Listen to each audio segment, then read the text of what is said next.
video of an old, like one of those old newsreels. So this is like an old Air Force or Navy newsreel, and they were demonstrating counting 1 to 10 by beaming radio waves at someone's head, and those people had an audible 1 through 10. They would hear it, and it was radio waves, not sound waves. Yeah, they make it bounce off the inside of your skull. They can find the resonance of your skull and bounce off radio waves within your head. Check out this video. I'll put it in chat. It's from CNN back in 1985. We did a lot of research into this back then. I mean, we just kind of try to focus on flat Earth. Like, we go off on the side topic. That was just one topic we got into for like one night. And like, there was a lot of stuff. I mean, people were posting patents and like, you name it, man. This isn't conspiracy theory. It's a fact. Yeah, it's hard science. It's hard science. The ability to cause auditory perception through electromagnetic radiation is a fact. It happens. Can happen. Have you what seen we were talking about? I can't remember what we were talking about. The what do you call it? Targeted individuals. Oh yeah, I have a whole document with like 120 patents in there on how like directed energy weapons work. Yeah, and microwave weapons and all that stuff. Yeah, check this out. This is Project Bazaar. This is like our psychiatric diagnosis and microwave exposure standards preemptive. It's about weapon implications where they test it on monkeys and they can control their behavior. They can change the perception of time. They can do voice to skull transmission. And this was all back in, what, like 1960, 1970? Yeah. That was like 50, 60 years ago.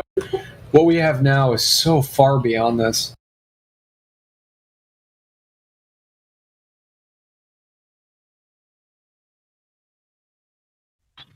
Deep rabbit hole. Does that go with some research that I saw some time ago that they're saying that they could apply frequencies into, I guess, bacteria or parasites? They could make it more aggressive. Yeah, that's pleomorphism. The host. Yeah, that's pleomorphism. That is a verified fact. There are animal studies where they were able to replicate that. There's a guy named EO Nutrition that has a lot of good videos and lectures on the impact of EMF on your gut microbiome. And yep, it can make bacteria mutate and pleomorphize into something they should not be. Have you ever heard of Royal Rife? Yeah, curing cancer with frequency. With microwave frequencies and stuff. Yeah, cure cancers, cure sicknesses, diseases, stuff like that. Crazy. Everything stuff. has a resonance. Yeah, exactly. The cancer topic's interesting because there's a guy named Thomas Seyfried who studied like the metabolic theory of cancer and how it's the way it metabolizes energy changes. So the difference between a cancer cell and a non-cancerous cell is when the cell flips from burning glucose for ATP and energy to instead fermenting it into lactic acid. That's why when they do tests trying to find if people have cancer, they often check the lactic acid markers. If they're high, that means more likely that they have a cancer. And coincidentally, the easiest way to stop that cancer growth is to quit feeding it glucose, which is a ketogenic diet. And then you can look at Paleomedicina in Hungary, and they're curing people of cancer with a carnivorous ketogenic diet. People with brain tumors and all kinds of awful stuff within 6 months. My grandma had stage 4 colon cancer, and she was vegetarian beforehand, and she didn't eat a lot of meat, eggs, or dairy. Like, she was mostly plant-based.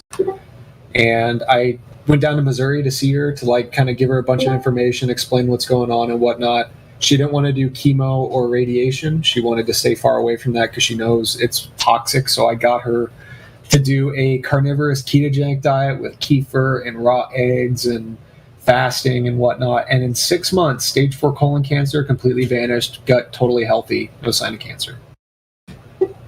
So it can happen very quick just on a simple diet change.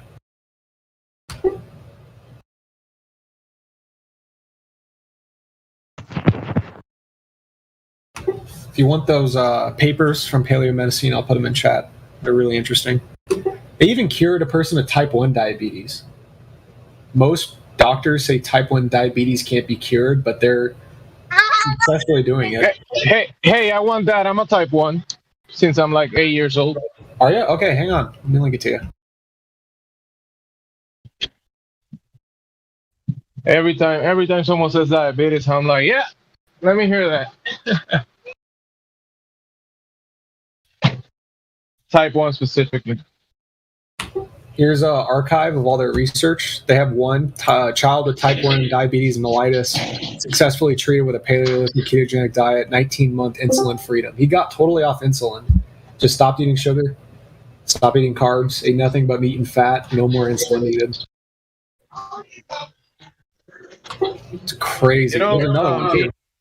It does have something to do with, I mean, when I eat, like, I can eat like eggs, even raw eggs, high fat meat, and I don't feel the sugar rush and anything. I feel kind of like better, more balanced. But for some reason, since I've been taking insulin, I've been taking needle shots since I'm 8 years old. If I don't take it after a while, I feel like freaking dying. Yeah. But there's something to. There's another explanation that's interesting about it being an autoimmune problem, where like your pancreatic beta cells, they're supposed to make insulin, but for some reason when you're a child, I know why. It involves injections. I can't say anymore, but it turns on the beta cell autoimmunity where your body is like attacking its own insulin production cells. So you have to get it exogenously. That's funny because the shot that I got when I was a child, it was the MMR. Yep. And that one has as an adverse reaction for the endocrine system mellitus. Yep, 100%. And that's what I got. Me and my brother, we got that shot, and the next days for about a week, we were throwing like mucus with blood from our noses and spewing blood with mucus. And then I developed migraines, headaches all the time. Then I lost like a bunch of. I was like 9 years old, and I lost like 20 pounds, and then they took me to the hospital, and they said, "Oh, you got type 1 diabetes." But it was definitely a combination from, I guess, these diets that we get these days, plus the trigger, which was the MMR shot. Yeah, it's implicated in so many autoimmune diseases. It's incomprehensible, the scale. Yeah. So they say, hey, you're not gonna get measles, rubella, or the other one, but we're gonna give you type 1 diabetes. So you're welcome.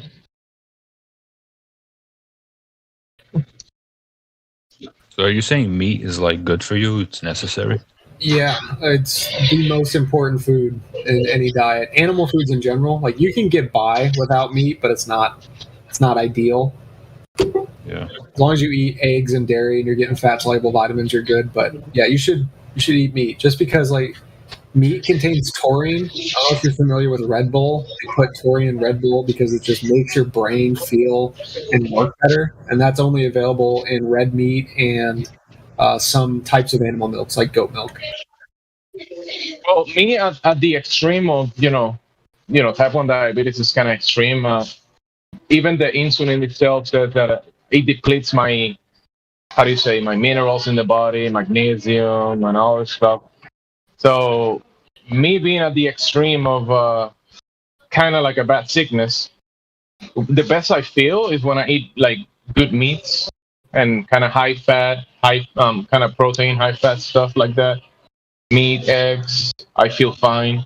But once I introduce like sugars and that other stuff like grains and flour, if I eat that stuff, then I feel like shit. So, yep. Pretty standard. I don't know. I mean, my definition of what humans are, we're facultative carnivores, cyclical omnivores, and obligate lipivores. We need fat in our diet. And the only way we could garner enough fat without fridges and all the modernity and modern agriculture was by consuming animals. Like, there's really no other way. we could do without it. And if you look at our gut physiology, like we have stomach acid lower than other carnivores and even scavengers that eat rotten corpses. We have no rumen to ferment fiber into saturated fat. Like if you were to compare us to monkeys or primates or chimpanzees, like they get all their fat from fermenting fiber. So they don't eat any dietary fat. They just eat a ton of fiber, which their gut ferments into butyrate, which is a saturated fat, and that makes 60 to 70% of their total calories. Humans can only make 0.01% to like 4.5% total calories from fermenting fiber. So we're not designed to be on a high plant-based diet. We're intended to get our fat and our proteins dietarily from animal food consumption. I know this is a contested topic. I know like a lot of spirituality stuff ties into it. It is. It's a triggering topic, but Yeah. when I consume like high fats, like let's say directly like lamb fat or that cutting that people cut the fat from the meat, I can consume that, and my digestive system feels more smooth. I can digest everything better if I consume like a decent amount of fat before the meal. Yeah, I mean your gut is made of fat. Like your nervous system, your brain, your lymphatic system, like you're full of fat, and if you don't get enough dietary fat, like your gut's going to get angry, you're going to have nervous system sheath sloughing off, and your brain is going to atrophy. You need dietary fat. If you want a good paper on what the ancients thought about it, I have one from Mickey Bendor on fat as a symbol of like health and fertility. That's really, really interesting.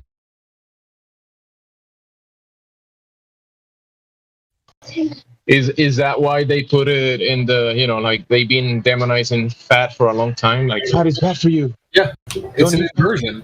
They're trying to make you sick by telling you that animal foods are bad for you and fat causes heart disease when it doesn't. Like fat prevents heart disease. Like they try to imply causality. This is a good analogy. So how they say LDL and cholesterol causes heart disease, right?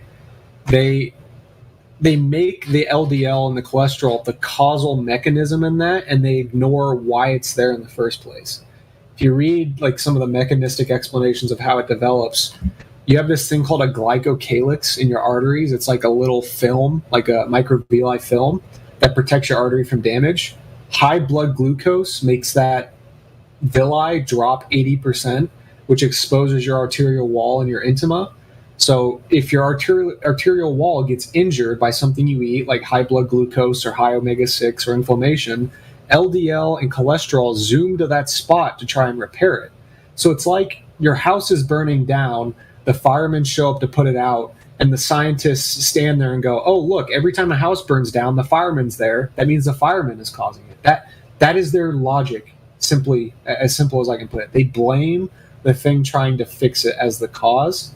And ironically, if you want to lower your cholesterol and LDL, if you do a ketogenic diet and you eat fats in excess above your basal metabolic rate, your LDL and your cholesterol go down dramatically, which means it's just an energy system that's transporting cholesterol and lipids and energy to your cells. It's not a causal mechanism in any way. It's just another backwards ass inversion to harm you, just like everything else in healthcare.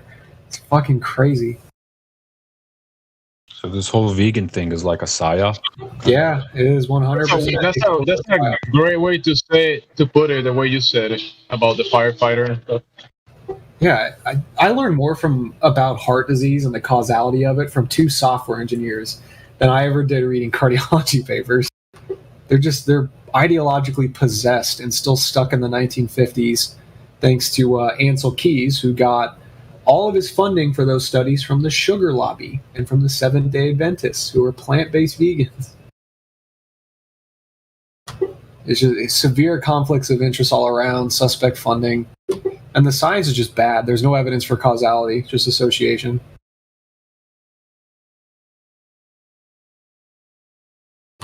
Basically, everything the government tells you to do in terms of health and diet, do the opposite, and you'll have the truth.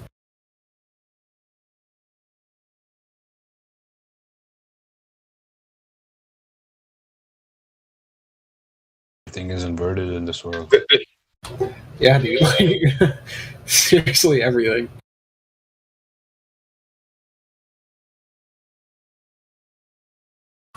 If you guys would prefer to watch something, I have a lot of good lectures and documentaries if you want to learn about the optimal human diet and our physiology and all that.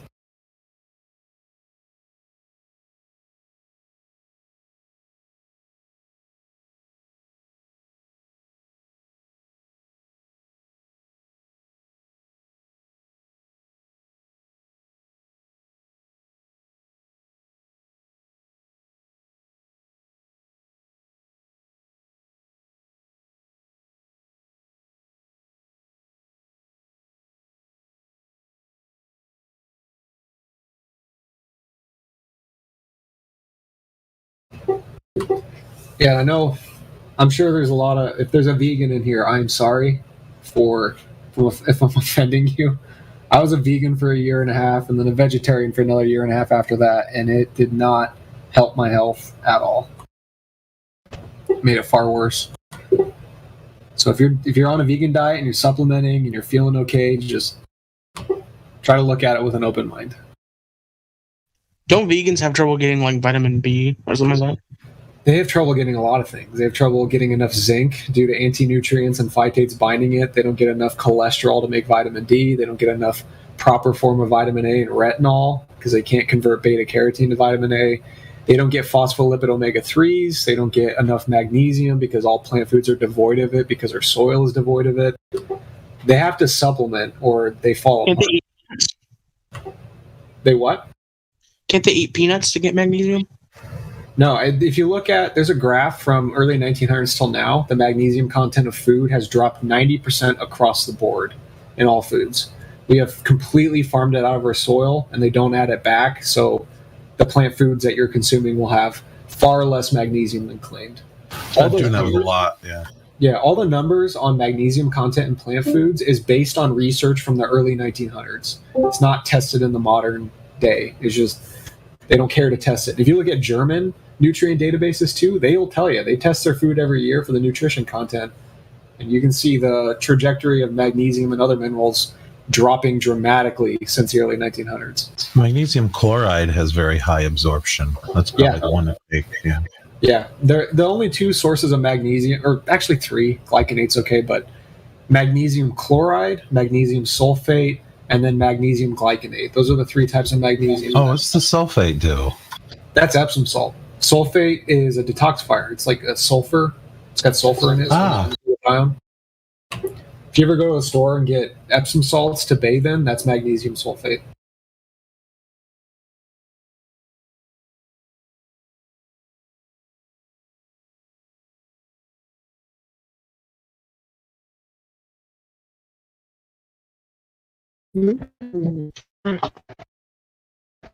Yeah, if you want a good water with magnesium, Geralsteiner is the highest. And it tastes the best too. It's the best water you can get.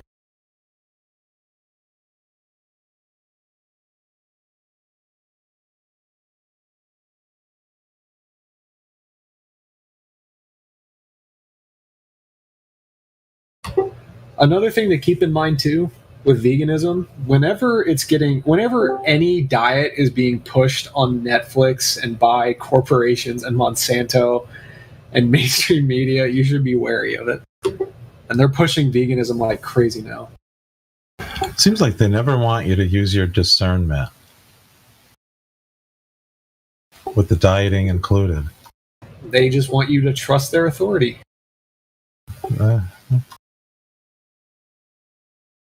To be suspicious of any information that comes through mainstream sources. Hypercritical. Basically assume it's false. Work from there.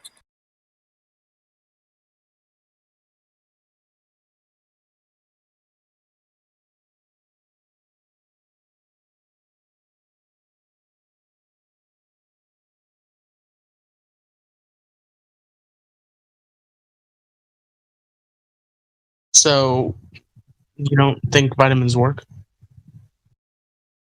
What do you mean? Like supplementing vitamins? Supplement, yeah.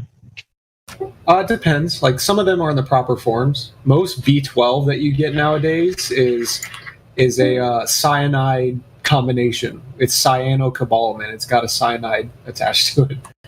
So like you want to get methyl versions, like in animal foods, like methylfolate, methyl B12. Those are the absorbable proper forms that you should get. For magnesium, like magnesium oxide isn't absorbed at all, and it's hard on your gut. You want to try to get the type of magnesium found in nature, which is magnesium chloride and magnesium sulfate. So it's about emulating what your ancestors were doing, essentially.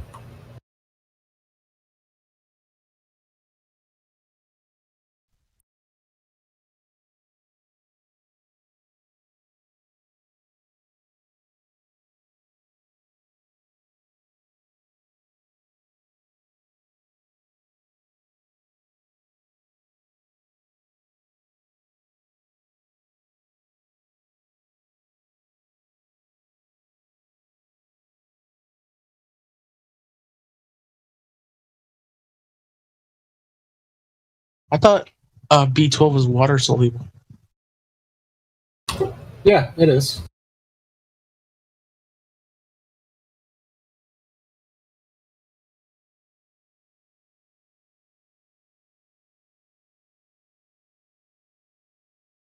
Hey, cut that shit. I can tell you the story about why pasteurization started. So the idea that germs cause disease, that was Louis Pasteur's doing. He's the one that tried to prove causality that, dangerous bacteria is going to make you sick. So if you look back to the history of why they made pasteurization mandatory, the cows at the time were being fed distillery runoff from alcohol production plants. So they were feeding these cows a toxic amalgam of all kinds of chemicals and all kinds of pesticides. And then when people drank the milk from those cows, they got sick and they died. So what they found is if they boiled the milk, it would break down the toxin so it wouldn't make people sick. So they assumed it was bacteria that was doing it, when in reality it was just the toxins from distillery runoff. Second, the dairy industry wanted pasteurization because that gave them control over the entire industry. You couldn't sell milk without first sending it to a dairy processor to pasteurize it. So farmers ended up getting less money in the end in doing that. So if you're buying raw milk from a local farm, it's not full of piss or shit or pus or any of that. It's food as nature intended, food as we've been eating for God knows how many years at this point. It's not pus, it's sheer unbridled nutrition. And if you want to look up the benefits of raw milk, I linked a presentation from the Real Milk Foundation. It's full of so many important compounds for your gut, so many immunological factors, probiotic bacteria. Oregano oil capsules have helped my gut quite a bit, substantially. Yeah, it's a natural antibiotic. I'll link you some of the points from the presentation. Stand by. Cool.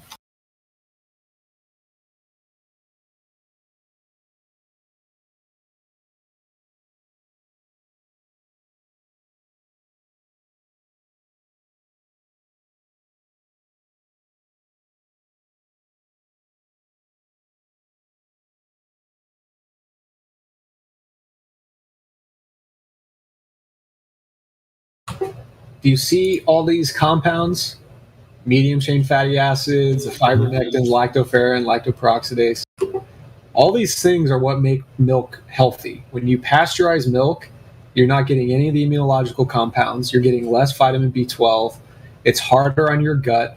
There's no lactoperoxidase or lactoferrin to let you digest calcium. So pasteurized milk can make you constipated, while raw milk will actually let you absorb the calcium. There are so many important things in milk that get destroyed at pasteurization. If I drink pasteurized milk from the store, I get the shits. If I drink raw milk from my local farmer, I feel great. So can't really compare.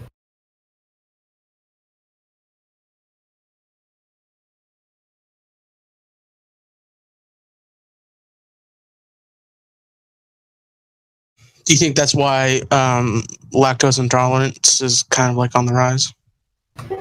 Yeah, it's pasteurization intolerance.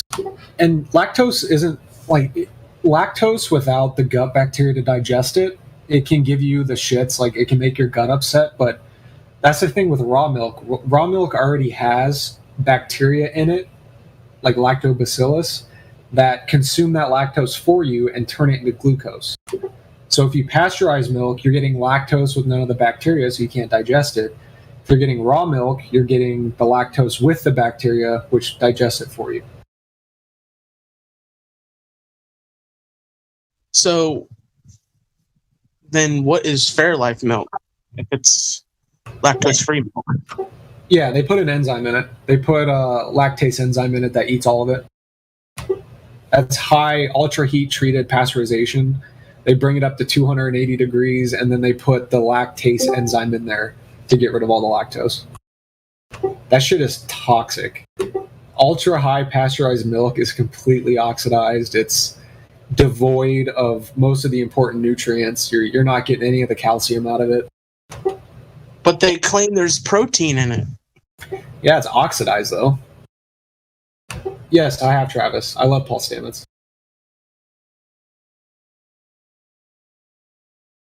Every time I've smelled Fairlife milk, it smells like ass. Yeah, I used to make my cereal when I was in college. I used to get the Fairlife milk and eat cereal. And it always stunk. Yeah, well, I mean, I was a degenerate carb addict back then. Like, I put chocolate syrup all over my cereal for breakfast. I did a lot of dumb shit. So I'm not a good example. And then you added 3 spoons of sugar into your cereal. Dude, the shit I made, I used to make apples out of Gushers and fruit roll-ups. I'd take 2 packs of fruit roll-ups and a whole box of Gushers, and I would wrap the fruit roll-up around the Gushers and like eat it like an apple. It's remarkable I didn't get diabetes, to be honest with you. I love Gushers. I ate like such crap. I used to drink like 2 liters of Dr. Pepper a day. I'd eat a whole bag of Swedish fish in one sitting and sunflower seeds and just... I ate. Do you think some things, such as like diabetes too, is like from, or can be from, or is partly from or mostly from, like microorganisms and other stuff? Like, what do you mean? Like, the bacteria is causing it? I don't know, but when I researched that chlorine dioxide, the MMS, they were mentioning that a lot of the stuff we suffer from is mostly from microorganisms. See, that's the thing. Like, this is the central tenets of bacteria cause disease. There's no good causality evidence. Like, you can feed someone a vial of E. coli, and more than likely they're not going to get sick. Like, whenever you eat a fermented food like sauerkraut or cheese or yogurt, those fermented foods are full of supposed pathogens, but they don't make people sick. So you have to think, is it the bacteria causing the disease, or is it the terrain of the person, the content of their gut, how healthy their stomach acid is, what their immune system is like? Is that why they respond negatively to it, or is it the bacteria causing it? Because we're already full of bacteria. You got strep all over your body. It's in your skin. It's in your nose. Your gut is full of pathogens right now, making neurotransmitters and immunological components. We know that these bacteria are essential, so it seems a bit myopic and silly to say, oh, okay, all this bacteria is important, but this one little microbe is going to cause all this disease. It doesn't make logical sense if you get to like the root of that ideology. Okay. So you're not a believer in germ theory? I think germs exist. I think viruses, exosomes, and extracellular vesicles exist, but there's no evidence for causality is a problem. Like, if you look at any, I would love to talk about this more in depth, but I don't want to get the YouTube channel in trouble. But the evidence for viruses causing disease is extremely bad science. It's like the way Jonas Salk did it, the way they isolate these bacteria, first they put cells in a petri dish, right? So they have a bunch of live cells that they've collected from someone, if it's from sputum, from an animal, whatever, and then they put a bunch of antibiotics, formaldehyde, and toxins in there, and those toxins kill the cells, and when the cells die, they release viruses. They release exosomes and what are called extracellular vesicles. They are basically a communication system that your body has to send information back and forth. So it's like your cells are dying, you're suffering from disease. When those cells die, they release extracellular vesicles that go to the rest of your body to say, hey, these cells just died from this. This is how you need to respond to it. This is how your immune system should respond. The way that they determine causality in viruses is they use a centrifuge to isolate it, right? So they have these exosomes, these viruses all separated. They mix it with all those toxins like aluminum and formaldehyde, thimerosal, mercury, all that stuff. And then they inject it into an animal. And when that animal develops symptoms, they go, oh, it's the exosomes and viruses causing that. But they pay no attention towards the toxin that they attached with it. There's no study in existence in all of virology where they compare adjuvants alone and adjuvants plus virus to determine causality of disease. They just don't do it. They refuse to study it. So every study on viral causality of disease is predicated on the use of adjuvants in conjunction.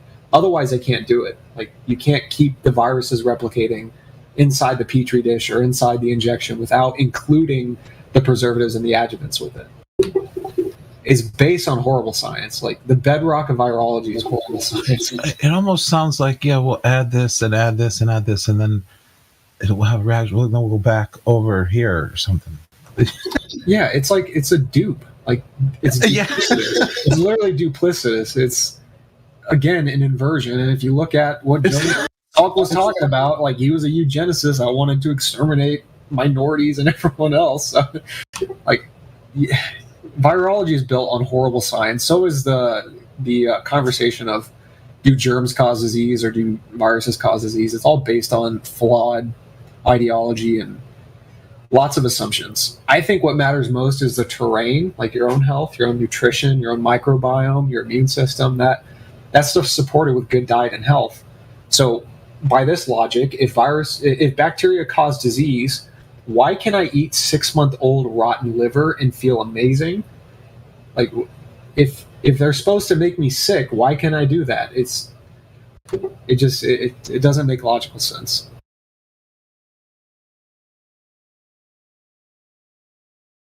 So we just don't know the truth. You could probably eat a variety of rotten candied meats and stuff, and what you're saying.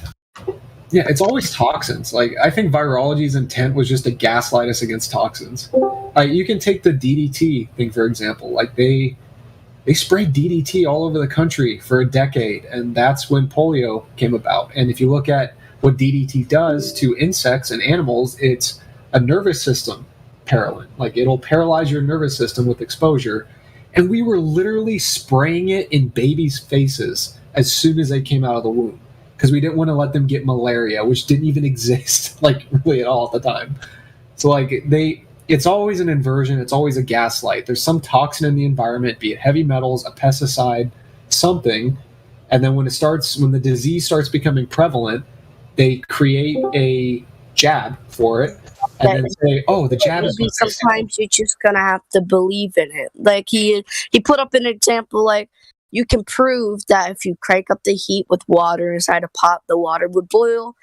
But let's say something like, if you were to believe the stars were different kind of galaxies, you guess you're just going to have to believe in that, because there's no way that you could prove that it's real.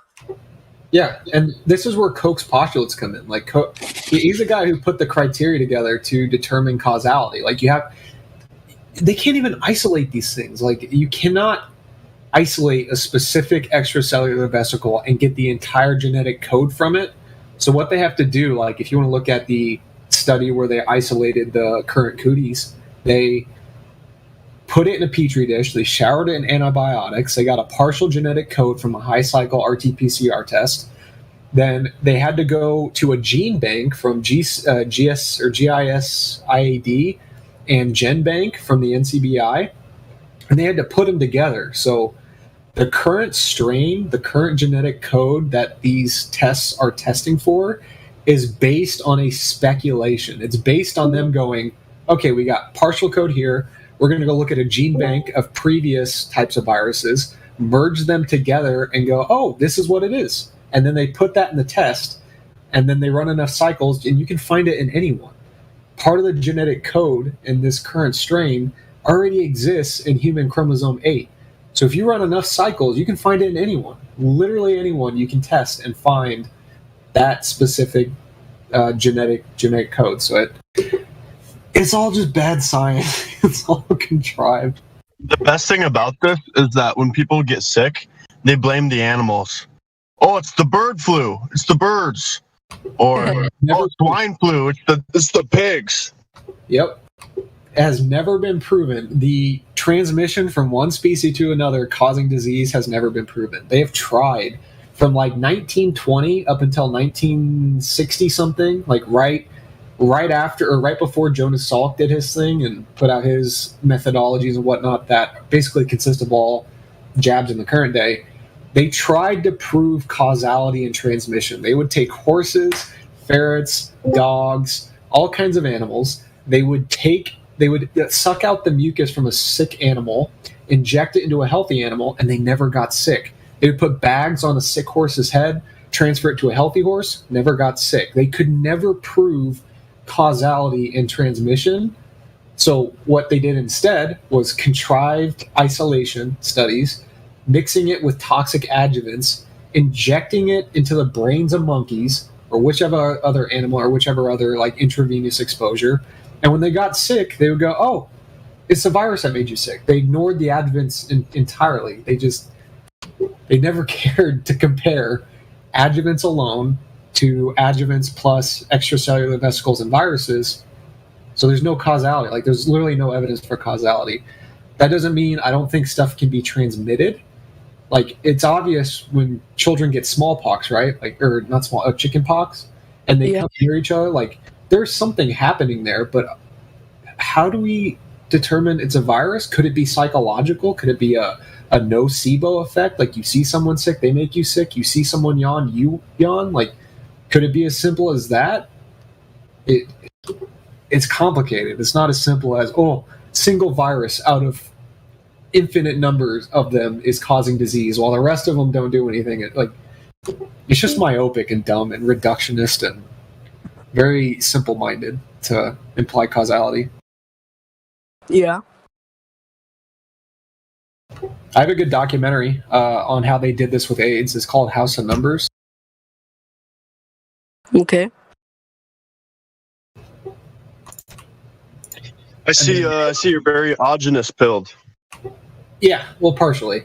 I was on this train before I found Ogenus. Oh, okay. Yeah, he taught me a lot though. Like he's got a lot of good insights. Do you know who the Frank Hill is on here? Frank Hill?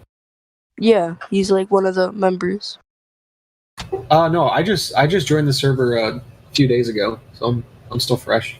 Well, he was like the best person on that group that was on yesterday.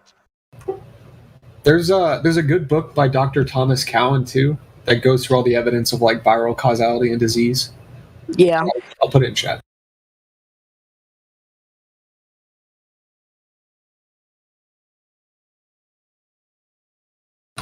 I just want to say it's really nice to be able to talk about this stuff without being immediately met.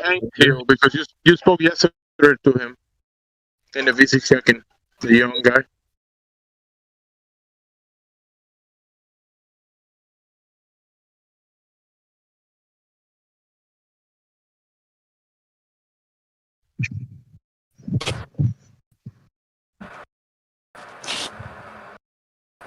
You guys there? Yeah.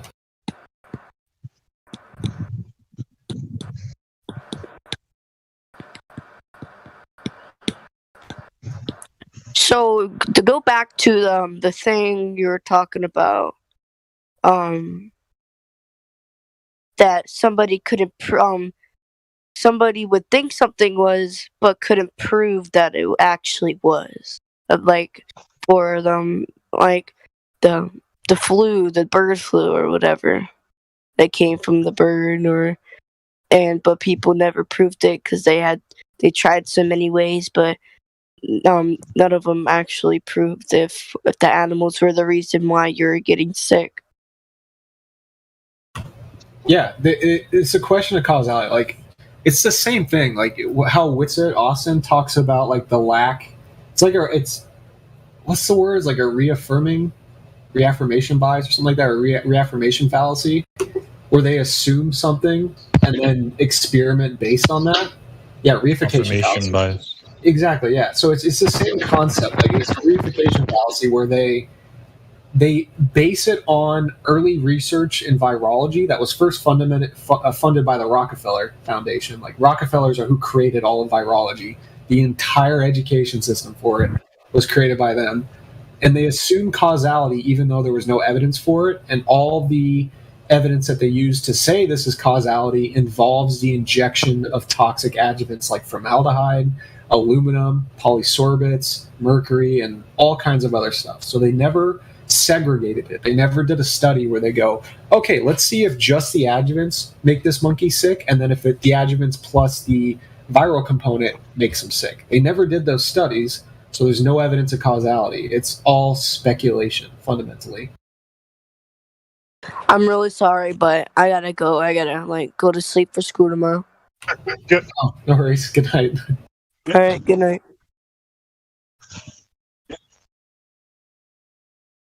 Yeah, the terrain theory, germ theory stuff, it's a deep rabbit hole. No, Doobie. You little fucker.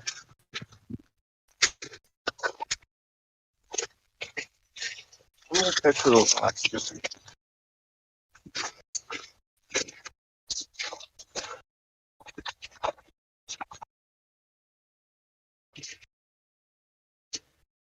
Have you read any books on terrain theory?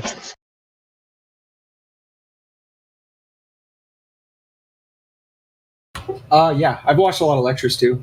Like Dr. Andrew Kaufman's stuff is good.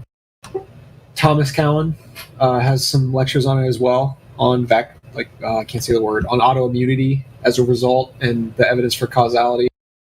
I read his book on the contagion myth that outlines the same concept of terrain theory being more important. Like your terrain is what dictates illness, not some external pathogen or virus.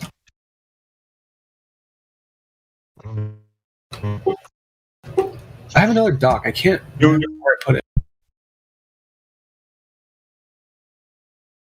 I know about it, but I don't know enough to I don't know.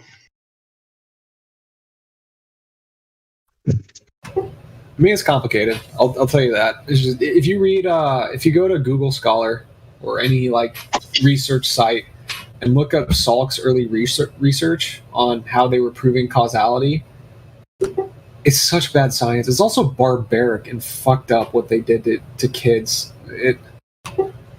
So many humans have been experimented on in the name of this field of research and killed. Really? It's all based on flawed logic from the get-go. A second thing, just basic biology, if we're exposed to pathogens, right, it's always via an orifice. It's via your mouth, your nose, your eyes, ears. It's never via injections. I don't the logic of injecting it in the first place doesn't make sense based on that way of exposure in the first place. But when we tried oral immunity, I'm gonna be careful with my language. We tried oral immunizations, they never went well. If you look at what happened in India when Bill Gates was doing the polio, he gave 500,000 children polio doing that, which is just toxicity, nervous system paralysis toxicity. See, I thought polio, I thought this was a terrain theory that polio was an outbreak because this is when coal was our number one source for fuel. And when everyone was smutted around in coal, everyone started getting polio, but they never put the two together. Yeah, coal was related. It was heavy metals in the environment, so that is multifactorial. The biggest contributing cause, if I can send you a graph of the correlation and then the evidence on causation, the biggest contributing cause to polio was them spraying a DDT pesticide everywhere. After Operation Paperclip happened, a bunch of Nazis came over to the U.S. and joined the pre-CDC organization to combat malaria. And they went everywhere in the country where it was populated, even on airplanes, spraying DDT from the sky, spraying it on food, spraying it on livestock, spraying it on babies like day one when they come out. As soon as they started doing that, polio skyrocketed. And then when polio started to skyrocket, they doubled down and said, oh, we got to eradicate polio now. And they sprayed even more. They would go to swimming pools and spray children with DDT everywhere, constantly. It was like an everyday thing. Cars driving down the road, spraying DDT out the back of it, airplanes above you, like just showering us in pesticides. And then the other coincidental factor is that the suspension that they used of DDT was like a glycol DDT, and then the preservative they used to keep it intact was arsenic. So not only were they spraying with a pesticide, they're spraying you with a heavy metal that is also implicated in paralysis with toxicity. So yeah, coal definitely contributed because coal was pumping out mercury and aluminum and all kinds of other heavy metals into the atmosphere, but the principal cause was a pesticide called DDT. This is a crazy graph. This will blow your mind. Hang on.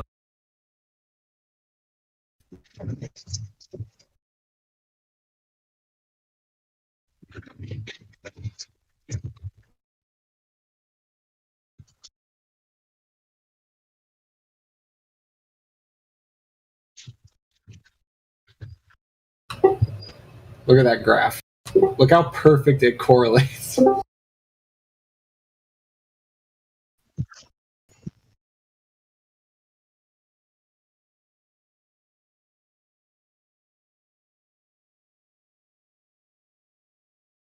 not loading in for me right now.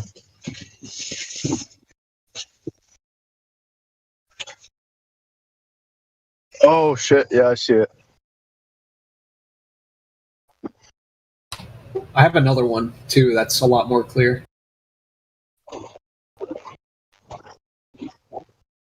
If you go on Google Images and search polio DDT, there are so many images of like nurses spraying it in a child's face, them going to a pool and spraying it everywhere, like driving down the road, spraying out the back of the car. Is just unfucking real what they did to people.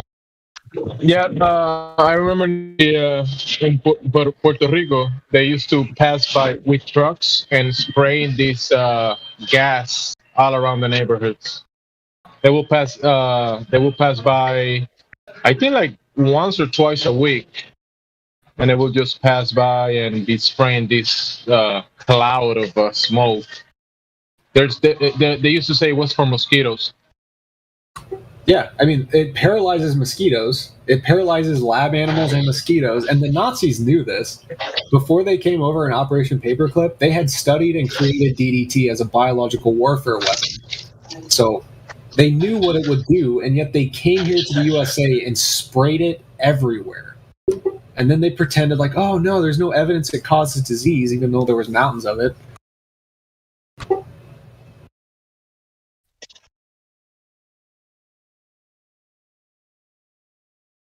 Like, look at this crap. Just a kid standing in a fog of it. Jesus.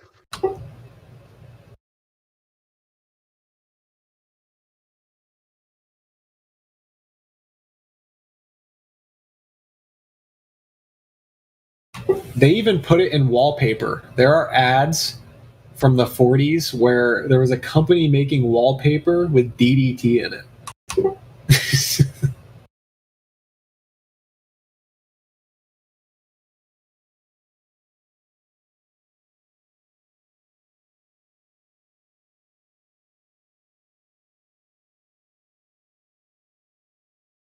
Yeah, check this ad out. This is a DDT is good for me ad. But my question is, why will they lie? What do you mean? Why would they lie? That this was good, it was to help people against mosquitoes, and they wouldn't say it was actually bad for. I mean, I remember they passing with the trucks and people outside walking next to that stuff, and it was just a cloud of it looked like a white cloud of gas. Yeah, It was aerosolized. Like they mixed it with a glycol and water and arsenic and sprayed it everywhere.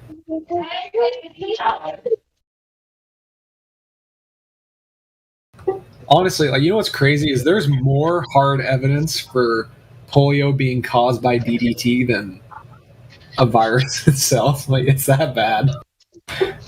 Like multiple orders of magnitude better evidence for it being DDT. This same talk is reminding me a lot of like chemtrails. Yeah, it's eugenics, it's depopulation, it's making people sick for profit in the healthcare system. It's the same old shit. Been doing it for decades.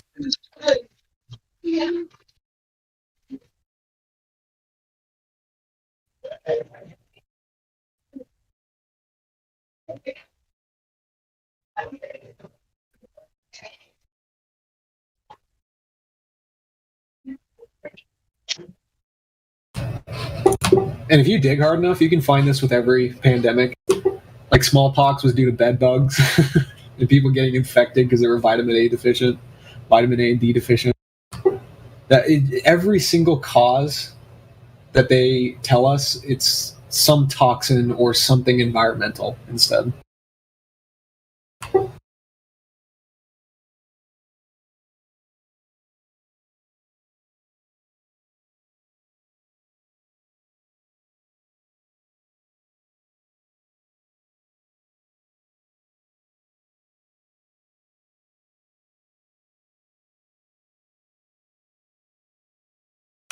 Do you see the other ad too? For a better start in life, start Coca-Cola early.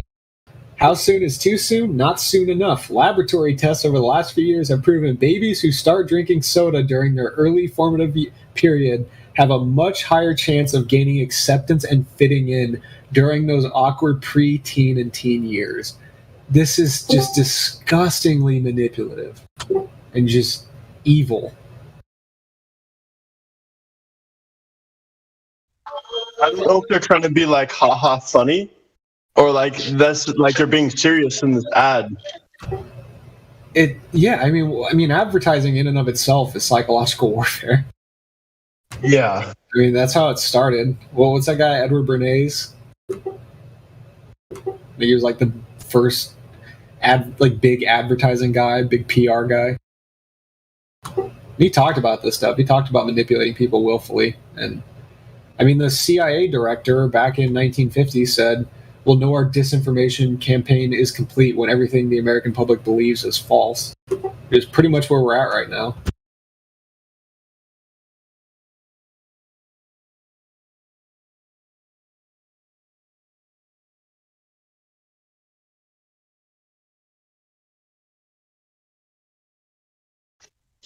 But why will they lie? Yeah. Why would they lie? Well, why would my TV didn't say that they were liars? I don't believe you. I don't know. It's just it's inversion. Like, it's just a religion. They're Saturnian, Sabbatean, Frankist inverters of all that is good and holy. I've came to the conclusion that the majority of reason why they do any of these things and lie about it is just like, this is a simple enough answer just to sum it all up. It's just control. That's all you have to say. Control and suppression. If your people are weak and can't do things by themselves, rely on you for whatever else, and you're causing them their sickness, but they run for you for help. It's what is it? It's a control mechanism at that point. It's not rocket science. Yeah, as Austin says, it's textbook Hegelian dialectic. They create the problem, and then they already have the solution ready, and it makes the problem worse. Like, it's just they fuck you from every single way. Run me the big words over again. What does he call it? The Hegelian dialectic. Yeah. Have you never heard that? It's problem, reaction, solution. Like, they create the problem by putting toxins in the environment. The reaction of the public means they demand injection, and they give it to them, and they profit on both ends. They profit from making the chemical in the first place, Yeah. I know that. I was just like, oh, big words. I don't know if you were trolling me or not. I have a hard time picking up on when people are joking or trolling. So I apologize. Nah, you're good. I don't know, we're at the point now. It's just everything they tell you, think the opposite, and you'll be good. That's usually the truth. Oh, you don't have to tell me, man. I'm pretty much trying to eat like all my food. I mean, it's weird, of course, to any normal person, but I'm, autogenous build. All my food's raw. Nice. I don't believe in cooking anything. If you gotta cook it, you're obviously maybe shouldn't be eating it as much. Or yeah, for the most part, I'm with you. I mean, I eat raw meat. Sometimes I sear my steaks from frozen, so I get a nice crust on it, but it's like 90% raw in the middle. I try to keep the internal temp at 110 or lower, so all the enzymes and whatnot are still intact. I eat raw dairy. I make my own raw milk kefir, fermented for like 4 or 5 days. Make my own cheese. The only thing I cook is my einkorn kefir sourdough bread. I sprout einkorn berries, and you know what sprouting is, right? Like where you get it to kind of pop out, like it makes like a little seed on the end of it. So I soak einkorn berries, I sprout them, I dry them in a dehydrator at 100 degrees so I don't lose any of the enzymes. I grind it into a flour. I mix the flour with kefir as a starter. I ferment it for 2 or 3 days, and then I bake it. And it's like the most nutrient-dense, pre-digested bread that you could ever eat that doesn't cause gut problems. Yeah. You can get some unheated honey, too. Yeah. I have a 5-pound jar of raw honey, and then I also got a 60-pound pail of raw honey in my closet for prepping. Oh, wow. I'm ready to go. If the world goes to shit, I could survive and thrive dietarily for a year plus, easy. I got 100 and something pounds of pemmican. I got like 100 pounds of rice. I got a bunch of fat in the freezer that I can preserve. I got like 60 pounds of salt for preservation, 60-pound pail of honey. I got 40 pounds of einkorn wheat berries. Yeah, I'm packed to the brim. I'm ready for the world to go to shit. Nice, man. I wish I had my own dairy source. That would be just great. There's a way you can find it. Go to realmilk.com. They have a raw milk finder. What state are you in? I took the ballsy route. So I'm in Montana, and they just now are like legally passing. I don't know why or how, but just out of nowhere, like they dropped a lot of regulations surrounding raw milk. But before, I was just like, fuck it. If anyone really makes this big of a fuss out of it, like I really doubted it. But I straight up just went to Facebook community page, and I was like, hey, I'm wanting to buy some raw milk. And of course I had the dinglings that were like, oh, that's illegal. And I just ignored them. And I actually had messages messaging me in the DMs going, yeah, I'll sell to you if you just keep it on the down low. And I was like, absolutely. So I've been drinking off raw goat milk for the last year or so. Dude, that's awesome. I think goat milk's the best raw milk because it's got taurine in it. If I had access to goat milk, I'd drink it instead of cow's milk. It's so good. I love it. It's amazing for your health. Like it's the perfect food. One of the most nutrient dense. It's so good for your gut. Yeah, I'm looking at Montana. You got like a handful of places around Bozeman and Harding and. I live by the city. I'm like 45 minutes outside of Billings. Oh yeah, you got some places then. You got a lot of farms where you can buy that from. Check out the map I just sent you. You can find a few here. Okay. Yeah.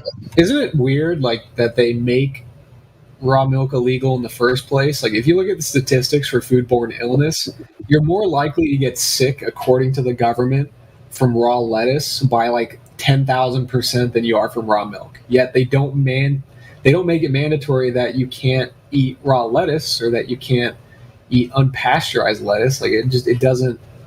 The logic doesn't make sense. And if you look at the history of pasteurization, it's because the dairy industry wanted to take it over and force every farmer to send them their milk to pasteurize it, which they get a cut from, and farmers get less money. If you can just buy your milk from the farmer, they lose all their money. So It's obvious. It was profit motive and anti-health. Yep. It's legal in some states. In California, you can go to Whole Foods and buy it. Augenus made it legal in California. Yeah, dude, he had so many good lawsuits. He made a lot of great change in the world, or at least in the United States. Dude, no one can change my mind. He was definitely assassinated. Oh, He no just doubt. fell off his 2-story balcony. Yeah, okay. No fucking doubt. And then the story about him being attacked in his hotel and forcefully injected, and they did not want him alive. Let's just say that. Yeah. He was a huge pain in their ass. And he had the resources with the Weston Price Foundation. He had the resources to really go after him, too. Like, a lot of people were donating and supporting. He was trying to get the food laws changed across the United States so we could all have access to the same raw foods. Are you in any of the Primal servers or the Savedia server by chance? Yeah, I was. I hang out with some of them. Like, I'm in another server with, like, Bart K. Like, he's a carnivore. I'm in all the carnivore servers, but a lot of them are... A lot of the Augenus stuff, I like Augenus, and I like what he taught a lot, but a lot of the Augenus people that fixate and, like, believe every single word, they don't allow for much nuance. They're very religious about it. I love his work. I've listened to all of his audio lectures. I've watched all of his lectures. I've read all of his books. He's got great insights, but I don't like how people worship him. Yeah, I'm right there with you, man. Like, I think about, like, 80% of what Augenus says is, if not fact, close to fact. You know, like, he was definitely on to something, 100%. Yeah. But the other, like, 20% was just like, okay, this dude's maybe going a little overboard. There's some stuff I don't agree with, for sure. Yeah, same. Like, I don't agree with the vegetable juicing. I think that's... Yes. You're getting anti-nutrient bombs, which isn't really valuable for people who are... And I think he understood that to a degree because that's why he juiced them. You know, he said, he even said it himself, the whole reason behind juicing is you can't digest the pulp and whatever else from these vegetables, so you had to juice them. But yeah, even the juice themselves, I mean, I don't know if you can really digest them even then. I think if you fermented it, you can. I think if he was advocating for fermenting the vegetable juices, it could be good. But just, like, juicing a bunch of, like, tomatoes and spinach and oxalate-rich food. He kind of wanted to replicate what grass was doing inside a cow's stomach, per se. Yep, and then he also saw this in cultures, too. Like, some of the original cultures he had visited, they would chew on the plant and then spit out the fiber, so they only wanted the juice. So he's trying to emulate that. I mean, plants are medicine. That's what they are. Like, plant foods are medicine. They shouldn't be your primary calorie source. They shouldn't be where you're getting a majority of your nutrients, but they're excellent medicine. Like, we know oregano oil is good for your gut if you're having gut problems. Like, clay and charcoal, too. Like, if you ever have food poisoning or feel like you're about to get sick, take clay and charcoal and, like, right before bed, and you will wake up the next day feeling completely fine. Really? It's magic. There's a paper on Zanzibar monkeys. The Zanzibar monkeys got forced to move to a new area with different plant foods, and the plant foods there were toxic to them. So what they figured out is if they eat charcoal from a fire, like a human fire, they would grab the charcoal from the fire and eat it with the plants. They wouldn't get sick because charcoal binds the toxins in the plant foods. That allows them to eat it. Very interesting.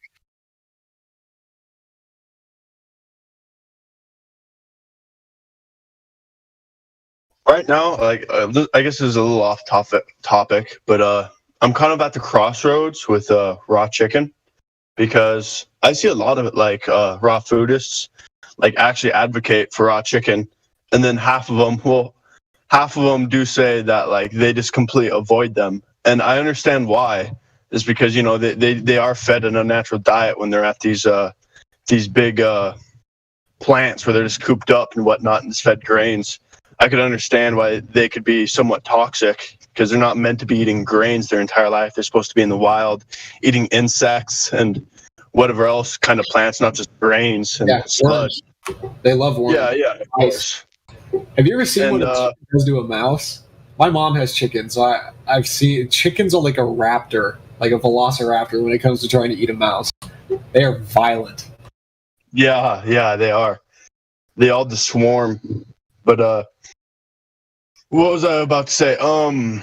So I know I do have the realization that, you know, they could be slapped on, free range chickens, if they're like even just cooped up in a pen and have like a little room to run around, and then they can just slap down, these are free range chickens. I understand that. But I did go to some organic health food store, and I was like, you know, I'm going to try some raw chicken. I've seen a lot of raw foodists eat it, and I'm going to try to get some free range. Who knows how free range it actually is, but you know, I just tried eating it anyway.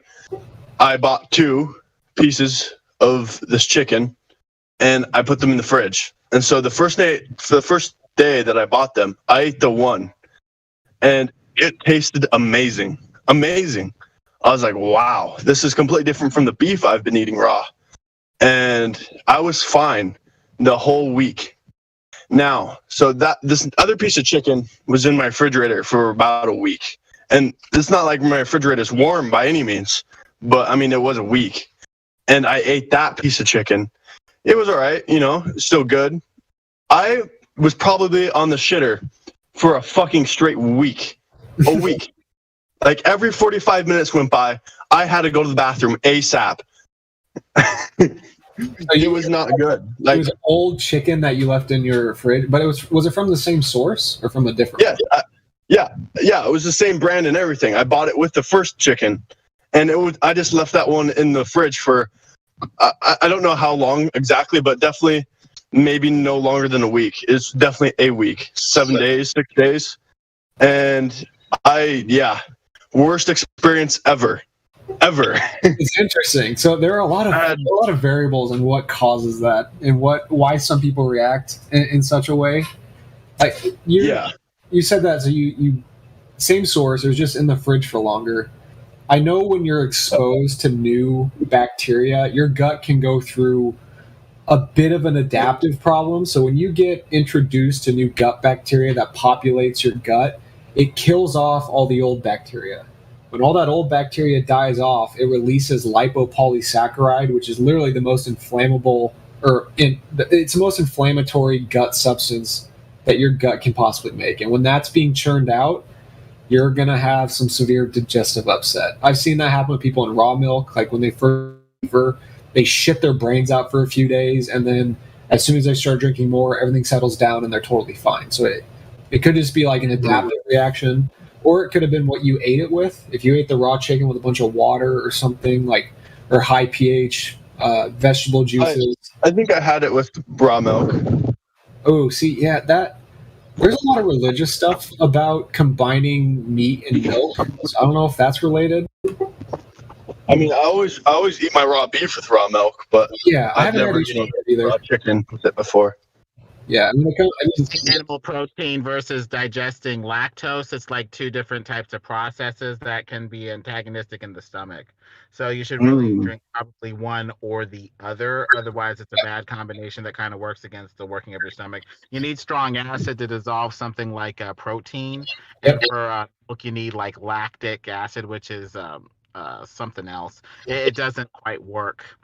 Combining stuff like lactose and meat is a bad combo. Yeah, it's a common thing in like Ayurvedic medicine. They are adamant not to combine meat and dairy products. I know Judaism is the same thing. Like you shouldn't combine meat and dairy. So I don't know. I don't have issues with it. Like I eat cheese with my meat, no problem. I drink kefir with my meat, no problem. I don't have any issues with it. But I can imagine people who are not well adapted to it, trying it for the first time, their gut can go through a very unpleasant shift.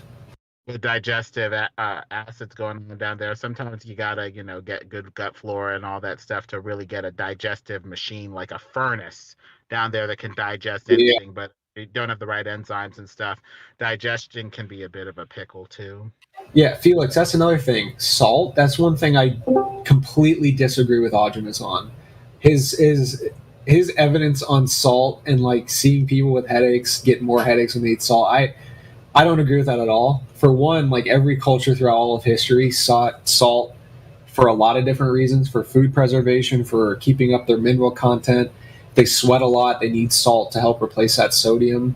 So that's one thing I don't agree with Augimus on, is the complete elimination from salt from your diet.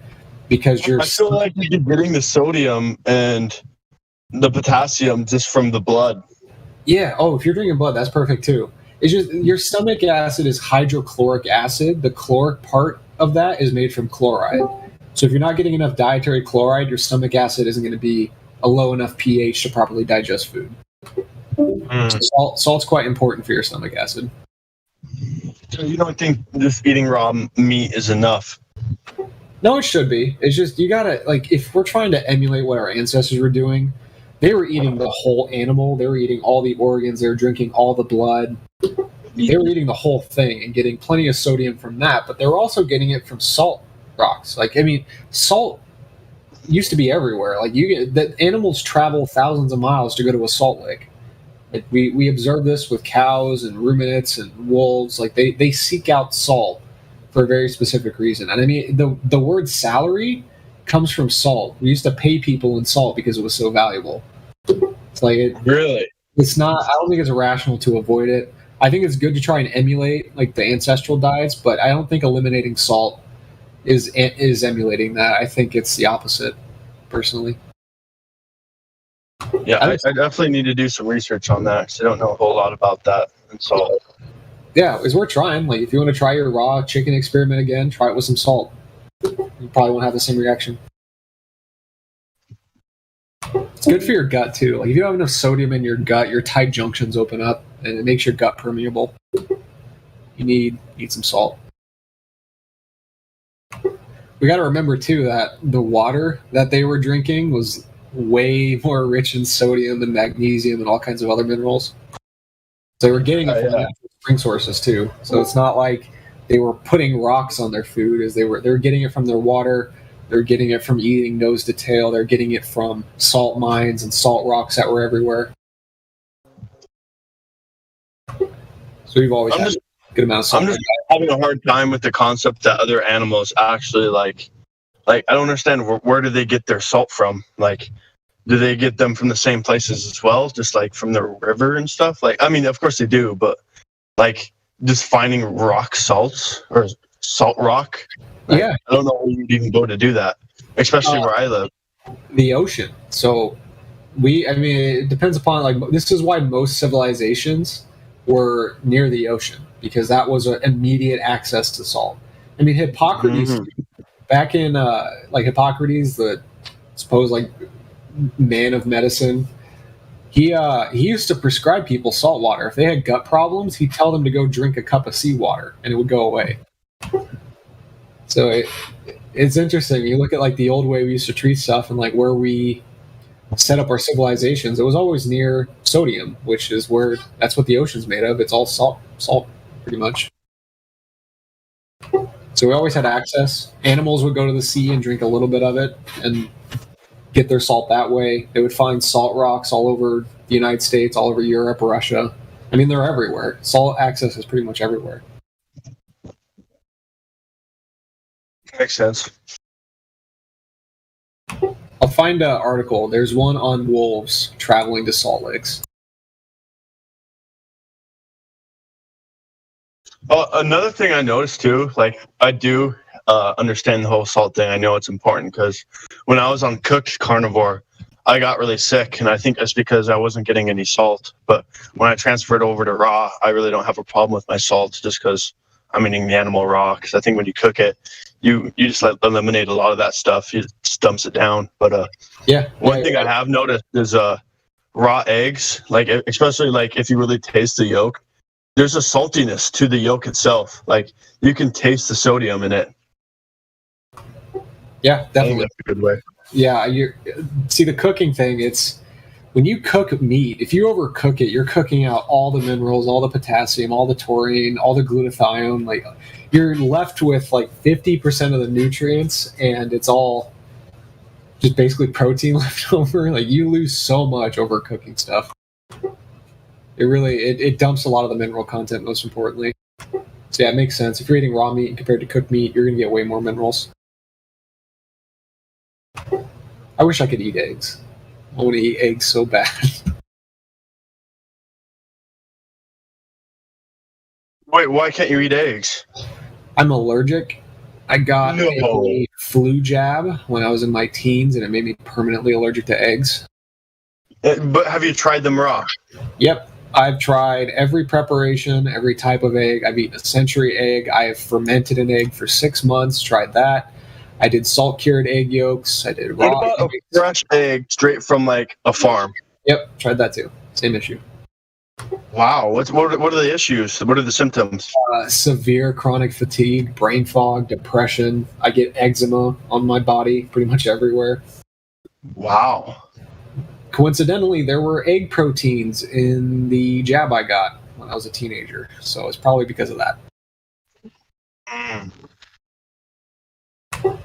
I've tried fasting too. I've done 4-day fasts to try and fix it. I've tried everything, literally everything, because they're so nutrient dense. They taste so good. I know they're amazing for you. It's just my body, my immune system refuses to let me tolerate them. And you don't have any symptoms with raw milk? No, not at all. Wow. I feel great Because drinking. usually a lot of raw foodists have symptoms with raw milk even.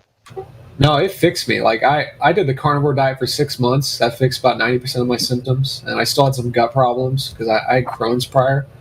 So I went and found a local raw farm, got some raw milk, and as soon as I drank it, I felt amazing. Like first day. The only issue I had in the beginning is I was really gassy.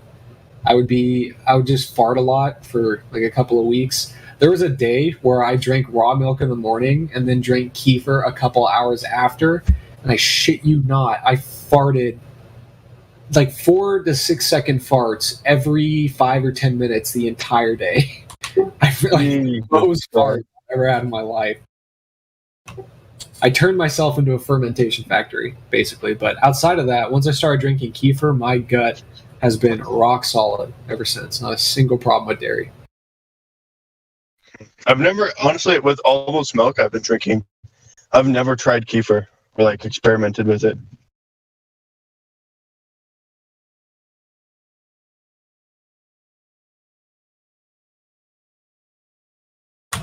Yeah, D, try eliminating them. I had chronic fatigue. Like I didn't even know.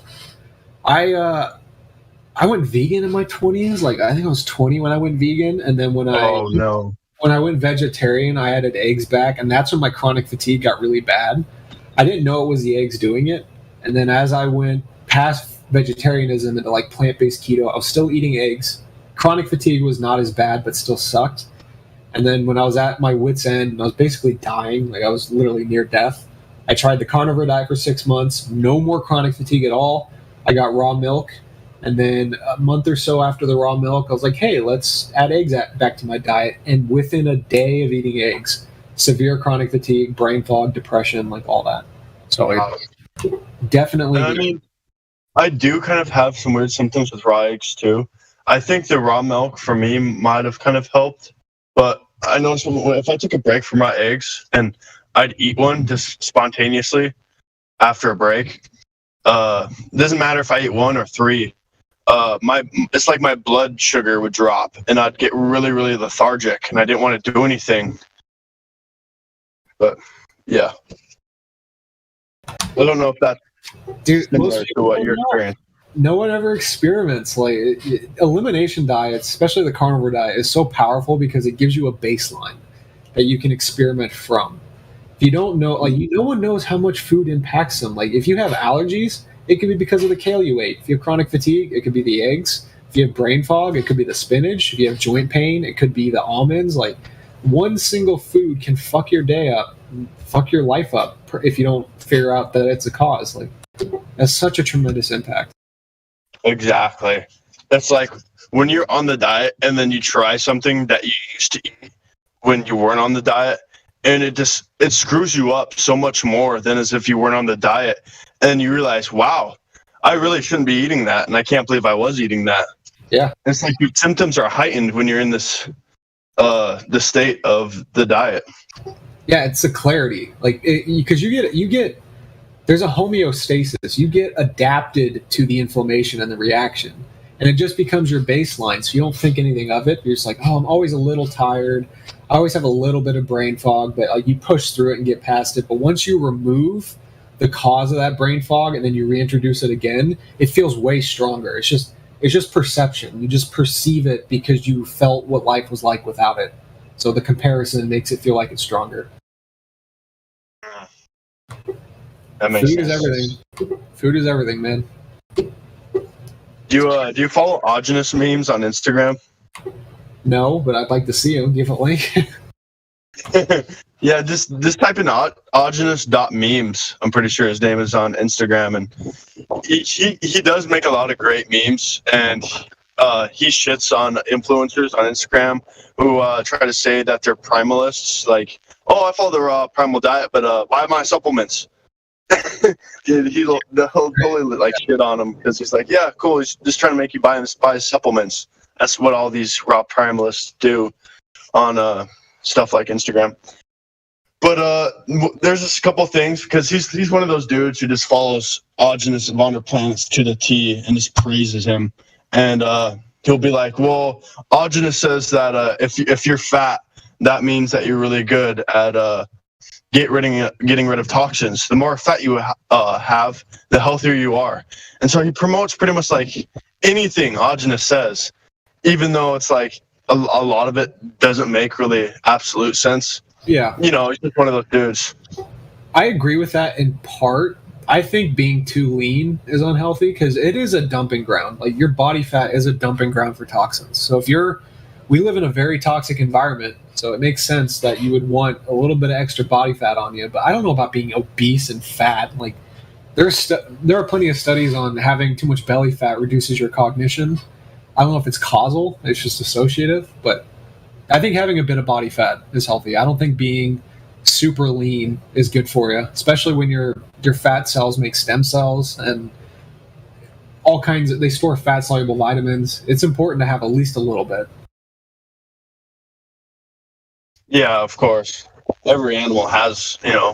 some sort of fat on them. I mean, that's what carbs were for. I mean, when we're trying to survive the winter, I mean, we only got access to carbs in excess during summer and fall. So eating carbs with fats and protein helps you put on body fat, which is stored energy to survive the winter when you're basically a carnivore and eating nothing but meat. So it's an important system. It's just something that you don't want to be fat year round, essentially. You want to have a little bit of body fat for the winter, keep you warm, and then kind of burn it off into the spring and then try to build it back up again in the summer. I found this meme, Augenus.memes. He's got like 1,400 followers. Yeah, I think that's him. I dig a lot of them. And it's another example of inversion. Like in the modern day, we value people who are super lean and super skinny and shredded, while anyone with a bit of body fat or thickness gets kind of shamed. I prefer a little bit of body fat. Like some super skinny, twiggy girl is not attractive to me. I prefer some thickness. What do they call it? A donk?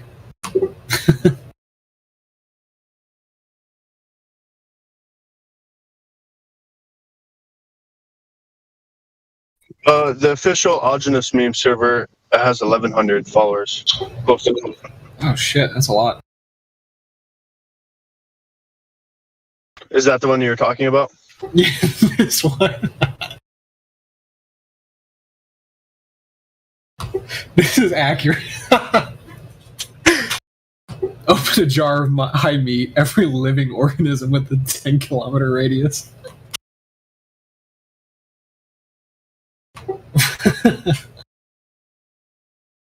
That is accurate. If you open it, I don't know about you, like if you do high meat stuff, do not open it in your house. It will stink for several days. Open it outside. Yeah, I know. I do it, yeah. I like he's got a meme where it's like it's that Wojak that's all shriveled up and it's like starving and it's like cooked carnivores and they don't get any live bacteria at all. And then it's like just the raw meat eater.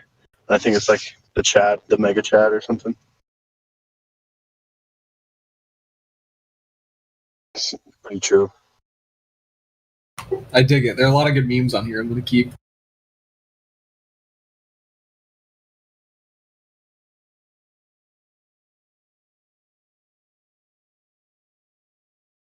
Oh man, if you got pets, if you got cats, you got to feed them a raw meat diet too. Oh, If you have any animals or dogs, you have to feed them raw meat. Like my cats became a completely different animal when I switched them to raw meat. that's actually how I got into it myself. You've heard of the Pottinger cat study, right? Yeah, that was like one of the first videos I watched that opened my eyes to it. Yeah, me too, man. It's so important. Like when they compared the cooked meat cats and how they were docile and quiet and meek and not energetic, like when you apply that logic and the implications of it to society, it's just it's hard to comprehend how fucked people are. Right. Exactly. That and I don't really want to take it to this point on this server, but I mean the lack of masculinity. Yep. I'll tell you my story. When I was vegan and vegetarian, my testosterone was under 300 nanograms per milliliter. I was chronically fatigued, super low T, just had very little motivation. All I wanted to do was like study and read to try and fix myself, and then did the carnivore diet. I think I tested my testosterone like a year after eating a bunch of meat and raw dairy, and I was up in the 700s. My dad, he's like almost 60 years old, and he has higher testosterone than I do. He's at 800 nanograms per milliliter as a 60-year-old man, levels of a 20-year-old man. So that's evidence enough. Dude, I wish I could live stream on this Discord server, or I'd show you me with this rock salt in my hand trying to give it to my rabbits, and I'm trying to give it to my rabbits, and they're just running away from me. Come on, lick my rock salt. Is it Himalayan? Is it one of those pink salt ones? Yeah, it's just a big cube. Yeah, you know the thing. I read this thing about there being quite a bit of toxins in the Himalayan pink salt. It's high in lead, supposedly, so maybe it's that. I wonder if they. I know from my salt, the salt I used to use when I was on Cooked Carnivore or tried using was red salt, red sea salt, or red salt. I forgot what it's called. It's in my kitchen somewhere. Yeah, that's Redmond's real salt. That's from the salt mine. Yeah. That's good salt, right? Yeah, it's good. It's high in iron, not the type of iron. I do Celtic sea salt. That's what I like to use. Really? I don't know. It kind of sketches me out too. Think about our salt, man. Our oceans are toxic as fuck, so I don't know if getting sea salt as my source is a good idea. I don't know. Everything in this world is toxic nowadays, so it's hard to avoid. Our air is toxic. Yeah, they're geoengineering the environment. I have a bunch of old declassified docs on that too, about how they could stop a hurricane in its tracks, create tornadoes, make it flood anywhere they wanted. There's a NASA document called The Future of War that talks about it. That's fucking terrifying. Yeah, weather warfare. NASA is so obviously a criminal organization. I don't know how people trust them. It's called The Future of War. Yeah, I can link it again. I put it in chat earlier. Is it on YouTube? It's like 30 minutes long. Well, yeah, I think there's a video of it, but like the actual document that it's on archive.org. Let me see if I can link the PDF. Hang on. Oh.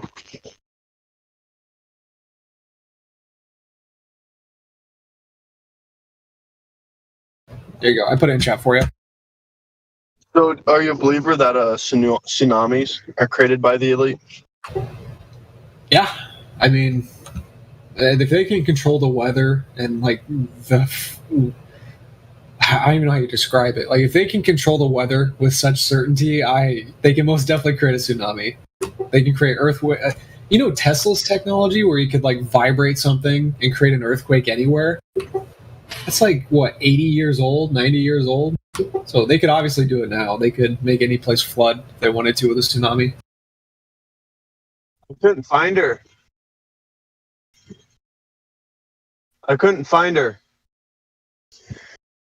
Yeah, I mean, I do think there's natural tsunamis. I mean, anyone who's been outside during a windy day has seen like little mini tornadoes, dust tornadoes. So why couldn't that happen on a larger scale?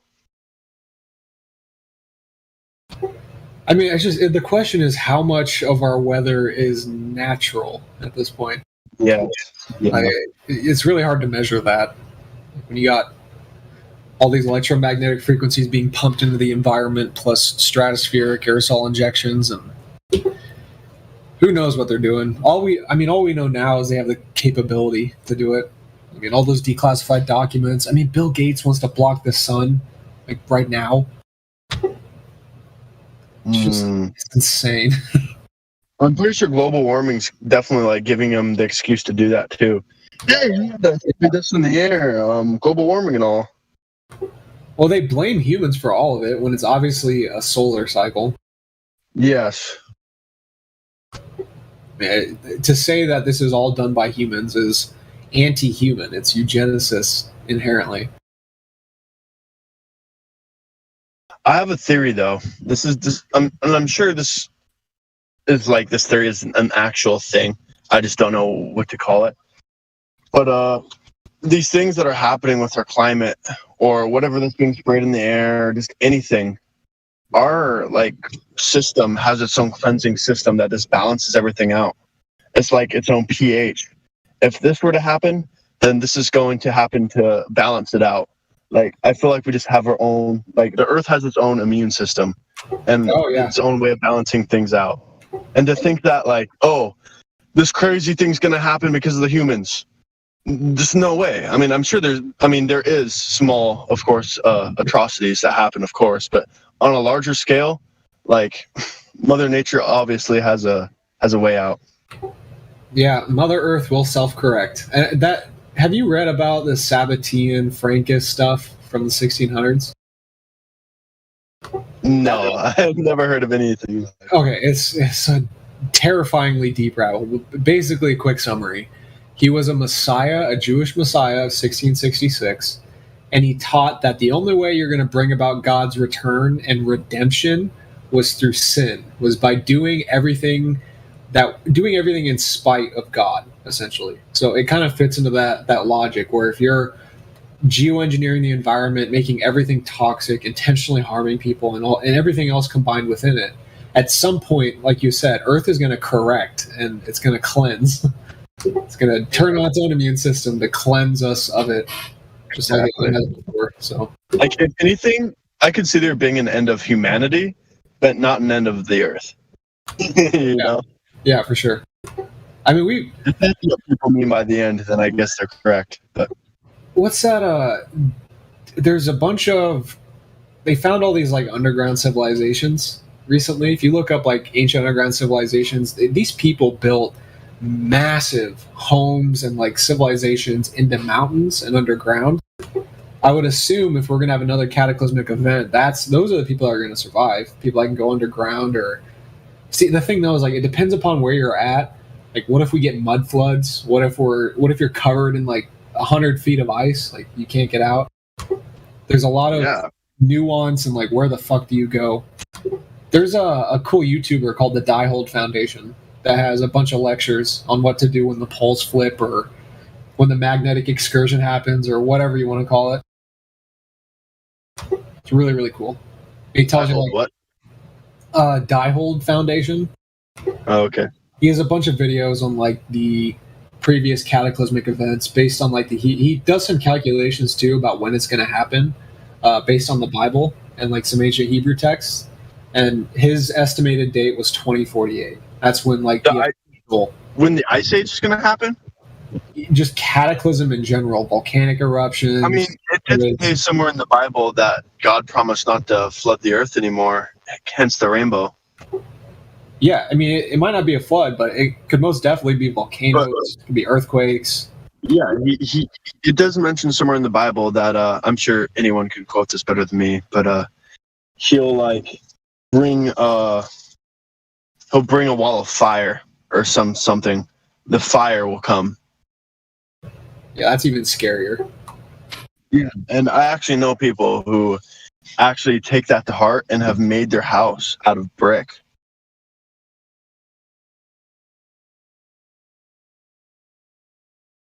But yeah, it's, I don't know.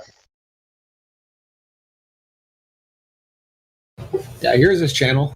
I mean, a lot of his theories are obviously based on like a globe model, just like assuming the poles flip will cause a change in rotation or whatever you call it, and then that leads to a great flood. So it is a lot of speculation, but in terms of the like location, where to go, the sequence of events, like the historical accounts, the solar cycles, it's all really, really cool stuff. So we're speculating about. Of course. The idea about Earth's rotation flipping, I'm curious how that would work in a flat Earth context. Because if it's north south like dipolar magnetic field, if the spin is predicated on the magnetic field and it flips, would spin go the other direction? So on the flat, would it be the same concept? Like if that polar configuration flips? So you're saying that like it's as if south was north, but I'm not sure. Yeah, that's what I'm saying. Like, in a flat Earth, I'm trying to wrap my head around it. That's why I wanted to talk to Witcher. I was curious what he thought about excursions and magnetic excursions in this context. If you're thinking about the Earth, the ground we're standing on flipping, obviously that will be catastrophic. But when you talk about north toroidal field, south toroidal field, which is so-called north celestial pole or south celestial pole, maybe the heavens can flip, but because the heavens move. What if the creator decided to flip? Oh, yeah. Oh, that's okay. That's interesting. I got to think about that now. That's a good idea. Huh. Oh, I love all the electromagnetic theories and the work of Ken Wheeler. I know Santos Bonacci has some good stuff on it too, about the redshift, blue shift, the dipolar, dielectric magnetic field, and how we live on a plane in between. And they do, like, I don't know how much this is trustworthy, but for the past, like, 50 or 60 years, since, like, 1950, the North Pole is moving, right? Like, the magnetic North Pole is supposedly moving, and our magnetic field is, like, 50% weaker. So I don't know if that's just signs of times to come, and we're about to get another cataclysmic event, maybe the rapture. Man. I just know I don't trust any of the modern science anymore. Yeah, if I don't see it with my eyes, I'm just like, okay. Yeah, for sure. It's hard to. This guy is not like, he's not a consensus dude either. He's not like a science worshiper, but he looks at a lot of the ancient stuff and tries to correlate their mythological stories with what might happen in the modern day. And he makes some very, very interesting connections. And like he does some calculations with the Bible that I don't understand, but somehow he discerns the time of the next pole flip, the next cataclysm, which is 2048, which is like 20 years from now, 25 years, 28 years. Yeah. I'll be what, like 58, 60 when that happens, if it does. Possibly.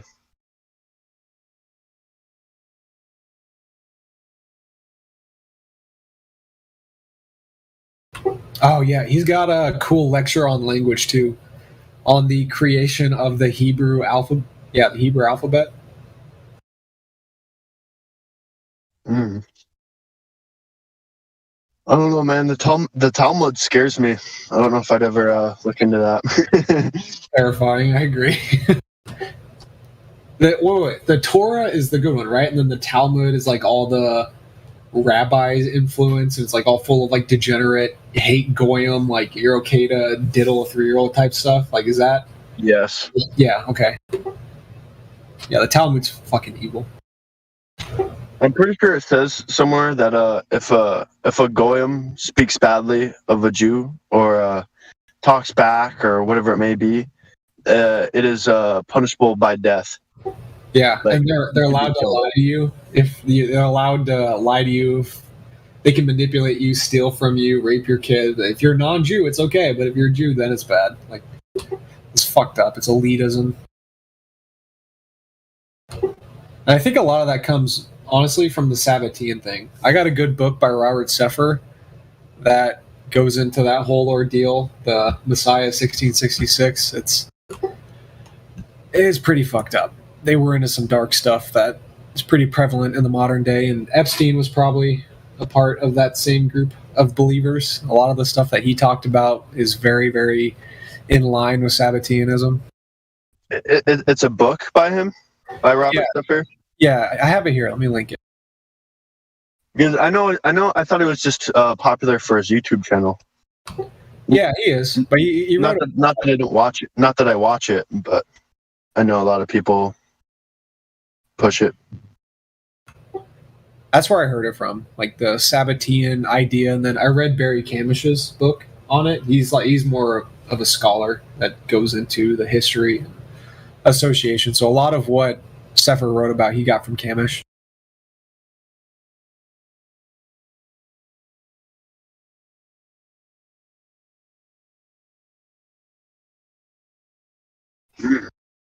That's interesting.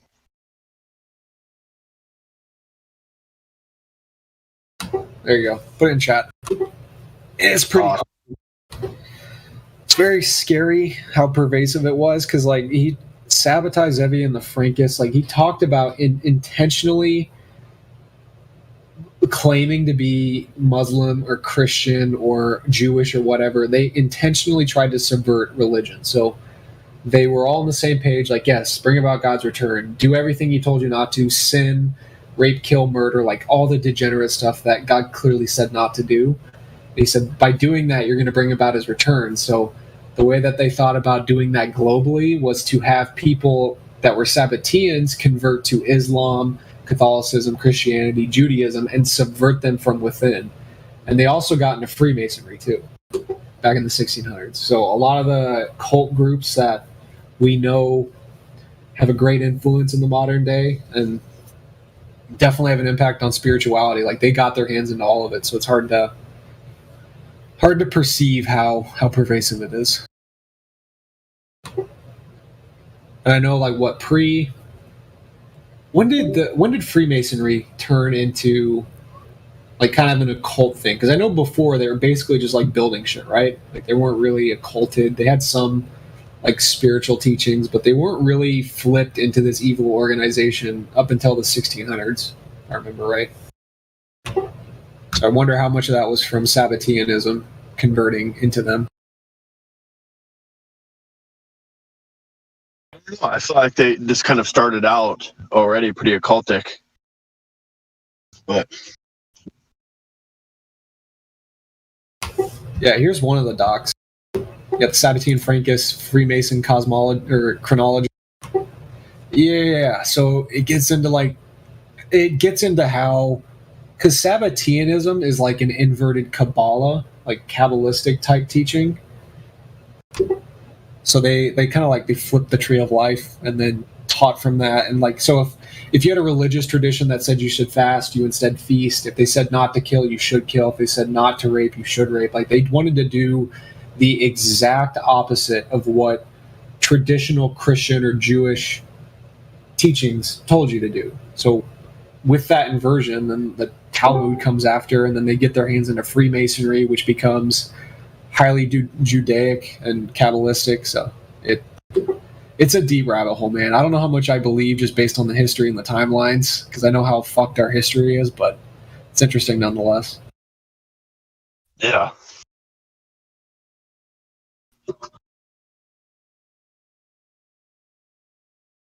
Sure, many of the cults were a lot more prevalent back in the day, in those times. Like, like what kind of sacrifices, blood sacrifices, and what. I'm sure that shit still goes on today with our elite.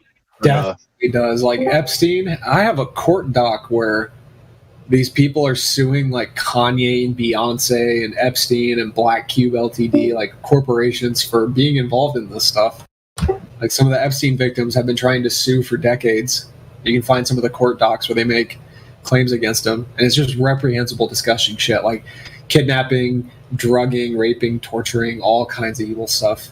So I wonder how much of that, because we know a lot of the stuff goes back a lot longer to like some of the like Moloch cults and Baal and all those evil groups, but it didn't really become pervasive, and especially a part of like Freemasonry, Rothschilds, some parts of Judaism until 1600s with Sabbatai Zevi. He's who popularized it. And even back then, based on the numbers that they provide, I don't know how legitimate they are, but Sabbatianism had half of the Jewish population following it at that time.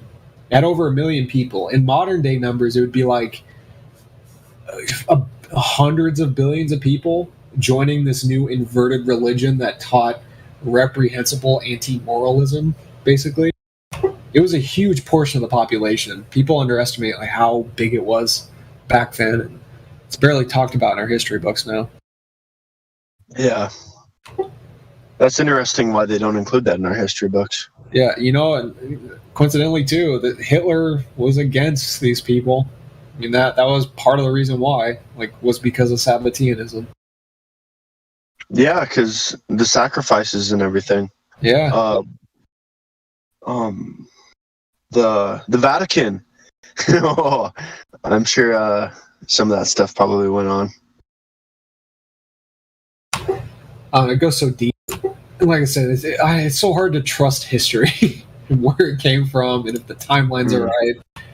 Like, the whole Tartaria stuff, like, completely fucked up my perception of history. Exactly. I don't know what the timelines are anymore and how much of it's suppressed and rewritten and what's true and what's not. Yeah, absolutely.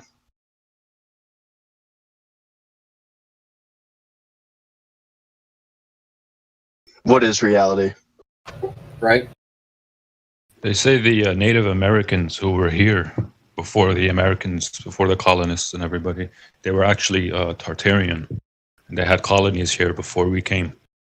That's the theory, at least. Yeah, I've heard that. It's crazy. That's why they don't teach it in school. You know, they don't want us knowing about Tartaria. I mean, that World Fair footage about them having these massive cities that they built in, 2 years, that had electricity everywhere, and they use all this advanced tech like that. What happened to them? Like, how did they vanish? Who defeated them? Like, what the fuck happened to that entire civilization in such a quick amount of time? And then no one remembers it or knows about it. Very few do.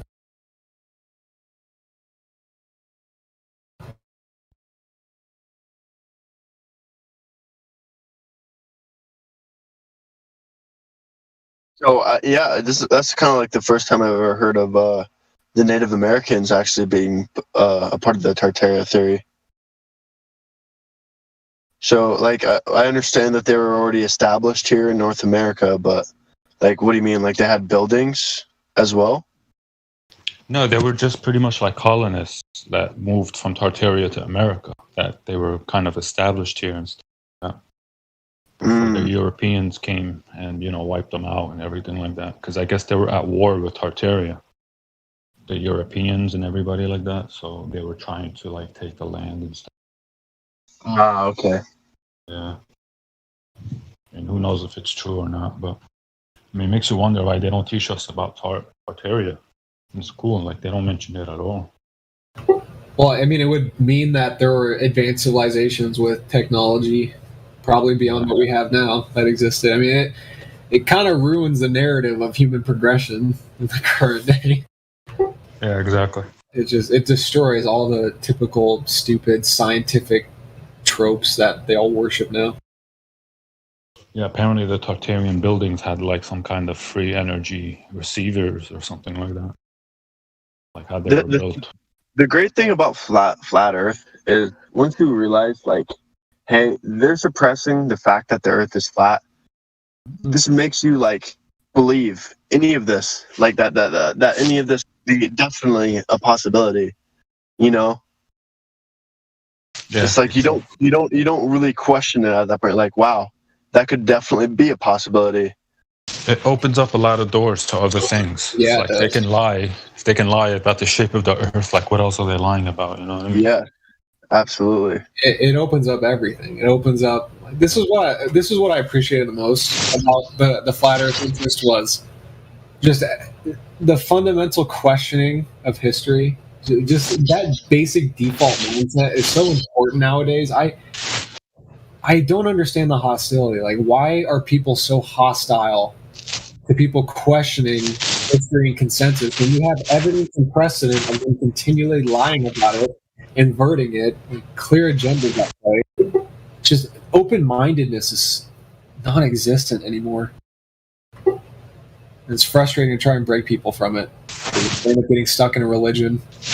They end up getting stuck in this like perceived consensus that they don't even understand themselves. Like Whitsitt says it. Like Whitsitt knows more about their model than Globers do. Like, he knows more about their own model.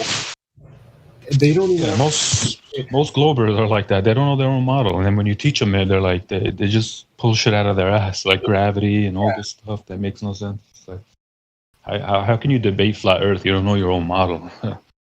I listened to the Vegan Gains one, and oh my god, it was so bad. Vegan Gains is so dumb. He's also an evil bastard. You guys know who Vegan Gains is? Yeah. You've seen compilations of him. He is an evil, anti-human bastard. I cannot stand that guy. So it was good to see what's at in this place. I just don't understand, like, who follows this dude? Nihilistic, atheist, vegan idiots, mostly. His whole group's atheists. Like, they're all anti-life. They all hate humans. They love animals more than humans. Atheists are some of the most like brainwashed, arrogant people. You know, they're like I don't know. They're so sure of themselves about everything.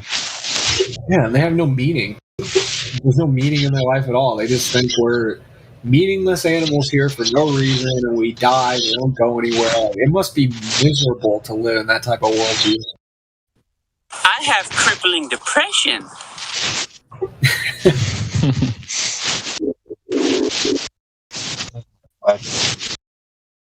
Not the dude who came in, but the sound. Just name it. The YouTuber.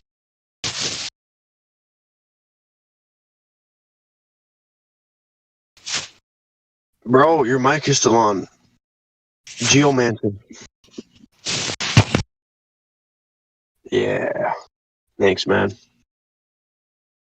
Not that I'm not loud, but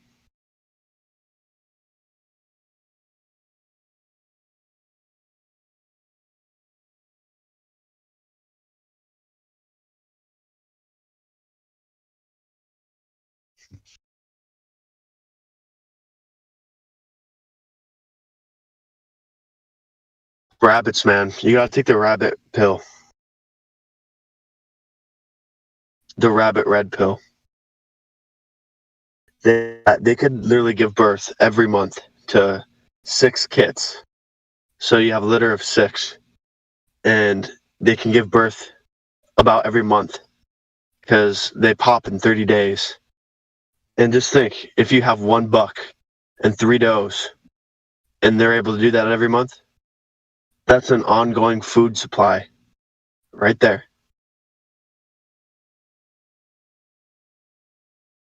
Have your own food, your own meat. Yeah, rabbits are a delicacy in some countries. They're very handy, but you can't really live off of. You get they don't have enough fat or something like that. Apply for a small holding license. Get rabbits and Angora goats.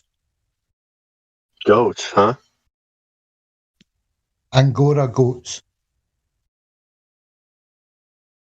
Goats are pretty good. Big money in Angora skins and furs. Yeah, we're looking to get a goat right now. I just feel like, man, they're like, if you have a really nice field and you're in the middle of nowhere, well, not necessarily nowhere, but you have a lot of land, I wouldn't see anything wrong with letting loose some goats, but I hear they're like a real pain in the ass to keep in, like almost impossible to keep in because they just destroy shit, and you'll find them on top of the roof of your house. Yes, they'll destroy everything. They'll eat the fence. They'll eat the ground. They'll eat the trees. They'll eat your car. They'll just terrorize you. But yeah, if you can ranch them in, yeah, they're good to keep.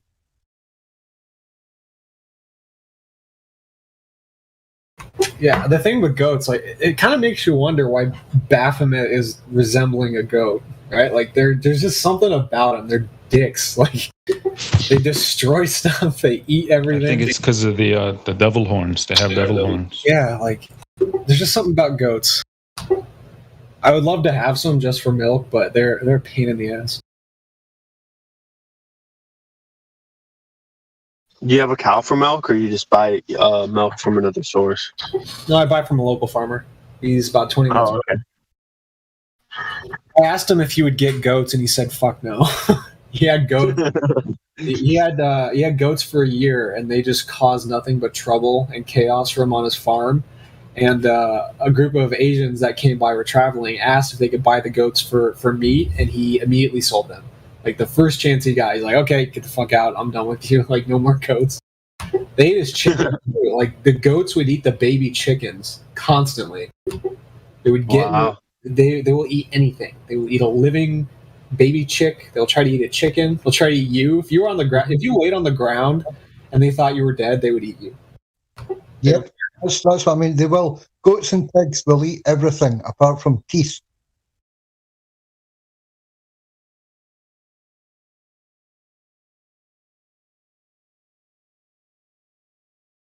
They are great at utilizing compost and waste, though.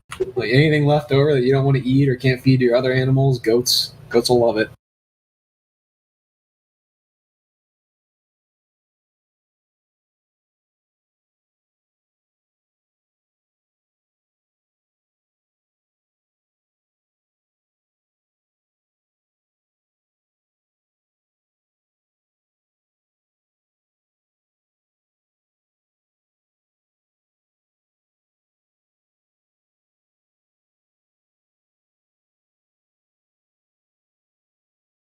What's all the globe earthers going?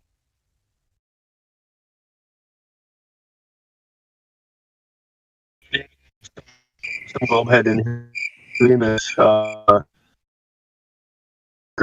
YouTube video link.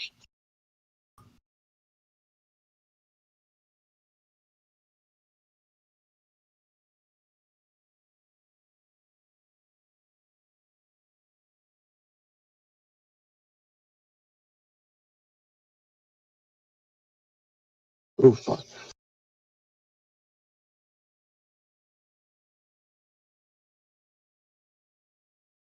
I forgot if it was Augenus, if it was an Augenus interview I watched where he said this, or just some video I found online. But I guess like mosquitoes, they don't like actually, they're not intended to bite you and drink your blood. They're actually looking for pollen or nectar and whatever such. And if they can't find a degree of that, then they become desperate and actually go for your blood. But if there's enough pollen or nectar, then they don't go for blood. It's only like the desperate ones. I read that theory. I read that there's no writings about mosquitoes up until like the recent couple of centuries. That they didn't, like, there were no writings about them. No writing about like a blood-sucking insect such as that. I wonder if they're like a genetically modified species intended to suck your blood. I don't know. It's really hard to find the history of mosquitoes. I feel like they're everywhere, though. I mean, they're in Africa, they're in South America, they're in North America, of course. Europe. I think they're in every country, to be honest. Yeah, the earliest history we have of them was from the mid 1600s, which is the last grand solar minimum, the Maunder minimum, which is where all the cataclysm happened and all the volcanic eruptions. Like, could they have been some new birthed insect, like fixated on sucking the blood out of everything, or I know you said like they're mostly focused on pollen. Like, what caused that shift?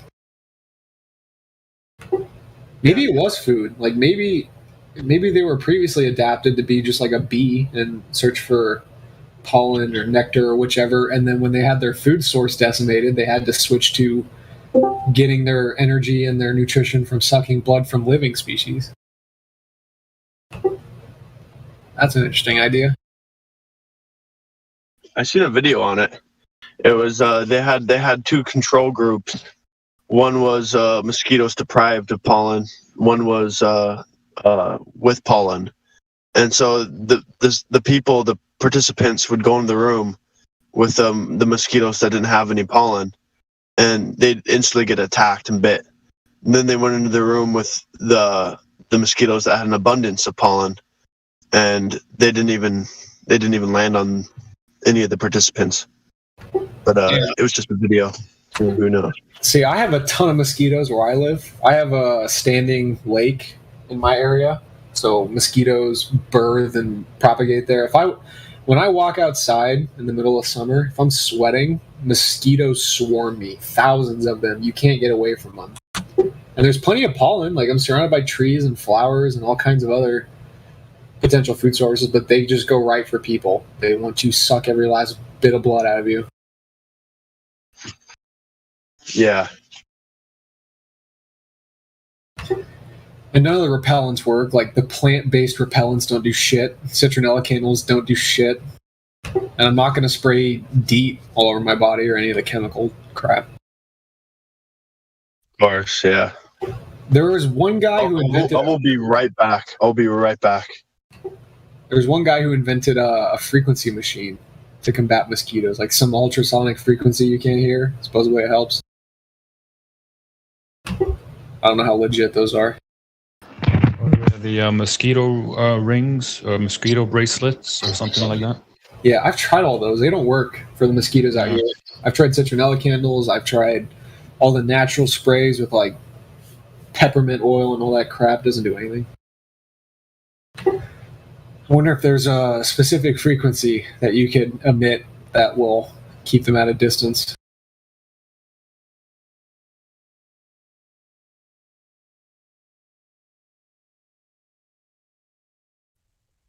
Is that mosquitoes? Yeah. I used to swear by citron. My mum used to get a certain type of citronella oil that you could put directly on the skin, and it worked perfectly. But we also used to use it in burners in the garden, in oil burners, and scent the garden. And also, there is one of the sonic devices that almost works, but only in closed environments. It's better, like greenhouses. It works more in there.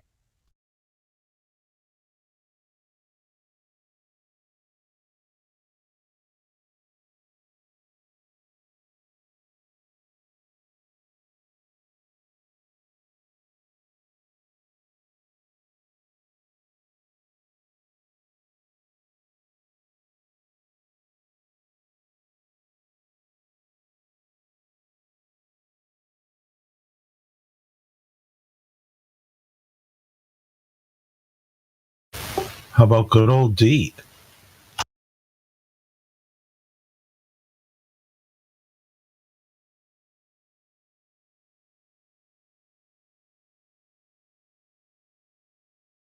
Yeah, DEET works. It tastes terrible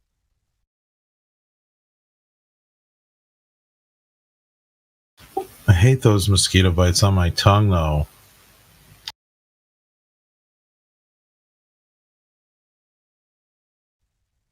Stop licking the windows.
I got some pictures from downtown Pensacola I took earlier today in the live stream voice text. If anybody wants to check them.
Oh shit! So Modern Day Debate is now doing voice debates in their server that are moderated.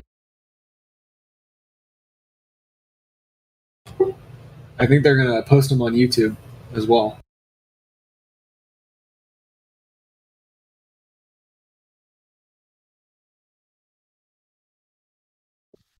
I don't see anyone in the voice channel. Yeah, the server isn't very active because of some of the moderators and a few people in there. That's what I was hoping. If you guys joined up, we can get some good debates going. I'm not educated on all the specific points yet to debate for flat Earth or debate against the globe model more specifically, like Witsit does it because they're making the positive claim. But I will debate the shit out of jabs and health and anything else. I need to listen to more. If you guys got, I think you posted some links in the Flat Earth channel. If you guys have some like solid favorite YouTube channels or archives or whatnot that are not listed in the server, send them my way.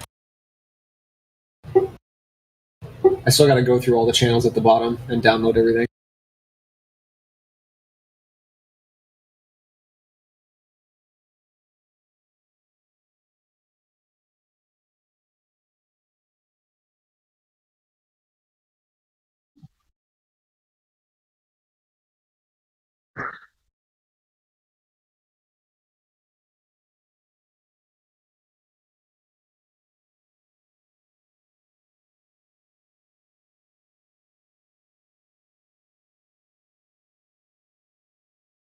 Oh my god, the magnet channel. The magnetic field channel is a gold mine.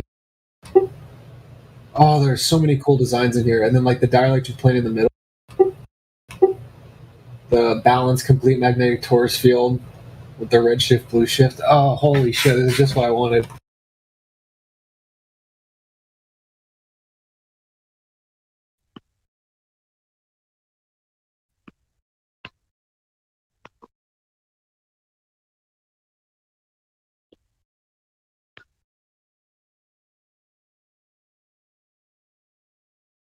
If I could get a role in this server, I'd definitely be a lot more active, but never been able to seem to get one, so A roll? What kind of roll? I don't know, flat Earth roll or like a valued one, or I don't know, something cool. Oh shit! I just joined a few days ago. Something cool. How about space herpes? Is that cool? Would you like that role? The what role? Space herpes. I don't know what that means, but sure. That's a Glober's role. We give them. Oh yeah, dude. Dude, if I even got a Glober's role at this point, I would be okay. I'd be okay with it.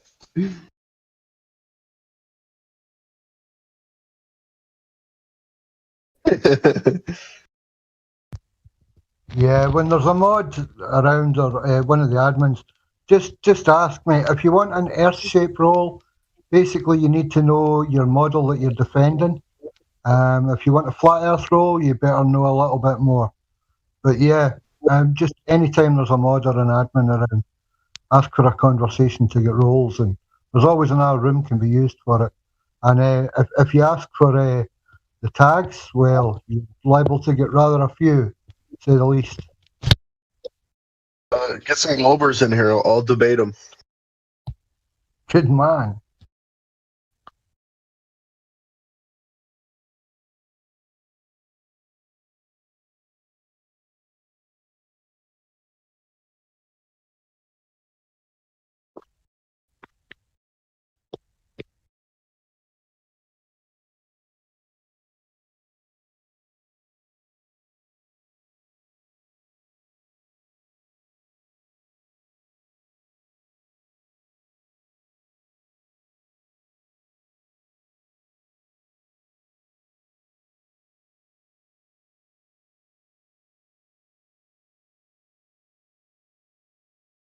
Oh.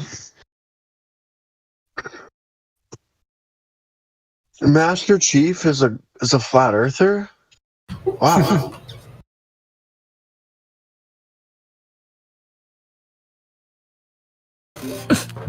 Yeah. What's up, man?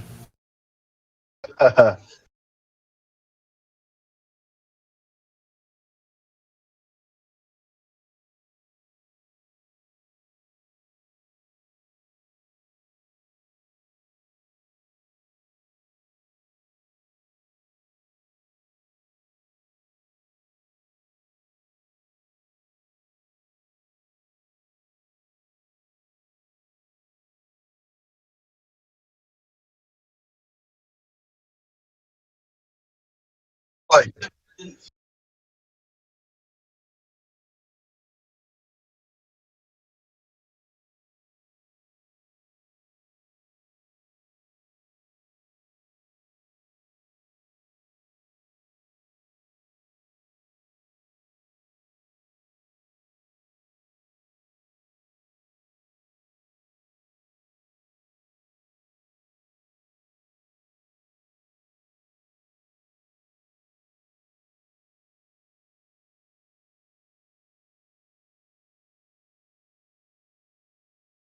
someone go throw down the link to the server in some social server.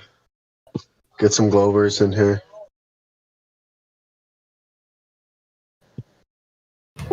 You can try to get some from Modern Day Debate.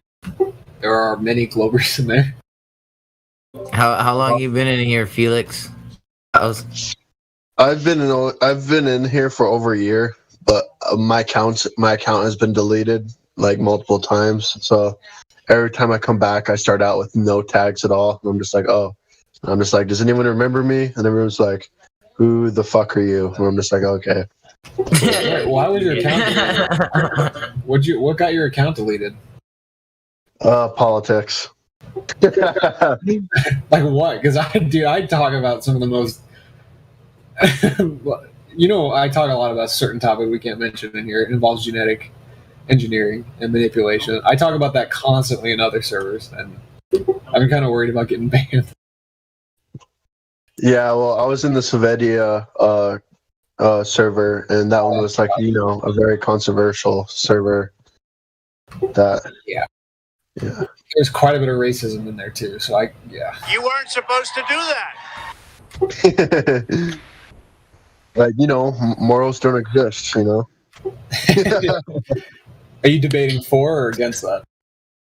I have my own view on the subject. Okay, that's good. As free range kind of freaks me out sometimes with that moralism argument about how murder is great and like consuming humans is fine. Like, Inga Hanamana. That's a bit much for me. Sorry. What? Yeah, that's weird. He strikes me as a sociopath. Did you hear about what happened with his girlfriend and his baby? Are you up to date with that? He left him because Luna was a psycho. Yeah, and then Luna came out and said, like, they're both calling each other psychos. And then, like, Goda said something about her abusing his child, but he didn't say anything and then only wanted to report it after she broke up with him. Like, just... They're both insane. Like, they're both nuts. Luna was clearly nuts. Yeah. One second. My mom's barging through my room. Mom! Get the Bengay! I'm sorry, that was a stupid South Park joke. Hey Dolan, have you? I knew exactly where you were going with that one. What's up? Have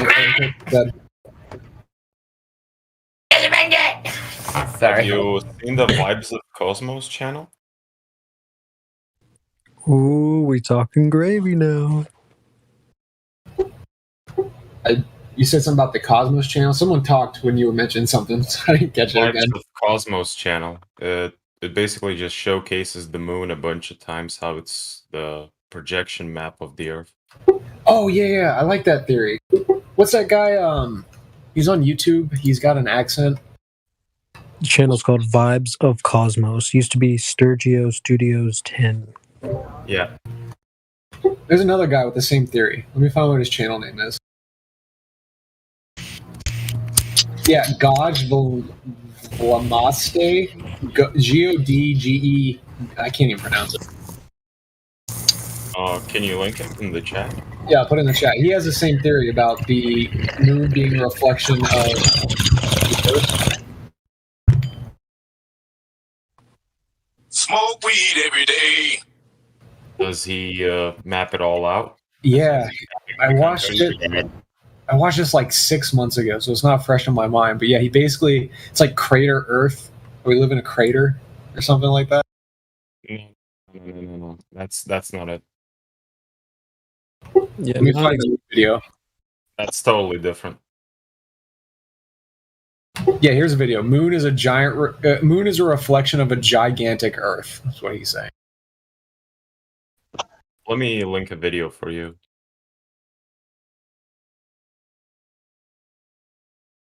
It's got a ton of views. It's got 300,000 views.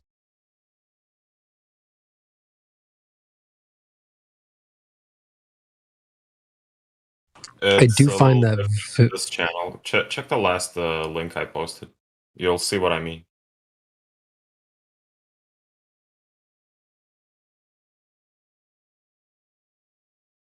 Yeah, I find that highly fascinating. Bootman, what made you bring that up? Same. It's mind blowing. Anything to do with the curvature of the Earth? It made me bring it up because Dolan has been talking for a long time, and I just wanted to know if I know something that he doesn't. Nice. No, it's super fascinating. I'm glad you brought that up because I find it super fascinating. I bought the map and everything. Yeah, I have a picture of it saved of what the supposed map looks like. Let me post it. Oh, you do have it. Okay, That's cool. So, do you know the curvature of the Earth though? Do you have any proof? No.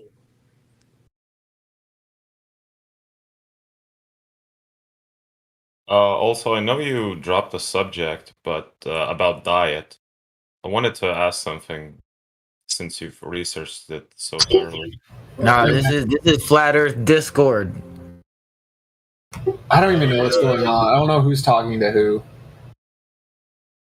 I know we keep getting interrupted. It's all good, man. It's called the Flat Earth Discord. Supposed to be talking about the curvature And who are you talking to about the curvature, sir? What's that, Bootman? Who are you talking to about the curvature? Anybody who wants to talk about the curvature, if they have any proof about the Earth's curvature. Are you pro flat Earth or pro globe? I don't know what you're arguing for. Oh no, I'm a flat earther. Oh, okay. Let's see. I observe and witness, and the Earth is stationary.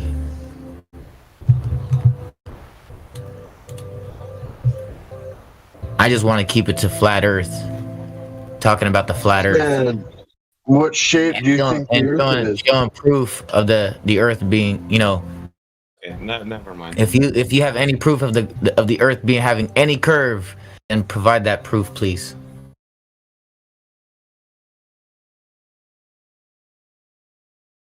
I don't know if Bootman wants to debate. He put his mic on mute. Wait, is Bootman pro globe? I don't know. I didn't get that sense talking about like Vibes of Cosmos channel. Yeah, that's what I was wondering. But there's a chance, I guess. Come on, Bootman, don't be shy. It's only a globe paradigm. So you got any proof or curvature? Bootman? I don't think he's a glober, just being honest. Why But have Bootman, you can speak for yourself. Is that what you're asking me, Mr. Master Chef? Chief. Master Chief. You know what I mean? It's all good, you know what I mean? I'm dyslexic, I mean, you just give me the vibes like from that South Park, guy, Master Chef.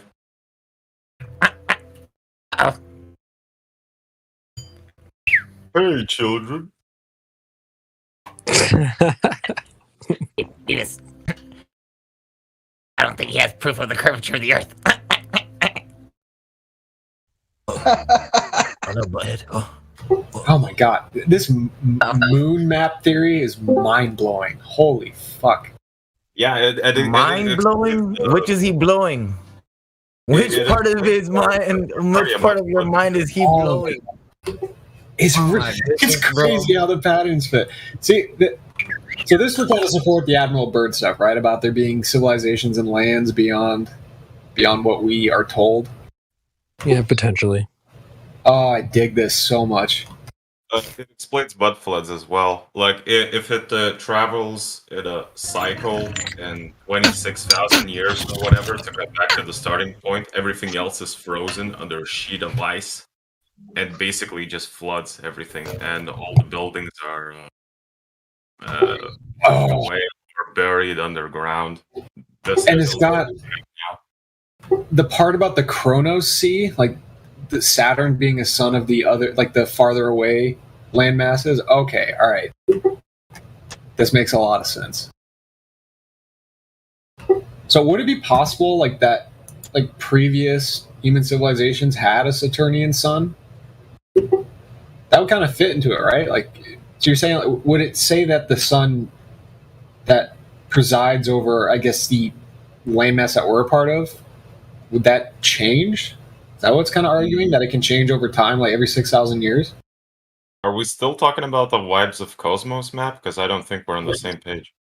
No, there's a part on, there's a picture that says Kronos Sea. Kronos is Saturn. Yeah, on the Yeah, that's an interesting tie that you make there, because I have heard that Saturn being like ruling, I don't know too much about it, but I've heard, that making that tie. I've heard that tie before. It's mythological. So like the Roman Saturnalia, which used to be Christmas, like that was the worship of Saturn, and then like all the mythology and like Sumerian depictions of the sun was all Saturn. All the mythology kind of says the same thing, Greek and Roman mythology. What did they tell you that what the Earth was? I don't think they said specifically. I know most ancient civilizations had relatively the same model of a flat plane with a dome. So, I mean, this would imply that if the Chronos Sea is out there, like then perhaps like the suns move out. So like the sun over us currently will eventually move out into the outer part of the land masses, and then a new sun will appear in our current landmass. So like it would kind of mean that we have a changing sun relatively consistently, or at least on the clock, like you said, every 6,000 years or every 12,000 years. That is a cool idea to speculate about. I'm gonna think more on this and watch more about this moon map.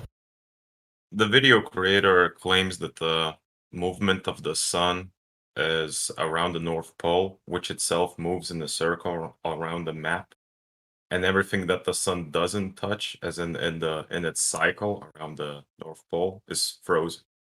That's where Antarctica is. It's everywhere around us, and since the sun moves, so does the Antarctic Circle move with it.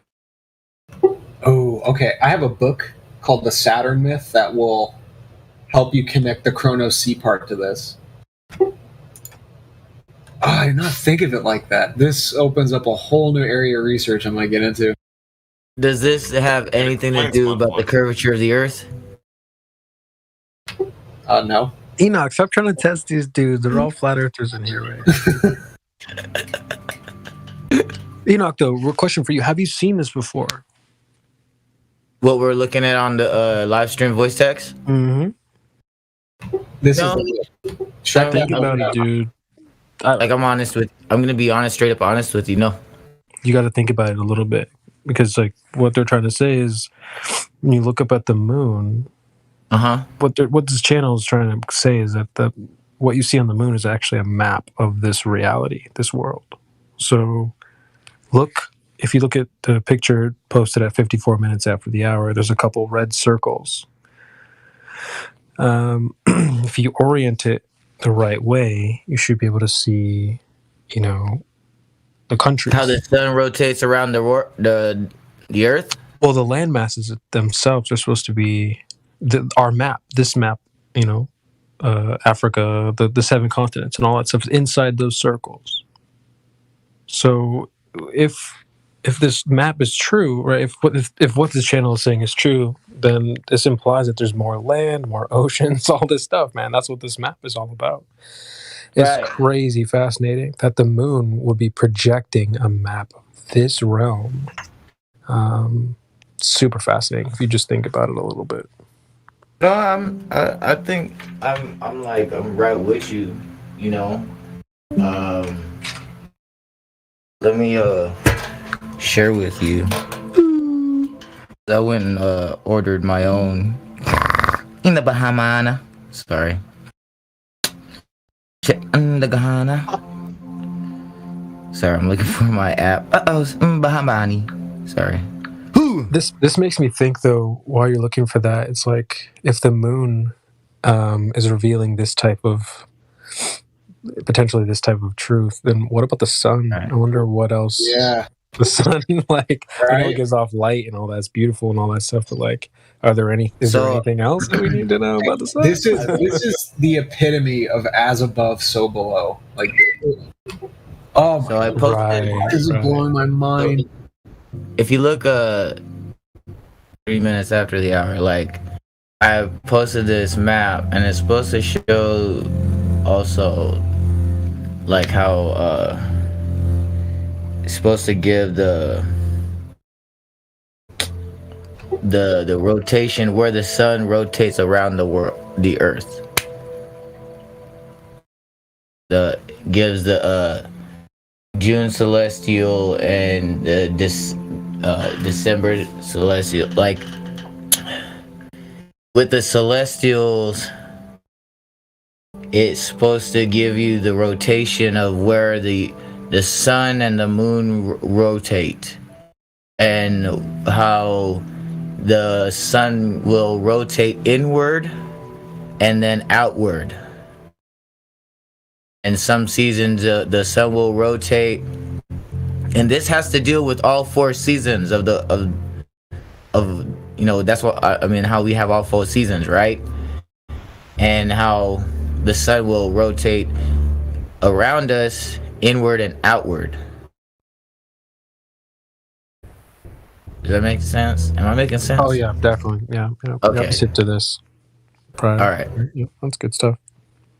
Oh, by the way, that Gleason's map, there's in the past 200 and so years, there's documents of where the North Pole has moved since then till now. And you can point it on the Gleason's map, and you can point it on the Google map, and it has a sort of a curve to it. And if I you think I know what you're talking circle about. and put Yeah. it on the moon map, it fits the same way it is on that channel. Right. Right. I know. I think I know what I know what you're talking about. And what's even more crazy is that it's like the landmass that's outside of the, our map or whatever is even bigger than our current map. So that's the implication. I hope I didn't make you guys feel like I was making fun of you guys or something, like, when we guys were talking about it. So I apologize, man. No, you're good, Enoch, because I usually take that attitude as well. I was like, let's get down to it, man. Let's debate. Let's go. Right. Like, let's go right back to the curve. Okay. You can't prove it? Okay. Fuck off. I'm sorry. But as soon as Bootman started talking about this vibes of Cosmos, I knew he wasn't a Glober. So, sorry, Bootman, go ahead. I just said don't worry about it. It's okay. Shaka. It's this kind of server, it's to be expected. Wait, what is that supposed to mean? Always give attitude to people? No, just like people come in hungry. I'm like that too. I come in looking for a debate. Let's go. I'm like that at times as well. All right. The point of the server. Do I sound hungry? You did. Yeah, you were like, go with your now. Fuck, man. My bad. My bad, guys. It's the point of the server and it's the point of the live stream. You were quite right, Enoch. I'll back you every day, mate. Find that curvature and rip them apart all you want. Gracias. I didn't mean to chew your guys' ears off, though. My bad. Oh, all good. Hey, Bootman, so you live in Canada? Sorry.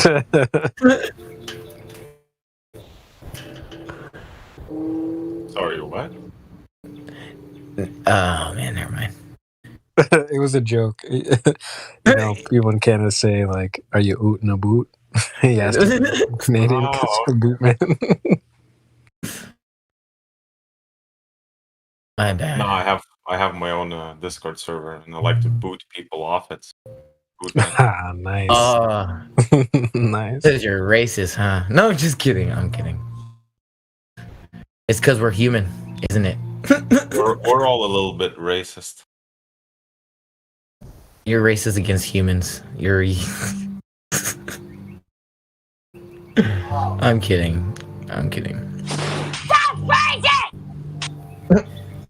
What the heck was that?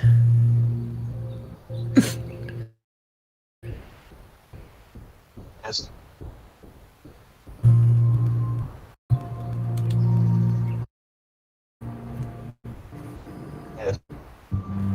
Uh-oh, Ina Mahama.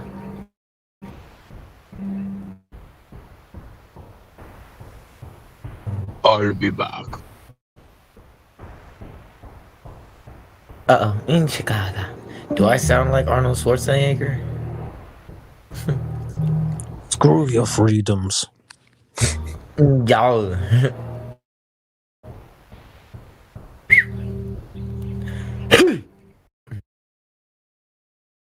I was back. Back off into Chicago.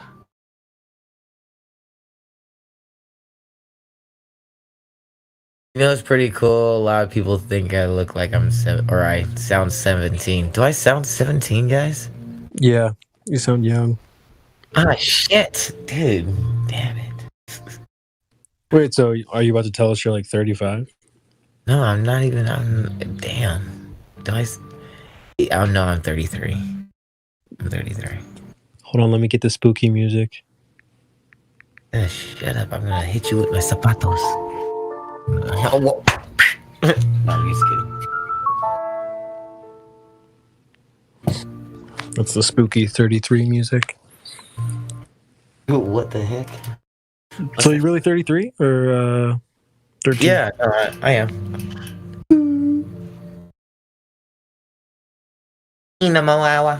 Yeah, I am. We need verifiable proof, Enoch. No, I'm not gonna do that, man. Are you gonna reverse the burden of proof like that? Just take my word for it. I look like Gohan. How dare you?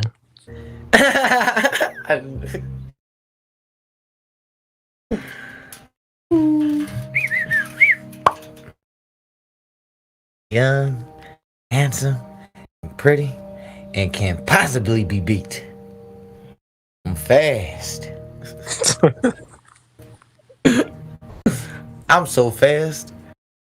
I hit the light switch in my bedroom. I was in bed before the room went dark. Listen, now I'm super curious, Enoch. Are you under 20 or over 20? No, I'm really 33, bro. Oh, for real? Yeah. Hold on, let me get the spooky music again.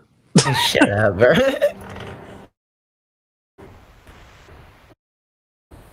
In the Bahana.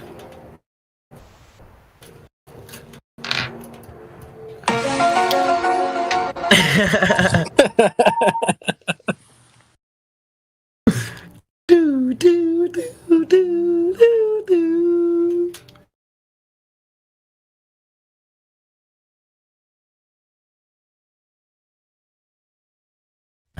How good is your Glober, Enoch? You got a good Glober? I got a good. What do you mean? So there's a. I'm not sure if you're familiar with like Nathan Oakley's show. No. No? I don't okay. know. Wow, you should check it out, man. He runs a good show. I'm on Eastern time, so 9 a.m. every day. He does a show called Flat Earth Debate, but look up the channel. Nathan Oakley 1980 is the YouTube channel. Sub to that and check out a show or two. But yeah, he does a show every day, and he's got some cool panel members. But there was a panel member who came on, and you already know, Enoch, that like they hardly even come in to debate us anymore. So it's like one day there was a panel member who like pretended to be a Glober. He did it in like a French accent. It was so funny, man, because he kept up the act the whole show. I mean, we knew who it was, but like everyone played along, you know, and very entertaining. So I also find it difficult. It's not easy to be a Glober. So it's like when we have downtime moments like this, it could be a good time to practice your Glober. You know what I mean? Like, practice being a Glober.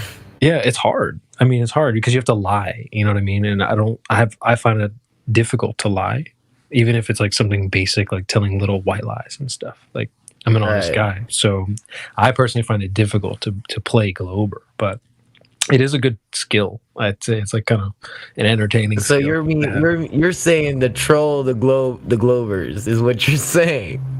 Well, it's like it's not even trolling them really. It's just like trying to be one. It's like we need someone to beat up on when no one's here. You know what I mean? So why don't you give us the curvature, Enoch? Where's the curvature, man? Okay. Wow. This is so hard. This is so hard, dude. Oh my goodness. So I was watching Jurassic Park. I can't.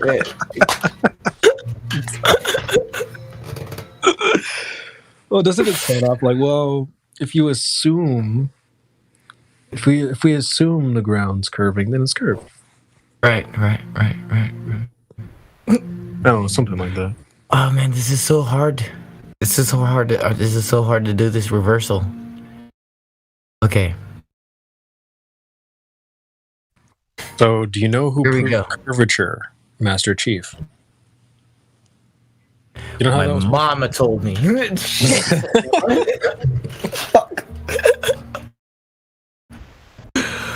Damn it, man. Like, okay. I was watching Ninja Turtles. No. I remember watching Ninja Turtles. Shit. Okay. The cartoons told me because I remember Bugs Bunny said he should have taken a left in Albuquerque, and I was like, bro, you should have did it. You should have, because the Earth is round, man. This is horrible, guys. Oh, dude, you're probably laughing your butt off, bro. He's probably like, Has anyone seen the lunar wave footage from Crow?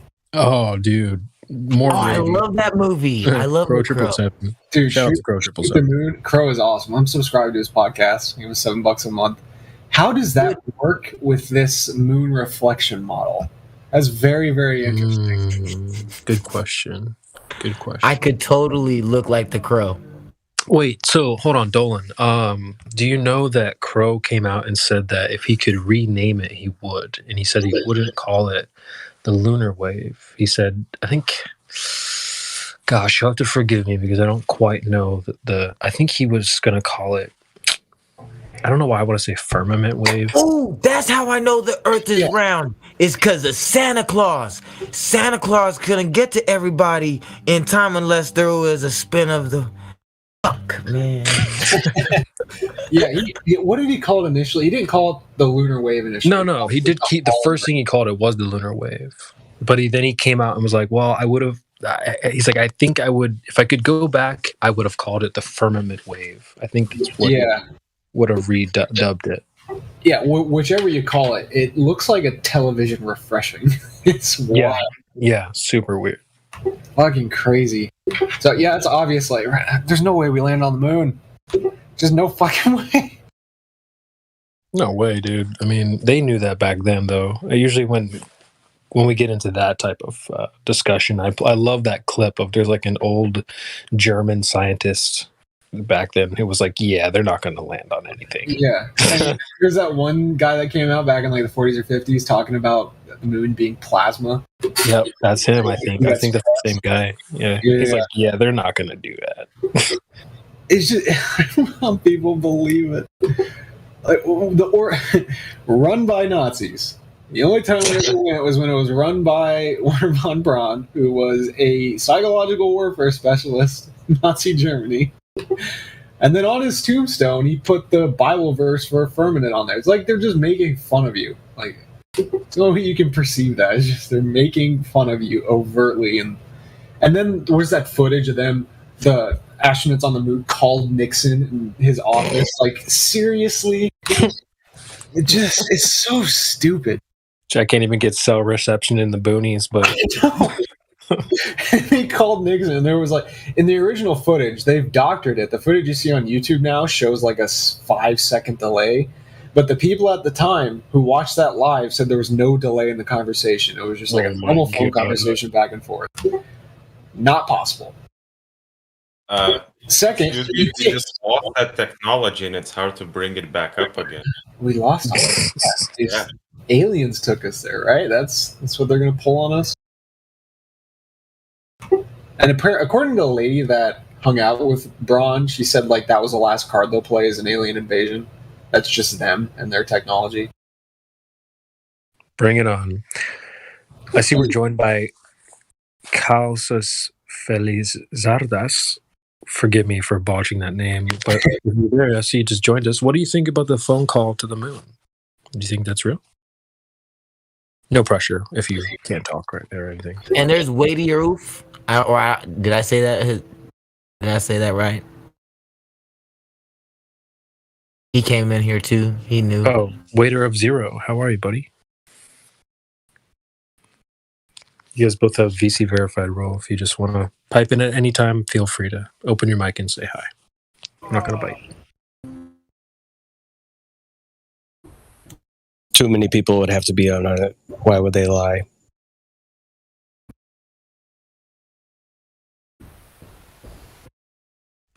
Ina mahamalala. Why would they lie? My grandfather's uncle made a bolt for the rocket. Why would he lie? Why would they lie?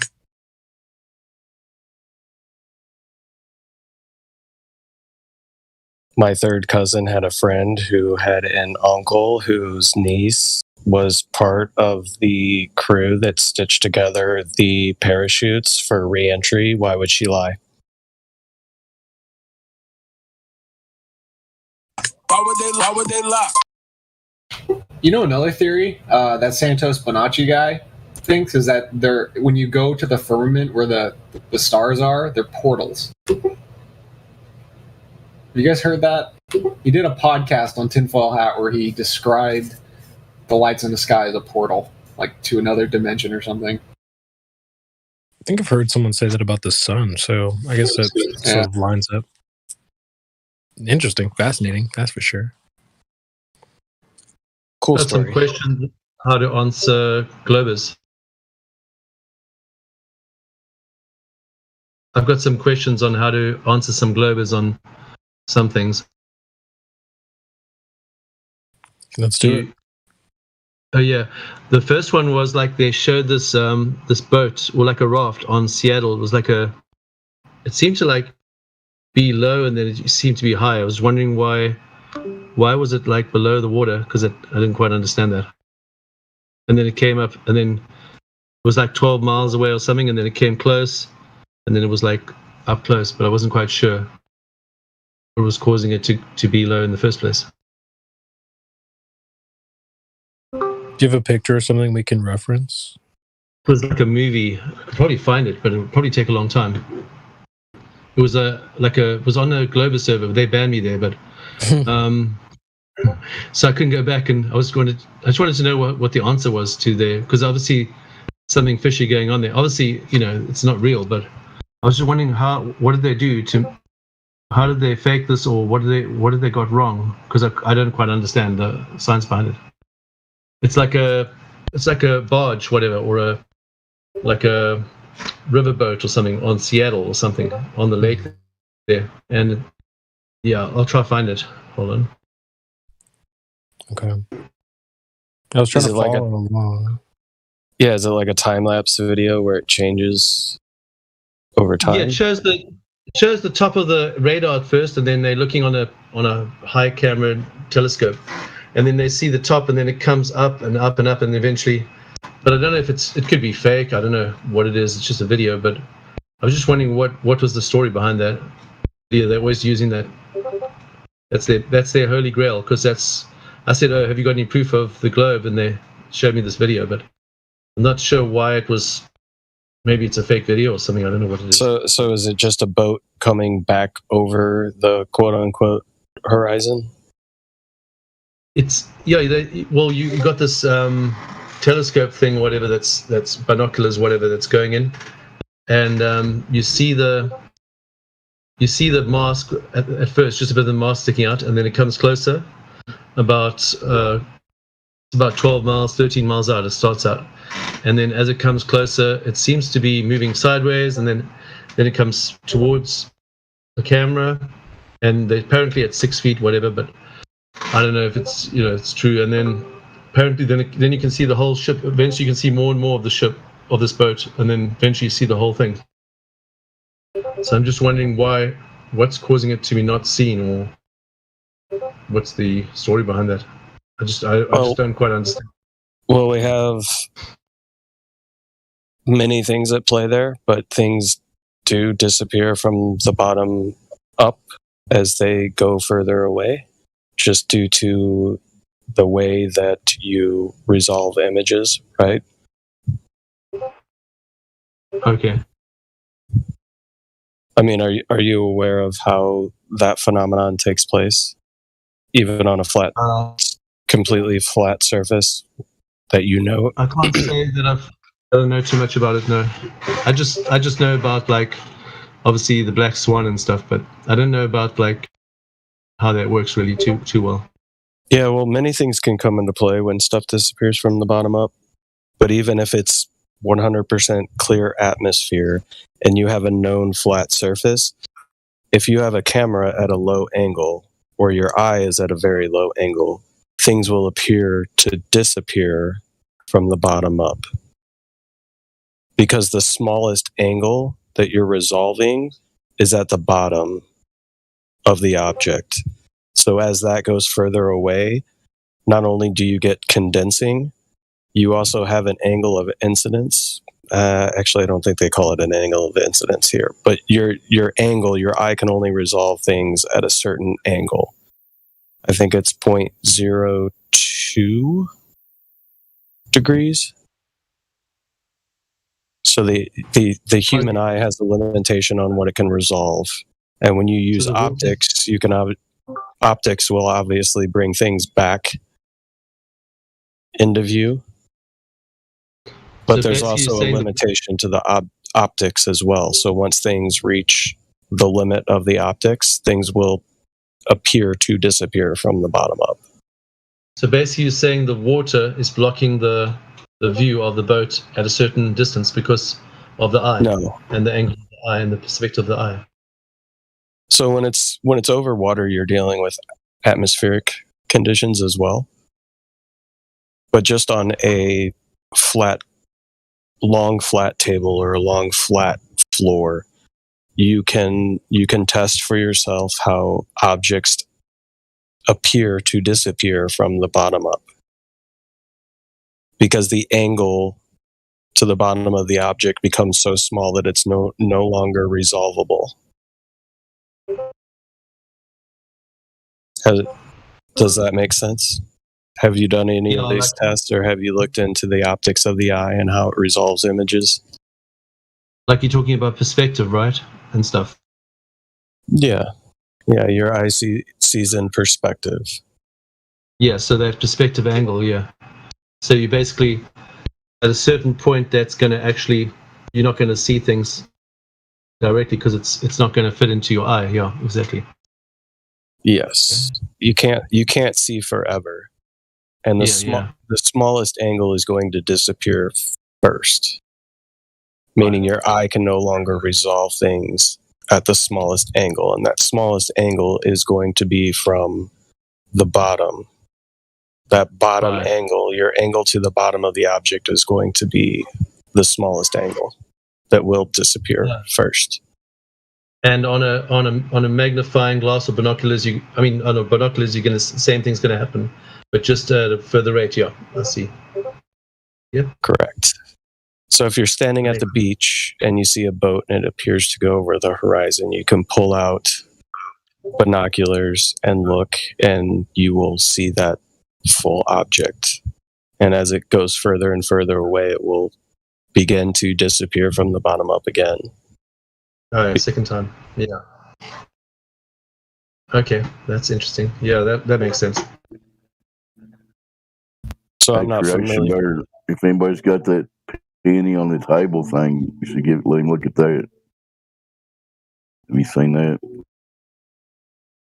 Oh yeah, I think I've seen that. I think I forgot about it. It's been a long time ago. Yeah. The coin being dragged back on a long table, you'll see what he's talking Yeah, I about. saw that. Yeah, I saw that a long time ago. Yeah. And you can. I think I forgot about that. You can do this for yourself if you go to like a large box store. I don't know what you have around you, but here in the States we have like a Lowe's or a Home Depot or a Walmart or something like that, where that concrete is poured to be level, and it's a long surface. You can take your phone and you can put your iPhone or whatever down at the floor level, and you can take an object and you can move it further and further down an aisle. And as you can see, it'll start to disappear from the bottom up on a flat surface. Right. And this is what's causing the Globers to have such confidence because of this perspective. It's giving them such a. They think that they're actually seeing the curve of the Earth, giving them a false confidence. I mean. Correct. And there's also, especially when you're looking over water, I live near the ocean and large bodies of water, and there's fluctuations from day to day depending on atmospheric conditions on what you can see and how things look in the distance. All right. There's some days where I can go out and I can see from the bottom pillars of a bridge all the way up to the top pylons, and then I can go out other days and it'll look like, I can barely see half the pillars on the bridge. And so it fluctuates. Have you ever seen the one with the windmills on the water? Just there's like a whole lot of windmills there, and it's a really good video. I think it's about 20-30 minutes.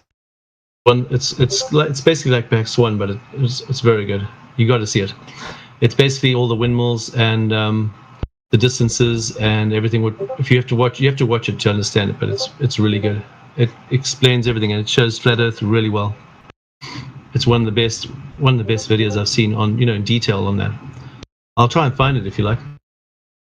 Windmills video. Yeah, I've seen a couple windmill videos, and I've seen some that people try to prove the globe with, and it is tough to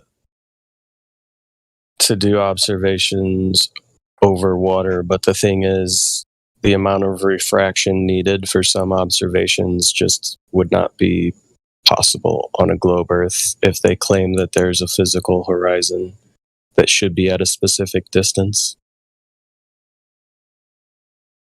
Right, and for refraction, you need change of the materials in the atmosphere for that refraction to take place. Yep. Without the change of the materials, it won't take place because there can't be a bending unless there's a change of the matter that the light's going through. Yeah, and that could be taking place over water. It can also deal with pressure differentials as well. So refraction can take place. There's just no definitive proof on an equation for getting exact refraction. So it's the rate of refraction over specified distances being empirically measured to be used as a specific argument, I don't think has fully been sustained.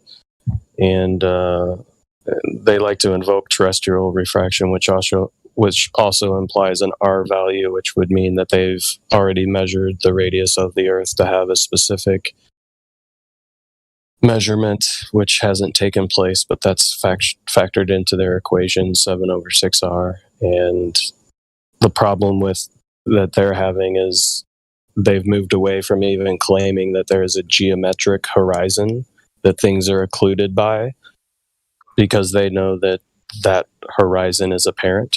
So they've even moved away from claiming that the horizon is a geometric spot. So they don't even have a claim of a geometric horizon, which is basically needed for their model. Oh, so they're trying to play safe, defensive, super defensive, so we can't pin them down. Yep. They do that a lot. I noticed they do that a lot. Yeah. Yeah, they keep shifting. Kind of. It happens a lot with gravity as well. They'll flop from Newtonian gravity to Einsteinian gravity when it suits their argument. So you explain that well, Napalm. If I could just add to it a little bit, I mean, like the globe model itself, they hijacked our limits of our vision to create the globe model to make us think we were seeing boats go over the curve back in the day. Yeah. And what he said there is all correct. I mean, once the globe invokes terrestrial refraction, you say, welcome to flat Earth. Because they're giving up their geometric horizon at that point. If they're invoking terrestrial refraction. So, y'all go ahead. So, yeah, and then they always want to, yeah, that's good. That's some good points there. And the other thing, on the other thing that they're talking about as well is something to do with Boyle's law, pressure and temperature, and the talking about when you come to a container and the second law of thermodynamics. They keep on going on about pressure and pressure gradients and temperature gradients, and I mean, I don't know what they're talking about really. They don't make sense. They use these one The end of words that and then they conversation is you're asking for you need pressure in the first place to have a pressure gradient. So we're asking, how do you have just the pressure by itself? That's what's the first thing you need. So you don't have to talk about their gradient. We can show them gradients all day long in a container. We know how you have pressure without a container. Am I right? yeah, you got it. As long as you got pressure, you got a container. Yep, that makes sense. And then they talk about temperatures, that somehow temperatures and pressures they affect each other somehow, and that they it gets so small by the time it gets to space that it's obviously nonsense because whatever's going on with the temperature is part of the dynamic system that, I don't know the full answers to that, but it gets colder as you go up, but we need to have containment to have pressure in the first place is all I'm saying. I'll shut up. And the space guys are claiming that because they claim that space is minus 450 degrees Fahrenheit, which is it's quite unbelievable because I don't know how anyone could survive or even in a spacesuit. That's extreme temperatures. So everything should be that should be pretty cold. Yeah, they try to dance out of that argument for hot or cold, claiming that there's, such a lack of particles that it wouldn't be felt in the way that you would feel it in an atmosphere. But I don't think that's a sufficient claim. Because those guys on the moon should have been all turned to ice then. They should have been ice blocks, basically. At minus 450 degrees Fahrenheit, everything's totally frozen. There's nothing works. No spaceship will work. Nothing will work at that temperature. Yeah, and then when you think when the sun is out, it should also fluctuate in temperature, and a large fluctuation between hot and cold. But I don't know. It's talking about basically Narnia. Right. You have to be. How can space be minus 450 and the sun's shining into space as well, because rays are going into space too. So the rays should be heating up the space as well. The minus 150. I mean, the minus 450 can't be that temperature because you got sun going in there as well. So it's impossible. Yeah. So it looks like we got some new people in here. Yeah.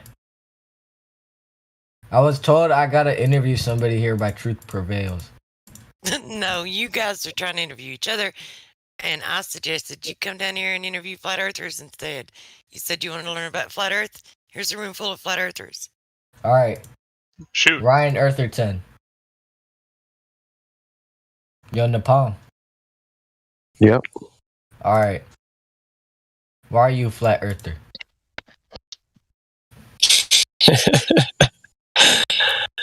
Well, Enoch.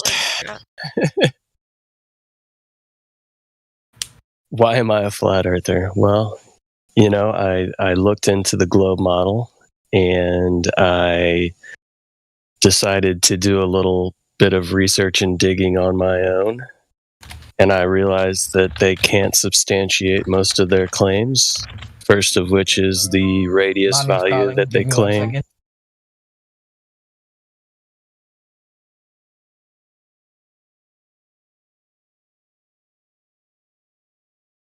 What's that? He said his mom was coming.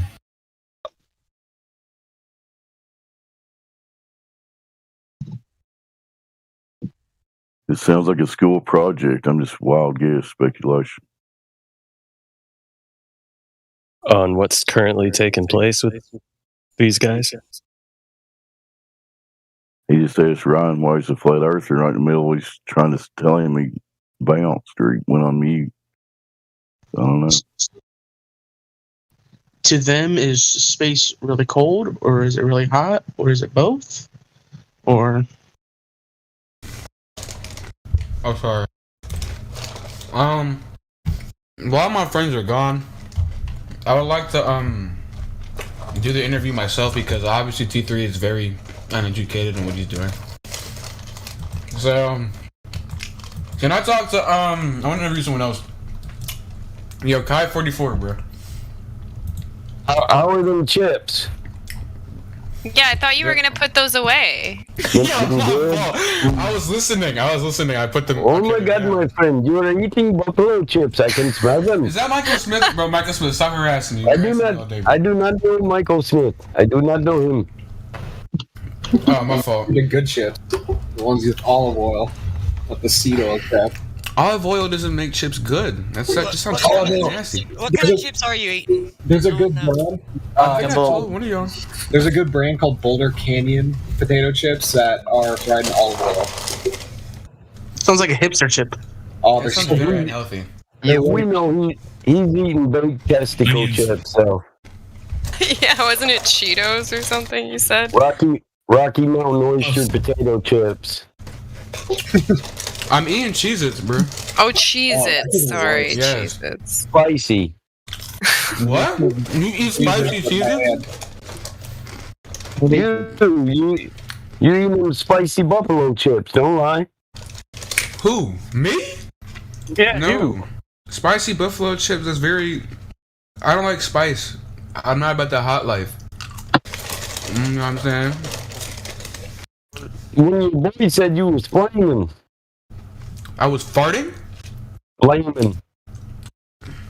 Bro, who said I was flaming? Flaming what? My Cheez-Its are not spicy. It's either T.O. or T3. One of them said you was flaming like for real cereal flaming. Oh. I don't know what they said. Don't listen to them. They're just dumb. They said T3. you was flaming how? Mm-hmm. Well, they're lying to you. Don't listen to them. Don't listen to anything they say. So how'd you become flaming? How did I become flaming? Sure. Michael B. Smith, how do I become flaming? I don't understand the question, dog. Michael B. Michael J. Smith, my fault. I'm beyond confused. Yes, it says MJS, Michael J. Smith. Yeah, that's a middle initial, son. That's not a name. What? It's a middle initial. That is my middle initial. Those are my initials. What do you stand for, dude? You think J's a name?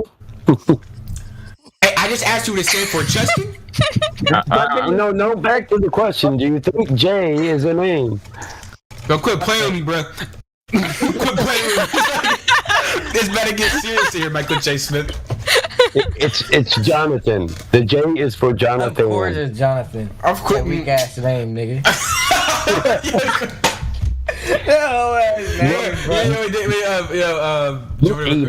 You just better stay the fuck out this, boy. Alright. Oh, snap. Look at Dims. We're sorry, Jonathan. Don't get aggressive. Sorry. Jonathan. Oh, look at Dims. Jonathan. No, why's my mic on right now? Alright, guys, this is my face.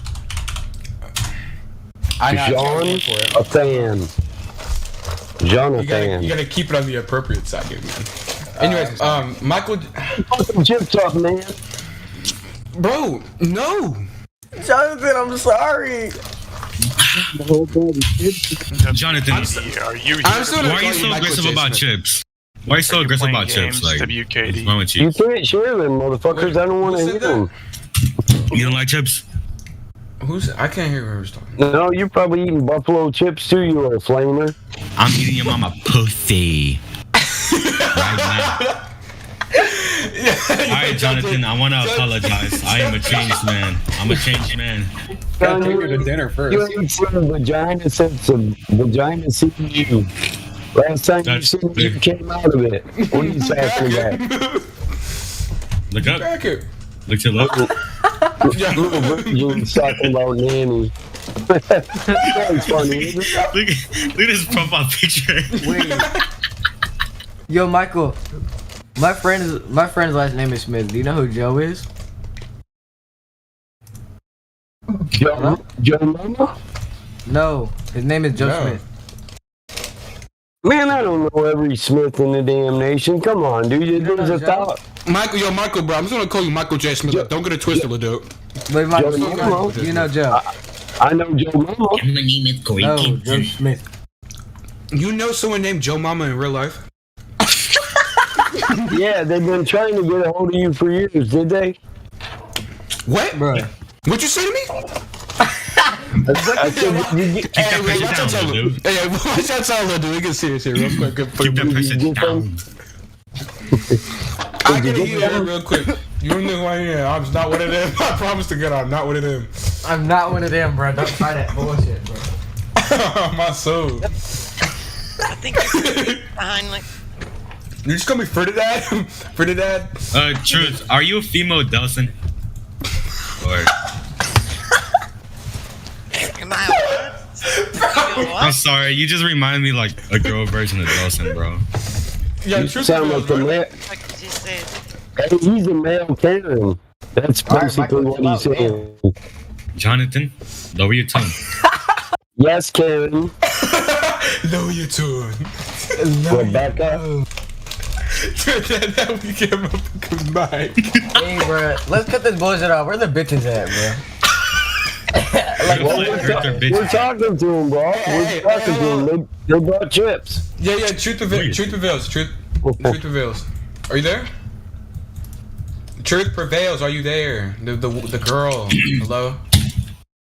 Bro, I know she here, bro. Bro, WKD. What's good with you? Do you think the globe's real? Duh. What the fuck is a globe? We here.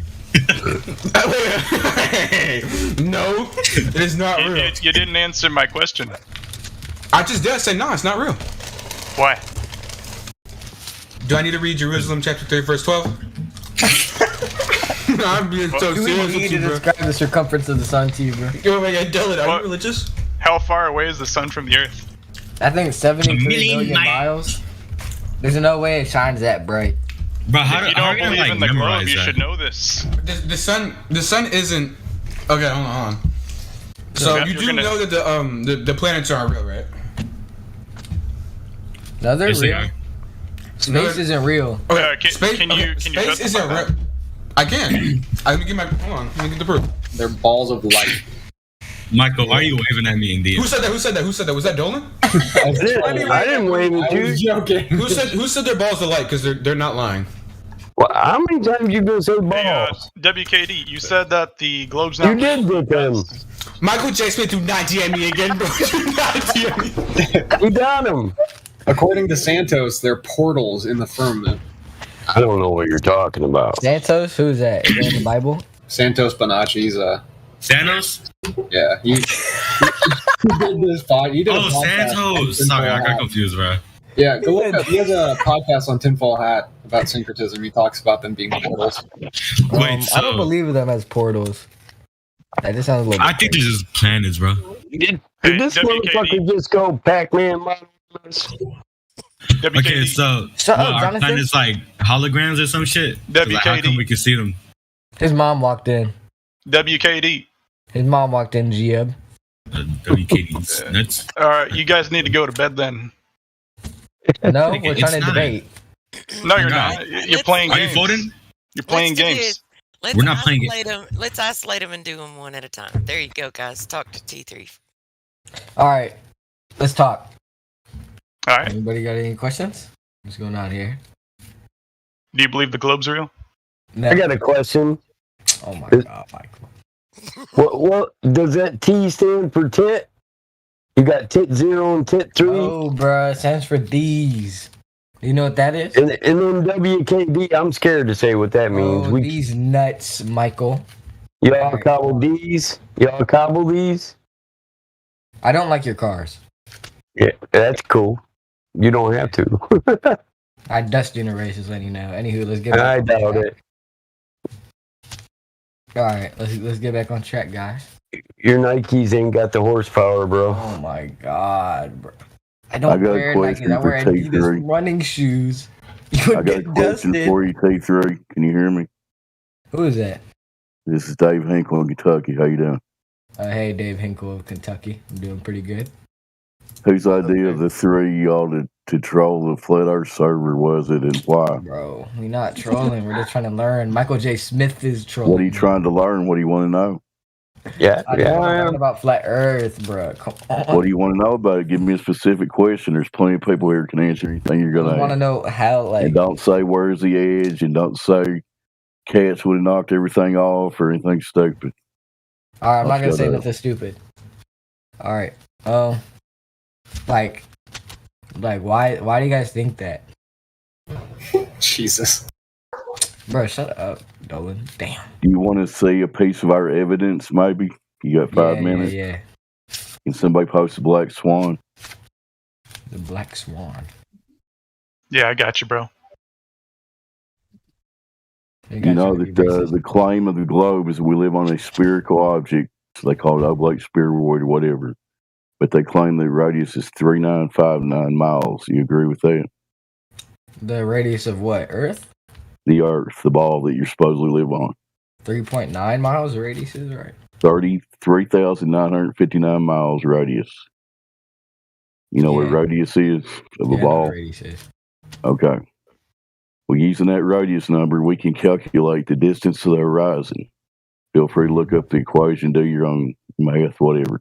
It comes down to 1.22 miles from a 1 foot observer height. Now, you see that picture in the chat? You see the chat? Live stream voice text? I don't see the picture. You don't? Nah. Has he got perms? Anybody? Yeah, he's got perms. He's got what he needs. Live stream voice text. He can see it. No, I can't. What the fuck? It's in Go live, to the right? live stream voice text channel. Live stream voice Oh, text yeah. is right above where you're talking at. Alright, You I see see it? See the picture with the oil rigs? Mm-hmm. Okay. That's taken from a still of a video. We can supply the video for you if you want to see it. But anyway, it's off a beach in California. Those are oil rigs out there. We know the distance of those oil rigs. And those oil rigs are only there to mark the distance. You see one of them is 6 miles, 6.2, and the other one's 9.4, correct? Uh-huh. Okay. Well, that camera shot that you're looking at was taken from a 1 foot observer height. The horizon should be 1.2 miles away from him. Can you tell me where that horizon appears in that picture? What? Where the horizon appears? Is the horizon before the oil rigs, between them, or after it? After. Okay. So that's further than 10 miles away. Would you agree? Mm-hmm. Well, that's a problem because it should be 1.2 miles away. You understand why? How do you know it's not zoomed? It's zoomed in. He is zoomed in. What's the difference? Well, I don't know, little guy. The globe, the object, physical edge of the Earth should be blocking his view at 1.2 miles, but we're seeing it 10 times further. Don't you see how that's a problem? Mm-hmm. Okay, you've seen a piece of our evidence. Somebody else go ahead.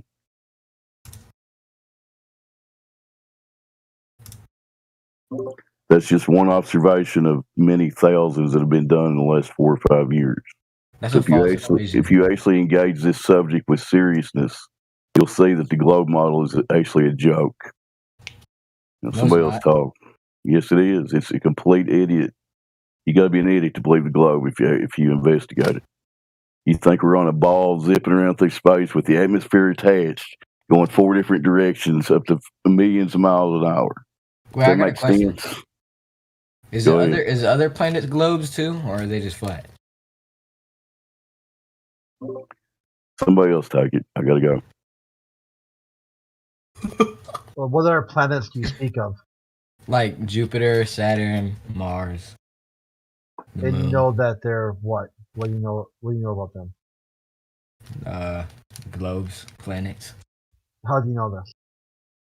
science. Hey, buddy, science is a methodology. It's not a person. It's not a thing.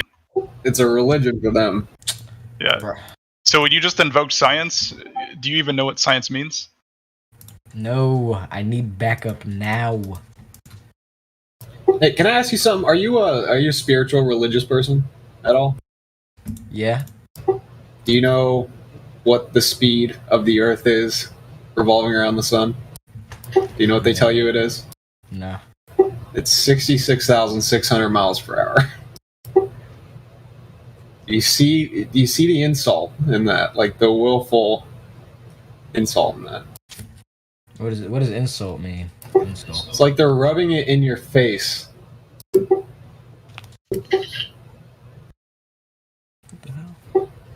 They say it's moving 66,600 miles per hour. That's 666.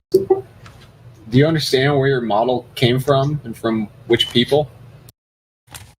Yeah. Albert Einstein. No, it came from Jesuits, not Albert Einstein. He was also a fraud. If you want to read into Einstein himself, I can send you some resources on him. Einstein is a glue birther, Sure. and he was pretty smart. You think so? Is that from your own investigation and interpretation, or is that just what you hear? Nah, I read up on it. I read his journals. So you read how he stole a lot of his research too? Nah, Okay. he made all of his research. See that. I just want to give you a heads up. Like, if you actually approach this stuff with like an open mind and like genuine curiosity, people generally respond better. If you're just being like cute and coy and trying to troll and asking dumb questions, like you're not gonna get much out of it. You're not going to last long here. Yeah, like you have to be genuine, man. I can guarantee you, every person in here did not just magically switch their opinion to flat Earth in a day. Like, they started with an open mind and curiosity, trying to prove their points, and then they eventually made it here. So you kind of got to have that same approach if you're really like, if you want the truth, like if you want the truth of what this world is and what we're living in, and What are we living in? oh, that's the question, isn't it? That's where you can look towards ancient civilizations and what they taught. They all had a pretty similar model across the board, and then that all changed when the Jesuits decided to invert everything, as they do. Bro, what? So you leave old ass people who had like no.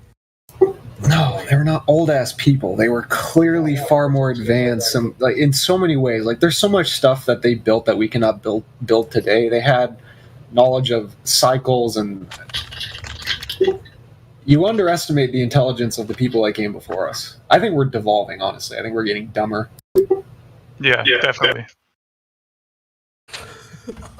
Straight up.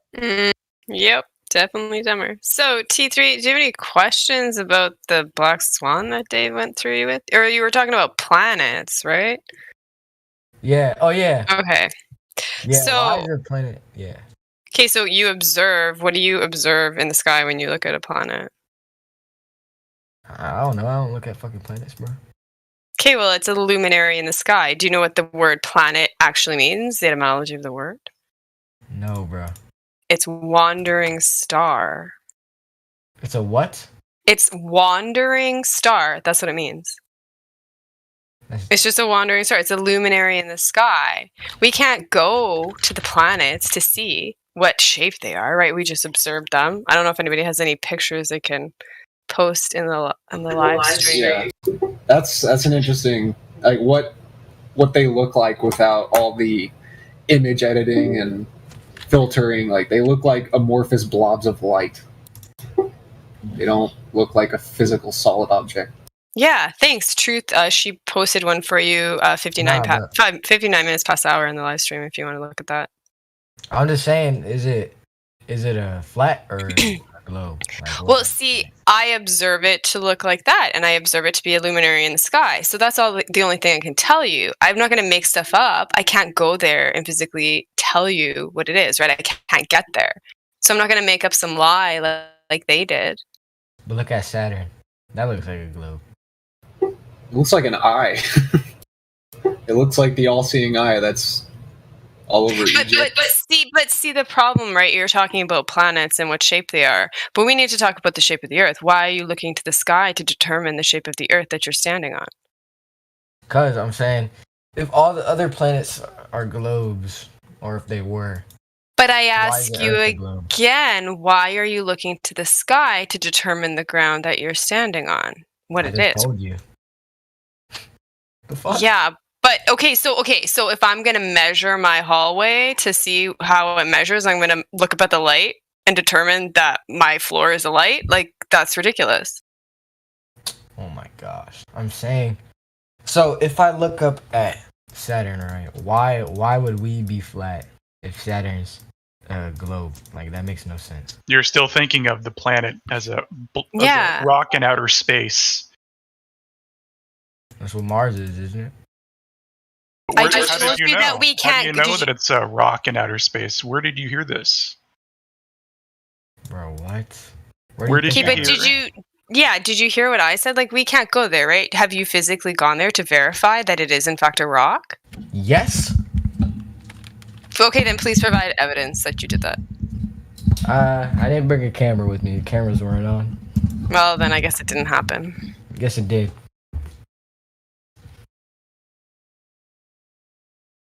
So I'm assuming you believe we went to the moon too? Hell yeah. I put a video in chat that you should check out called the Lunar Wave. Well, before I even look at it, it's fake. Just letting you know, so cry. It's not. It's been recorded all over the world by hundreds of people at this point. It looks like a TV refreshing. So that's what they tell us Mars looks like? What I just posted? That's what they tell you it looks like. It's Jupiter. This is what it really looks like. Jupiter first, and then... All is electric. All is magnetic.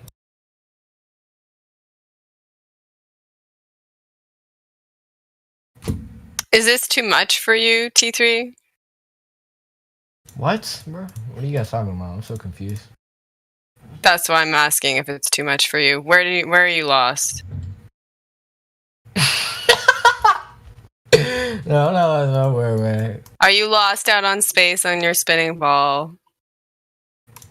Why are you talking like that? yeah. I'm trying to help you. Okay. Your friend is talking to you in the chat.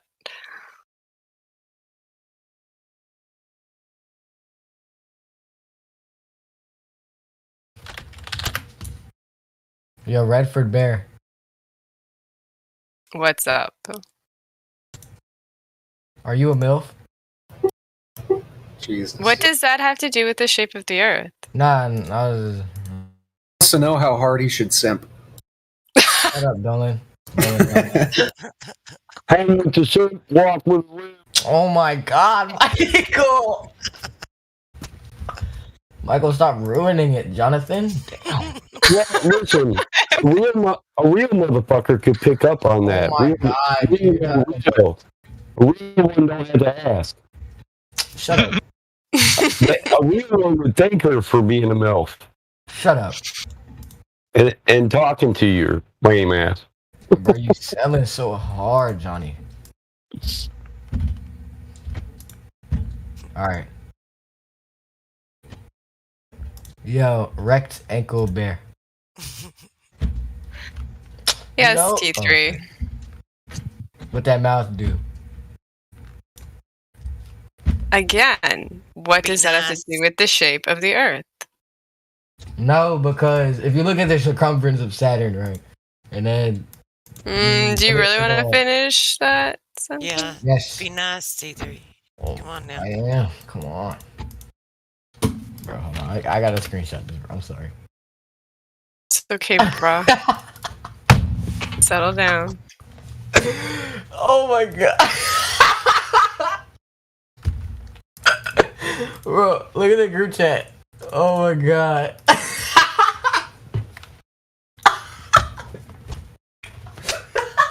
Man, you are so easily entertained. I wish I was that. Like he's just so happy in his little world. Must be nice. Bro, it's that blissful ignorance. Don't you guys wish you can go back to that sometimes? The blissful ignorance, the unknowing, Sometimes maybe. the whimsical. Do you want nothing to matters. try? Do you want to try T0 for a minute? We can switch. We can use. Yeah, go to Never T0. mind. Don't mute me though. I'll just go on mute. We'll see how that works out. Oh shit, I'm muted. Oh, hi, I'm T0. All right, who wants him? Any one of you? I'm new to Flat Earth, by the way. I don't know much. All I know is flat. So Do you want to know? yeah. What do you want to know? Do you want to know how? Like how? All right. So how does the planet look like that on the thingies? Picture cameras. What? Okay, use words, please. Proper words. On the cameras, bro. Oh. Don't fucking lie. Okay, now try again. Start from the beginning. Shut up. Anyways, how does Mars and Mercury look like that? And Saturn too, bro. Like, there's videos out there of people zooming in, bro. Like, normal planets. What does that mouth do? Shut the fuck up. Yeah, try it with a telescope that doesn't have imaging software. Try it No? with a manual telescope and see what you get. Nah, because there's different cameras out there. Like, one is like making it look like electrical and watery, and like the other one's making it look like a real planet. No, the only ones that ever make it look like a real planet are the ones with imaging software or the ones that NASA gives you. Yep. And how's that possible? Because they edit the photos to look like physical objects. But there's live streams of it, like people zooming into that shit. Oh my god. You know what a computer generated image is, T0? Generated image. A computer generated image. Generated image. Do you know what that is? A generated image. Okay, and? It's a From computer. what? Yeah. A computer. So is that an actual picture from an actual object, or is it just a simulation? What? Like, for example, there was someone here the other week. I forget exactly what her name was, but she has like 800,000 subscribers on YouTube. And so when you go to her YouTube page when she's live, she's not actually as she looks in real life. She's actually an avatar that moves and that looks like a cartoon in real time. That doesn't mean that she's actually a cartoon, right? It's just some generated image of her. Why are you talking about anime girls? I'm talking about Mars. Well, I mean, guys. Wait a second. We can't. How do you scrape know the about bottom that of the too? barrel. So you We study can't- a we can't girl scrape the that live bottom of streams the as an barrel anime here. girl. You know what I mean? Pretty much. So you just watch videos. So what do you want to do with this here? I don't want to ruin you guys' fun, but this is too Not low. ruin it. Hold on. When y'all get done with them, we can just They're clowns, do man. whatever. Yeah, they're, If all they're gonna do is clown, might as well just bounce them. I don't Yeah, care. Y'all do whatever you want. Alrighty. Hello? You are. Yo, now someone in goodbye. let WKD talk. Nah, bruh. We're not playing in here. I'm not Hello? playing. Am I coming through? Yeah, you're coming. Why you want to talk to me, man? Meet me and admin mods. We got to argue. Mike, I got you're a a little question muffled, for brother. Flat Earth experts. I'm about to go monkey all over you right now. Yeah, Bootman. When you were checked in, were you told that we aren't reification fallacy earthers? I'm not sure what you're implying. Do you know what a reification fallacy is? No.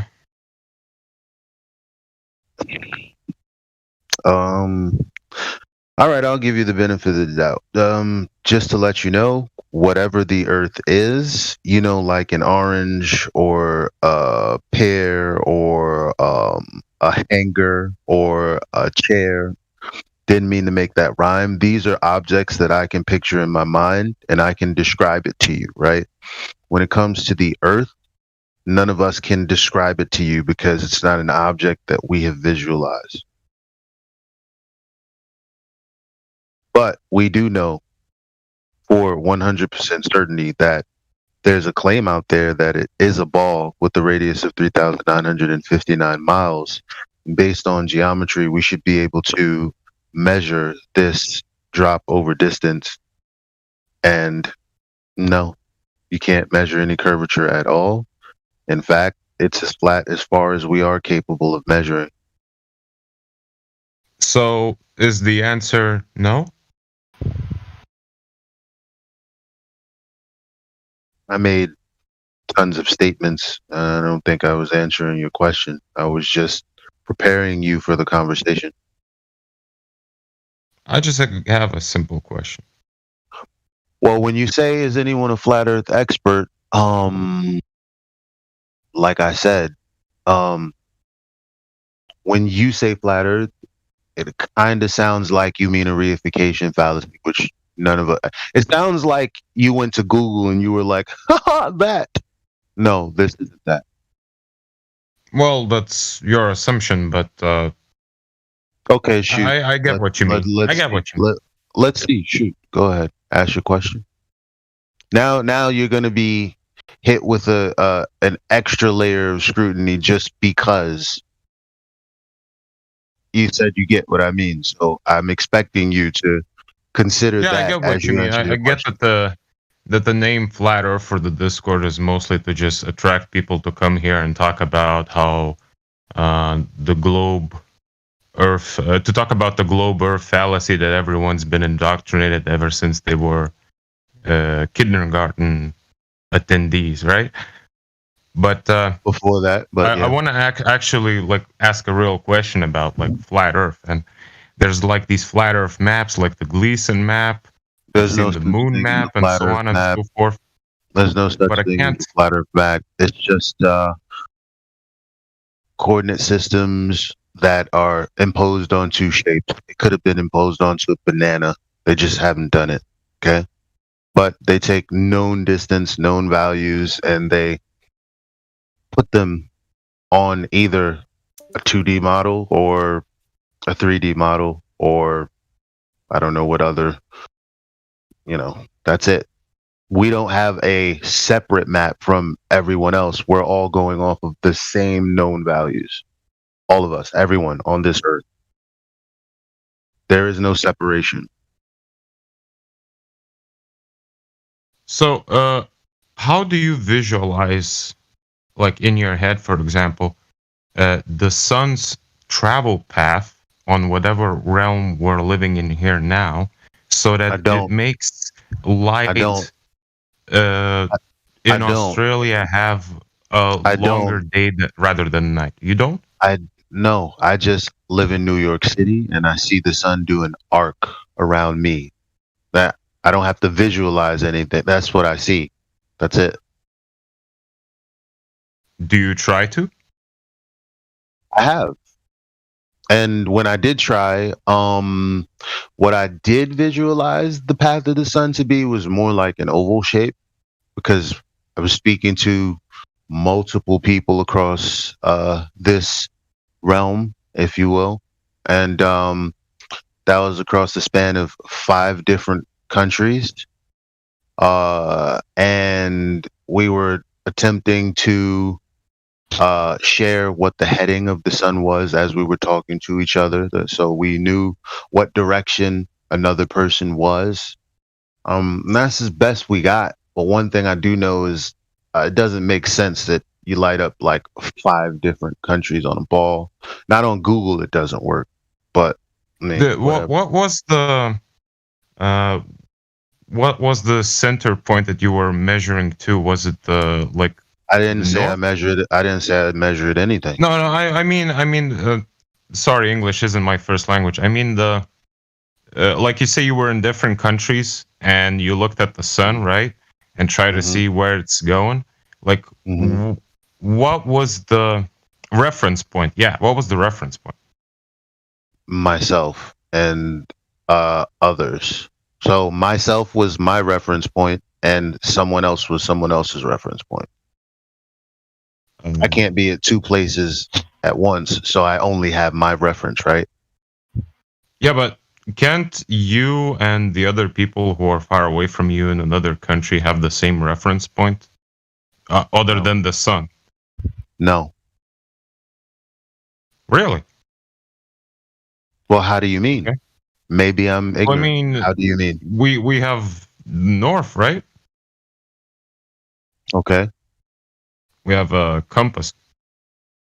Well, okay. That could be a reference point. Okay. No, I'm not trying to make a point or anything. I'm just, asking. Well, yeah. I mean, all I said was I gave the heading of the sun from my frame of reference. That's all I can do, and it's obviously utilizing the compass, which knows which direction from north I'm pointing, right? Right. Right. I said that.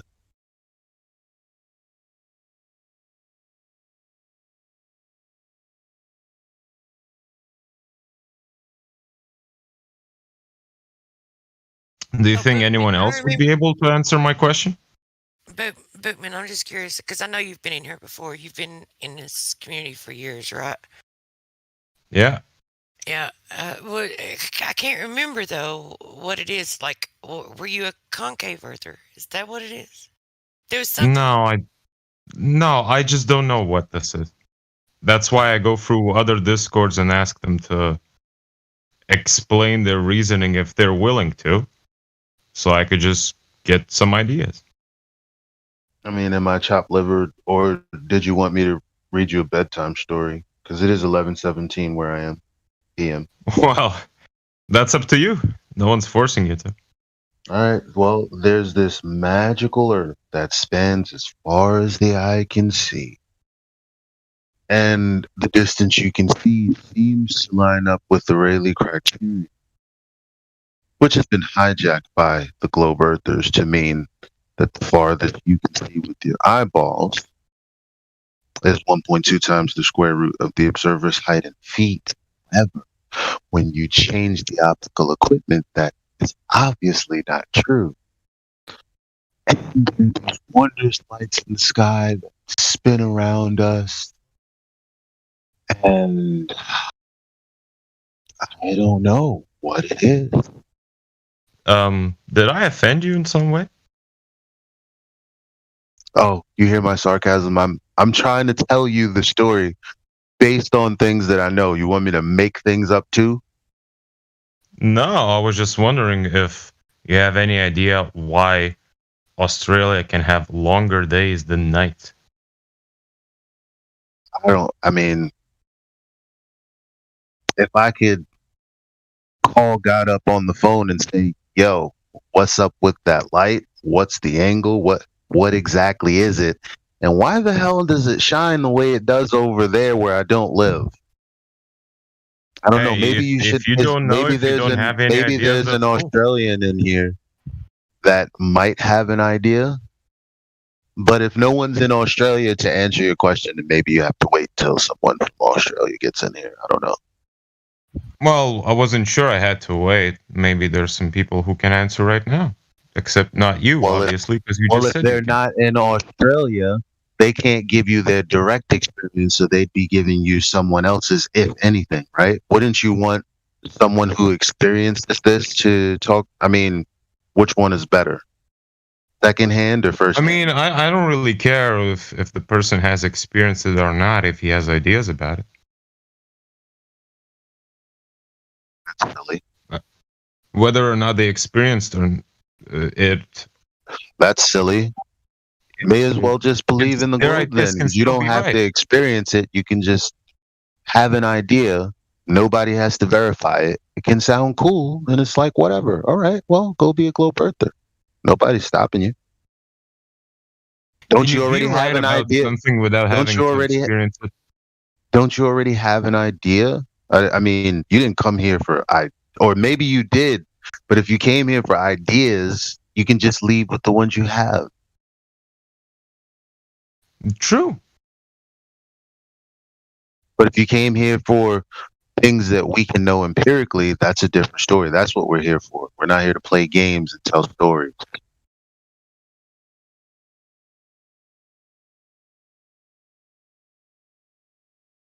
We? Well, anybody else here to play games or tell stories? I'm not. I agree with you 100%. Oh, the reason we're all here is because all the bullshit we got taught. We're trying to cut through it. So people just come here and talk about.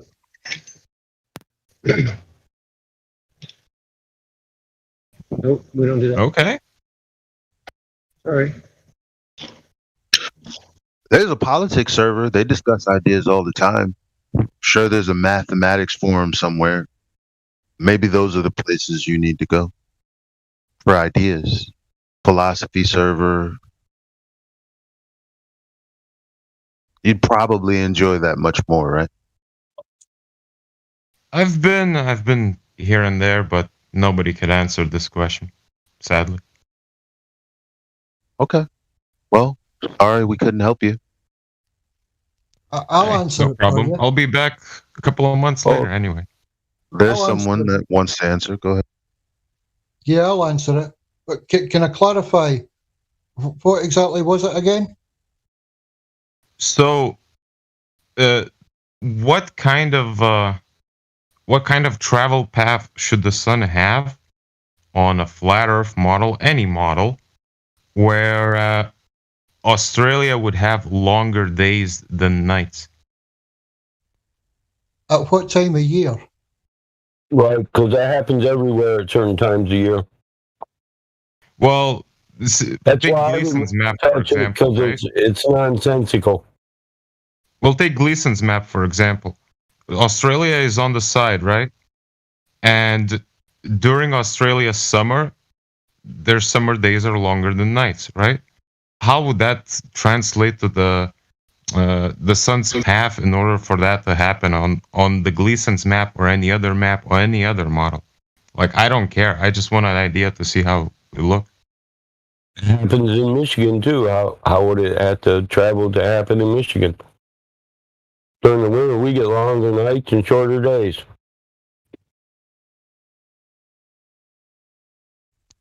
Summertime. It's like that everywhere in summertime. Longer days. That's the way it works. That's why it's summertime. Yes, but don't you see the problem? Let's take Gleason's map, for example. You all know it, right? We don't claim that map. We don't claim that to be accurate. That's a globe's projection map. You know that. It's a globe projection map, not a flat Earth map. Okay, sure. Well, it is. It's a globe map. So what don't work on there, I guess don't work on a globe.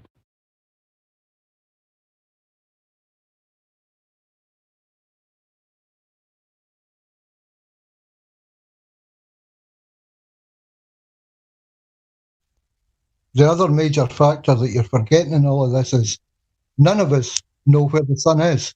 You might know where you think it is. It might look like it's up there, but can you go there? Can you measure it? Can you guarantee that that's where it is? It might look like it's somewhere in the sky to you, but totally different to me and someone else. And it's all there at the same time. Physically not possible. It's apparent to the observer.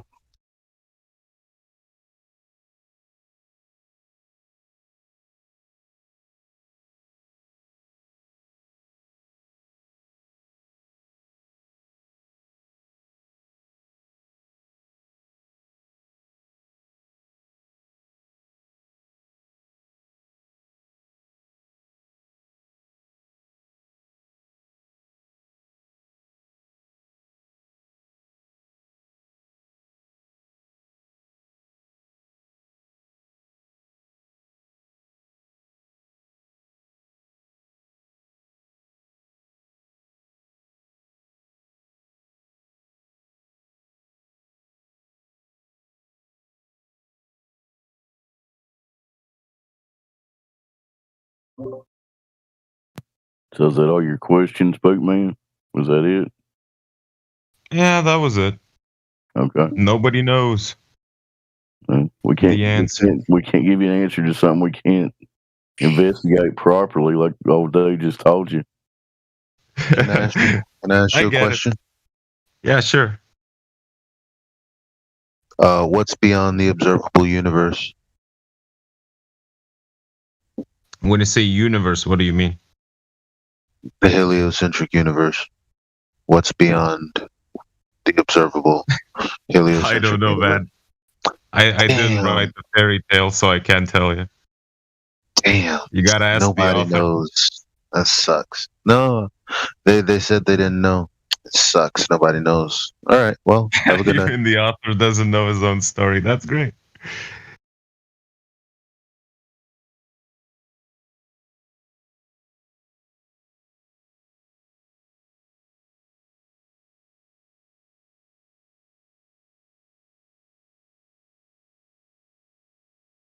It's too bad you don't join the server. The boot, author man. did what? Say that again.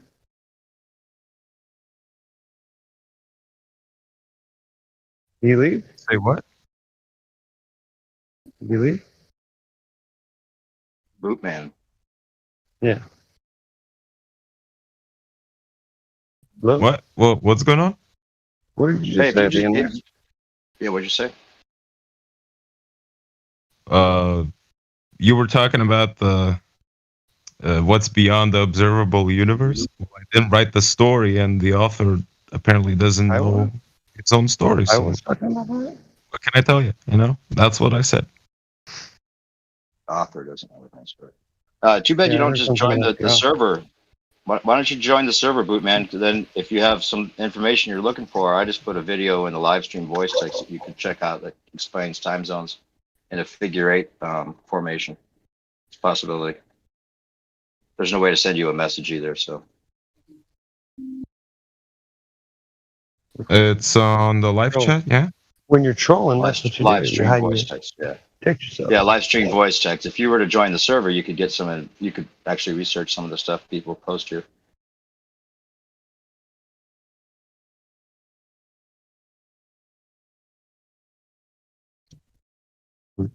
Don't get it, huh? It's a video by Jazla111.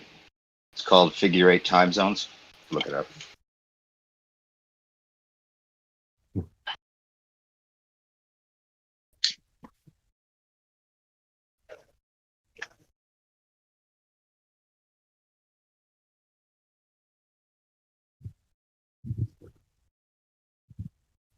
When you don't let them play a game, they're not very talkative. Yeah. It's not. So, I maybe- usually It's a boring use day. Discord on my phone. I'll check the video out. I have saved it now. if he likes the speculation talk or whatever, like maybe he needs the Sun and Moon rule. Or He's whatever. not. He's not a member. He's not a part of the server. He's not even a member of the servers. Well, to be in here and to have VC verified, I mean, you're a member of the server. You're Oh, in the okay. server. I tried to send him a message that said I had to share a server, and I guess that's the reason I thought maybe. That's user just gonna be a preferences. block. You can block people who I see. aren't your friends. I got you. Yeah. It's not to be rude, but there's a lot of bots and servers, and Yeah, they just yeah, of course. spam messages. So just send me a friend request. I'll add you. Well, you got the video, right? That's all I was trying to send you. Jazza111. Unless you're really interested in this topic and you want to learn. I don't know if you're just trolling or I can't tell. You've been around for a long time, huh? Yeah, I have the video saved now. Yeah, I've been here since 3 years ago, I believe. And you've looked into all of the information on the flat Earth side. Doesn't satisfy you? I have looked into it, though all of it doesn't satisfy me, no. But you're satisfied that you're spinning without any sense of it whatsoever. Sorry, can you repeat that? You're satisfied with the idea that you're spinning without sensing it in any way whatsoever. spending it. What do you mean? Spinning. You're spinning. You're on a spinning ball, but you have no sense of that whatsoever, right? Oh, when did I say that? That seems reasonable. Are you a ball earther? Are you a globe earther? I can't say. I don't trust. I don't trust that feel like we're you're living spinning on right a now? ball now. What? You don't trust that we're living on a ball. Okay, so you're happy there. Okay. That's all we're saying, pretty much. You're in agreement with us then. We don't trust that we're living on a ball, that's for sure.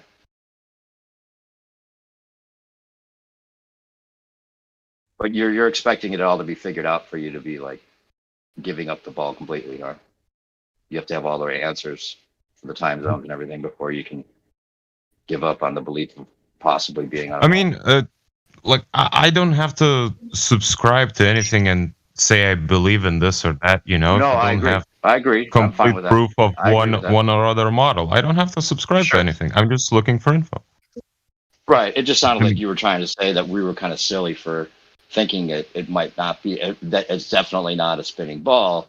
And then we have to go from there because our base reality is a stationary plane. And that's all we're saying. It's not a belief. It's just, this is what we have until we know the outskirts of it or all these other factors that need to be explained. But we're no longer believing that we live on a ball, which kind of puts you back at ground zero, which is we all experience a stationary plane. So it's not a belief.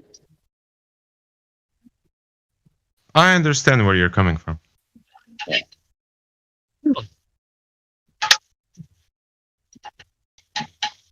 Yeah. Sorry, I agree mean, with the comprehend. labels though. I'm not saying you should label yourself a flat earther. I don't even do that. A lot of people here don't. I don't know. It's just like since a year ago, I just really dislike these putting people into camps. You know, these guys are normies. These guys are base. These guys are red pill. These guys are globers and blah blah blah. Yeah, it's all subjective. It's just subjective interpretation. Yeah. Still, though, like if you go into the modern day debate server, you will know who the normies are. That's true.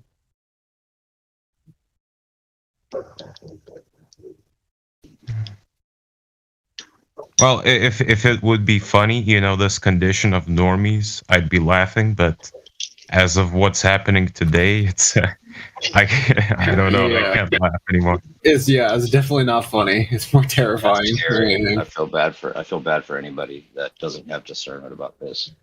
And I feel worse actually for the people that do sometimes.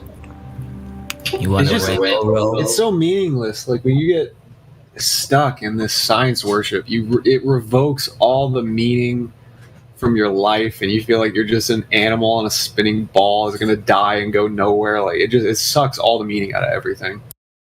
That's why it's so important to talk about and give you meaning back in your life, give you the truth back. When you realize the power that can be attained by people not even thinking that they can assess the very nature of their reality in any way. They have to depend on a scientist to tell them that even though they don't sense anything about spinning or curvature, that it's totally a fact. So that just makes you have to surrender everything from that point on. Breathe.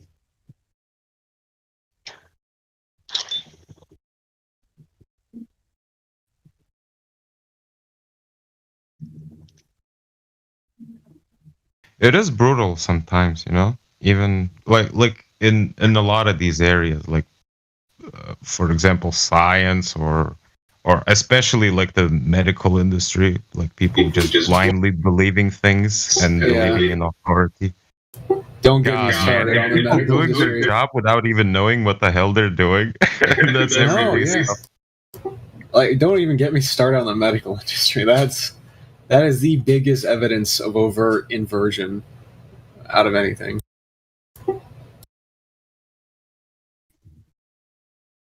Yep, it's all tied together. Yep.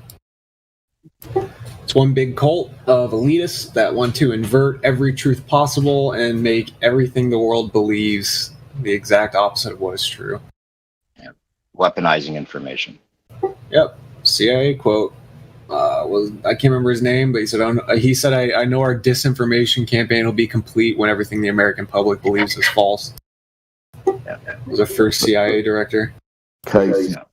William Casey. Yeah, William Casey. Yeah.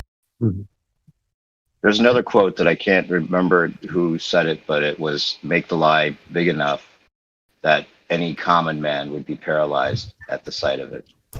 Yeah, and there's that old it's an old tactic, but if you repeat a lie long enough and then you build a framework on top of a singular lie, you just have to believe it. Like, you just have to give up and go, okay, whatever, I'll believe it. I think one of the main things you need to realize is who benefits from this. Yeah. Also, like, who are the people you're trusting too? Like, if you really investigate the belief systems that the people you're trusting follow, you will not trust them. Most of them are occultists. Most of them are deep in the dark arts. Have you guys been following the Q drops? They're new ones recently? Another psyop. Something new with the Q drops. You want to listen to that? The MyPillow guy just came out. Still exists. They're still got Q going for real. Go ahead. Yeah. People still believe the Q. People are waiting on pins and needles to hear what Q says. Yes. Did you guys see what the MyPillow guy did recently? He just came out and said Trump's going to be back in office by September 20th. Well, how recent was that? I think yesterday or today. Oh yeah, by September 20th. Okay. He did make a timeline recently that didn't. Yeah, I followed it the whole time. So the first time Trump was going to be back in office was February, and then it was June, and then it was August, and now it's September, and it'll keep going for however long, and people will still think it's going to happen. Well, they may use it really to start some havoc. You know, they may put Trump back in and get the other side completely in shambles over that even being the reality. That could happen. Just he could, start pushing the jab because it's a weapon from China that we need to protect ourselves from, a bioweapon. Is China perpetuating? It reminds me of the cover of The Economist magazine where he was portrayed to be as the Pied Piper. Yeah. Austin's theory on it about Trump coming back in to be the Antichrist savior, and he'll make things far, far worse for us.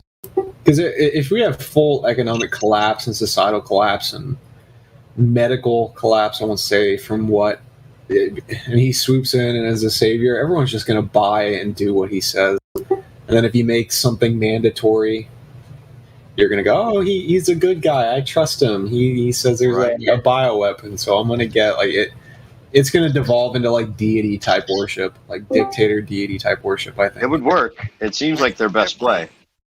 They're all on the same team anyway, right? So it's not like really talking about one versus one. Who was the guy that said, have you heard the Q drops? What was the recent Q drop, though? I wanted to hear that. Anybody? Who was it? I don't know who it was. Anyway. Yeah, I'm looking. There is no Q posts. Do you have the official Q post site or something? Yeah, QPost.online. Last one was December 8th. It was just a YouTube video. QPost.online? Yeah, QPost.online. You say from December, like over 9 months ago then? Yeah, December 8th, 2020 was the last post. So it's there's a lot of pseudo Q claims, so yeah. I mean, just how anticlimactic is it? Like, people believed in this for years. Like, towards the end there, when a lot of this stuff, like a lot of the predictions you made were actually playing out, I was like, oh shit, are we actually going to have something like that happen? And nothing came and ended anticlimactically. Yeah, it fooled me for a little bit too. Pompeo was totally playing into it too. Like there was, claims that he was going to make a tweet every 5. Yeah, he was going to tweet every 5 minutes, every 2 minutes, every, down to 30 seconds, and he did exactly what Q said supposedly he was going to do. Yep. So I think Trump knew, because Trump played it off like he didn't know who Q was, but he obviously was talking with him. Yeah, of course. The rabbit totally thing. Doing things, the rabbit thing. All that's what convinced so many people. It's like when someone asks you, "Is like, hey, can you make Trump reference like a white rabbit or something?" And then he goes on television with a white rabbit. It's like he had to have been involved. He had to have been a part of the psyop. Like, there's no other explanation. And Q is the white rabbit. Follow the white rabbit, and just, you know, it's great. You know, it's like they can just, and they can have pseudo Qs and people that, you know, argue about who Q really is. It's just that it's such a great formula for a psyop. Yeah, it's probably one of the most impactful psyops ever done. So what if Trump comes back next Saturday on the 20th anniversary of 9/11? That'd be cool. It'd be crazy. Or like, you know, Biden's about to declassify the 9/11 stuff. Like, what if they find out that it was actually an inside job and our own government facilitated the death of however many people? That's a pretty good way to limit the population. Yeah. And then Trump being somehow they still consider him anti-government. That's like the only way to clean up the mess, then, right? Yeah. Meanwhile, he's the one who started Operation Warp Speed. He's the one who's been printing trillions of dollars. Like, he is pure military. He's the military industrial complex. Total Jesuit connections. Yeah, and he's Assyrian. Yeah, which ties back into the Antichrist theories. Yeah. Anybody ever notice how the people on the opposing side that basically said they would never take the juice because it was created by the Orange Man, and now they're the ones that are on the pushing of the juice and the opposite side? It just flip-flops. Like, the changing of the guard completely changed everybody's mentality. That was by design. Total by design. Yep. Keep it confusing as much as possible. That's what they're doing. Just keep everybody confused about what's going on. Order out of chaos. They're creating scurvy, so then orange juice will be the only cure. If you haven't ever read the Ultimate Banksters quote, you should. It lays it all out. Anyone who reads that from 1924 and believes politics are real are in serious cognitis. Yeah.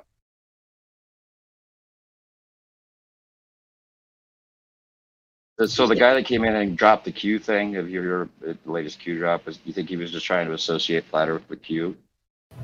Probably. I mean, Q was anti-Flat Earth. I wasn't trolling. Wasn't I it? was just going in and saying, "Hey, have you guys seen the latest Q drop?" And just seeing. Oh, what is the latest one? The latest one, you guys would know better than I do. I don't keep up with them. Oh, okay. So you weren't trying to reference something. You were just wondering. Nobody here keeps up with them. Who was the one that said that? Me. Who's me? Johnny Boy. Oh. Sorry, Are no you? perspective. I didn't mean no perspective. Are you new to the server, Johnny Boy? Yeah. So you came in here and just started talking about Q as if you think people in the server follow Q. Is that what you're saying? I asked one question, but wasn't trying to get the topic on it. I was more listening.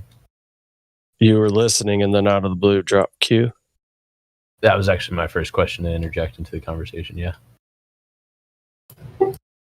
What's unfortunate, though, is that Q did expose a lot of people to some genuine truth, but the problem is it co-opted it. Yep. So now if you talk about any conspiracy, you're a QAnon follower.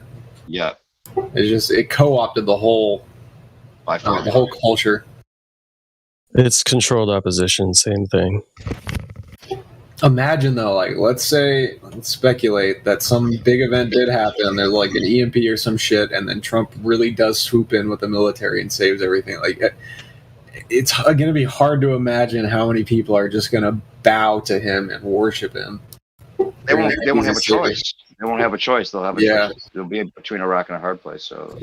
And then that's where all the totalitarian stuff can come in with mandatory injections and injunctions and digital currencies and But hey guys, we got a new guy in here, Johnny Boy. Johnny Boy, what brings you to the server? How'd you find out about us?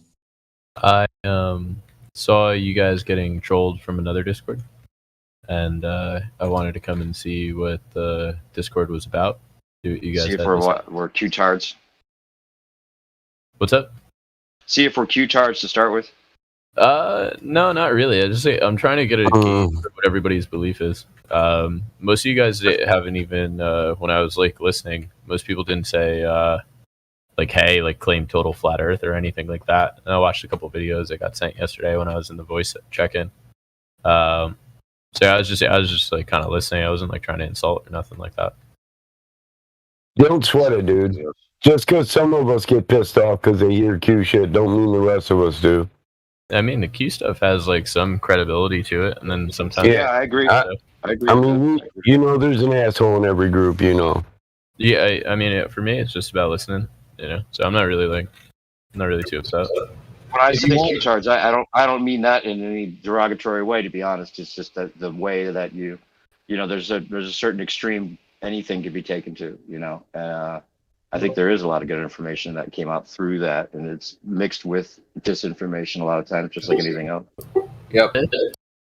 I mean, it's crazy how many people are aware of the pedo, like sex trafficking stuff now. Like, even my grandma, who's like 90 years old, is aware of Epstein and that whole ordeal.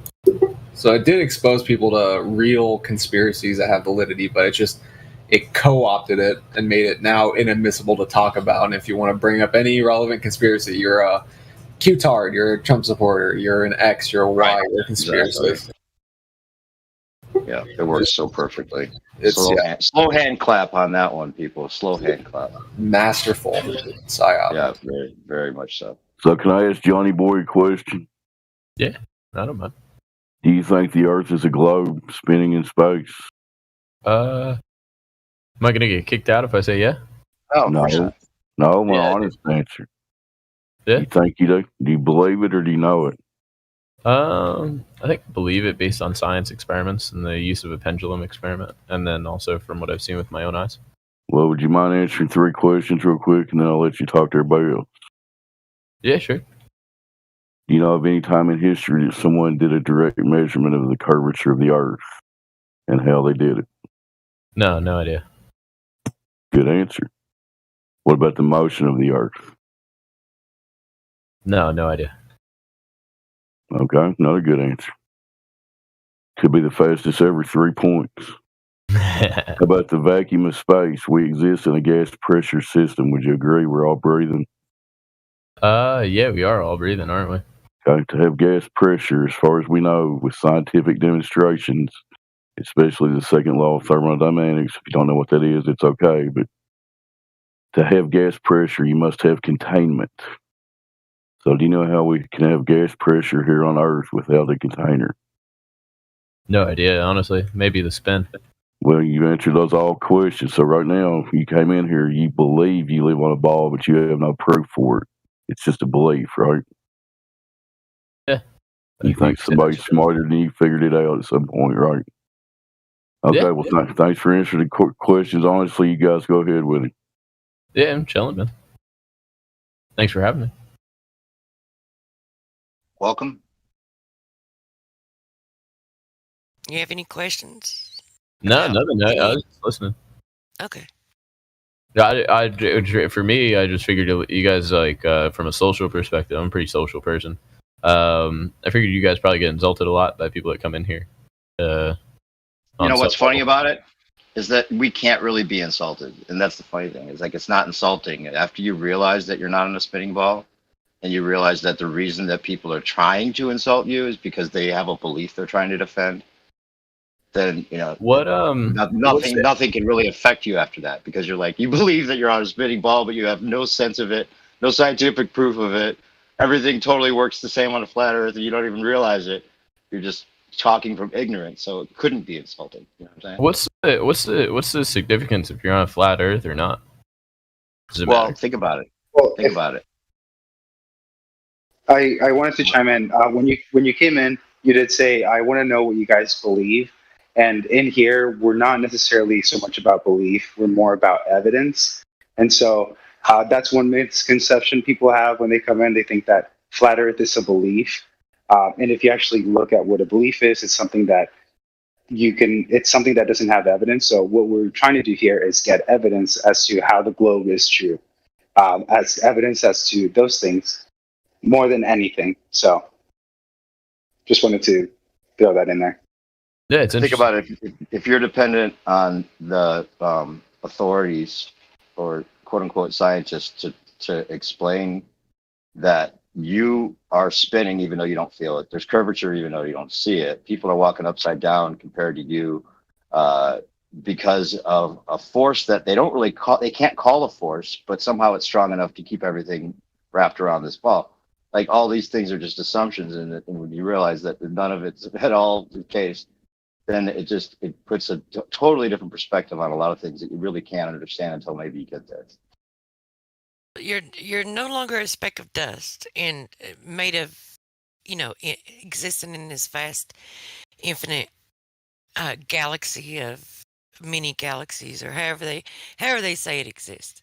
Like you're not that. You were created with a purpose, and you are the center of all creation. Everything in the heavens are above you. Everything beneath the earth is below you, and you're in the center. You're at the center of creation, and then you're important to the creator, and there is a creator because it's all by intelligent design. That's the number one utmost importance of it, and there's a lot of little things in between, but the most prominent thing to me right now is the propaganda that they're pushing about this alien agenda. Aliens coming from some far off distant galaxy, and the Pope saying he's going to baptize them, and they want to convince people that they were created by the aliens. I mean, how hard would that be today? I mean, look at what people are doing and how they're behaving. So if you know that we live in an enclosed system and that you are the center of creation, you're not going to fall for that. That's interesting. So I'm guessing that most people in here do not trust the government at all? Well, that's beside the point. Do you still believe we landed on the moon? You believe that at all? So, I think don't we have like radio waves that confirm sort of from third parties, with no ties to U.S. government, that confirm sort of the radio waves bouncing off and using that? I just wondered if you looked into that at all. If you looked into the idea that we didn't actually land on the moon. That doesn't prove it's a physical object. I mean, it could be a ball of plasma too, and radio waves would bounce off that just the same. I gotcha. They were bouncing lasers off the moon before they ever put their little reflective disc up there. Yes, they were. And also, just to go back 1 second, one reason I think it's important why they want you to believe in the globe Earth is just the fact that once they get you to ignore all your senses, what you see, what you feel, then you're pretty much malleable at that point to whatever they want to tell you. You always like, yeah, I don't know anything. My senses are always wrong. Science says this, well, they're always right, and you just go along with it, Yeah, there's a lot of good points in between, and that leads to another one. Like if they tell you that they have all the answers and they hand them to you, then you don't have anything to look into. You don't have anything to discover. They know everything. They've got all the answers to everything, so you don't have to look. Right? So once you realize that everything that they've handed you are nothing but a bunch of lies, then there's tons to discover. Like the whole world is at your fingertips. That's interesting. It's also like hyper materialism and atomism. Like everything in the current scientific consensus is all fixed on these like very specific materialistic models. And that's kind of where they want you at. Like they don't want you thinking about or evaluating the possibility of something else, something beyond perception, something that's immeasurable, like an ether. And then if you look at what ancient civilization said and what ancient religion said, they clearly state on a consistent basis that there are waters above and waters below. If you look at any of the orbs of light that you see when you look up, like if you look at it with just a clear camera, not the edited photos, they look like amorphous balls of like electromagnetic energy. They don't look physical. The physicality of them is the result of editing and CGI and just lies. I gotcha. Who do you think benefits from that? Like saying like the Earth is a globe when it's actually not. Who's like the specific person that takes benefit from that? I wouldn't say it's a benefit. I'd say the most important thing to try and understand why this is an inversion is to understand what they believe. and where they came from. I know it's a complex topic, and there's a lot you have to unpack and understand. There's a lot you have to suspend disbelief on too, but It's just a tool. yeah, it's like it's just their beliefs are basically an inversion. If you look into the Messiah of 1666, Sabbatai Zevi, it's really where a lot of it started, and that's where Galileo supposedly proved that the Earth was round, and everything built upon that. It all comes from Jesuits, and those Jesuits were heavily influenced by a guy named Sabbatai Zevi, and he was Jacob Frank, I think is the other name. But they had this idea where they can be redeemed through sin. So they believe that by doing everything that God had taught in terms of morals, beliefs, etc., everything that he had taught should be inverted. So if it says not to rape, you should rape. If it says not to lie, you should lie. They want to invert everything. And flat earth is just a part of that. Like, you can look at diet and health and how inverted that is. You can look at any topic, and if you investigate it deep enough, you find that it's an inversion of the actual truth. So flat earth falls into that. Like, they want to invert your reality and your perception of it, keep you stuck in this like materialistic, atomistic, meaningless world where you're sitting on a ball doing nothing, or sitting on a ball flying through space, and your life has no meaning. There's no life after death. There's no meaning to anything. It's just, they want to disconnect you from, I guess, the spiritual world. They want to disconnect you from the life and the beliefs of your ancestors and bring you into a new religion where you instead worship white lab coats instead of a creator or some sort of divine, whichever you want to pick. It's materialism, essentially. Gotcha. I'm having a hard time quantifying who the they is, though. Oh, it's a lot of people. It's just the world leaders, just the controllers. Yeah, it's Jesuits, it's Rockefellers, Rothschilds, DuPonts. I can give you a big list of foundations and names if you really want to investigate them. You'll never see answer. the true controllers. Exactly. So, like, you have to keep in mind too, like the Vatican family, the Albertorini family, Circles within Rothschild circles. family. I have a slightly different answer. But you have to understand, like, I would say that all of those people are people. I say that to say, for instance, the teacher that understands geometry and has been to a beach and realizes the truth of the matter, but chooses to go along with their profession anyway. That kind of person, which is they are the people perpetuating the lie. I don't know. But everyone's involved. Except for me, the people in here. Does that make sense? I do. And also, I don't know if you guys mentioned Do you not feel like a family. controller of some sort in your own life?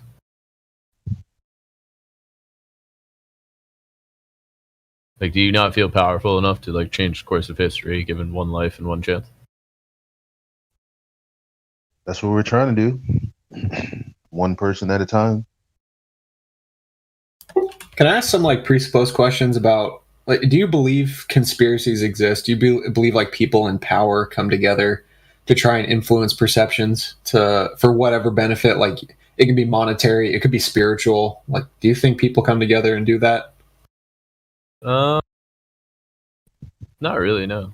Not at all, actually. Not at all. Like, you haven't looked up any of the declassified documents, like. Let's ask the Indians when they talked them into a treaty and screwed them out of the land, or the First Nations, all the nations that existed who got screwed out of the land by Vatican and royal families and bloodlines. Let's ask them. Did anyone conspire against them? Yep. Is the founding of America a conspiracy against the crown? No, that's not what I said. The crown conspired against the fucking First Nations to steal their land. This wasn't a new world. It was an occupied world. Christ. Yeah. And can I, like, do you have any, like, spiritual or religious beliefs, or are you atheistic? Or agnostic? No, those are spiritualistic religious beliefs of atheists. Right. Atheist agnostics. and and heliocentrism. That's religion. Why don't you get off the motives and people's intents and conspiracies? Because conspiracies, you define it, is two or more people with a nefarious plan. I think that's been going on ever since the fucking beginning. Yeah, it's obvious. I think you conspire in your family, you conspire with your work. There's conspiracies everywhere. Yeah, it's just human behavior. People come together, try to assert power, maintain dominance. Yeah, it's just subjective. What You is can that? go on and Yeah. speculate all day long. It's hard get to the prove, too. empirical.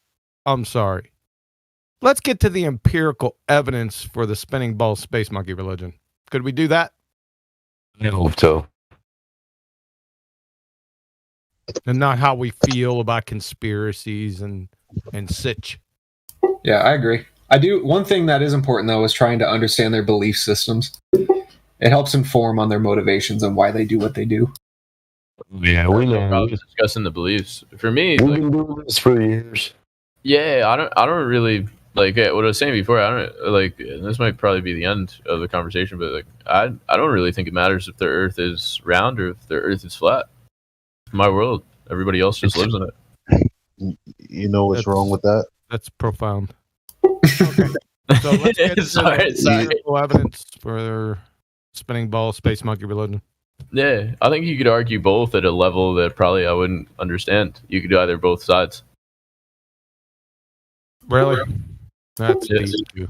Yeah, that's weak. Like, really? Like, I think No, I that said it's no matter deep. how good of an argument you are, like people still argue I said it's creationism deep. against It's not evolution. how and good stuff. of an argument or debater I am. It's what does the evidence show? That is So- argument. So what does the evidence? Yeah, you have to speak, right? Yeah. So an argument's not like an argument with your Right. wife or your spouse. I'm gonna right? bounce. An argument Peace, is buddy. something that you stand for, a claim, right? So back to the empirical evidence for the spinning ball space monkey religion. Let's start off. Let's just go outside and look at the big picture. How do you have gas pressure without a container? He split QE. Yeah, he left. He said peace and The peace. empirical evidence was too much for him. Couldn't take it. Okay, sorry about that. I didn't see him leave. It would have required too much thought for him anyway. Damn, bro, you did it better than you did last time. Last time it was 2 lines. This time it was only 1.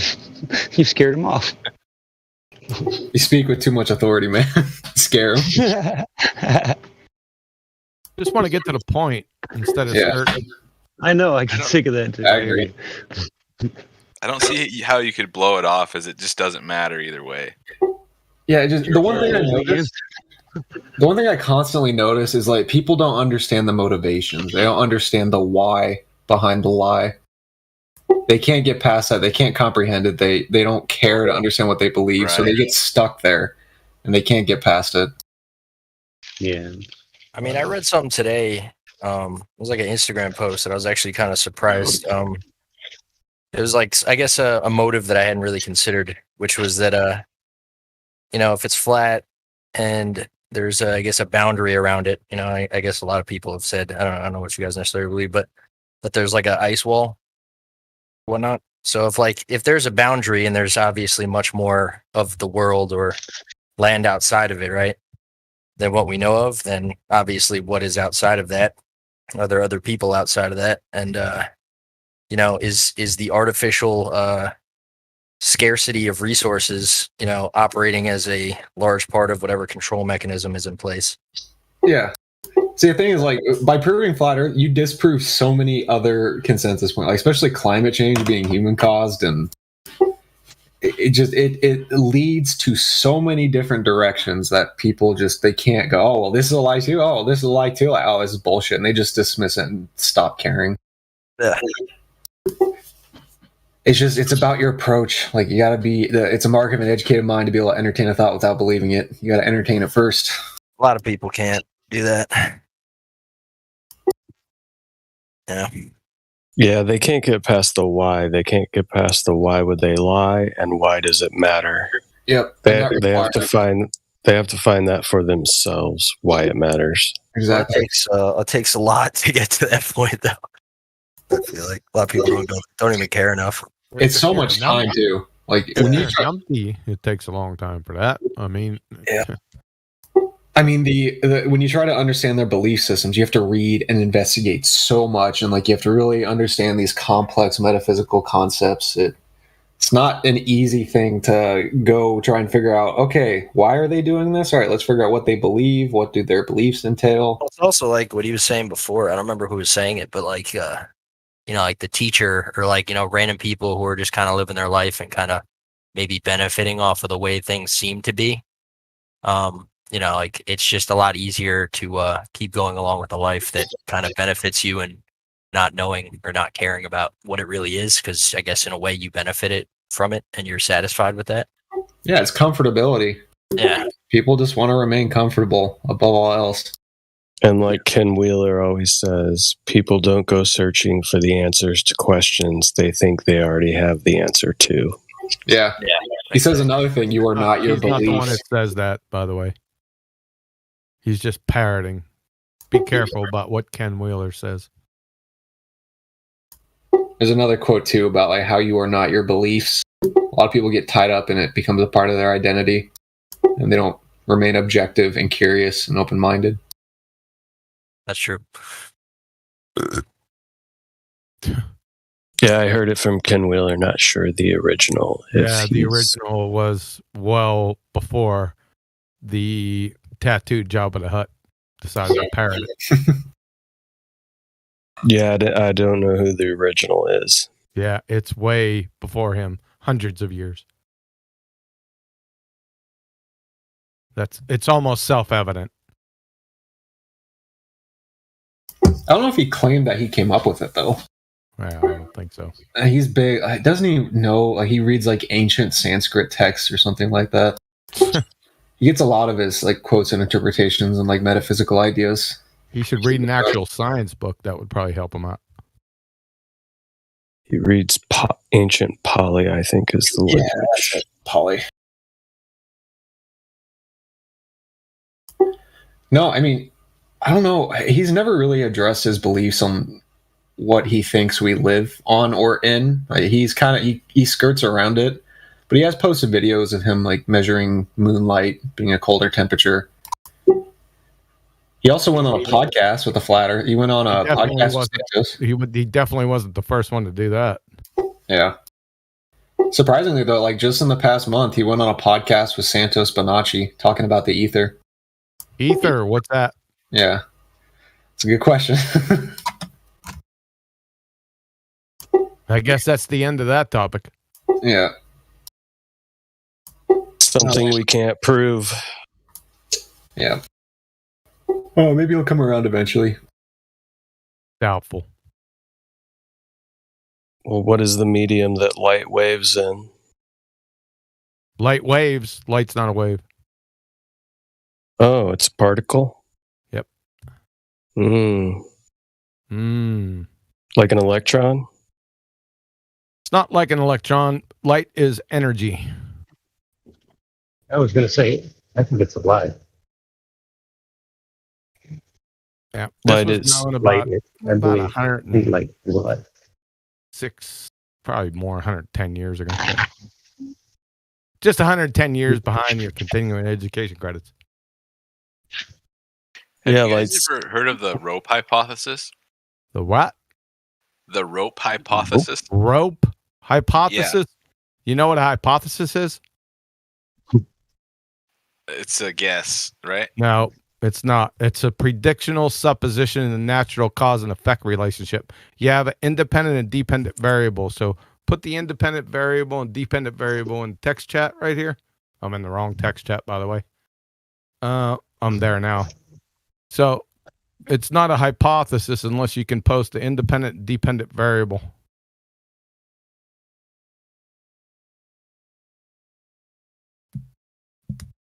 I'll be waiting. What chat are you in? Man, live stream voice text now. I wasn't there before. So Okay, yeah. It's just something I've seen, and it was kind of interesting. I'm not saying it is anything, so I can't really fight for it. I just heard hypothesis. I listened for keywords. That's one of the key ones. Yeah, I could have even used the wrong word. Let me look up what he actually Okay, says. fair enough.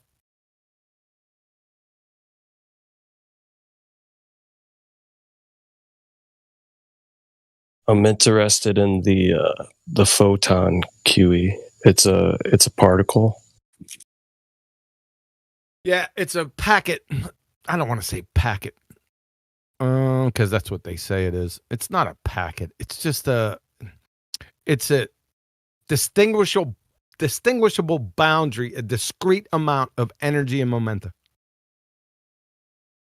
How about that? Will that work? Hey, John, man, your mic, I don't know what happened to your microphone when you went on vacation. You came back. It is super low. Really? Yeah. What you got me on? Dude, everybody else, I got you in the studio. It's just really low. It's lower than it's normally been for the last few years. So I'm just I got telling him you. on 100%. It's not that bad. I get him pretty good. Well, Yeah. what level? What level do you got me on? Just right click his name. I don't have control of your mic. If you right click, if you right click his name, user volume knob. Right click your name. Yeah, right click on my icon. There's a user volume knob right there. It has level. Okay, cool. Thank you. Yep, you can turn it up or turn it down, whether somebody's too loud or. Gotcha. Cool. How about that? Is anyone else having a problem? No. Okay, that's probably it. So is a photon similar to what they say an electron is? A charge-carrying particle? No, it has no charge. Does it have a mass? And what's mass? Like an atomic mass, the way No. that we have been taught. You have to define mass first. Then I'll tell you whether it is or it isn't. Damn. The amount of Think about that. protons and neutrons. No, it doesn't. No? Light doesn't have protons and neutrons. So what makes up the particle of light? It's energy. Well, what's your understanding of mass then? I'm just curious. That sounds interesting. I don't know. I've been Okay. waiting for somebody to define it for me for about 5 years. Yeah, that's fair. Yeah, I don't I thought maybe necessarily you had an disagree answer. with that. Yeah. No, if somebody asked, I me was to like, put that oh, in shit. math, well, they're gonna have to define that damn. Well, thing yeah, for because us. I realized, I guess, without gravity, I don't really know how to define it. So, Because the way I understand mass is just really a charge potential difference. No, that's not it. yeah.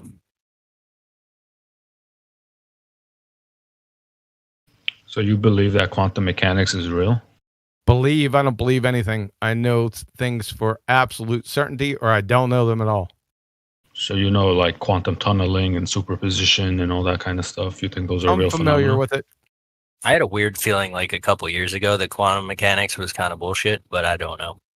Yeah, Yeah, quantum that's what I mechanics was is the thinking, most too. scientifically validated field in the history of science.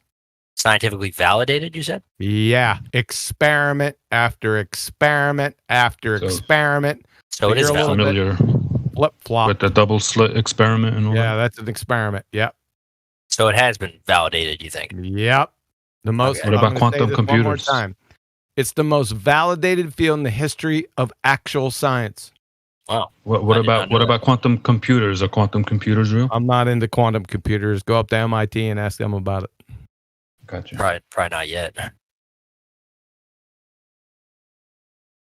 POC is what the heck's his name?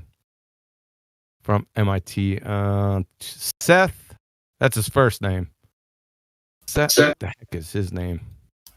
What are your thoughts on the electric universe folks like Walt Thornhill and the gravity dipole model? Yeah, they have a lot of great ideas. However, they're all baltard, so you have to take it with a grain of salt. I'm getting a lot of feedback from somebody.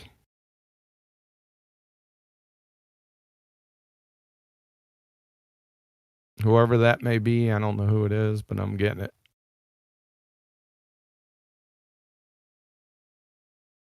It might be me. Hang on. I have the noise reduction echo cancellation on. I don't know what's happening. Yeah, I don't think I'm the only one that's been echoing through your mic. I think Truth was. Yeah, what is that bumping sound? It keeps going boom. Every once in a while when you move or something, it goes boom. Sounds like a notification or something. I'm trying to find the Seth guy's name. Hold on a second. With the quantum computers up there. Where is it? This knucklehead.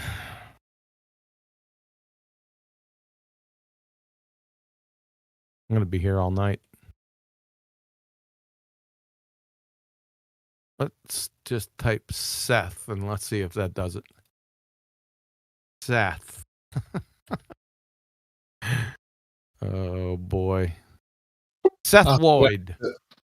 Professor of Mechanical Engineering, MIT. He's the leading researcher in that area.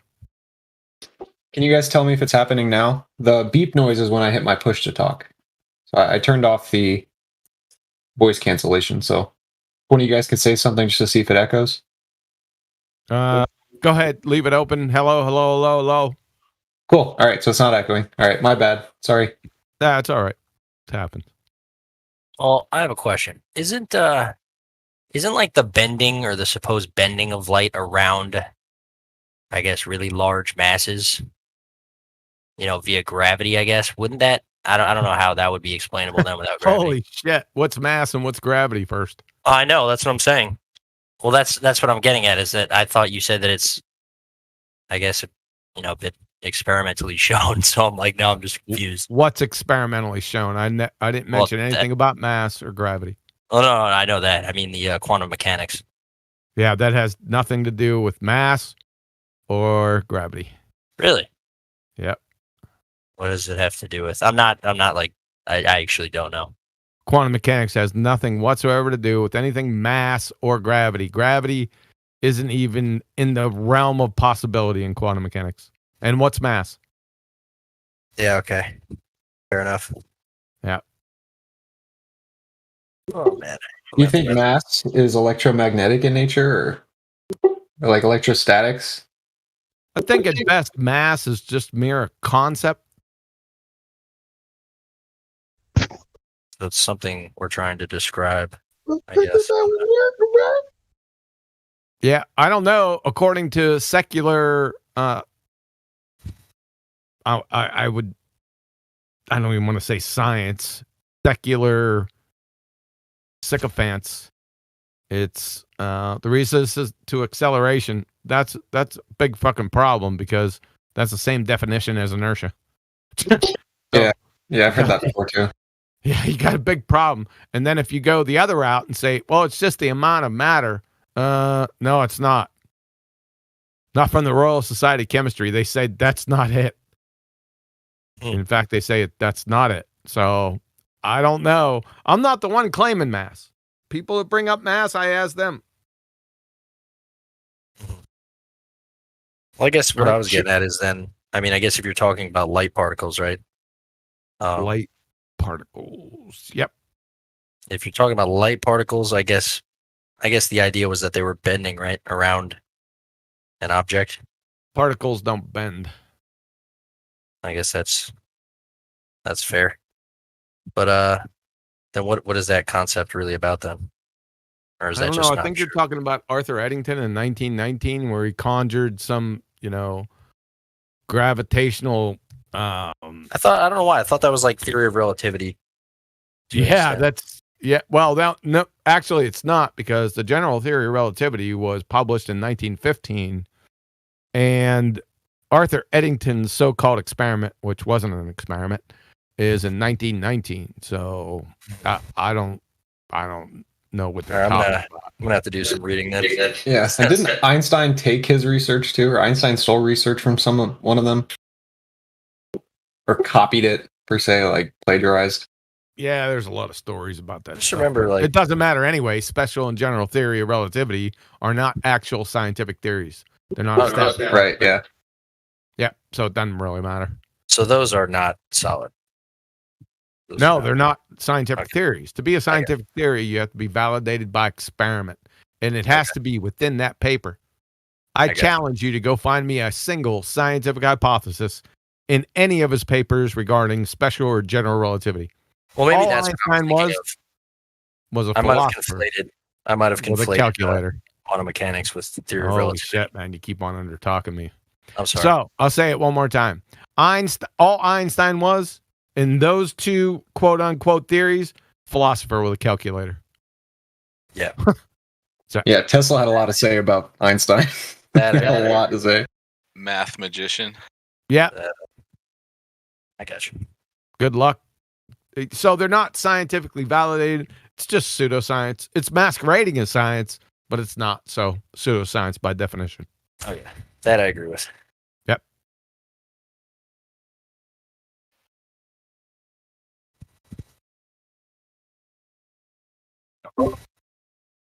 Anybody how look many- up? Did anyone look up Seth Lloyd, or did I just search for that for no reason? Check it out. He had a lot to say about Einstein. Well, not a lot to say. He kind of killed him quick. But he was already dead, so it was just dancing on his grave. Let me see if I can find what he. Doesn't the last name Einstein mean something like stonehead, like idiot, something like that? I don't know where I heard that from. It supposedly means something not positive. Yeah, I think I've heard something like that before. Yeah. Ein is one in German. Stein is stone. So it's one stone. Ein Bier, bitte. Stone brain. Ja, wo kann ich ein Bier kaufen? Yeah. You got me. I don't know anything more or less that. And I lived there for 5 years. Oh, dude, you know more than that. No, I don't, man. I had other things on my mind. All right, let's see what Seth Lloyd has to say here. So, Seth Lloyd, mechanical engineering, MIT. Who deserves to trust their intuition more than Einstein? And Einstein's intuition told him, like everyone's intuition tells them, that things are really there when you're not looking at them. Well, he was wrong. That intuition is fucking correct. That's what he has to say about Einstein. All my homies hate Einstein. And the ballers don't even understand him, so they're screwed. Ballers wear Einstein shirts like socialists wear Che Guevara t-shirts. Too funny. Yeah, I heard. Wasn't Einstein a Jesuit too? I went to school at one. Oh, well, he did one good thing, and that gets back to our photon as a particle. He did. It's not an experiment. The photoelectric effect is more or less a demonstration. So that's what he received the Nobel Prize. He received it for that, not special or general theory of relativity. So he has that. I'll give that to him. Of course, that's what's reported. You know, and I think you could take it home because there's so much documented about it. So you have to give him one thing. Well, take it home, but you might want to toss it in the toilet. Oh, yeah, it's like with anything, man. Right? It's like with anything, though, right? You chew the meat and spit the bones out. That's it.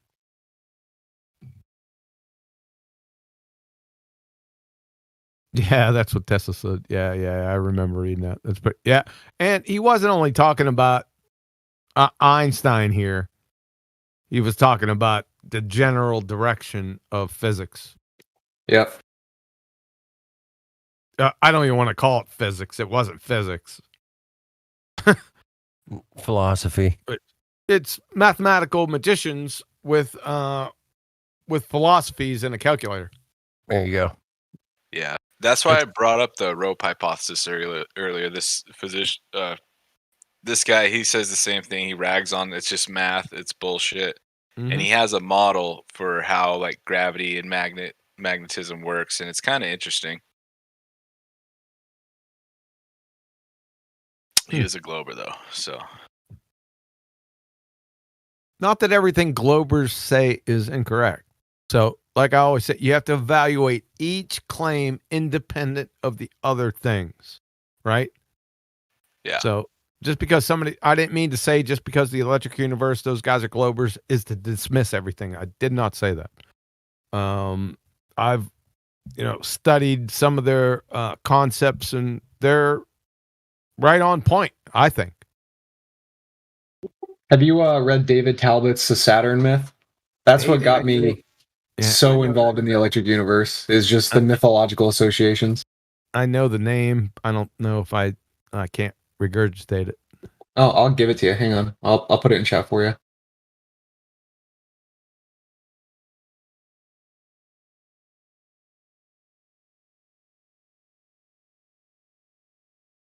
I don't know what it is.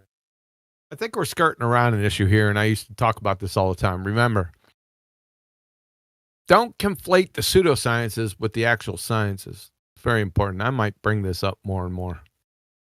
So, the pseudosciences, the demonstrated pseudosciences are paleontology, archaeology, geology, evolutionary biology, whatever that is, and yes, I'm still laughing, theoretical physics, cosmology, astronomy, astrophysics. They're all demonstrated pseudosciences. So just be careful. Don't lump what you think science is with them and throw the baby out with the bathwater. Because you have actual sciences that deal with experiment. See, to be natural science, you have to validate each claim by experiment. It's that simple. Now, those actual sciences, like what I discussed before, quantum mechanics, which is physics, by the way, today. Chemistry, parts of chemistry, you have to be careful because a lot of chemistry is synthetic. So be careful with that one. Biochemistry, that's more or less actual science, but still, and biology, most of biology is actually like glorified secretaries. They make conventions and put things in conventions. Well, that's not science. So each claim by the actual sciences have to be supported by experiment. That's it. You don't get a free pass just because of your name or like quantum mechanics. No. Or the credentials behind your name. No. You make a claim, provide experimental evidence for it. If you can't, then now you don't throw everything out. You just throw that shit out. You following me? I hope. It's a very important point. Flat earthers have a difficult time. I've been saying this for the past 5 years. A lot of people aren't getting it. Because if you start lumping actual experiments, validated experiments with the pseudosciences that I mentioned, you're going to get your ass handed to you. If it's not by me, it's going to be by somebody else. Follow?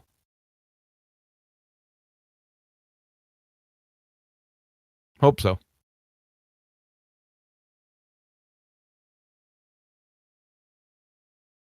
Perfect example, quantum. Every time somebody puts quantum in front of something, that doesn't mean it's quantum mechanics, right? Quantum field theory, that's horse shit. That's a shotgun marriage between quantum mechanics and special relativity, which quantum mechanics debunked, by the way. Electrodynamics, Maxwell's theories, they were debunked 106 years ago. Probably longer than that. As soon as they fired, I'm going to tell you how it's debunked. It's really fucking easy. Take a light source, just a incandescent light bulb. Take it fucking far back. It doesn't even have to be a double slit, just a single slit. And just wait, right? As soon as you get a ding on the photoelectric, or not the photoelectric plate, the emulsion plate, or any photosensitive detector, right? As soon as you get one ding, just one, this discrete chunk, right? Maxwell's fucking done. It's over. It's that easy. So just because people place that name in front of it, don't let wrote a song about it. It's masquerading, dude. Be careful. John, they wrote a song about it called Maxwell's Hammer. The Beatles wrote it. Maxwell's he's got over. he's got another stupid thing. I haven't really gone into it all that much because there's just so much overwhelming talk about it. It's called Maxwell's Demon. Anyone heard of that? No, I haven't heard. I've heard Eric Dollard talk about it. I think Eric Dollard's mentioned it before. Yeah. Eric Dollar? Yeah. Yeah, I've talked to Eric Dollard many years ago, but that's besides the point. Yeah, I was curious what you thought about him. I thought he was brilliant, actually. Now, I love his lectures. Now, you got to be careful, though. Remember what I said. With anyone, you have to evaluate each. I don't give a shit who they are, right? Each claim has to be evaluated on its own merits, right? I just destroyed Feynman a couple weeks ago, right? He's worshipped by the ballers. So each claim has to be evaluated on its own merits, whoever it comes from. Now, where was I headed with this? I forgot. Maxwell's demons. Before I said Dollard. Maxwell's demons. Maxwell's demon. Thank you very much. Yeah. Now, what they attempted to do, Maxwell attempted to do, purportedly, was to disprove the second law of thermodynamics, and it's called Maxwell's demon. Right? But it's so clumsy. I was shocked when I first read it because the second law of thermodynamics is a natural law, right? It's what nature does. But Maxwell's demon, the demon has intelligence. Right there, it nullifies any conclusions right off the bat. It's bunk. So what you have is this demon. He's got intelligence, and he has gas particles. Some have more kinetic energy than others. The ones with the more kinetic energy, he opens up a little hatch and lets those more kinetic energy or energetic particles enter through the hatch and then closes it up. Right? I was sitting there, what the fuck, dude? I said, does this little demon you conjured have intelligence? Well, yeah, he's controlling, he's manipulating it. Well, that's the end. It doesn't have anything to do with the second law now. So this is pretty stupid. Does everyone follow what I'm saying? So he releases the particles into what? Like another container?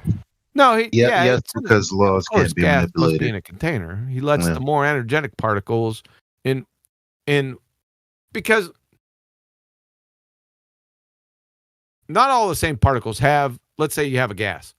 Right. Some particles have less kinetic energy than others, right? So the more energetic particles that bounce towards his gate, he leaves open the gate and they enter another container, right? That's a magician trick right there, man. Well, it's got intelligence involved in it. So the second law is off the table. Gotcha.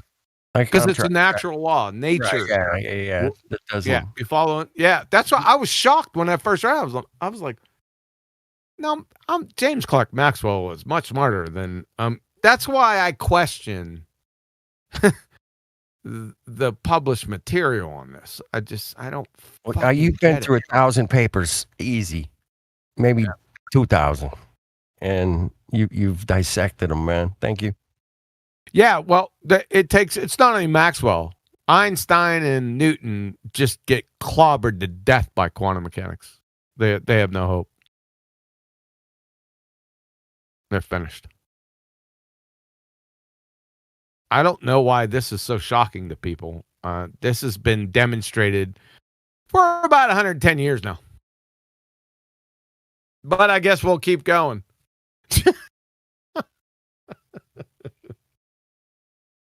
Secularly, it's known. Let's keep going.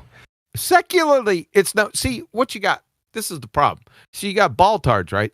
See, they're like a left-wing faction of numpty dipshits. They don't parrot the correct science or pseudoscience that are told to them. See, that's what's Jedi mind tricking people. They're their Jedi own mind trick, faction. man. It's a complete Jedi mind trick, man. And it's top to bottom, and it's just, as deep as you've looked into it, you know how ridiculous it is. And it's just, at this point, man, I'm more of a comedian. I have to laugh about it more than anything, man. And I think that's healthy. I don't know. That's just me. Well, no, you get pretender clowns out here parroting what they don't know, and then it's real easy just to. It's like shooting hippos in a fishbowl. It is really unfair. I've said that many times. It's just unfair. But unfair as it may be, we continue. Well, just bring him in. You got one in here, G Platypus. He's a baller. Where you at, man? But he's been in here for fucking decades. Decades. He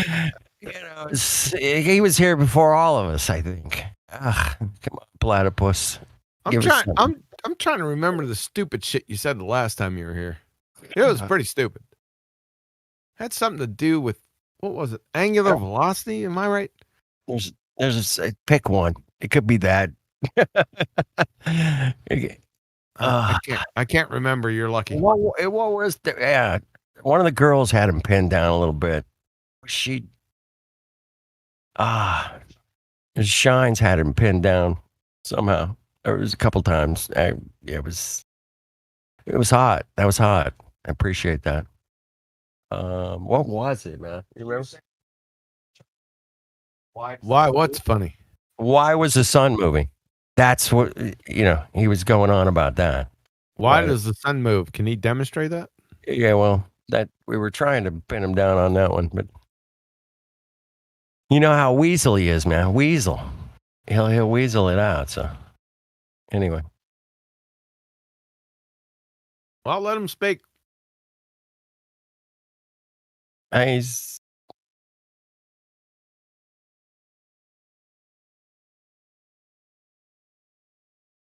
in there. His mic's open. He's in there. Yeah, come on, man. He's not coming in. You're here, John. Sorry, man. It's not coming in. I'm getting myself some liquor. I'll be right back. King of the Flat Earth Society. What the hell? Got to kill the pain. Grab the bottle of vodka, Platypus. You're gonna need it. No, there's a guy in the YouTube chat named Quantum Anger Issues who's just saying like. My wife says that too. You guys are misconstruing the whole entire energy thing from John, man. He's not. It's not like that. You're just people misread you sometimes. You're strong, and that most people don't like that. So. You're saying I'm an acquired taste. Yeah, exactly. You're a fine wine. Yeah, like chunky milk. You're fine age. French Bordeaux, man, my friend. Who? Did you say Bridget Bordeaux? You don't see what? Damn, I haven't heard that name in fucking ages. Somebody post a pic. I bet she's hot. She sounds hot. There you go. What's with the screwdriver on the spoon, man? I'm not sure. What's up? That was a good one, Battlemod. That was pretty funny. Is that what your kitchen drawer looks like there? It's a bunch of Sears. No. Hell no. Bunch of Craftsman. Hey, that's about all Craftsman's good for, though. Hey, that looks like it's laying on a nice piece of wood or something, man. What is that? It is. It's a log cut. It was a big tree out back. Yeah, my brother did that, actually. He seen these other posts up here. He seen this dumb wrench one I posted. So he took one of my crescent wrenches and made a knife out of it, and then he took a damn broken screwdriver and made a spoon. I was like, dude, get the hell on. Go play pool.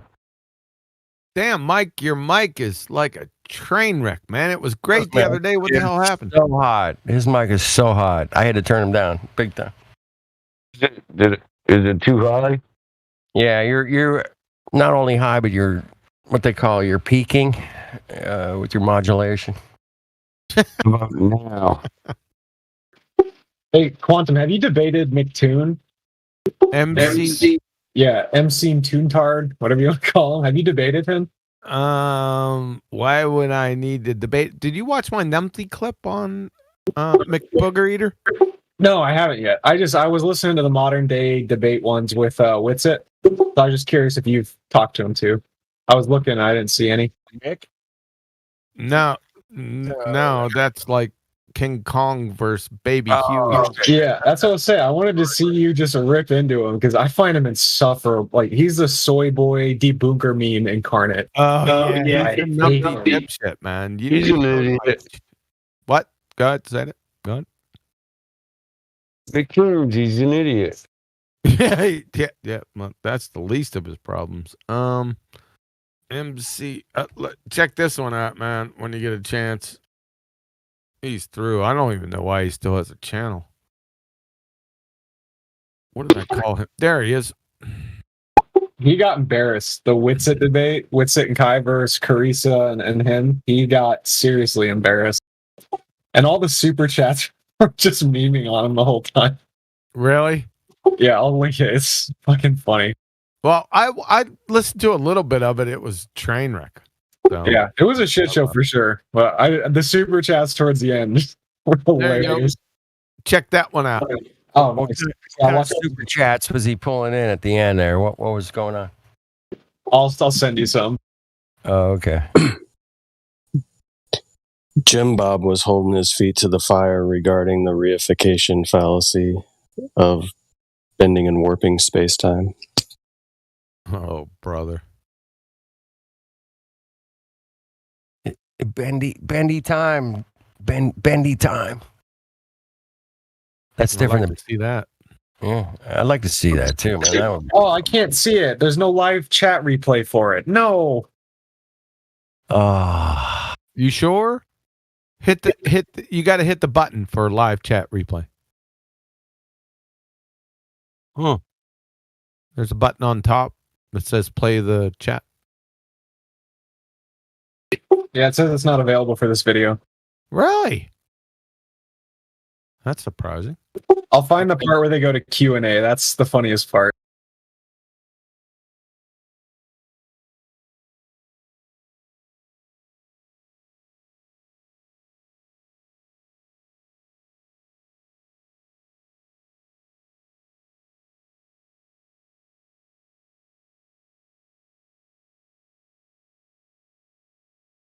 I didn't see the debate. I heard it like 10 minutes here or there. Sounded good. Sounded fun. Hopefully it was fun. I definitely I heard it's a really good one. So I'll check it out this week. Can't catch everything, man. That's impossible. No, it's impossible. Well, it was more impossible back in the day because there were like 50 hangouts a day. Yes, there was, my friend. Yeah. It was great. It was the glory days, bro. That was I wouldn't call the it 1950s of flat Earth. It was amazing. 1950s. That's too funny. Yeah. It's like, everybody had a half an acre and a house and a car. It's like dream. Oh, by the way, Compton scattering, if you ever heard of that before, that destroys Maxwell also, by the way. So, photoelectric effect and Compton scattering. Not experiments, demonstrations. Yeah, he's finished. I live near a city called Compton.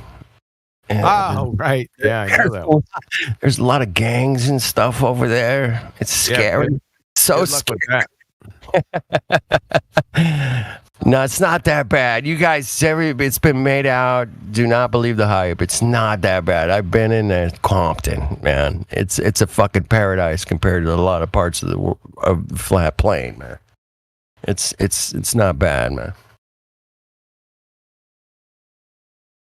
It's also a train wreck, the wave thing. Listen, with Heisenberg's uncertainty principle. But listen, a wave is not what something is. It's what a medium does. That's what my guitar string does. Right? Yeah. It makes a wave. Right? Yes. Sound wave. It's sound wave. Right. Yeah. A particle is something completely different. Exactly. Well, and then when people say particle, they think of something solid. That's probably what throws them a little bit.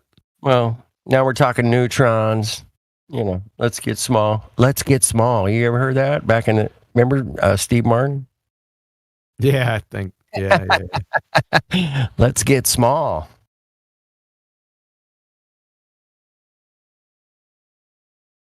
So, how do we verify those little things we can't see, man? That's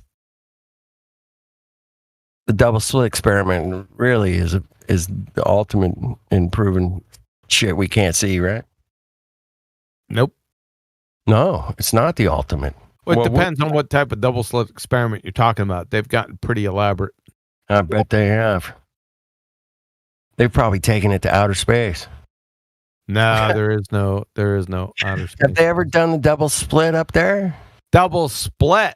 Double What split. are you friggin'? What is this? A banana? Double split. Fuck off. It's not We're double talking, language here, man. You know what I'm talking about. Double split. Double split. You know, I've heard people say that before, and I've laughed, and then I've said it because they've said it. Well, that's semantics at that point. No, that's not semantics. That's train wreck. It's friggin' grammar. All right, you can train wreck me, brother. Anytime. I will enjoy it and honor the train wreck. I honor the train wreck. But no, shit we can't see, man. How do we verify what we can't see? Air, oxygen? I think we can do that. Be careful about what you can't see or not. Well, that's why we're whispering. Be careful. Can consciousness change the pattern? Yes. The observation? Yep.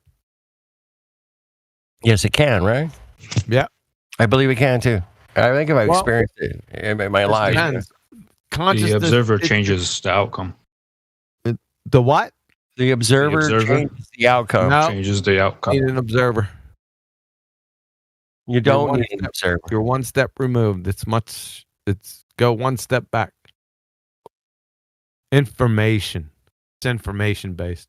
But you can't have information without a knower. That observer effect is just bullshit. Well, shit, you and fucking Bassano went over this shit 5 years ago. Yeah.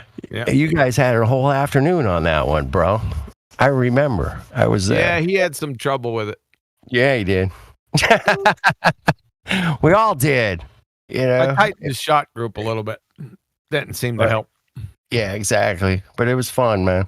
I mean, yeah, it was fun. Good laughs. Super entertaining. I think the channel's still up and running, man. You could go back and listen. You can. The channel's still up. His videos are still, most of them anyway. Most of them are still there, I think. Yeah. Good stuff. Thank you. Changed my life, brother. I'm just saying, changed my life. Thank you. You're welcome. No, you did. It was amazing, and it's still amazing. Thank you for. I was gonna really get to talk to you much, but yeah, you're welcome. Glad I could help. Yeah, it's been a fun ride. We keep it going, as you said earlier. You should be a cheerleader for the QE fan club, man. No. We got members all around the world. Well,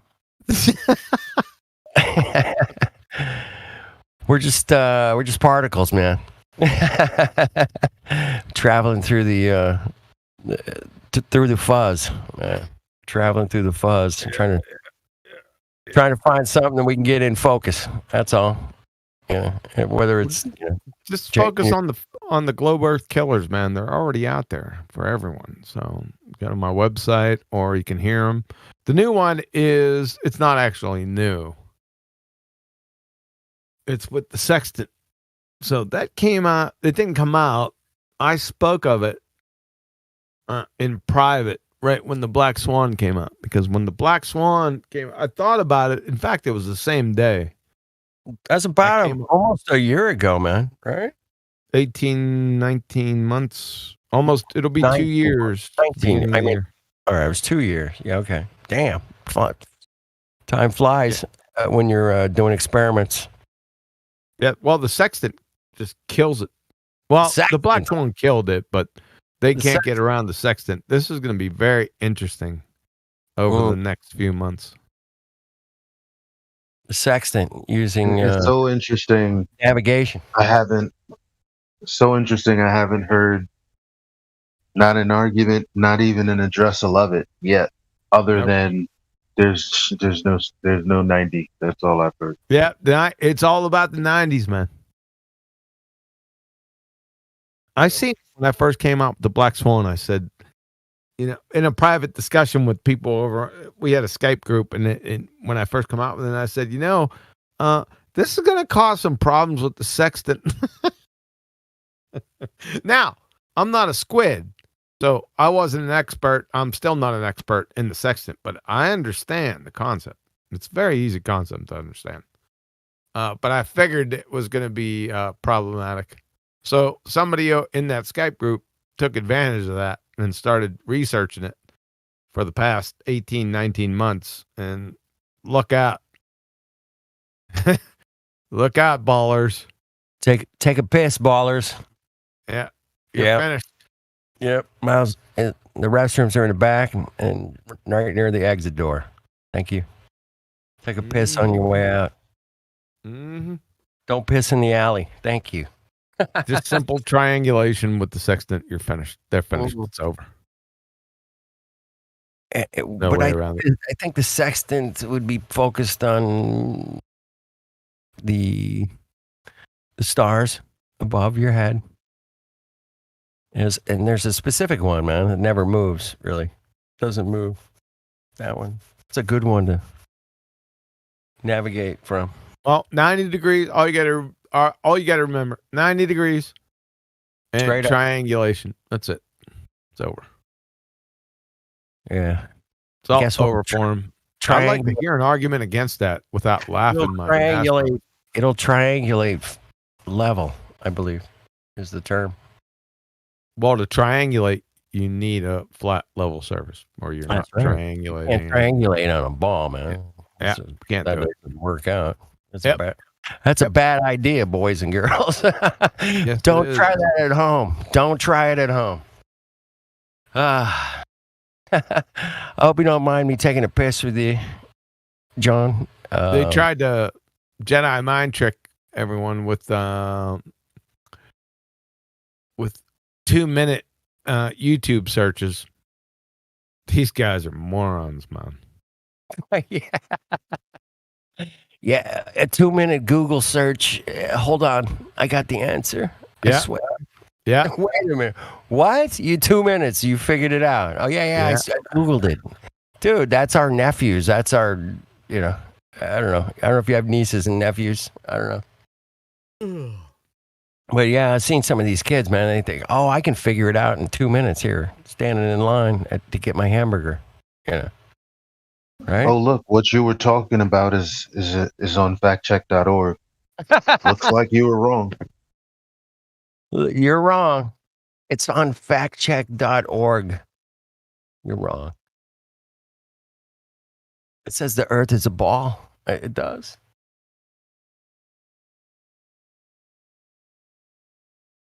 Fun times, boys and girls. Fun times. I hope you enjoy them. You guys can mute me anytime if I'm being obnoxious or something.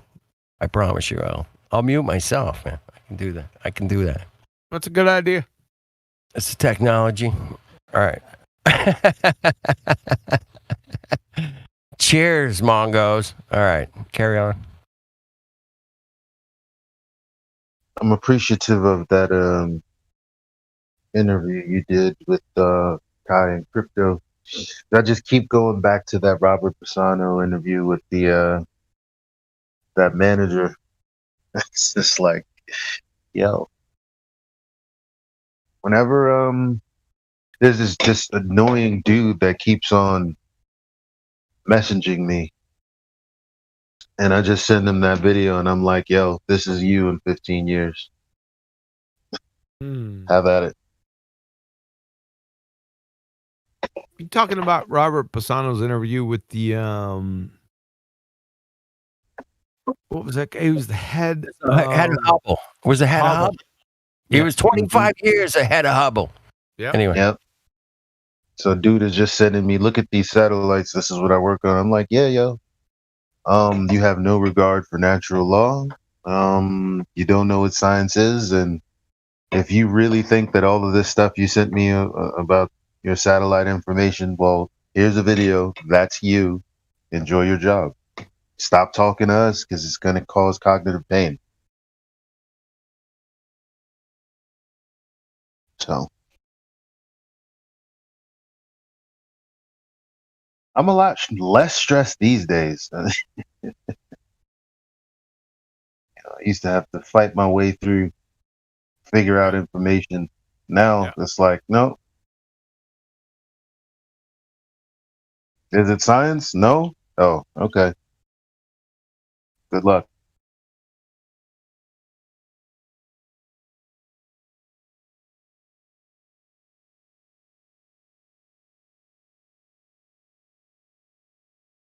Is it a measurement? No? Okay. Good luck.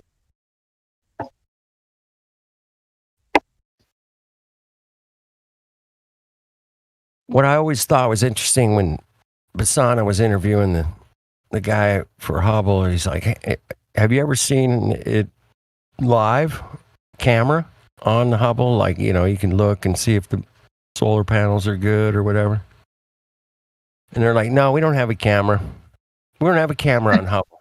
It's like, what? I could hear Pisano like giggling and shit in the background. I mean, he was trying to be so, you know, pro, obviously, and he just giggled. I could hear him just like, oh. But yeah, that was one thing that stuck out in my head, and I was like, there's not a camera on Hubble looking at the fucking at the telescope saying, man, you know, the solar panels are good or whatever, you know. They put cameras on like little drone robots, you know, on everything, man. They don't put a fucking camera like on the outside looking at the telescope. They don't do that. Really. That's kind of a dead giveaway for Hubble being a complete hoax, obviously.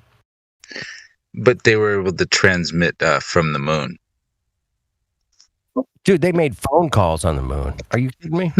but don't have a camera on. Oh, I never thought of that. That's hysterical. President Nixon, thank you guys for going to the moon. Yeah, that was good. I've seen that telephone. Didn't they remotely control a camera on the moon too? Apollo 17, yeah. Takeoff, descent stage from, or not the descent stage. They were leaving the moon. Apollo 17, the camera panned up. Yep. How about that? That's beautiful. I love that. They had remote control cameras back then. Back in 72. Did they leave that camera there, or did they come back? Yeah, they left it there. It's still there, man. You check it out. You can find pictures of it. I wonder how much that camera's worth now. I'm kidding. It's on the moon, man. It's on the moon. All right. You guys got QE here, man. Ask him some questions. Figure out this paradigm we're in, man. Figure it out. Better make it quick, man, because I'm Make it about quick, to man. head My out. boy's heading out here. It's late. Yeah, it's getting late.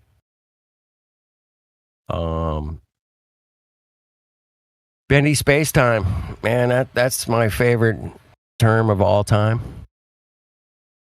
As far as like, wow, bendy space time. Let me put those 3 words together.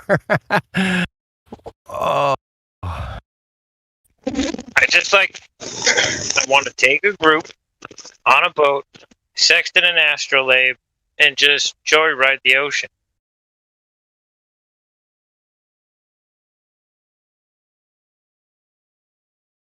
Yeah, when you're out there on the ocean, man. I've been out there. I'm a sailor. I know what's up. You can see 360 degrees, nothing but water. It's flat. Hey, Q, I got a request. You're a bit mumbled. Whoever said that, I didn't hear you. I thought I heard my It name. was Elbow called Tuna. Can you hear me? I'm going to speak real quick. No, your mic's a train wreck, man. And Bluetooth. Sounds like the microphone is at the bottom of a box. Yeah, I'm just saying I can't hear you all that well. You got to pull the phone out of your pocket. Pull it out of your pocket there, man. That'd be good. It's beats, man. It's the beats. Well, they're beat up. Oh, let me get it. Come back out. Come back in. Yeah, they're probably those Bluetooth ones. Better. All right. Hey, I had a request, Kiwi. I'll do my best in trying to hear what you say, man, but it's difficult. I wonder if you could do a presentation on all gas laws. On all the gas laws. Yeah. It's a bit boring. Didn't you already do that? Not specifically on it. It was involved in other presentations. Yeah, exactly. It's been thoroughly presented. It's been mentioned. Years. Right. It's been presented. It's been Gas law. mentioned. Napalm. I just looked at chat. I'm still trying to figure out the light participle. Did you mean particle? The past participle of light? I digress. Light particle, that's not a particle, but it is a particle. No. That's not a particle. No, there's never. No. Never. You don't understand it because it's friggin' hogwash. Yeah, it's confusing to me. Mhm. That light's a particle. It's not confusing. The confusion lies at the beginning because they always knew it was a particle. They seen the damn thing hit the damn detector. Right? Exactly. So, the problem is that, see, Heisenberg came out with matrix mechanics first, but no one understood very well matrix mechanics. A couple people did. I think Max Born was the one, but everyone understood wave mechanics. So when Schrodinger introduced the wave equation, everyone knew how to manipulate the equation. So it kind of took hold, but it wasn't the first one.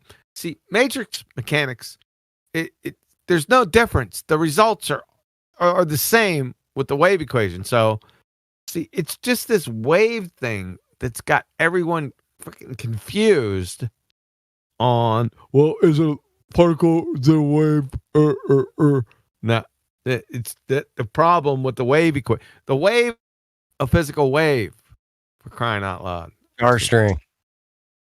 It's abstract. It's a wave function. You can't measure the energy or frequency of a wave function, for goodness sakes. It's in the name, wave function. Mathematical. Right?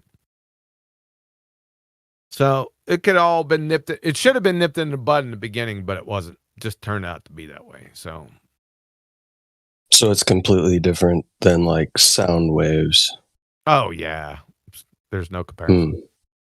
So it's energy. So is the translation of light into waves, like when we look at an EM spectrum, the way that it's broken down based on Yep, they Jedi mind tricked you with that one too. Light is neither electric nor magnetic, so how can be a fucking electromagnetic wave? Oh shit! Damn! Those It's like bitches. calling French toast a fucking tumbleweed. I just call them bitches. Oh, come on! Don't mess with me. So you would say light shouldn't be on the EM spectrum? No, it's not. It's not magnetic at all. Oh, yeah. So light is pure energy. What is a light? Yep. It's Oh, energy. yeah. Discrete part- chunk of energy and momenta. That's what it is. What is fire? Exactly. What is fire?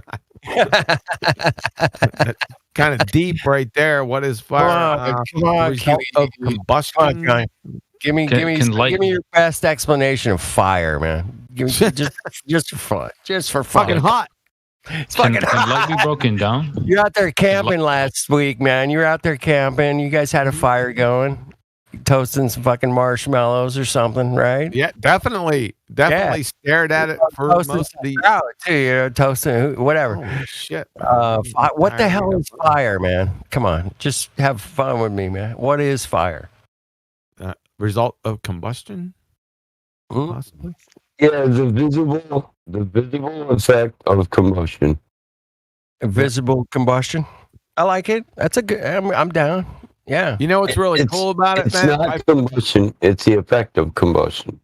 Effective combustion, correct. Yeah. I flipped out the party because this is pretty funny. We were looking at the fire. We were all sitting there. We were having a discussion, and the fire was popping right inside the fireplace. So I said, fire doesn't cast a shadow. It doesn't. And it stopped everyone in their tracks right there, like thinking about it. I said, I can't explain it, but I just said, I told him I couldn't explain it. I'm just saying that if you light a fire, you'd expect to see the shadow of the fire. No, there's no fucking shadow. It's such a cool phenomenon, Moreau. It is. It's really great cool. one to show people. Like if you're out camping or you got a lighter or whatever, check it out, man. Doesn't cast a shadow. What? Funny, NASA pics showing rockets with fire out their butt. With shadows. With shadows. Yeah. I'd have to find that thing. I got it saved somewhere. I don't know where it is, but that's pretty funny. Yeah, that's a good laugher, man. I love that. Yeah. Little things, man. It's the little things. They all add up. We Yeah. can we just keep moving forward. Thank you, Now guys. that you said that, I gotta try and find it because it's gonna Now you fucking gotta shit out of me all night. All right. Where did I put that? That's a good darn question. No, it won't be in there. No.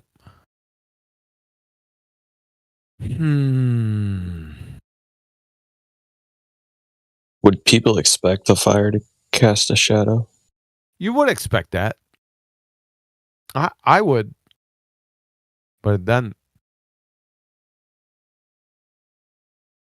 Because it's light, right? I don't see it. Yeah, listen, it gives off light, but it's not light.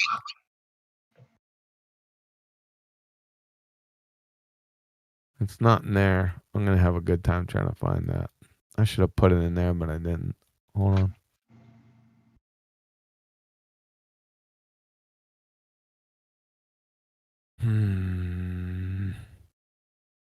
Not in there either. That's gonna be troublesome.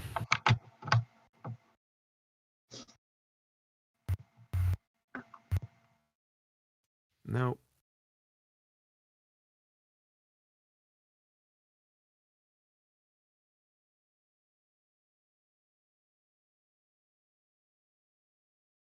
Nope.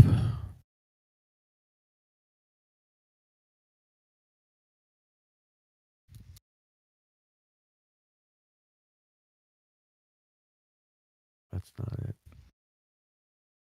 Bummer.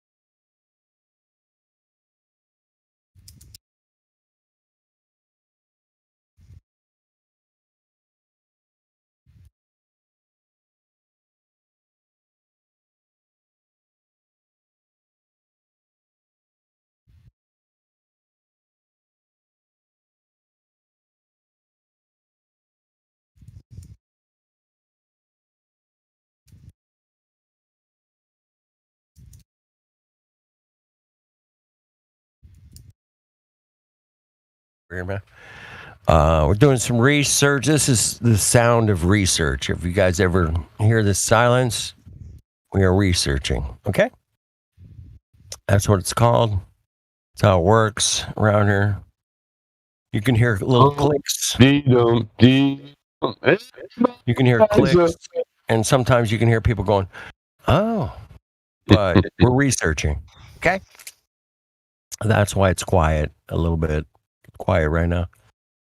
I'll do some shout outs. Shout out to Brian, Alex in the YouTube live stream.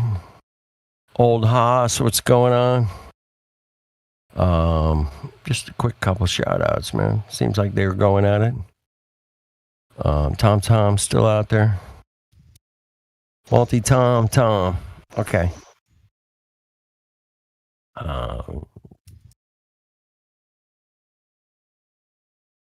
Cheers, everybody. I hope everybody had a good holiday weekend, they call it.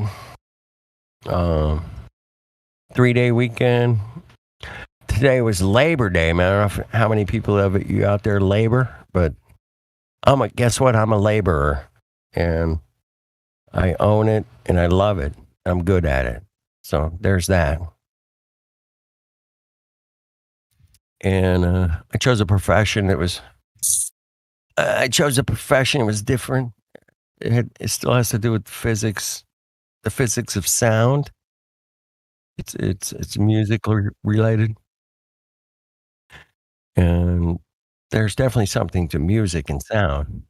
You can test it. All right, ladies and gentlemen, I'm gone. Gotta go. Check you on the flip side. Cheers, man. Yep. Later. All right. But sound is a thing, man, that it's always intrigued me. And it intrigues everyone because everybody loves music, man. Everybody.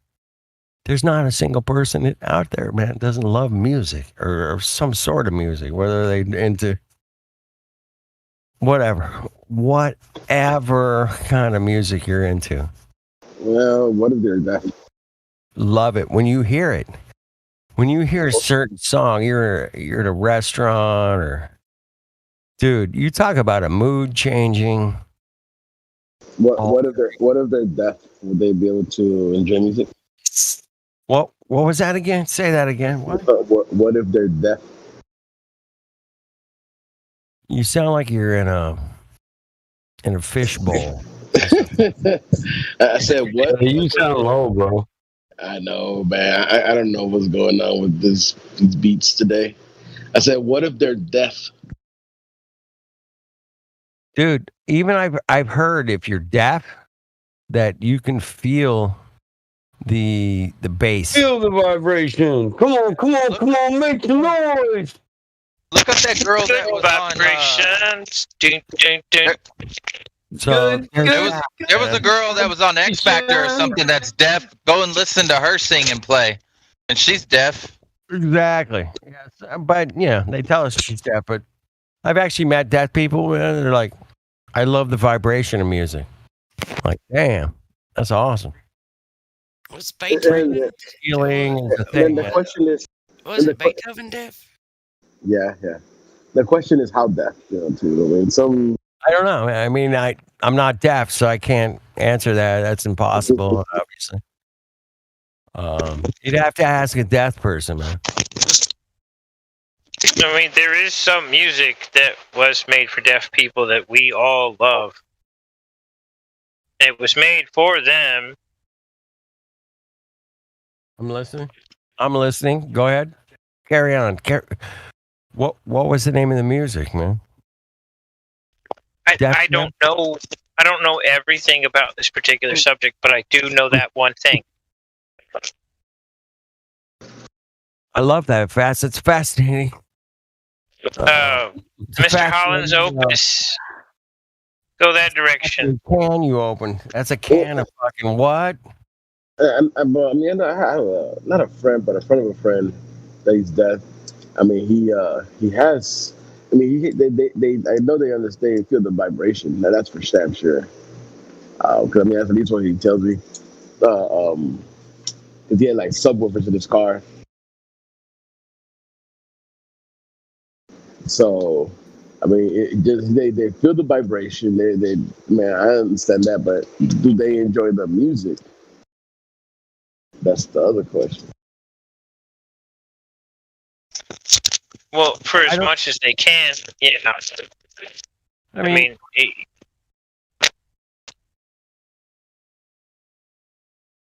Why is so many ballers deaf to the music of Flat Earth? I've got tonight is bad enough. I might be joining them, so. Oh, because they're dumb, man. Don't you join them, man. Where's the D to the B with his mix board? All right. You got a hot mic. Oh, my mic's. I'm going to bring it up. Oh, Right? I'm not liking. Hold on. I'll bring it up. Just get close. Talking to you. All right. Does it sound better? Yeah, a little bit. I can hear you. Yeah, I can hear you. Can you hear me? Hello? I can hear you. I can hear you. All right. We're good. We're good.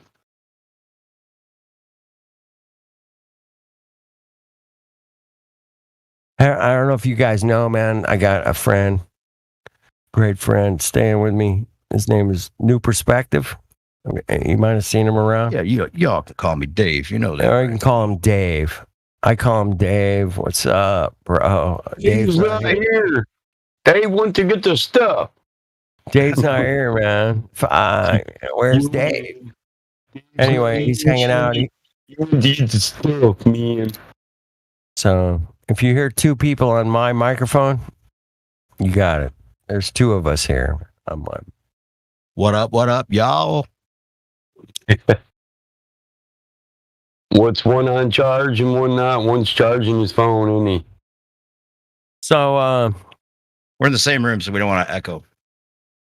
I do have a little studio kind of set up here, man. I try to keep it tight, good mics, whatever. Flame is not plasma, napalm. Oh my god. Flame Like is a not plasma. It's Similar, not. right?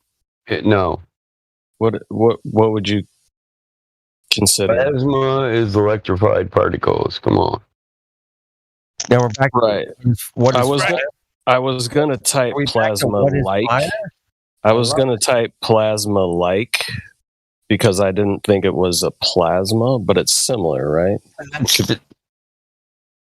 No, not really. When I use my plasma cutter, I see no flame because there's no combustion. True. What would we call it? I understand it's combustion.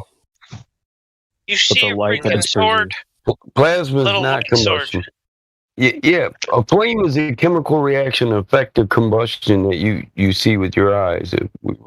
That's about as far as we can break it down. Yeah, no, I get that. And what's produced would be a light source, right? Right. So combustion can be chemical, Right. Whereas plasma would be electrical in nature. Right. Gotcha. Combustion can happen from building up pressure too, though. There's a few different forms of combustion. Where plasma is just one form. Plasma? What about electricity, man? Doesn't electric light, isn't that fire? No. That's... Oh, wait, whoa. I can light my cigarette off of a filament of... I'm not arguing that. I'm just saying... You guys have all seen those electric lighters. That's what's happening, right? The electric lighter ignites the fuel, so yeah, and we also use electricity as an ignition system in a combustion reaction. So the electricity starts the combustion reaction, and then the flame lights it. So most electric lighters, the electric coil lighters, it's not a flame; it's heating the coil up through the movement of atoms. The movement of atoms heats up the coil. So it's not fire. No, it's not fire. Well, we all know what fire is, man. It's heat, though. We've all put a log on the fire, right? Come on. We've all put a flame to the bowl. That's my only question I'll second that. is: That's the only thing I'm going to do. is fire, would it be considered low voltage because of the chemicals that are used, the air, the fuel from the wood, the carbon? I mean, because there's still electricity present in the chemical reaction. Yeah. Even though we can't, necessarily quantify it per se, it's still pretty steep. Yeah, not all forms of fire have electricity in the process, so that's just the most productive way, efficient way we found to use ignition systems in cars, lighters, furnaces, things like that. All you need is a Plasma spark. torches. Yeah, electric coil. An electric coil, the flow of protons ionizes the motherfucking coil and creates heat. That heat combusts your cigarette.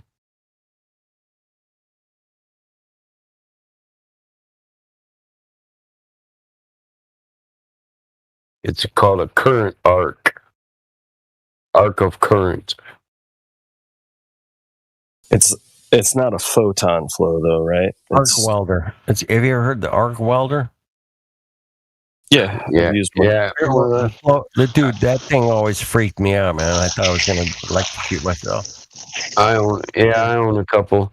Hey, you can make one with you can use 6 old ass batteries and a bunch of jumper cables and a coat hanger. You can arc weld just like that. Don't do that at home, kids. Yeah, No, you can do that. I think tell people do not do this at all. I give you a video on it, dude. It's all in the way you hook up the battery. I've seen the videos on that, man. Yeah. Yeah, it's all in the way. I realize that. It's what all I in was the saying way. though is that they can be dangerous telling certain people that. Yeah. You won't be doing that. But yeah, watch the video. Sure. If they come up with a coat hanger on the ground and a coat hanger on the power and decide to weld your ass, hell yeah. Make You're sure real you use dangerous. fat hangers or not hangers, wires. Wires or hangers, thin metal. When you're arcing, man, if you go positive to negative, negative, positive in series on 3 different batteries, dude, you're going to be sending some fucking voltage. Yep. On thinner metals, you just want to go positive to positive to positive, negative, negative, negative, and then hook up jumper cables and round out whatever you're going to weld. Put whatever you're going to use for a welding rod on the other positive and drag it across it. Clean it up with a grinder. I've done this to fix the truck, put it back in the garage, and when I got in the garage, I didn't remove the entire weld I put there. I cleaned it up and finished it off with a Miller welder. You can put a Yeah, I got a Miller 225. Is what I got. I got a Miller blue one. Monster. Dude, I seen my dad lay professional welds with this shit when he ran out of coils and argon and Right. you know. Yeah, I know what you're saying is possible. Yeah, it's just you got to be real careful. Yeah, you just got to be that motherfucking guy. Yeah, you gotta know what you're doing, and don't be that guy, man. You can kill yourself. You can turn your arm into a cooked ham. Trust me, bro. It's not no joke. Oh yeah, shit! I can teach you how to make a taser out of old set of fucking TV tubes. I can teach you how to cook a turkey in like 10 seconds. Yeah. I'm just kidding. Not really, but maybe. No, not really. I wouldn't advise it, right? Yeah, I wouldn't advise it at all. I wouldn't advise it. You can fucking do it though, but I wouldn't You advise want to find out what happens to flesh whenever it gets under high voltage? Yeah. They do this in prison. Listen, my brother's a prison guard. They take them 12-volt converters for the radios, their headsets and shit.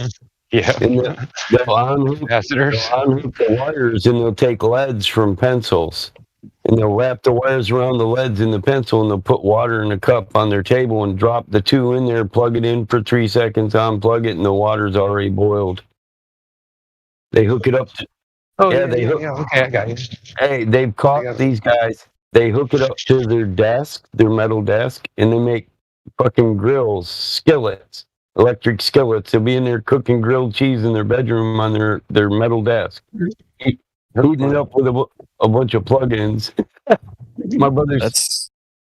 That's like how you light a cigarette in jail. You kind of pull the plug out of the wall, not all the way in. Sorry. Pull the plug out of the wall, not all the way in. Take lead from a pencil, put some tissue paper around it, drop that lead from the pencil onto the plug that's halfway out. It arcs. lights the paper on fire. Yeah. Well, you put toilet paper on there. I've got this capacitor that I took out of a 1,000-watt microwave. You just charge that up with a 9-volt battery, and you just kick that on there, and it'll spot weld anything pretty much. Yeah. Spot weld your arm, you'll spot weld pretty much anything, man. You want to watch out. It'll also stop your heart. Yeah, it can. Yeah, it very much can. If it goes across here, it can. Yeah, you fuck around and stop your heart with that thing too. Yeah, very dangerous. You're right. Maybe even start it back up all in the same jolt. Yeah, you might. Yeah, if you could let it go long enough, and you cut off just right. Clear. Crazy. Yeah. You could also those capacitors can also take out some radios too, can't they? Yeah, because the spark, the generator. Use a magnetron. That's what I'm saying. They create a field. Yep. Yeah. Yeah, you can fry electronics. You could, Has anyone else point and click? Yeah. Has anyone else heard about the new plasma guns?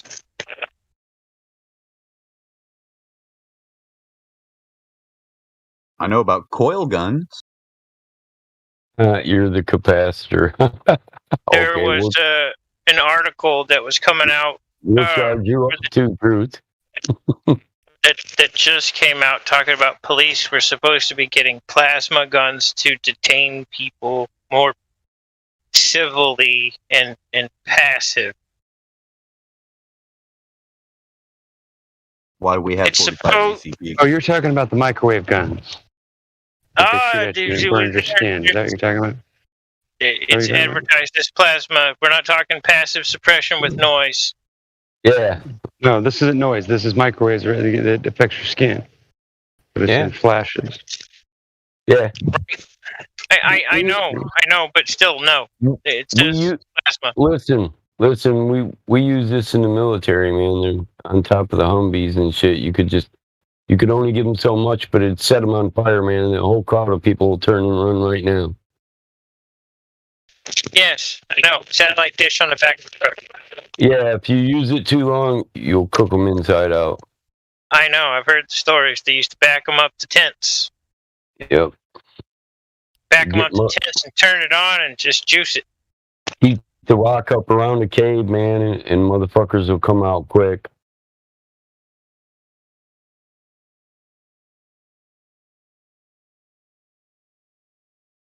Talking about something like this, Cuddles?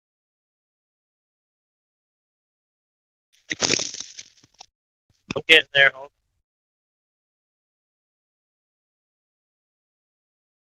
Video. Oh, really? Oh, why do they have to have commercials?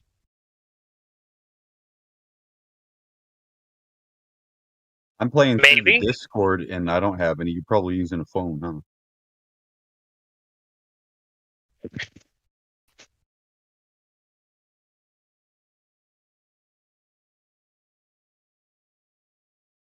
I'm scrolling.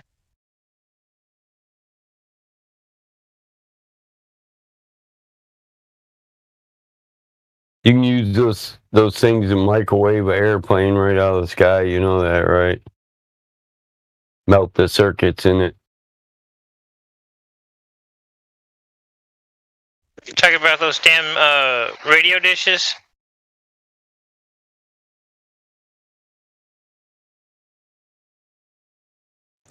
Yeah, you can do a lot with a microwave signal.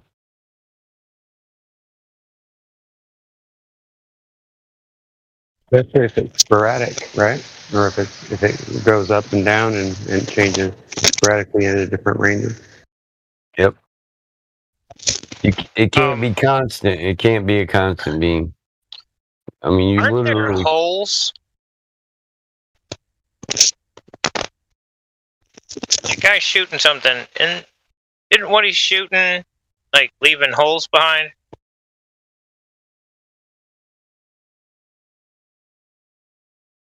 Yeah, no, not plasma like that. Probably a different inert gas. Something. Yeah, It's that's not a gonna set plasma your body rifle. on fire. That'll work like a plasma phase cutter, dude. Really, the only fire you actually see is where it's melting the metal, liquefied metal.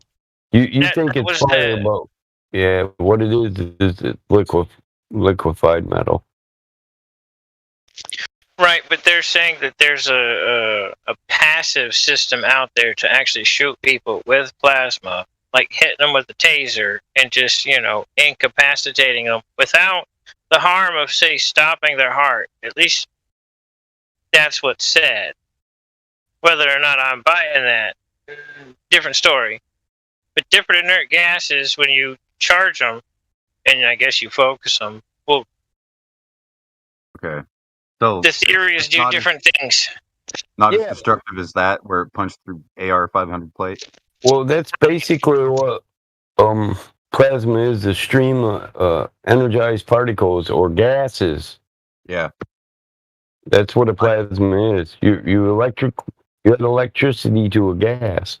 Then you might add, a pure ideal mixture of a gas at the end of it and increase the heat. I've used plasma cutters. They're fun. Yeah, Josh knows. So, yep. Right, I have too, but you put your finger underneath there and it'll cut your fucking finger off. No, most plasma cutters, mine has a sensor. It won't cut flesh. It'll shock the shit out of you. I got zapped Right. with it. Yeah, but it won't cut flesh. They got sensors. Well, the good ones. The cheap ones, you can burn your fingertips off and shit with them. Yeah. Somebody told me that if you put like carbon dioxide or like some other inert gas through it and like regulate the pressure down low, you can actually use that as a shielding gas and use the torch as a TIG torch. I was like, that don't make sense. Maybe in a bind just to melt the parent material. Yeah.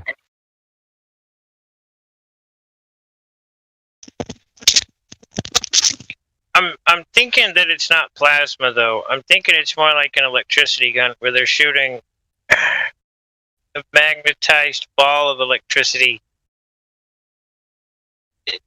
It's you're not going to see it coming. You're going to feel it, but you're not going to see it coming.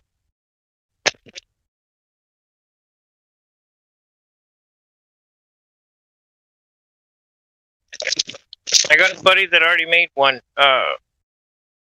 that it shoots electricity, like a ball of electricity. Look at this. This is called a microwave cone. You can direct a microwave signal directly at a person or a group.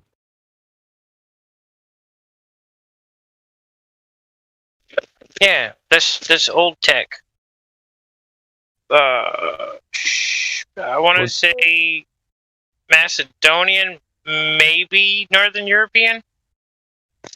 It's old tech.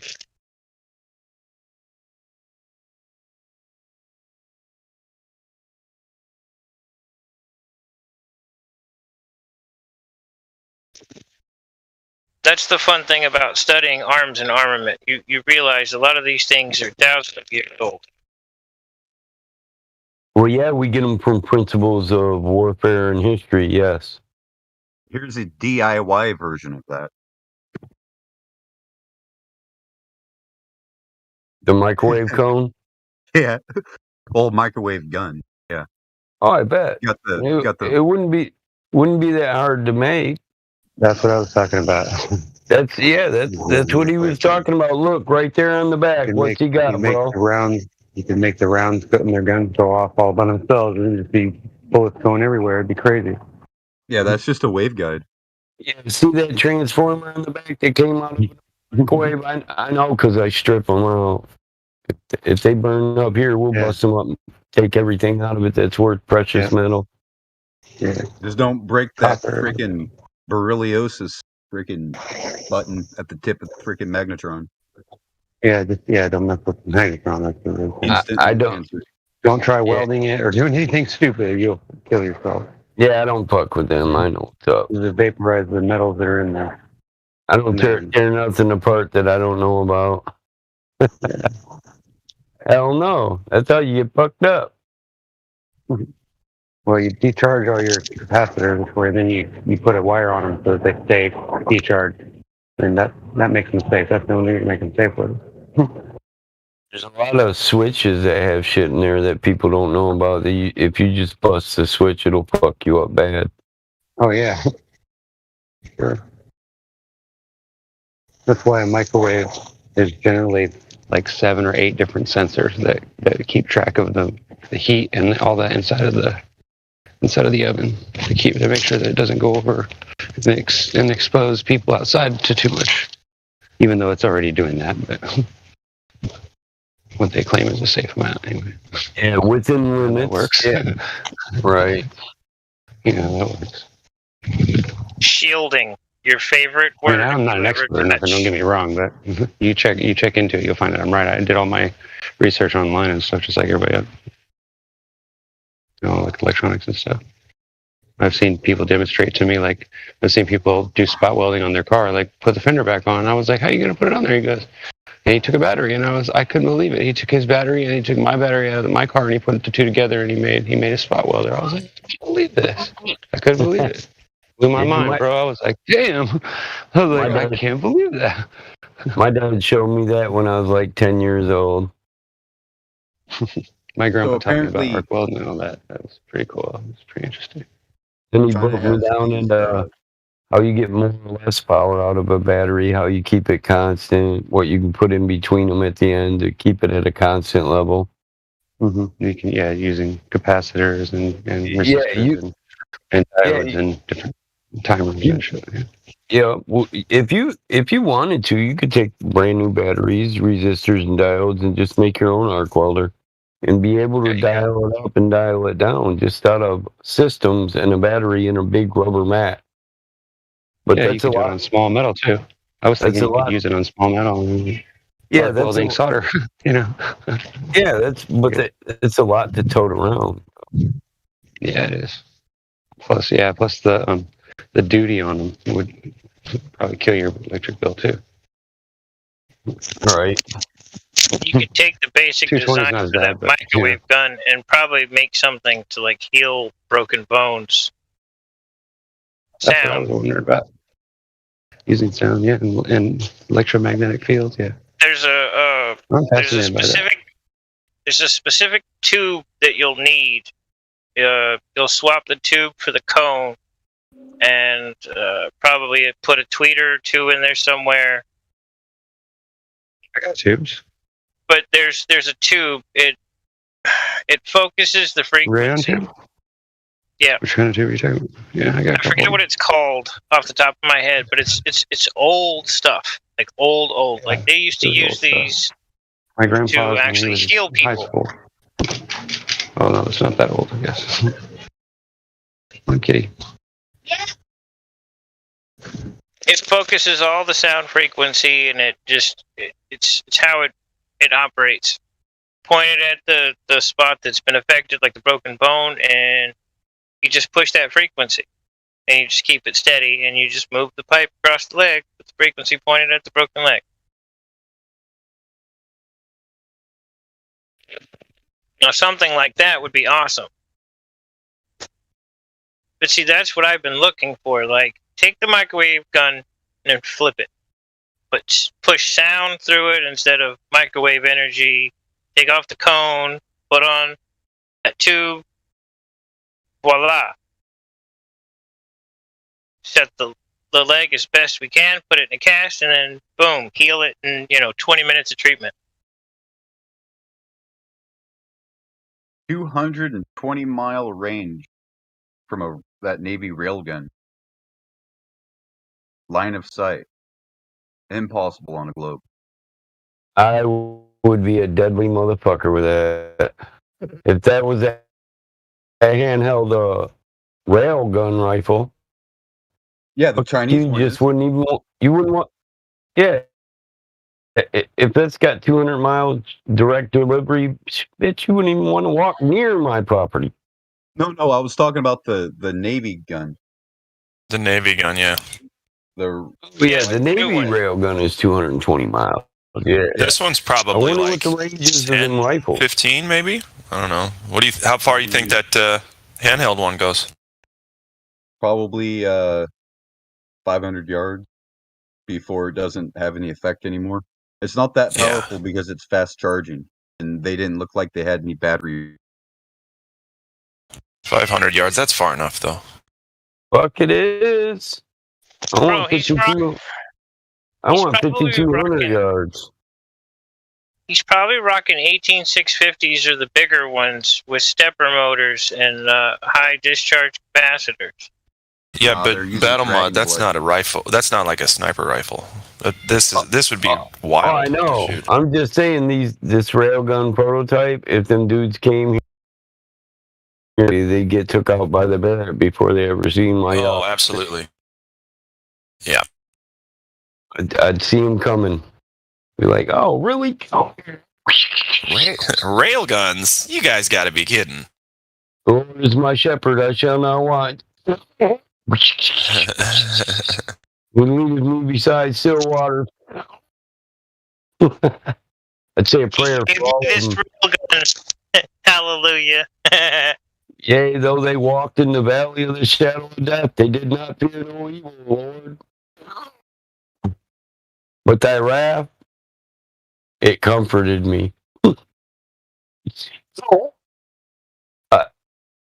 That dude on fucking Saving Private Ryan, that was too real. That bugged me, man. There's a crazy sumbitch like that in every platoon, man.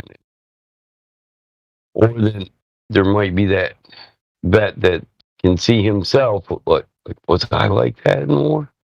I was an asshole. I was always rigid. Saving Private Ryan was pretty realistic. I didn't like it, but I did. I watched it with the kids. You know, they think it's cool. Dad, you might like this movie. Yeah, not really. So that must be like the second or third gen railgun then. Probably the fourth or fifth by now.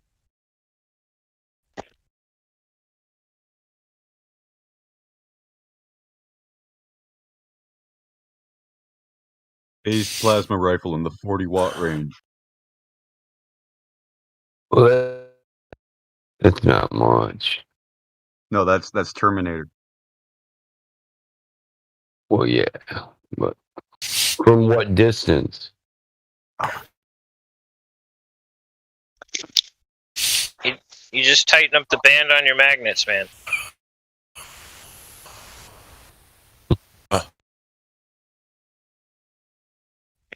Distance is based off of anything other than your magnets after that point.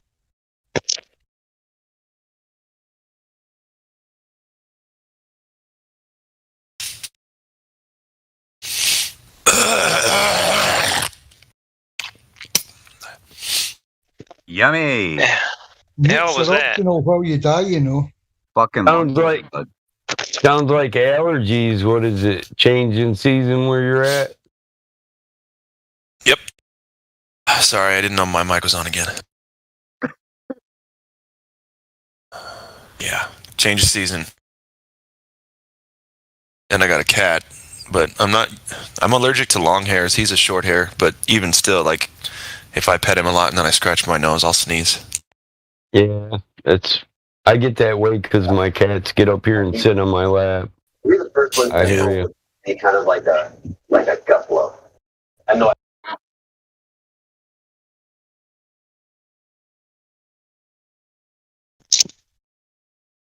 Yeah, these things range. It changes how you get your range. It changes. It's not the same as adding like a propellant. Your propellant is the energy that you put into it.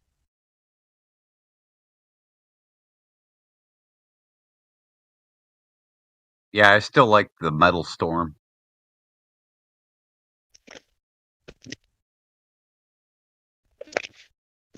Wish I could make this BB machine gun that I have into like an unlimited spray. Like make a feeder for it, so I could put like a feeder, like on a paintball gun. Just pour BBs in the top, and then just have it fire on continuously with a pressure tank. That's what I want to make.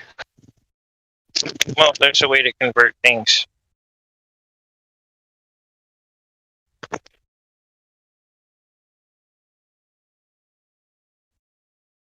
Yeah, but I kind of wanted somebody that knows what they're doing, because this gun cost me $200 as it is. Is it compressed air?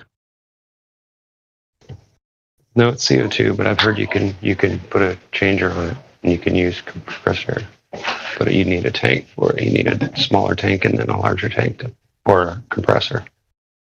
You know what I mean? I'm going to learn about it, though. I want to find out how all that works. Yeah, I bought one from the guy at the fairground, an older one. It was beat down. I changed all the seals in it, but it runs off an air compressor, and you put a tube in it, 100 BBs in it, and it'll spray them all out. Right. Looked like an This M16. thing shoots some this one shoots some pretty good area, like just the way it is with CO2. But the CO2, like you shoot, let's see, the clip holds 25, I think, and 3 clips and it's empty. Like that's how much. It even has a blowback feature. It looks just like an Uzi. It's really badass. I'll show it to you. But yeah, I've seen them in the magazines. I've wondered if you could convert them to compressed air and just make a dumper for them. There's a kit you can buy, but I think you have to like take them down there and have somebody a machine. Get you a gas powered. You have to tap it somewhere, yeah. But you need like a secondary small tank. Yeah, like if you have a regular paintball gun, you get the like a polyurethane sleeve, or you can't tell me nothing. I don't know about paintball guns. I don't know much about them, but I have one.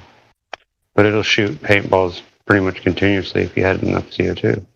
Right, but if you had a regular paintball gun, not with one with the clips, it would be easier to swap it over to shoot BBs. Yeah, that's true. Yeah, it's right. Yeah, you could, but the BBs would be a lot bigger. Well, just swap one. Make a smaller barrel and a smaller feed chamber and a smaller barrel. Then you got a compressed air dumper. Yeah, he's right. Then you need an oiler. You need an oiler too. Oh, you definitely need would. Somewhere to keep. Yeah, you need an oiler. Otherwise, you'd have to stop every so often just to keep from drying it out and for what destroying that little mechanism in there. Yeah. You'd be better off just going and buying the machine BB gun and then tinkering with the timing on that, or going over to a different paintball gun like the original platform that would normally has the hoppers, the top feed. Go to something like that where you can just slip in a couple of tubes, change the type of hopper you have, make a pipe that feeds into the top of that sleeve, and ta-da! You got a BB hopper, and now you're shooting BBs on CO2. Dude, I made a compressed air nail gun out of a copper tube and an on-off valve, a shut-off valve, just attachments. You put a 12-cent penny or 12-penny nail in there, a framing nail. Put these rubber rings around them. You put them in there. You just let the 3 foot of copper tube fill up with air, and then you hit the off valve, and that motherfucker will sink a nail in a tree from 100 yards. But it's about 8 foot long. That'd be terrifying. If you're just standing in a field and all of a sudden, and something sticks in a tree next to you, I'd be like, ooh. Well, my brother was making blowguns, and he was using them nails, and I was like, I could hook that shit up to the air compressor and make it slam. It was a drunk day. Yeah.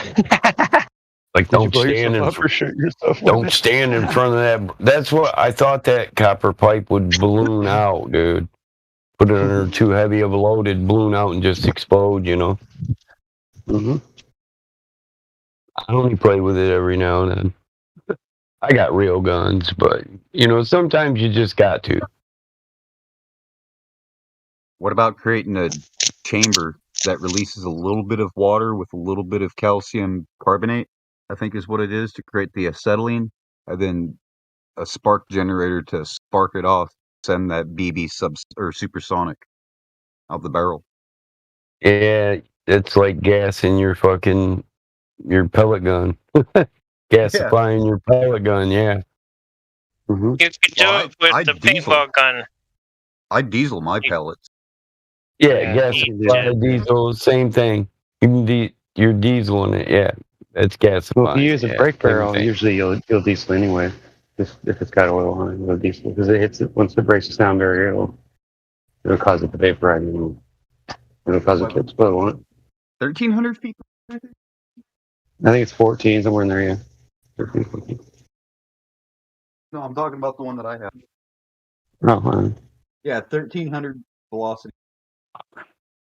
I'll be right back. I'm gonna take a picture of this gun so I can show it to you.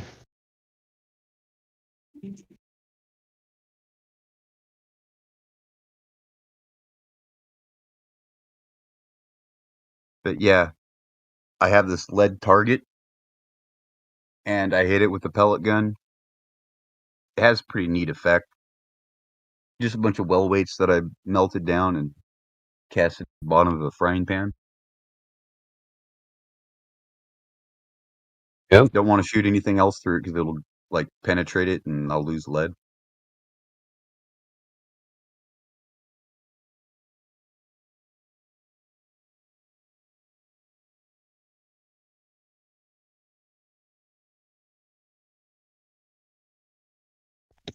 I love the idea of converting a paintball gun over to like ball bearing gun with maybe a slightly bigger ball bearing, adding propellant. There you go. See it? That's what it is. It looks like an AK. Pretty badass. Yep. It'll shoot. It says on the box it'll shoot up to 1,200 BBs per minute or something like that. If based on the quick feed feature or whatever. There's a clip you can buy that has a feeder in it that you just push the button on the end, you just go, and it fills it back up again while you're shooting it. Supposedly, I don't know. But it does work really well. Like it shoots them right in a little perfect circle too. Some of them fray off a little bit, but it's pretty. I don't know. I think it's pretty awesome. Well, the longer Being barrel automatic would be probably awesome. Yeah, it would give helps you with better. your accuracy. Yeah. We used to Paintballing freeze is our- fun though. We used to freeze the paintballs. No, yep. BB, not paintball, but yeah, definitely. Freeze them. Don't they get too big, and then do they even fit through the gun if you freeze them? They just get cold. Nah, They don't really that's freeze. just They a don't dick expand. move. That's just a dick move. That shit You hurts, gotta blow your bro. gun up. Well, yeah, but I'm saying, wouldn't it swell up and like screw up your gun too? Or No. It doesn't Because fit the paint perfectly has a down very the barrel small amount of anyway. water in it. There's still gas. Yeah, I know. Yeah. So. Yeah, that's true. That's why And they it cover it with hurts. that oily stuff. Yeah, I know. I'm sure it hurts like hell. Even if it's just cold, it would hurt more because it would make it thicker and thicker. Because it would more mass. It would have more mass or whatever. You know what I mean? More force would actually go through your body rather than. If you could find the right Really? size marble. Oh, I'd love. No, I could shoot with a wrist rocket. I could shoot you from 100 yards away. Yeah, you Probably give me one of easy. those flat marbles that are in the bottom of a fishbowl. I'll smack you right between the eyes. Oh, from, those? like 100 yards. Oh man. Yeah, I they get don't those fly models straight. $80 for. No, they don't. They But if you curve. curve them just right, they hurt. They hurt bad. And when they curve them hit just something right- hard, they shatter into pieces. Yeah. Because they're I've had made lots out of of cheap squirrels. glass. Oh man, I feel sorry for that squirrel. Running across the fence, and I was like, he's like, I was like, sorry, bud. Oh, dude, that sound effect sounded so much like. I'm sorry.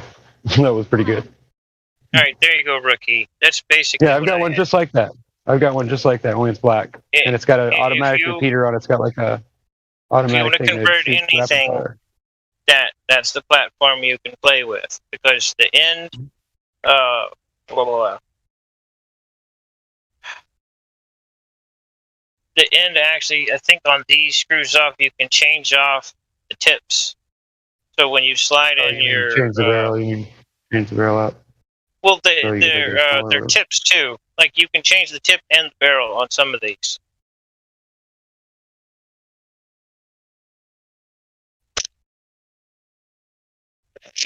My stepbrothers had paintball guns growing up, and you're always going to have a point blank shot. At some point, somebody's going to do something stupid and do that. It blistered up, like it got infected. It was bad. He said it was so painful, and it was like right on his chest. Gave him a third nipple. Bro, I got shot in the kneecap 7 times in a row. Well, at the range. Oh man, it's in the same spot. That's shitty. Now here's the fun thing, all right? I had Did you know your weak spot? a winter coat on. I had a winter coat on, so I couldn't feel much of the stuff hit me up at the top, but right through the jeans, man. Ooh. Oh yeah. Because there's nothing there yet. Yeah. Go. I would always go for the inside of the calf. You try to hit him right inside the calf, not in the crotch, but like right in the calf. It hurts so bad, and you hit him right there.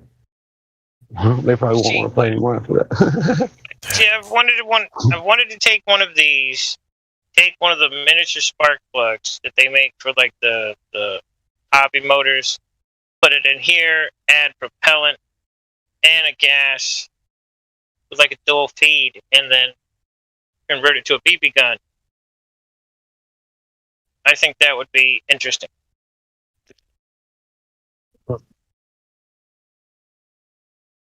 You'd probably have to use titanium or something. Or thicker aluminum. For the chambers, because pretty sure aluminum would get fatigued over time. Yeah, and that's what they're mostly made of. Yeah, it keeps them cheap. But just for the chamber, Yeah. Everything else is plastic and polycarbonate. Well, no, I mean, like he would have to make a chamber out of like higher quality metal.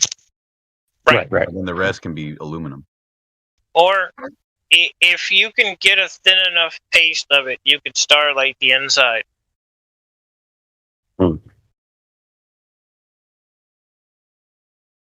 Fuck that. Which Let's is make an a golf option. ball cannon. No. Rapid Even fire, though that Gatling gun style. we'll move over to a golf course and start messing with people's games.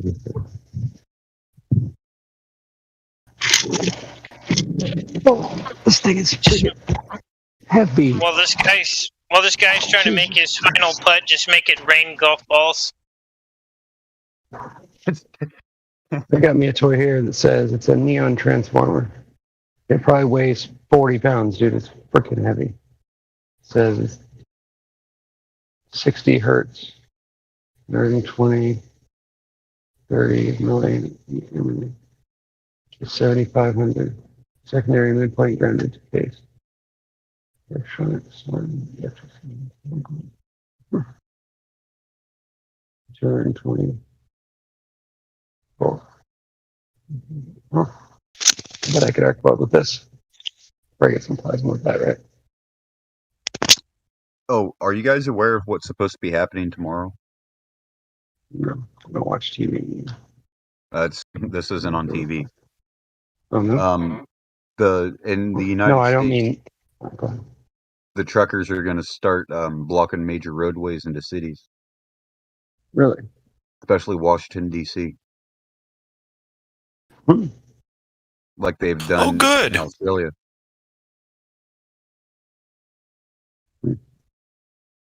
That'd be a standout for more. Okay. Well, you guys ready for districts and Hunger Games and all that? Yeah, I'm good. What are you talking about, dude? We're already doing that right now. No, I mean like literally like the movie. Yeah, what do you think's been going on the last 70 years, dude? No, it's not what I'm talking about. Yeah, it's not as bad as what it could have been. It's getting worse. That's what I mean. got that It's part. gonna get there. It's gonna get there. Don't you worry. There's little places, little slices of heaven that are like hell. They feed off of our fear. They got to keep us in fear. They can't kill us. That's why I said Oh, we I'm are not afraid of it. heaven. You ever seen that Justin Timberlake movie In Time? Yeah, that's a great movie. I think I have. I think it's going to be something like that. Bro, most of the people in Chicago have no ideas about those black site prisons right in the middle of the damn city, and they walk past it every day. Yeah. We've been in it. It's just most people haven't been affected until now. Right. I'm saying, dude, we're going to see 4 or 5 groups of 4 or 5 states each, separated by governors that they pick for each section, so on.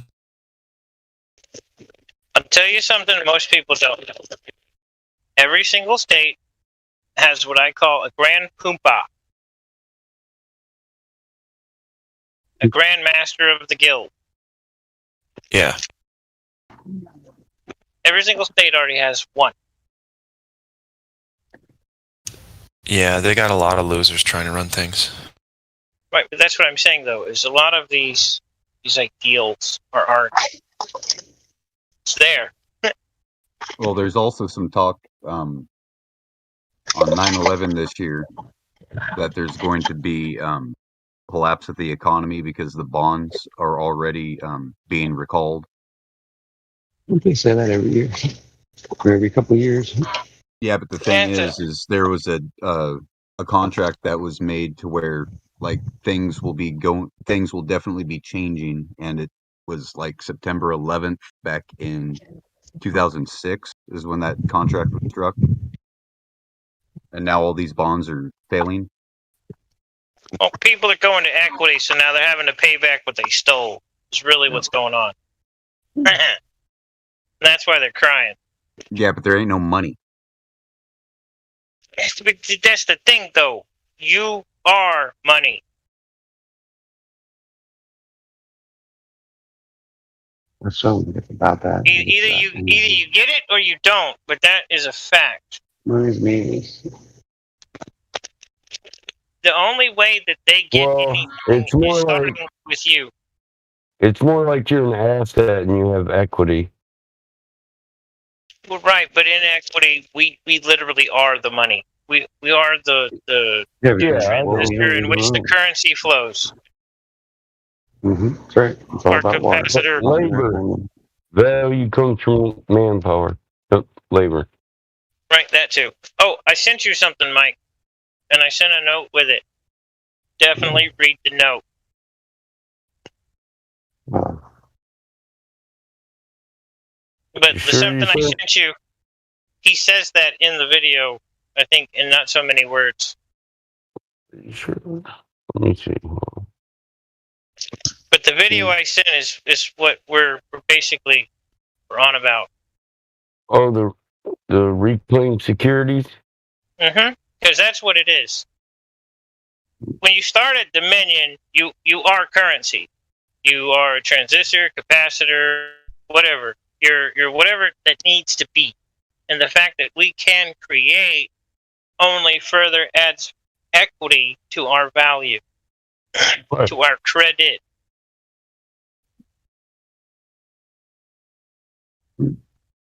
But the Babylonian system, they screwed everybody. They tricked everybody into a system of... It's basically fraud. Like, all the stuff that we're dealing with now, everything that a lot of these guys that are talking about equity are getting into now, it's the same trick that they did in Persia. Same trick. 3,000 years ago, same trick.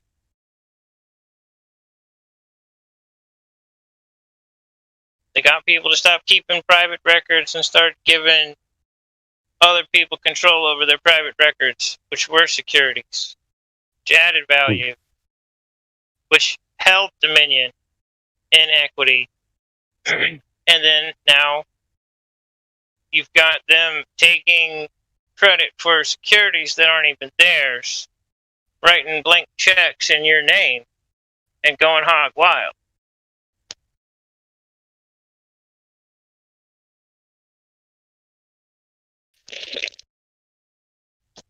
I'm just wondering which poor soul claims his securities ends up emptying out Rothschild's house.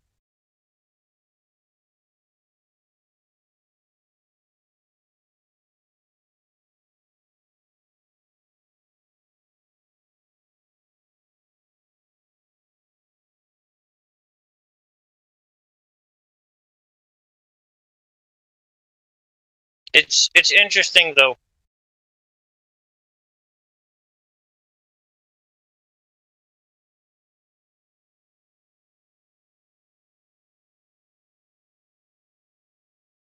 It's the same trick that they pulled on our people here on Turtle Island. Same trick they pulled on everyone else everywhere else.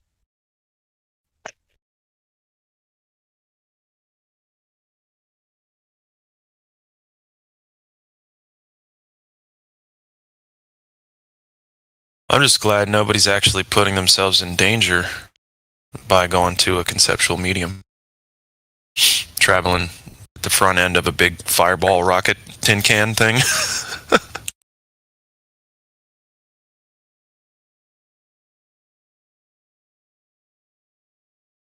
Granted, what y'all were saying earlier about the ISS, it's funny, my $50,000 kit plane will have to have a black box in it that will somehow survive in a volcano and at the deepest part of the ocean. However, a $1 trillion so-called satellite doesn't have to have one black box when it should have like 5.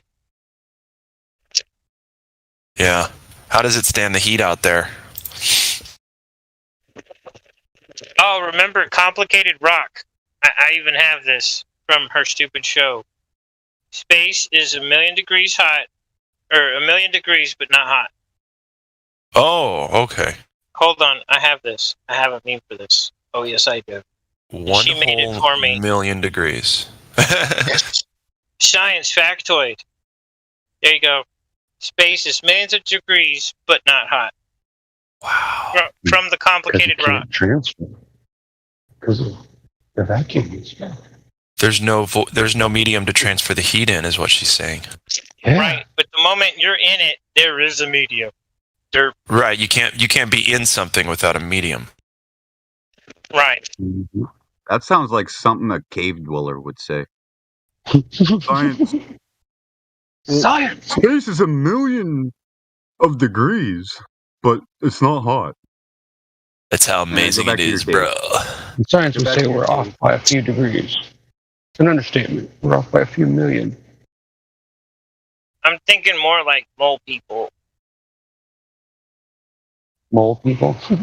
You know, I know some cavies. in all actuality, if it wasn't for the fact that the EU thinks that it's fear and that space is real, like, okay, how can you travel through something that's full of electrons? You know, I mean, that doesn't make sense.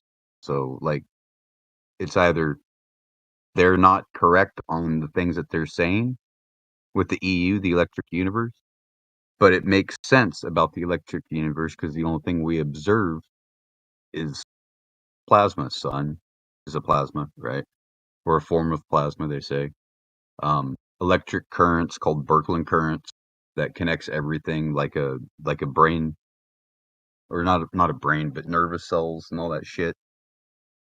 But they just can't get rid of that NASA. I love NASA. I just want to prove them wrong. It's like, come on. Yes, I'm in an EU server.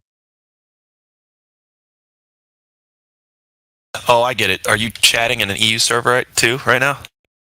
Sometimes. That's funny. My buddy Nathan's server. A couple people here that are in it too. Yeah. You know, I just want to see one satellite from when they do spacewalks and when they're supposedly doing repairs on the ISS. I just want to see one of the 20,000 satellites that are out. Just one. And one whiz by real fast. It's like 120,000 now. Is it really? They said they're supposed to There's all these, shit they keep sending up. There's supposedly more. You'd think the I mean, you insurance gotta be companies would kidding just me. raise the rates out of their mind. The more satellites are up there, the more often they're the more likely they are to hit each other, right? Right. Exactly. You need Not one of them insurance has and all- collided. you're gonna need fuck outta insurance on all that. Come on, yeah. That's just, Well, soon they're gonna There's too say, much well, there. we can't leave because there's too much space junk up there. We can't go to space Yeah. because there's too much space junk. You know. When I believed in the glob, all right, I was just waiting for the spacewalk for one of those morons to get clipped by a passing satellite. or a space bolt or something. Yeah. Yeah, or a piece of exploded bolt. Yeah. Well, dude, it's like trying Oh, those to play little bubbles. Frogger. Those little bubbles they drop everywhere. Yes. It's like trying to play Frogger on a highway. I mean, dude, Yeah. 75 miles an hour, all these cars, 10 lanes of traffic. Good luck. No, more like Autobahn.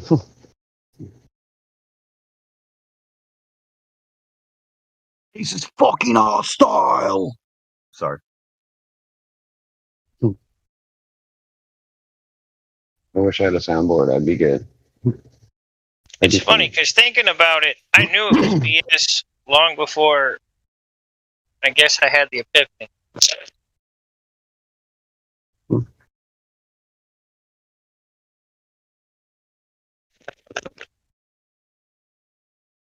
I really didn't even get into conversations until I'd already found the information on YouTube before everything got shadow banned.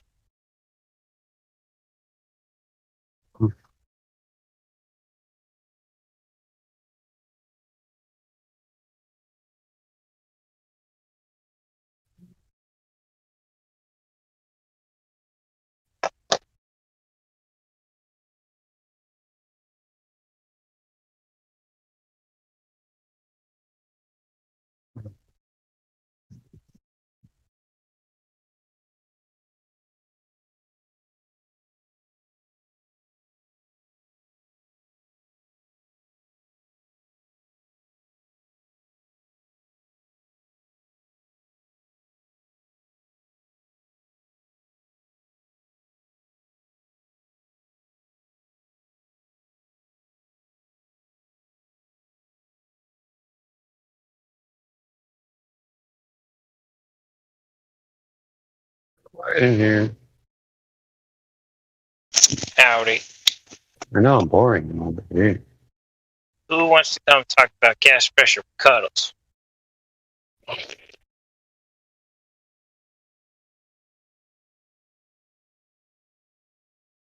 Dude, there's tons of stuff to talk about. It's just I'll be back in about a half hour.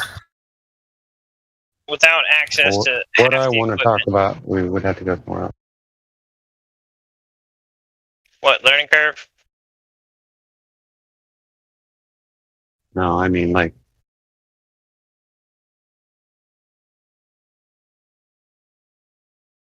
Oh, try to Google that Alexa video where people ask Alexa all these stupid questions, and sometimes she'll answer them, and sometimes she won't.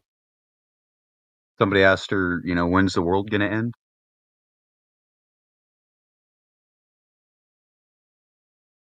if she told you it was going to end tomorrow, would you believe it?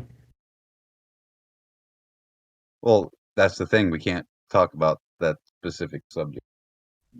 Oh. Yeah. I wouldn't talk about that anyway. I wouldn't even have one of those damn things. Don't want one. Never want to see it. Most people that have one just know I won't come visit.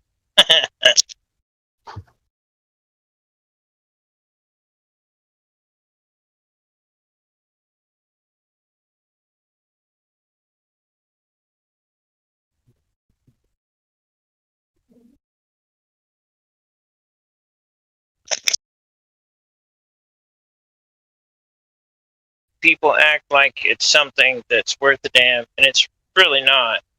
It's really. It just shows the laziness.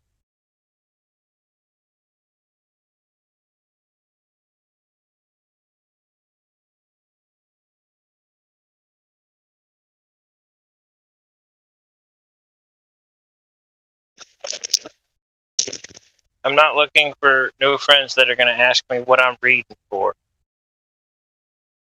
What are you reading for? Exactly. I'm not going to risk that.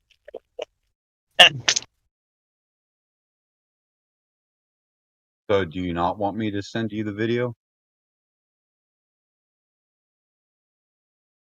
You can send something to me, or if you're talking to me.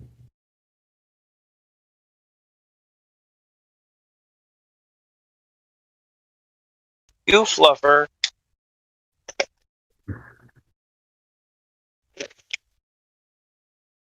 I might take a gander, but I've seen other ones.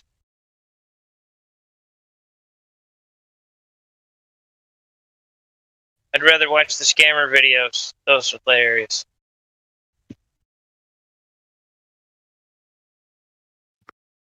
Was that you, Rookie, that asked for it?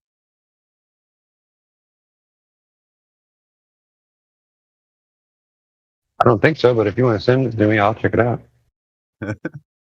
If it's information, I'll check it out. I'll read it. Well, it's like one of those things to where you're like, okay, what website is she reading this from? Right.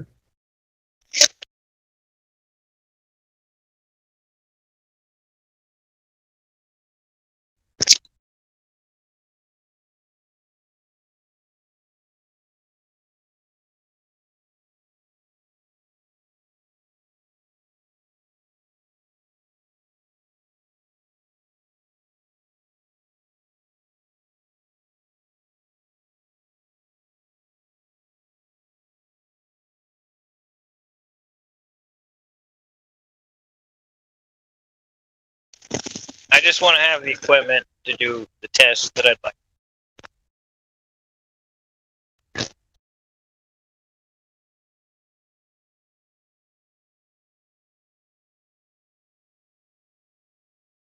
Get a couple of people, a series of really big lasers.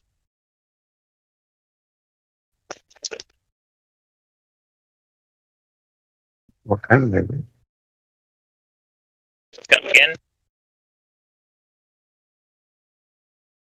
What kind of laser? Well, that's what I'm debating on. To do what with I it? mean, Test you're talking about?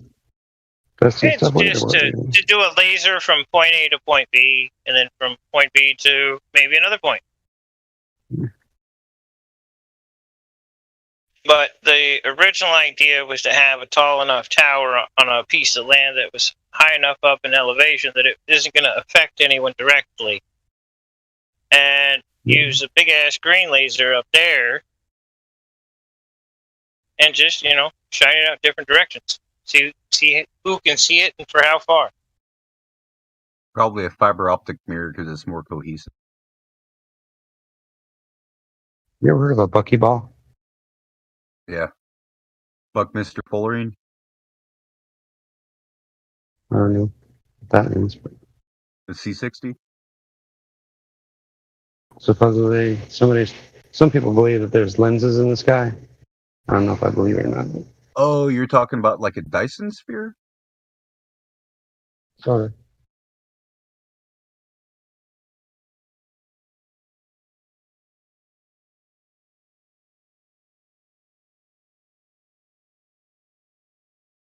Like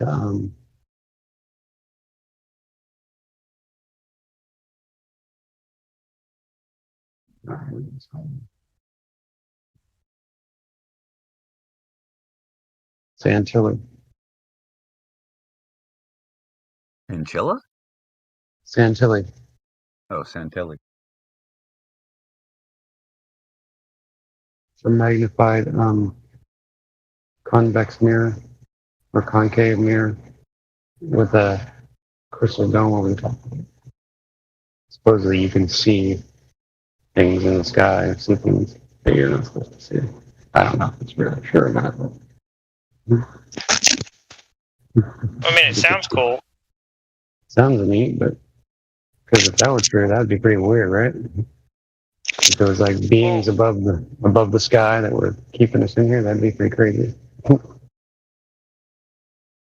Oh, did you see the new Devo music video? You know, I didn't even know they were still together. When a Anyway. problem comes along, you must whip it. They look like they're 80 years old. Yeah, I believe it. They looked like they were 80 when they were 30. They all look like tweakers or something, but they were all skinny and old looking. Like anorexic or something, bro. Yeah, drugs is real. Okay. Okay, yeah. You can make it in your bathtub, huh? Right.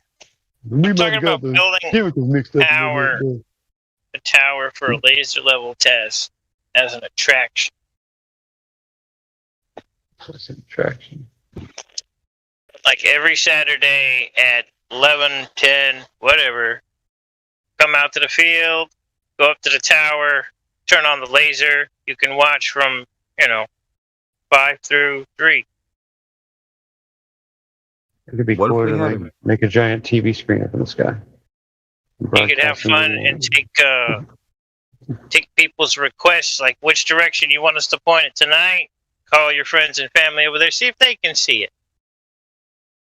What if we had like a 1 megawatt laser and we shined it at the dark side or the dark crescent portion of the moon, and there was no reflection of the light? Or what if it like made the whole thing light up and glow? Or what if it caught on fire and burned up? I have another test for that, but I want to use Infra, either super bright or I want to go Infra for that test. But this one's just a laser test, just a level test for everybody to see that, shit, all the way from here to Oklahoma, look at that, at 1,800 feet above sea level, they can see the laser, over the top of their houses.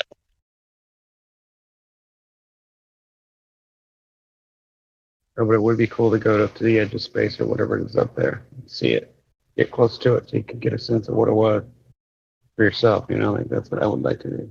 That'd be the most fun thing. That's a thing for the bucket list, right? That was another idea I had, but I had to get a group of people that wanted to go up with diving equipment parachutes. There you go. That's what you need. Hook up to a balloon with a quick release. We go up to 120, 130,000 feet. Turn on your oxygen about 35,000-ish feet. Hopefully you got enough for the, 3 or 4 hour ride.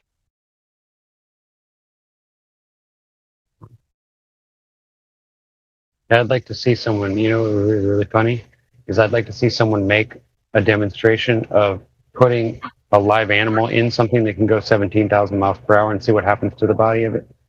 Dude. That way we can all get an idea what would really happen if anything went even remotely close to that speed. It would be a grease stain. It wouldn't. It would turn into energy, wouldn't it? According to Einstein, it would become energy. It would just be it would become a light beam or a light particle or whatever. I don't know. Well, that's just a theory, of course. It's going to turn into a grease stain that reflects light. There you go. That's what it is. Mm-hmm. The funny thing is NASA had come forward and said their mission is to make science fiction science fact. Mm-hmm. The faster to... Well, yeah. Then once they cover the sky up, they can broadcast anything up there they want.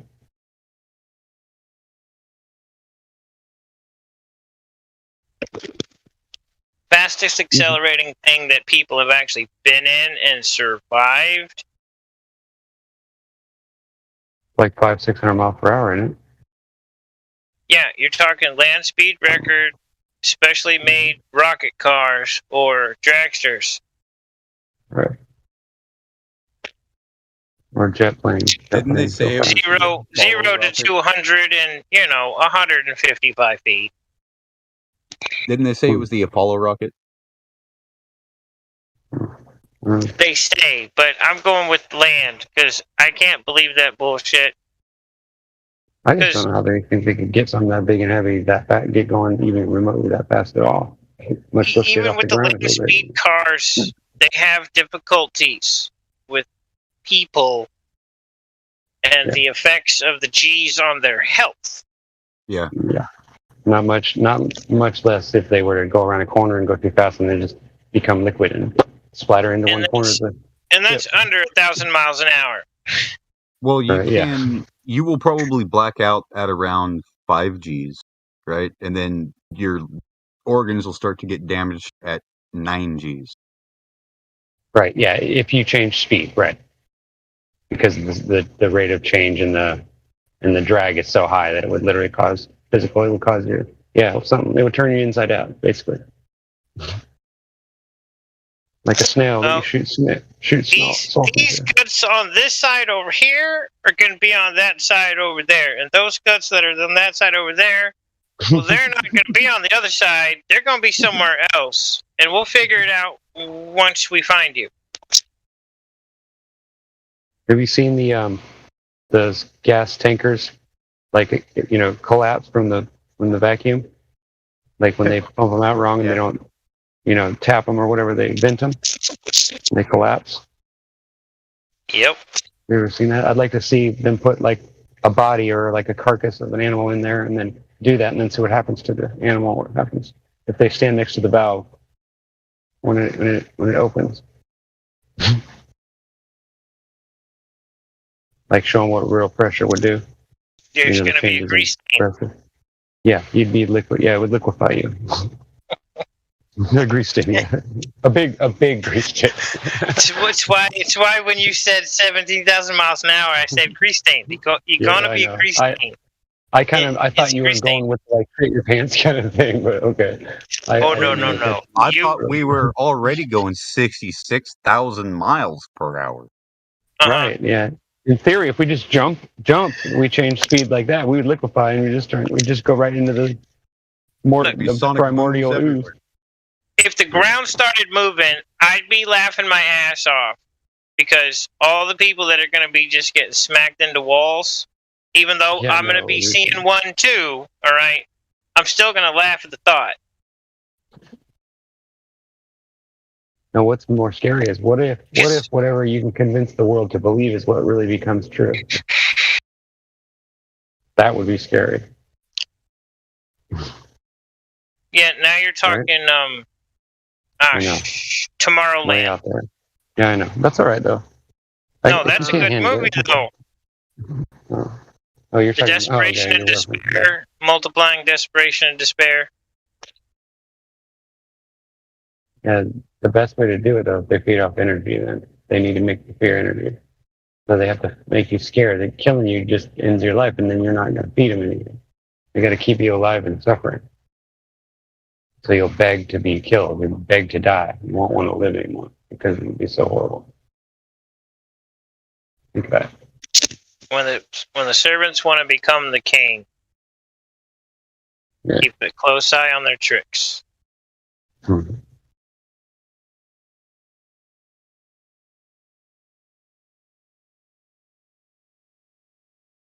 That literally sums up what's happened. Well, what they're telling us happened. I haven't seen it. I can show you. I haven't seen nothing.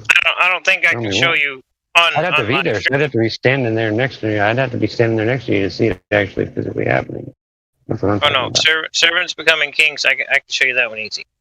Just a little bit of paperwork. It's a fun rabbit hole. I know what you're talking about. Yeah, I know legal part of it.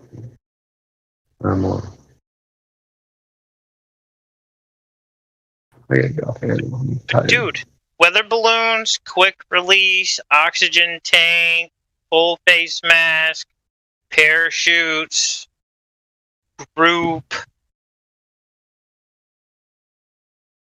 Why not just build a probe? I think I got 3 people that want to try and actually survive and come back and show us the video. Bro, you'd have to take like a pod or something, or like a couple of freaking containers, like sea containers that are like welded together, make a room inside. Mm-hmm. I mean, it's doable. You'd need a bit more helium, but I mean, I'd rather take my chances with a free fall. At some point, helium's going to stop rising. Right. You'll still be between there and there. And what's the lightest element? It's not helium, is it? But then you're falling inside of something instead of at your own risk. It's at the risk of whether that thing works or not. Yeah, exactly. When you don't even know what it's going to be like on the other side. That's why I said I've already got it all planned out. Simple. Balloon to the quick release. There's going to be a handle to the quick release. The quick release is going to connect to you onto your harness. That's hooked up to all your equipment.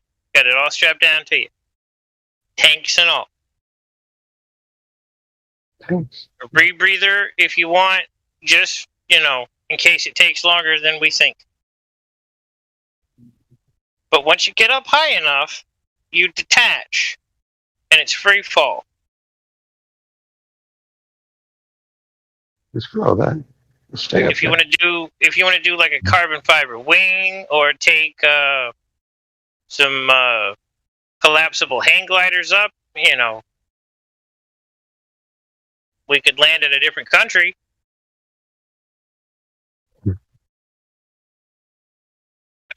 I almost bet you that they probably eventually are going to try to convince us that they've got technology to beam people out to places. I bet you that's what we're going to. And I bet you it's all baloney, too. We could create our own country. That's what you're saying? Yeah, maybe. Make our own legal fiction, bro? Maybe. What if that's what we're in? Well, we are in illegal fiction. No, I mean, what if we were literally in like a game machine? We are in. We're in a game. It's a matrix. It's not a machine. Well, I don't know. Well, matrix. You want to call it that, I guess. That makes it is. It's a matrix of. It's a Your entire life is a matrix of choice. No, I'm not saying the realm. Yeah. No, I get what you're saying. Through the universal law of cause and effect, every choice you make builds a matrix. Everybody's choices builds a matrix. We live in a matrix of choice. And we chose to follow legal fictions that keep us in bondage. We're the sons and daughters of the bond mother. Did you go watch that? Yeah, I know a lot of what he's talking about already, bro. Right. We're always saying the same thing. We came from two different directions at it. That's the funny thing. Yeah. Well, that's why I don't get mad. I just like to talk about it and see what your guys. Yeah, not you, rookie. He's talking about me and him. Yeah, I was already hip to Servant King, dude, before he gave the link out. I read a lot of his stuff, Marcus. Yeah, I caught him back when I was digging through a bunch of gurus. I was so submerged into like common law crap that it went right by me. And I'm right back at it through equity. Well, yeah, Jesus was teaching this legal lesson when he said no man can serve two masters. Right, but what him and I think one of the other guys, I'll send you the link, they talk about is what Jesus did. And the more I look at the older stories, like his whole life was an illegal sermon. Like it's popping. Everything these guys are saying is popping. Yeah. I'm seeing the structure of like I understood like how the Persians were, but the Persians did the same bullshit. Securities fraud. Yeah. They're our agents. Right. They're supposed to be our fiduciaries because they took on that role to be persons. They wanted to be the trustees, so stop him Han. But what they did is they did a Kansas City shuffle and tricked people into being the trustees so that they could reap the benefits from the trust. Promise. Right, which is that personal trust that they created in Babylon underneath the Genesis 1 trust. That's why like all of this is popping. It's so beautiful. Well, I got to get off here, guys. I got to get some sleep, so I'll talk to you all later. Talking about natural laws. Night. Good night. Yeah, I don't know if this will trigger anyone, but if it does, I'm not sorry.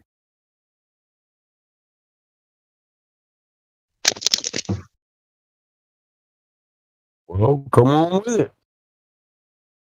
Yeah, I just posted it. Oh shit! I posted mine in Cogdis. My bad. Damn it. Oh Lord, that's funny. Well, that gives them something to read on.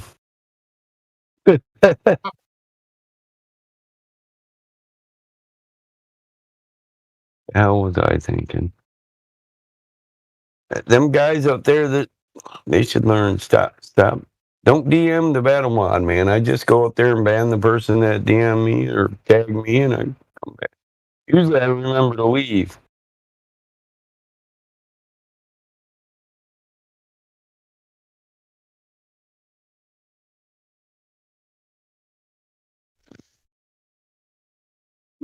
Oh, speaking of like difference in subjects, have you guys been following up with the letters that are showing up on the eastern wall of Jerusalem? No. It's Yod Hey Vav so far. Oh yeah, we can guess what the rest will be. Yod Hey Vad Hey. I don't think it's going to be another Hey. I think it's going to be a Sheen Hey Ayin or Sheen Yod Ayin. What does that mean? Yahushua.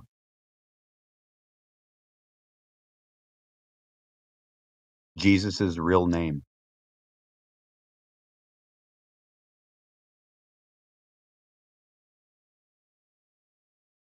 You believe And in that that would whole match third prophecy. temple thing? Huh? The third temple, how they're trying to destroy the Dome of the Rock and build a third temple? No, I'm not talking about that. I'm talking about there's like some vines on the eastern wall that's entering into Jerusalem, and the only thing that's at the eastern wall is a large graveyard. Evidence, please. How did it get there? Let me see if I can find it. Thank you, Joshua. Letters appearing on the what?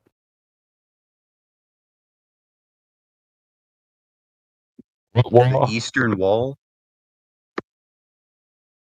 Is that the Wailing Wall? Is that the No. same one? Wailing Wall's the western wall. Oh, okay.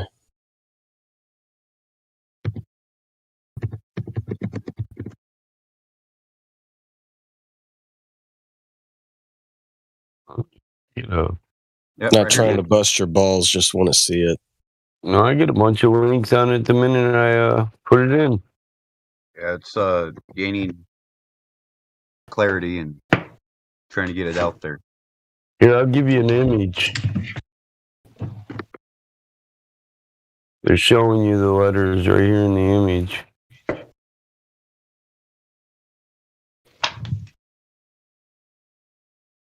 Yep.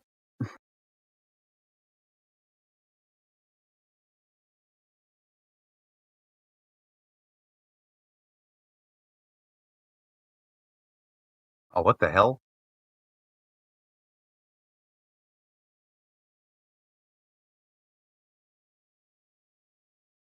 What? Image that I tried posting. Broken image. You're saying plants grow on the wall.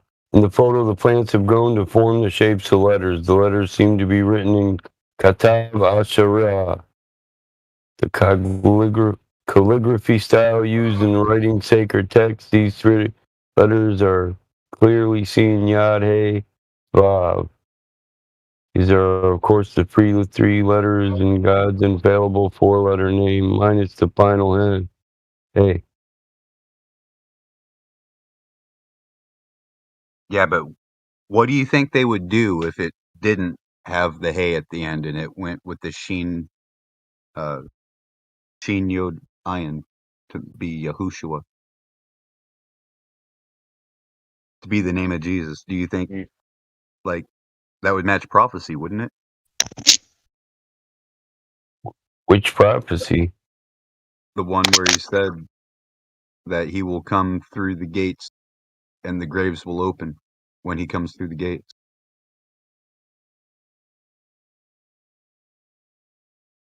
Maybe.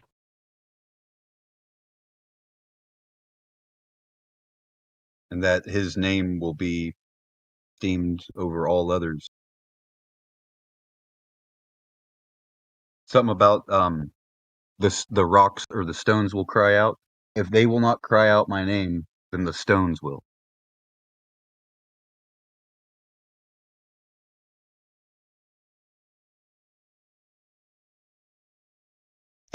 Right, and that one I think is two-part.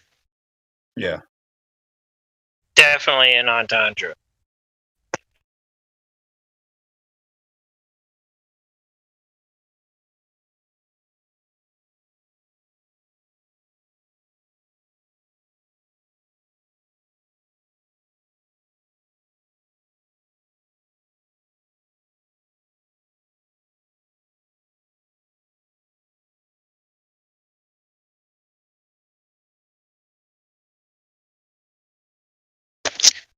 Hey, Mike.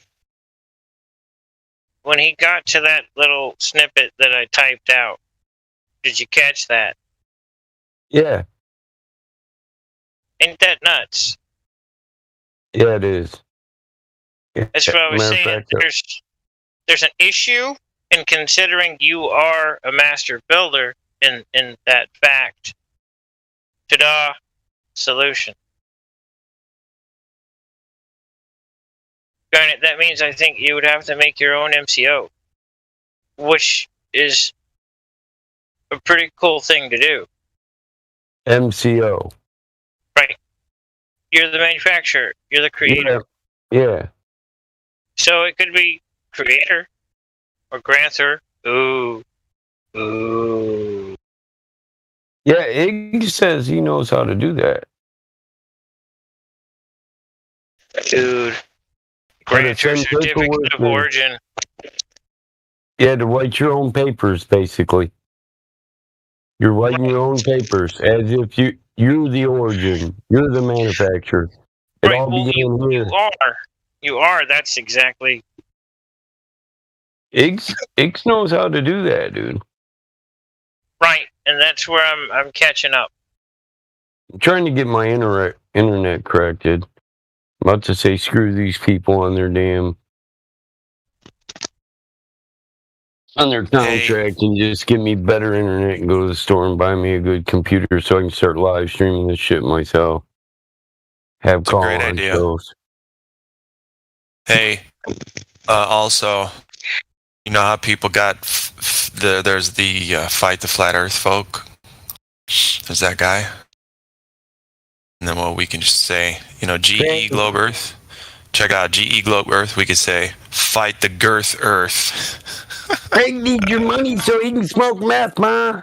Ma, give me some money. Craig needs meth so he can fight the flat earth all night, Mom, and all week. Somebody wants to fight, I'll challenge him to a bare knuckle boxing match. Yeah, he's got meth charges, Mom, but he stays up fighting them stupid flat earthers. He needs a crack lighter too, Ma. Give me $20, Ma. Craig needs meth. Don't offer a representation of strength to these people who have none. That's why they sit behind their computers and talk all this shit. And I used to get on his live stream and type that shit and tag him in the fucking comments. Hey, I'm sending you $20, Craig. I know you need meth to fight the flat earth. And then I'd send him $20. And I'd put my little comment up there so it pops up, on the super chat shit. Craig needs meth. Fuck it, I'll give him $20. He ain't doing shit anyway. Here you go, meth head. Get you a couple lighters. Man, that's so messed up. Yeah, that motherfucker needs some aluminum foil too, man. They don't make that shit good enough to where it doesn't burn a hole through it sooner or later. Bitches ain't loyal when they smoking on that foil. Craig said, I got a cold this week. It'd be nice if you all could send me some cold medicine in the mail. You gotta say, hey, listen, of this $20, I need you to film yourself eating $10 worth of food and then smoking $10 worth of meth. Does that make sense? I want to see the methamphetamine, damn it. I don't give a fuck if he eats. On topic. That's why I was wanting to build a car. Part of it. Yeah. I was wondering why, and now I can articulate the why, and that's the why. That's why I want to build it. Because once I change it... Well, they take it. Here's the thing. They take the motherfucker, right? So, I mean, we almost wouldn't be able to use any of their processes that they've copyrighted, manufactured. Well, it's this simple. All you have to do is change parts. It's the same thing that they did to Jacuzzi. Jacuzzi, the pump, was a specific thing. All they did was cut off one piece and make what it I'm a saying, nub, and when you create a thing, you're its owner, right? So if you've created the process, if you've created the V8 engine assembly, if you've created the piston, you own it. You know what I'm saying? Right, but you can't own an idea that beyond. Like, you've already made your sale in the motor, so you've given license to that idea for people to mess with it. Okay. And from that point forward, you take a Buick and you swap the motor for a Cummins, and now it is a new creation. Because it's no longer what it was. It is something new. We're going to put a Jaguar motor in the motherfucking Yugo. All right, keep going. I want a V12 in the compact. But say, like, you find the frame you want, and you want to build something we'll from the ground up.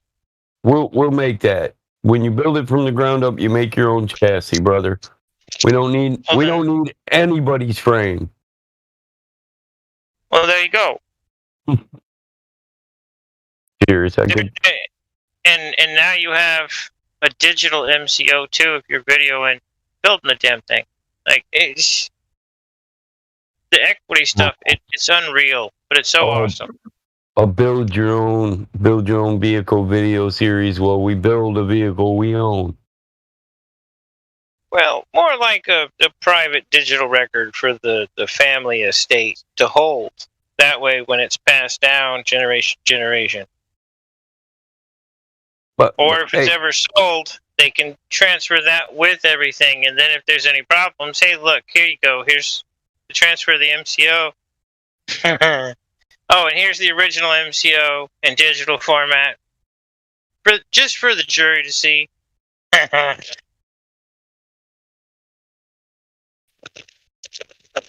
Because nobody else is going to have a copy of that. It's going to go with the car. That's it. And this is how the world of Mad Max began. Well, right?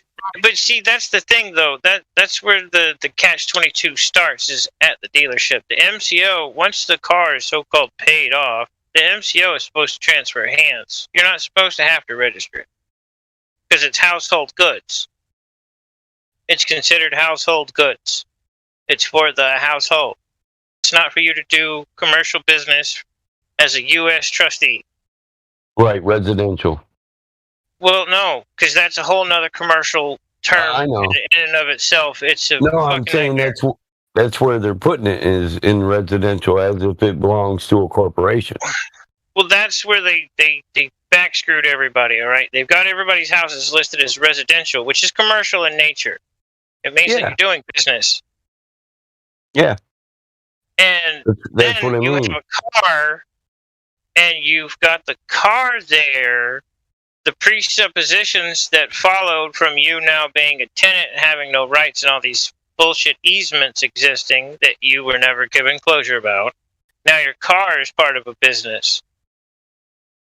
So now, if you don't do it, but the whole jump is fraud, because you're looking at clouded titles and all kinds of crazy stupid shit.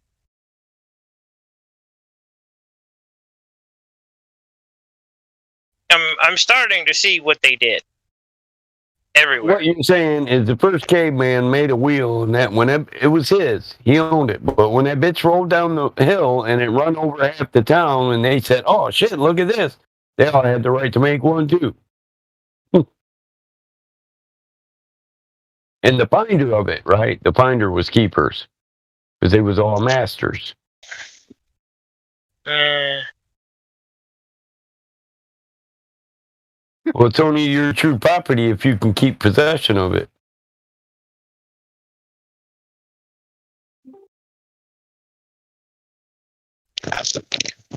Well, would that be like if my oxen wandered off into your herd, I still had a right to come get it back?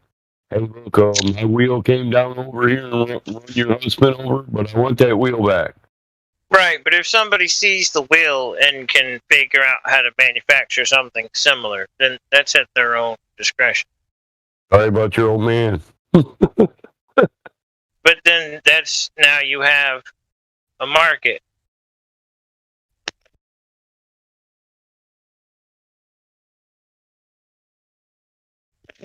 That's the problem. A lot of the best tech is off the market, even though there's been competition. Proven competition.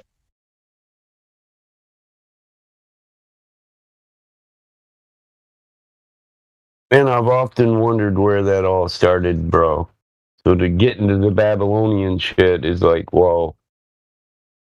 Because that's where it starts. That's where it starts. It starts right after Azazel, or right before.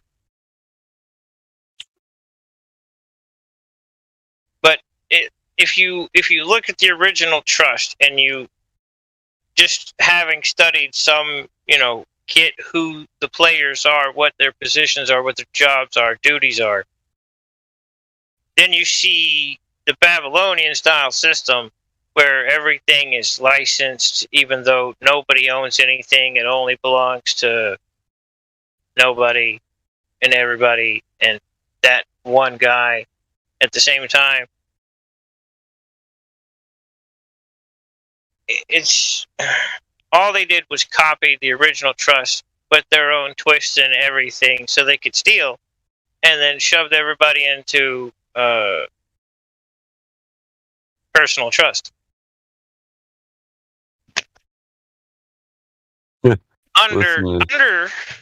Under though, the original chain of title was their trustee agreement. So that's the chain of title that they made the personal trust under. The easiest way to make an impact, Genesis Foundation. Genesis Law, PA. Genesis Estate Planning. This is crazy. See, that's what's been getting me when people are saying the Torah, I follow the Torah. All right, so we're talking trust law and estate law then. Genesis 1 through Genesis 6, right? Well, no. Well, why not? Because that's the Torah, man. Like the first 6 chapters. Trust law and estate law.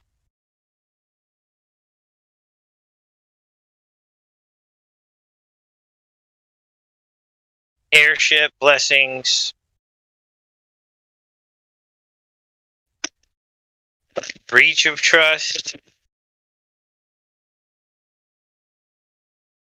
And God blessed them, and God said unto them, be fruitful, and multiply, and replenish the earth, and subdue it, and have dominion over it, and dominion over the fish of the sea, and the fowl of the air, and over every living thing that moveth upon it. And I give to you every herb bearing seed, which is upon the face of all of it, every tree which is of the fruit of the tree yielding seed to you shall it be for meat, and every beast of the earth, every fowl of the air, every creepy crawly thing, wherein there is life, I have given every green herb for meat, and it was so. There's the beginning of the trust. All things were given to man, and man given dominion over all things. That's mankind, not an individual man. It was never taken away. Right. So man was the beneficiary. The angels that were set here to protect man were the trustees. So some of the trustees walked up to man and said, "Hey, dude, heaven. You wanna trade jobs? My job is real cool, man." Yeah, that's how. Switch. That's how they got. Listen, that's how they got Enoch trying to pray for them instead of them praying for us. Enoch lift laments up to heavens and ask God to forgive the watchers and hear their grievances. He said it's not you that should be interceding for them, but then that should be interceded for you because of their actions. You were corrupted. And he came back and he says, yeah, it's not good for you. Like, yeah, they had no remorse. That's the problem. They did it and they still had no remorse. Like, come on. That's just wrecked.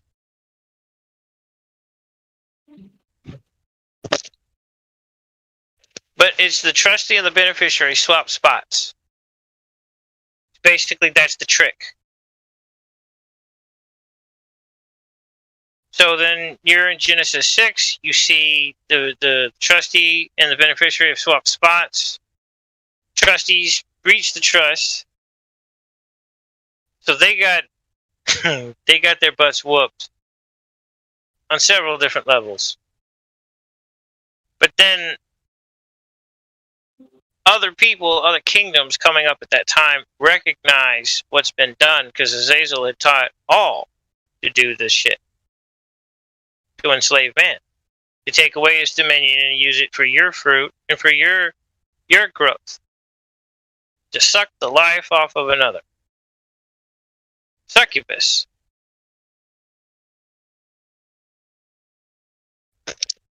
Hey, Cuddles. What do you know about the Noahide laws being U.S. law? A smidge. Because I was can't remember when, like what year it was enacted, but it's on the books just like Nasera and Jessera are, but Nasera and Jessera are from the 70s, just not enacted and not announced, not imposed, but it's on the books. That's why I was telling people, like, this is old stuff, and they're like, no, it's not. They just passed the bill. I'm like, dude, it's old stuff. It was supposed to be announced on 9/11. I can show you one that they did back in Persia if you want to see it. I'll have to dig again, but I'll find it. It's same trick. It's them rebalancing the books based on the credit they stole. However, they're still not replenishing the credit that they stole. Well, the thing is they created this fictitious thing called money for debt and slavery, right? To build infrastructures, the roads, the bridges, the highways, the power plants, and all that shit. And they're just supposed to let it like destroy itself and start again, while already having it paid for and built. The simplest thing that most people should get. You go into a bank to get a loan. The bank teller person gives you a piece of paper with a number written on it. Now, the piece of paper before that you had to sign had numbers on it and interest and everything else that they were saying that they were taking for giving you. But where was the credit? Before you signed that piece of paper, where was the credit? To create the money that they're supposedly giving you.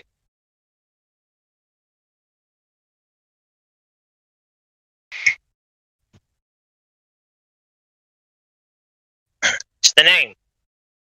It's the signature. Power of the creator.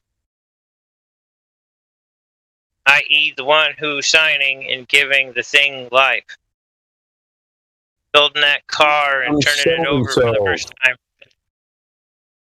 So you're talking about the 7 laws of Noah? No idol worship, don't curse God, don't commit murder, adultery, bestiality, sexual immortality, do not steal, do not eat flesh torn from a living animal, and to establish courts of justice.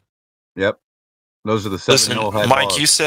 you said no sexual immortality, and that was funny. I said immorality. No, you said immortality, but I know you were trying to say immorality. Oh, I thought I said immorality. Hey, man, I'm cool with sexual immortality, dude. Yeah, but they consider worshiping like Christ idolatry. I'm kidding. Yeah, it is. Yeah. Anything that you make an idol that isn't God. That's what they say. Supposed to worship the Father, not the Son. He said, I send one to show you the way. I send one to show you the way. Yep. Then the one comes. I am the way. Walk ye in me. Come to the Father with me. That's where I'm headed. Going to the Father. Come on. This way. Right. But that's a false idol because it ain't God. So any idol is false. Exactly. But that's what I'm saying. The way I said it, it's not an idol. Oh. No. He never Jesus, said. Jesus walked the path. He said worship his Father. Yeah. You weren't supposed to worship him. You were supposed to study his life as a way of life. Just hang That's out what. with him. Listen, like him. he was the light of the world, the Word, and the way. The Word is the law. The light is enlightening you to the law, which is the way to the Father. He walked in the perfection of the law with love in everything that he did. That was part. Then there was more. The path that he walked, that's just the path that the Father wanted everyone on. It was the same path that they were given back at the base of the mount in Exodus. Same path. Yep. Problem is they kept rejecting him, and then they got to the land of milk and honey where Canaan was, and then they rejected him again, so then they got taken away and brought back, and they rejected him again and taken away and brought. There's a pattern here. So he said, all right, I'm going to end this once and for all. Y'all want to be numpties? I'm going to show everybody the path. I'm going to give everybody an opportunity. I'm going to make it so obvious that nobody can look at it and go, oh, I didn't see it. Well, in a certain sense, they can consider Christianity idolatry if you idolize and make him God. Well, Jesus always pointed everyone to the Father. Every time they got into it. He did, but listen, you know they're right about most of them. I'll be called a heretic. Somebody will jump up and tell me I don't know what I'm talking about. They're not under the law. There's a new law, a new covenant. God came in the flesh. You know, brother. Those people call me nothing but a heretic. Well, okay. Question. If Torah is law, and the first law in the Torah starts with a trust and an estate, then all law comes from trust law and estate law. Now we have different offices, different positions, and different requirements. Dominions, principalities, rulers. Thou shalt have no other gods before me, for I am a jealous God, visiting the iniquities of the father to the 10th generation. Yeah, that's those generational curses.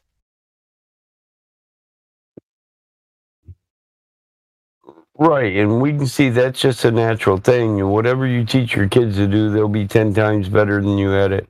And they'll keep going tenfold on down through the generations. If you teach them the law, you teach them to follow the law and walk the path, they'll walk a straighter path than you could ever conceive of. And their kids even straighter path. Well, like our children take what we give them and they magnify them and make it better, greater. They expand upon it. Right, but the example of the curse passing down would be like great-great-great-grandpa was an asshole, so was, great-great-great-grandma, so was great-great-grandpa, so was great-great. Somebody's got to... Great-great-great-grandfather became a person, so everybody under them was a person. And property of a state. Now they had two masters. Never pleasing either.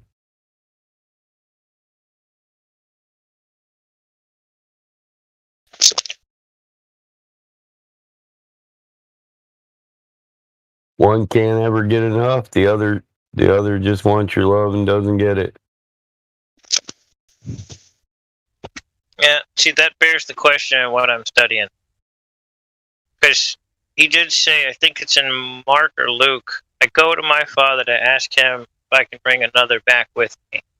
And that was before he got crucified. He was talking about the Holy Spirit, bringing it back for everybody,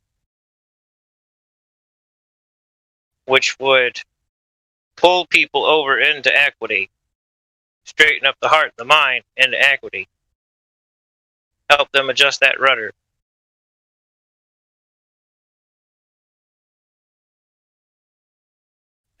Right back to Dominion.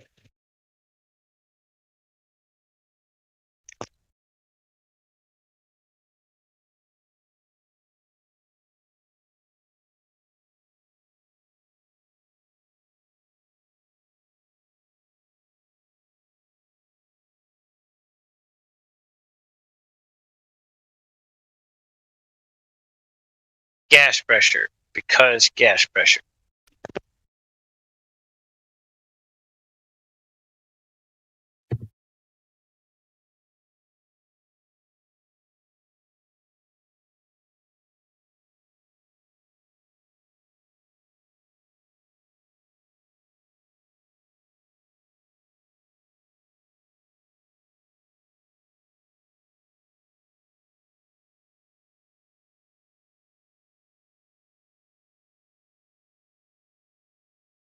Yeah, but how many of those different how many different times is Yahushua at the right hand of the Father, even from the foundation of the world? Right. But he told us also while he was here, I go to my Father to intercede on your behalf. He was talking to those that were willing.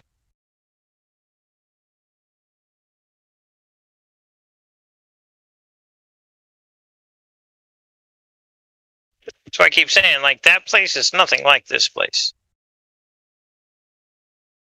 The whole concept of just fire here astounds us, but it's it's so fourth dimensional we barely comprehend it. Sea of glass and fire. Plasma, light, heat, water. How does any of this?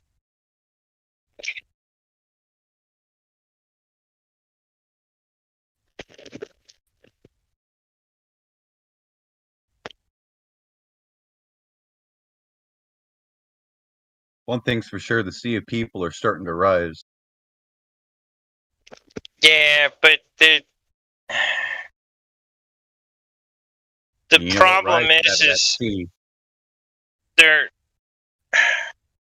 it doesn't change right or wrong what they're doing, and of course they've been tricked. So yes, they're not in the wrong. However, there is a better way. Oh, I know. They're screaming for justice.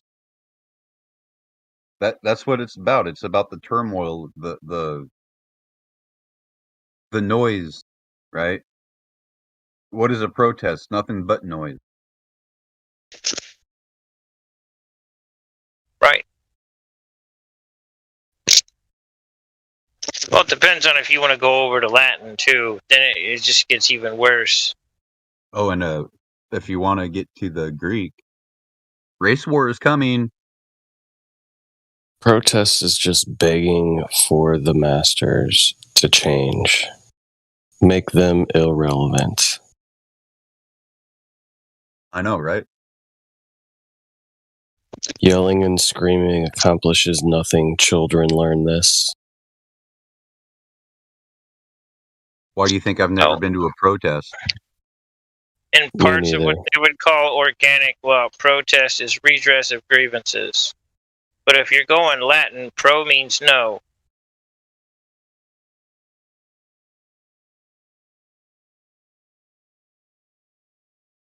Either way, it's not a sufficient way to accomplish anything. Oh, dude, holding signs and chanting, hey, numpty. I mean, sure, if you're putting up a sign in your yard or along, the side of the road to get people to research something, great. See, everything's been weaponized. Everything. But that You think air doesn't change conditioning- anything. You think AC is a good thing?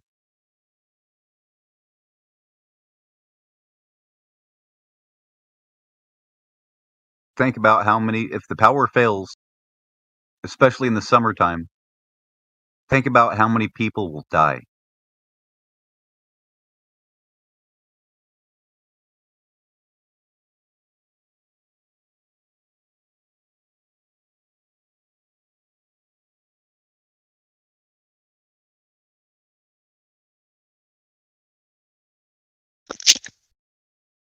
Yeah, that's why I was trying to help people set up a backup system. It could power, depending on the size that they got, it could power 3, 4, 5 more houses. Man, I've been sitting outside all summer long. In this hot ass desert, 115 in the shade and shit. I mean, if one source stops and you provide another source, it'll keep going down the line. You just have to push enough juice. That's it. Big enough PMA and, or a series of PMAs. Push enough juice. Yeah, but isn't electricity just JFM?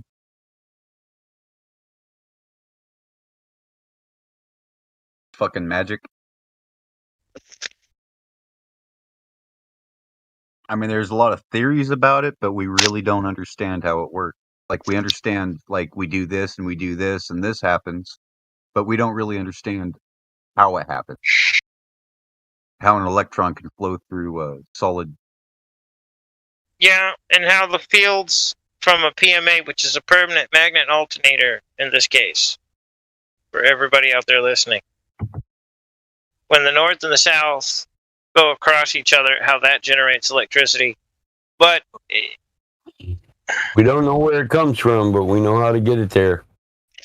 Well, aether, but that's a whole nother thing that they completely hit. But Yeah, basically, we agree there for sure. you get the right size permanent magnet alternators, which you could build. All right, you get the right sizes. You do the decent, at least enough bearings. You can have a system that'll power 17 houses, just running on propane or methane gas or cooking oil or whatever. Oh, biodiesel, hydroelectric. Who lives by a river? Wood gas. Wood gasifier generator. Oh, well, that means a lot of electricity, bro. Oh, I know. That's Las Vegas is powered off this river. I bet. I could do it. I could do the same system. I could do the same system with the same motor on steam. Yeah, I got a hydroelectric wheel out here in the bridge that my grandfather built when I was younger, but I tore it down because it was getting old and rickety. I put it in the barn though. It's not like I couldn't rebuild it. Right, but like a little system, it takes about $2,000 to $3,000 worth of parts, and I could build a little generator for anybody, and it'll power fucking half your block, depending on how big the PMA is, how many leads you run.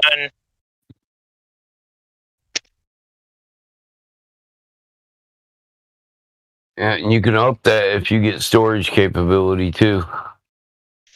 Right, with capacitors. You can once you charge the full system, you can create a small amount and then induce it by crossing it back and forth and up it. Just with the batteries. You want to regulate it. You want to regulate it on the other end, but right. But what I'm talking about is like if to say the part of the grid did fail. With a system like this, every 10 houses somebody gets one of these. You can feed the power lines and half the city's back up. Yeah. 10 minutes. The lines are already there. All we got to do is start having people ingenuitive enough to add juice to it. And that's all I'd like to do. Heck, I have an electrical system. I could step down the shit coming out of the wall and turn it over to DC and run a steam system and push out like 10 times what they need. Wouldn't have a problem powering my whole property up. I know that. Whether it's biodiesel or whatever. But see, that's the problem. It's getting people that own their homes to figure out, what's been going on. And hey, look, here's a solution if something does happen. And the best part is, if you hook it into your freaking box, which I had a friend, I have a couple of electricians that I know in different places that I was trying to do this at. So I just have them hook it up, everything, and boom, it's all good. It'll power at least 10 houses.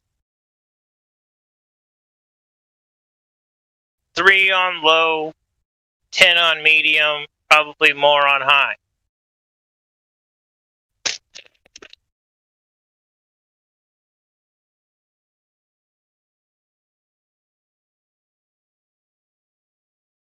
You know who invented the alternator? Wasn't it Tesla? Yep. Yet they were using generators instead of alternators. Yeah.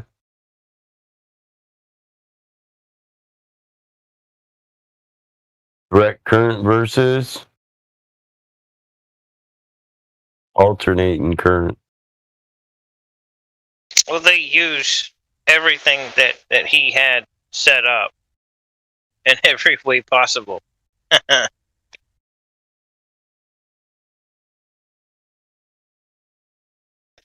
The hydroelectric dams are still using his stuff. Radio. They say once every 100 years or so, there's a genius that comes along. And people are like, oh yeah, that genius was Einstein. No, dumb motherfuckers, that was Nikola Tesla.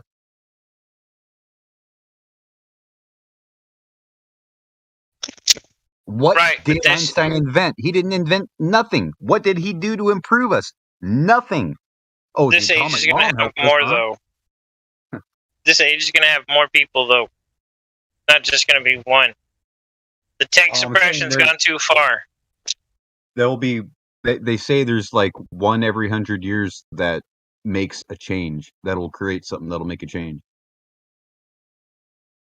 Yeah, but we've already had 10,000 people in the last 5 years make stuff to make changes. Still not on the market.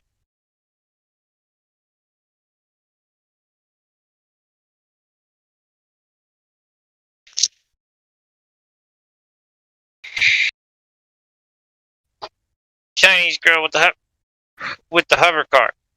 The people that made the hover car before her. People who made the hover car before them.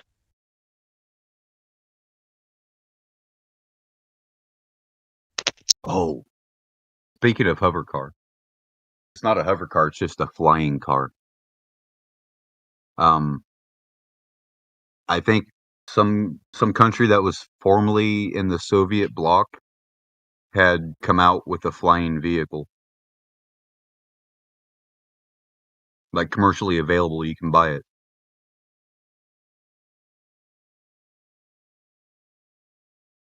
It's like a car with wings that you can fold the wings out, kick on the engine, and take off. Yeah, there's supposedly 3 factories full of those cars.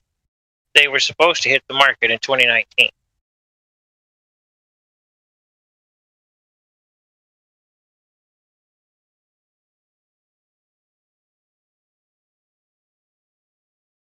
A lot of this stuff's already been built, man.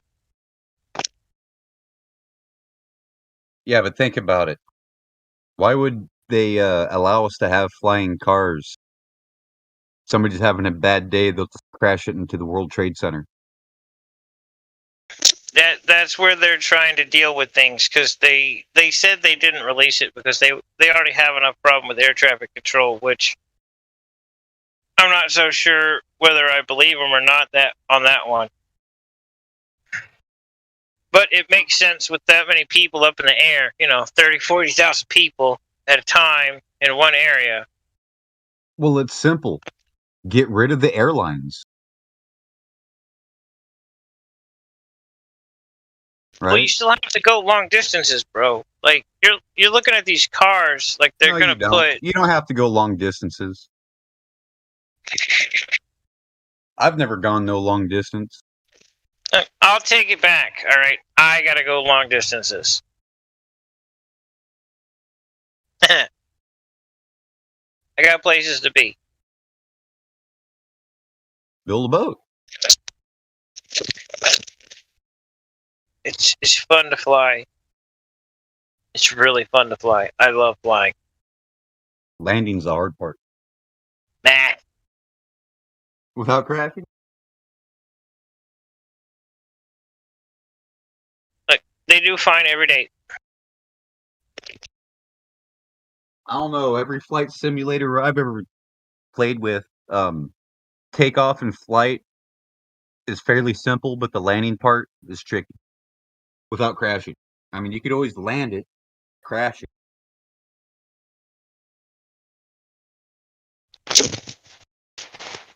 Right, but the odds once you're on the ground of causing severe damage go down quite some bit. Like even 75 feet off the ground, and like if that nose goes straight down. Hang on, I got to do a little patrol.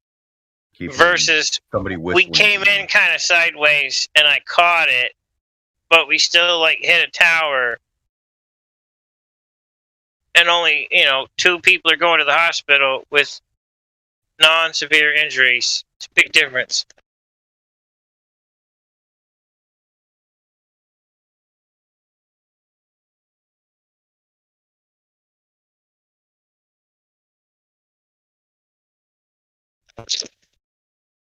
I get what he's saying, though.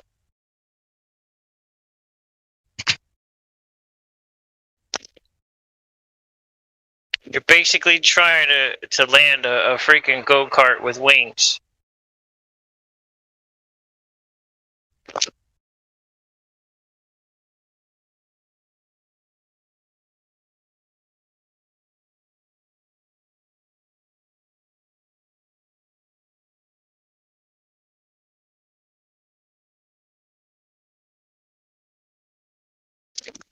I've done the flight simulators. It's still fun.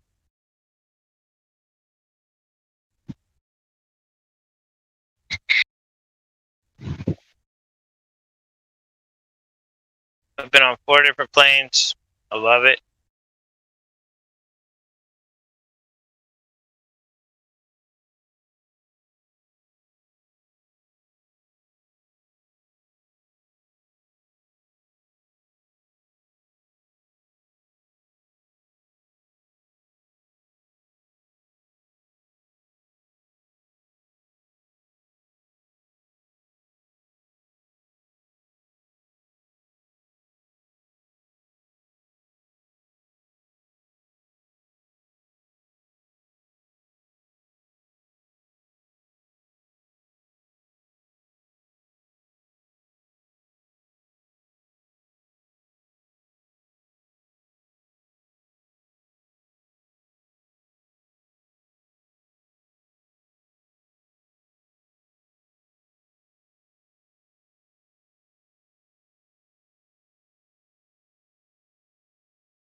Somebody thinks they're cute walking around here after midnight, whistling throughout the neighborhood, getting all the dogs barking.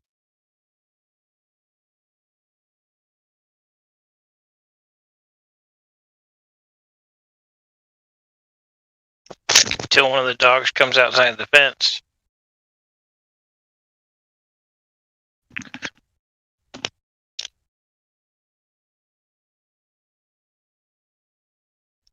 I love flying. And I got places to go. Things to see. Places to do laser tests from.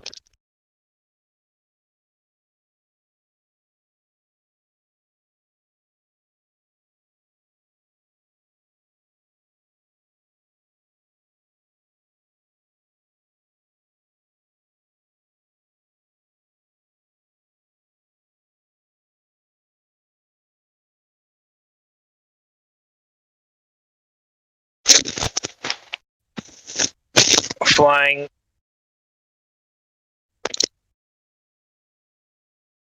Flying is fun. There was an airport near one of the towns I grew up in, and they had a lot of kit planes. They'd buy these kits for $20,000, $30,000, $40,000, build up motors. You got single prop behind the pilot, like gyro things, all kinds of crazy shit.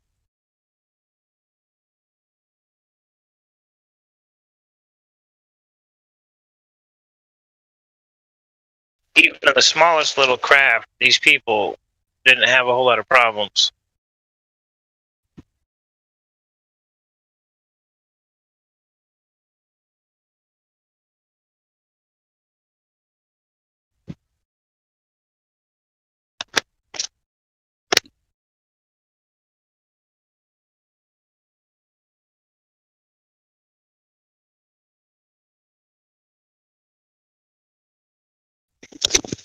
Has that got a propeller? Yeah. Dude, the other ones that were set to release in 2019 have a end wing. Yeah, I've seen the different ones. It's the like one of them has ducted wings or ducted fans in the wings. This one's just got a propeller in the back, like an ultralight. Well, you can kind of see the tip of it in that still. Well, the scariest part about landing a damn plane is you're trying to sit down on wheels that are underneath you. The system isn't made to land flat with the plane level.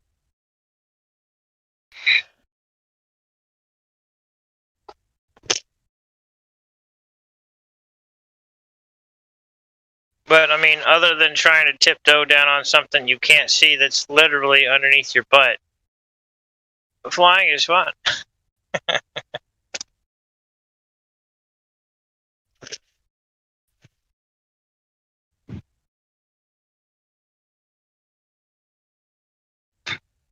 See, I think we'd already have like an ultralight club by now. Yeah, you wouldn't catch me in one of those fucking things. Ah, come on. It's just a go-kart with a fan blade and a big-ass carbon fiber wing. Nothing to be afraid of. Except that's for all you. losing control. That's all you. Yeah, except for when the engine fails. But see, that's where gliding comes in. Or you can actually, chunk in the extra money and build a chute system for that damn thing, just in case. You can have all that fun. All I'm saying is once you're in the air, you can never have too many parachutes, all right? Hey, there are some people that would jump out of a perfectly good airplane with like 80 pounds on their back, landed behind enemy lines, and fight, right? I'm not one of those type. Bro, I'll jump out of a perfectly good airplane, helicopter, whatever. I'll jump off a perfectly good balloon. I don't give a shit. I won't even jump off a boat unless it's sinking.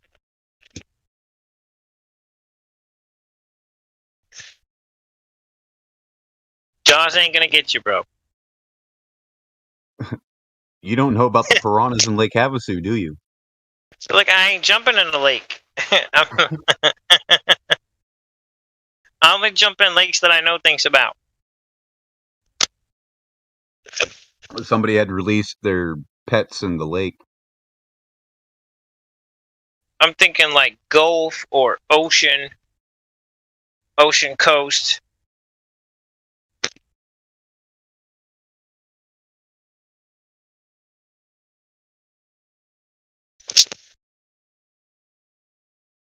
I'll either be in it swimming or in it with the buoy diving. I'd rather be on it, on a boat, fishing. Yeah, but I can go down and I can fish with my harpoon and I can get pictures while I'm down there.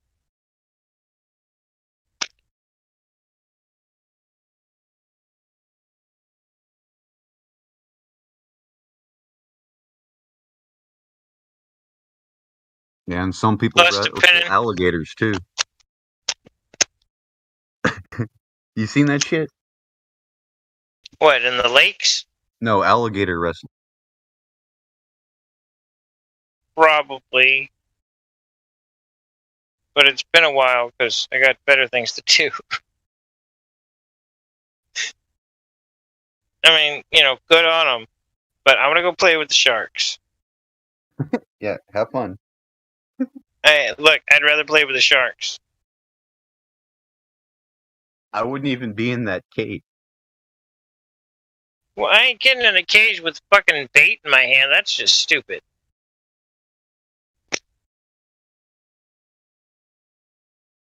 I'll go play with the sharks, though. And just, I'm going to be zooted up. 5 knives, 2 guns. I'm not playing. Yeah, but I don't think a gun really works that well underwater. Look, they have stuff that works well underwater. I think a harpoon. 2 harpoons, 2 harpoon guns, and I'll be all right.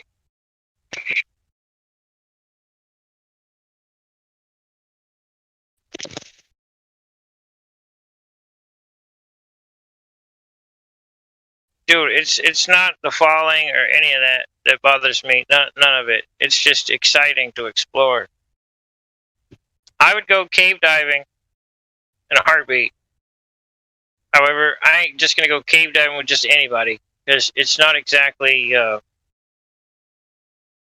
mean, this shit could go wrong, but it is fun.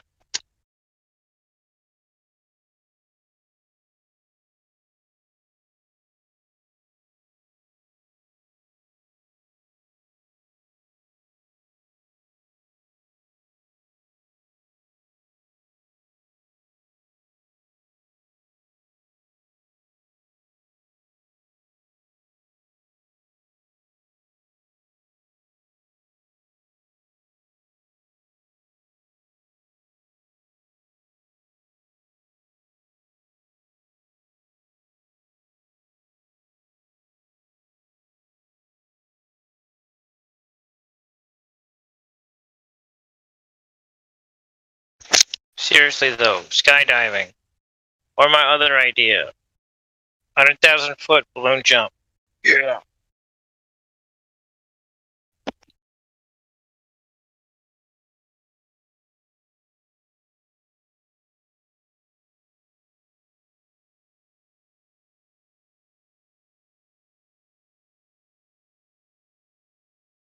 I mean, if anybody's worried about hurting their knees, we can set up a landing spot, like land in a bunch of boxes or something.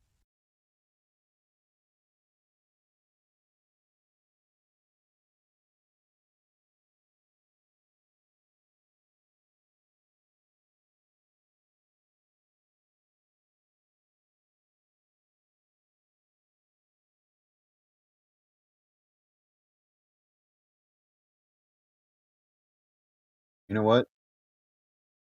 I think I'm gonna call it a night. Yeah. Good night.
We got some people in the YouTube chat calling us scientifically illiterate.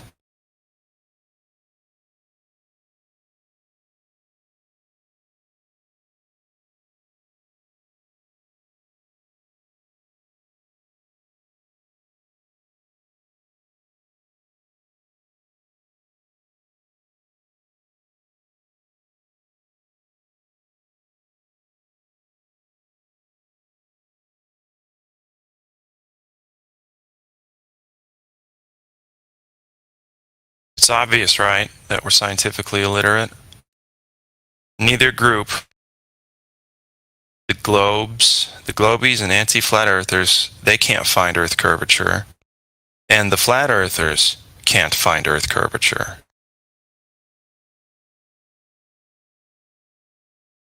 I wonder what that means.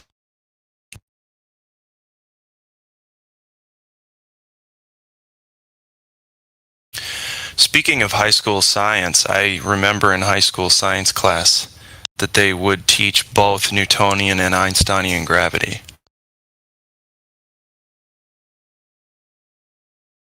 Now someone say, well, you know, they teach Newtonian because they want you to know what had been superseded by Einsteinian bendy, warpy conception stuff. Right, so then why teach mass attracts mass at all if it's false? So high schools today are still teaching both Newtonian and Einsteinian gravity, and the best part is that both of them are fairy tales.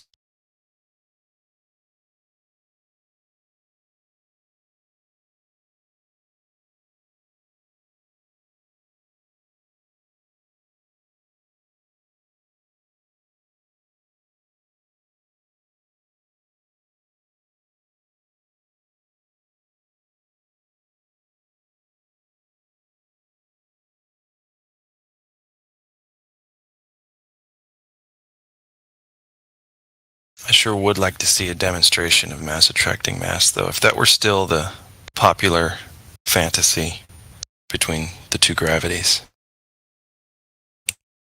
Get like a bus attracts a cell phone or something, you know, just sticks to it.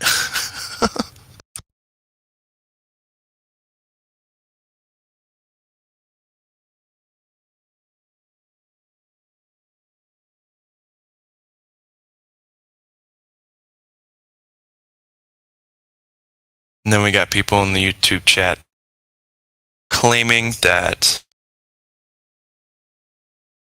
they were in a rocket in space when they were 9 years old because they figured out how they work in space at 9.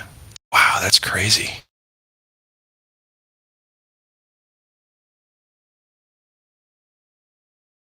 Wow.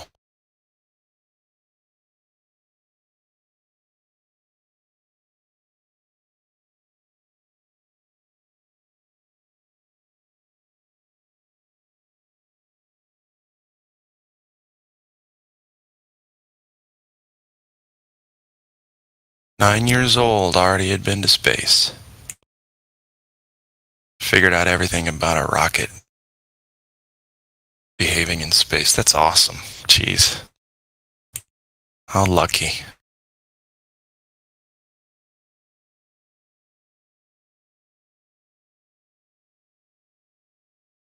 Well, if you'd like it to be properly represented, your stance, then come on and chat with us. It's only me here now, looks like. What are you afraid of?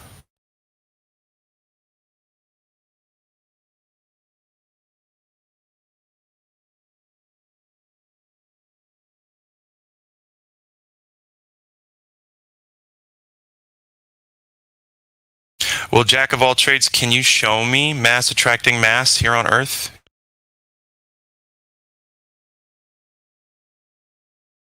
Careful. That's the old gravity. So you don't want to beg the question on something that was superseded by a different magician, right? Trillian said that she figured out how rockets work in space when she was 9, which means she would have to have been in a rocket in space to know how it works. Does that make sense?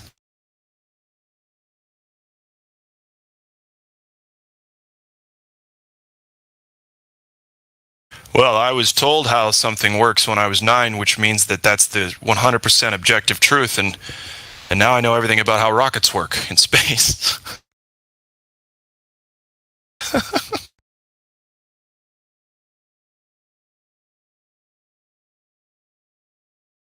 It's not my old gravity, but it is BS. Gravity is BS. Absolutely.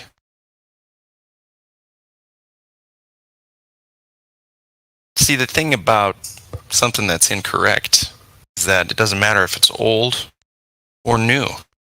It's always been bullshit.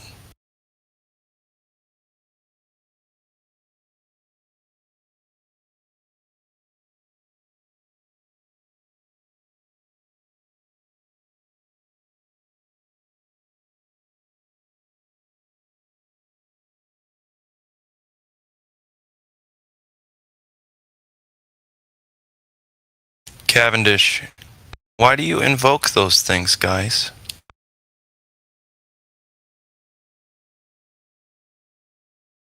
Henry, they speak about the Cavendish. Well, it's not an experience. It was a quote experiment. Jack of all trades. Hang on a sec. There you go. Mass attracting mass. Right. So what is it? Is it both mass attracting mass and the bending and warping of space-time? Wait. Hold on. So if Cavendish proves mass attracting mass, then why even talk about bendy, warpy space-time? You guys are kind of stepping on your own feet as you go here.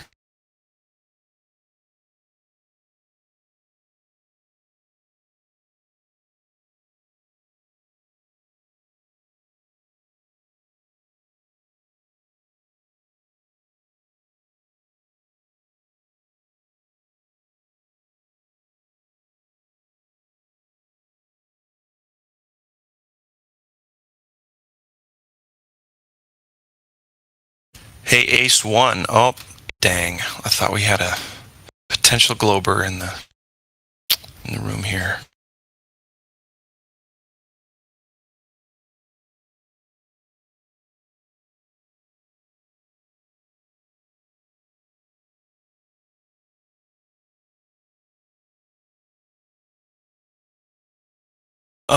Trillion says, Sean, tell me how rockets work when there's no atmosphere.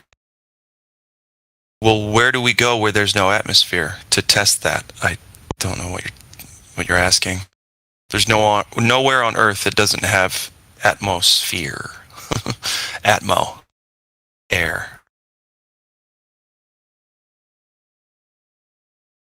Trillion, I'm telling you, you didn't go to space when you were 9. Okay? I'm sorry. I'm really sorry if someone convinced you that you had, because that would be the only way to know what happens in a rocket in space, is if you'd actually been there.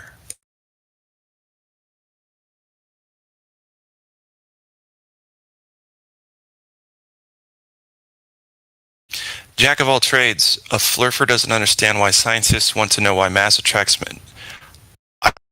I don't care about any of it. It's all nonsense that doesn't happen in reality. You guys can just talk about all these fantasies and adventures that you go on in your mind. It's fun. It's fun to watch.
Hashtag none. Is that what that says? Hashtags. People still use hashtags? Huh.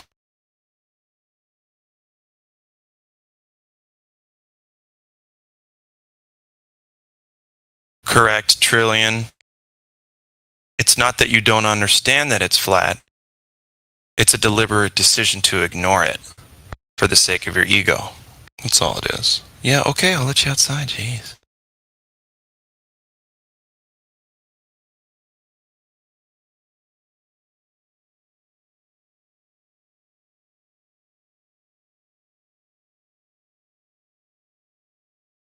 I'd love to find out it were a globe. I could go back to whatever I believed back then.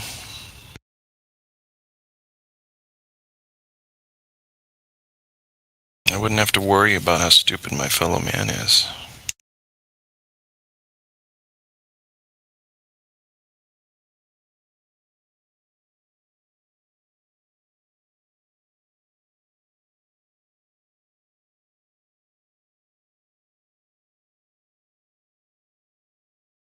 Sunsets are beautiful, Ben. Indeed.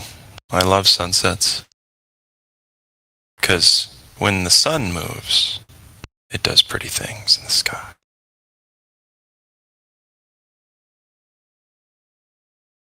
Trillion, you're right, I am poor. I am a college student. Not in debt yet, but getting there.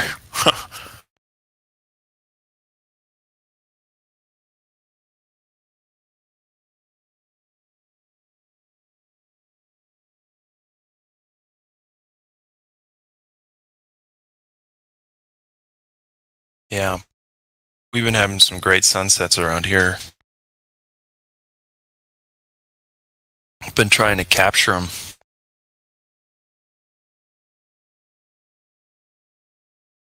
Phone does this weird thing that if I take a picture at night of the moon and the moon's bright enough, it makes it look like it's daytime outside. It's really crazy.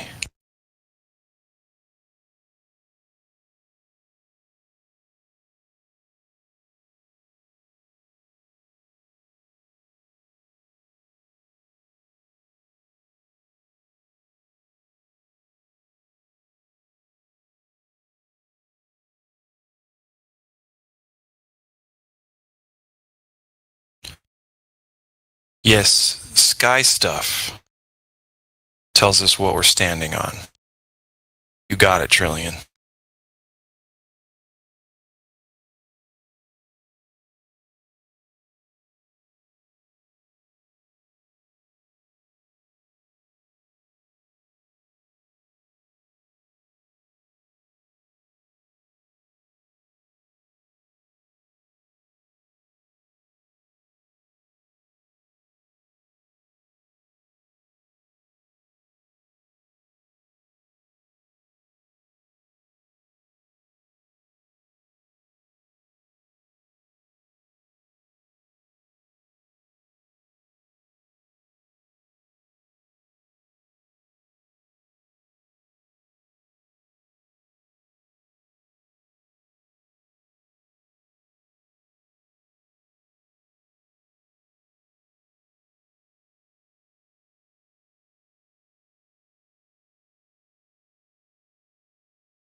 Yeah, clearly the flat earth community doesn't get to decide where the dumbass globers look for evidence.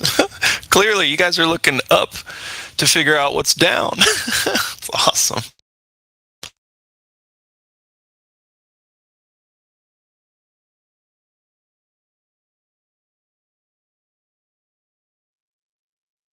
Thankfully, people have been up very high and have all returned having seen the earth curve.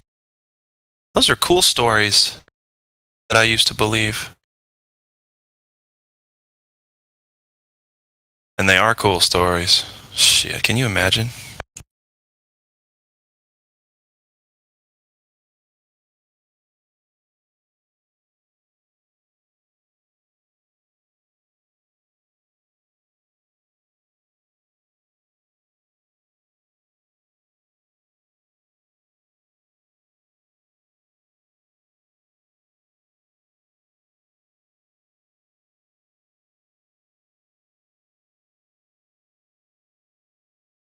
Tominoid, I don't know about all that. That kind of sounds like some new age stuff.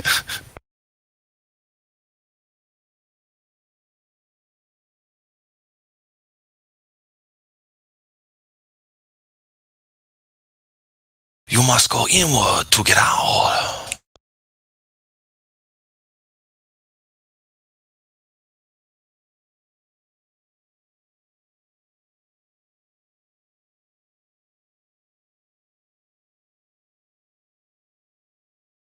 Hey, Ayers, that ball swinging in a shed experiment proved we live on a spinning water ball in a concept. Okay? You better respect it.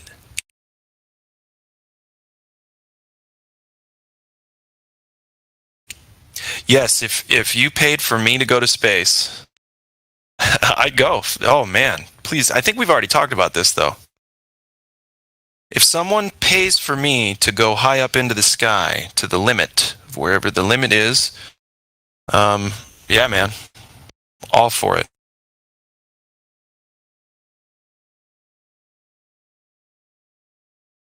Someone pay for me to prove them wrong. That's... Wow. It's not even fair for you.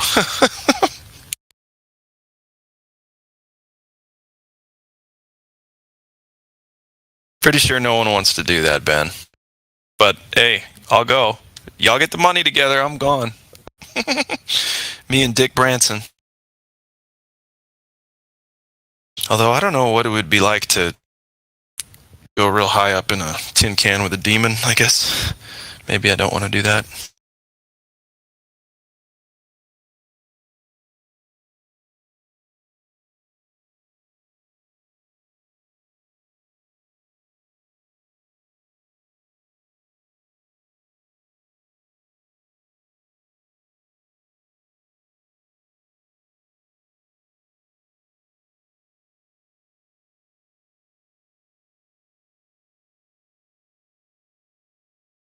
Oh. Welcome to the next day, Get Beget. How you doing?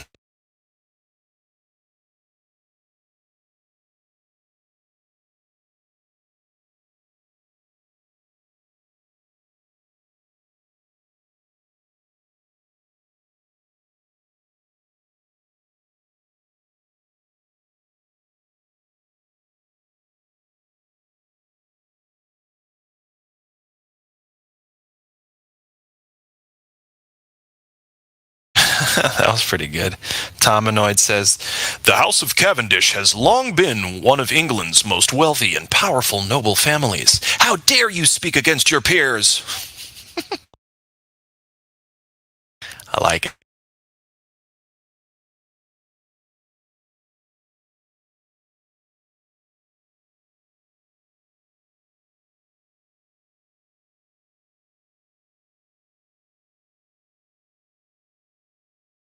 Oh, hold on. I have to respond to Smack My Bot. No possibility you could be wrong, Glad? Well, there's a possibility everyone can be wrong at all times. Of course. I don't know what you're asking.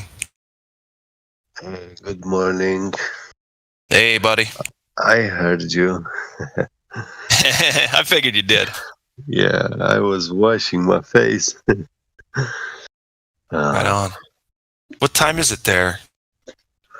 Oh, it's 10 o'clock. Roger that. 10 a.m.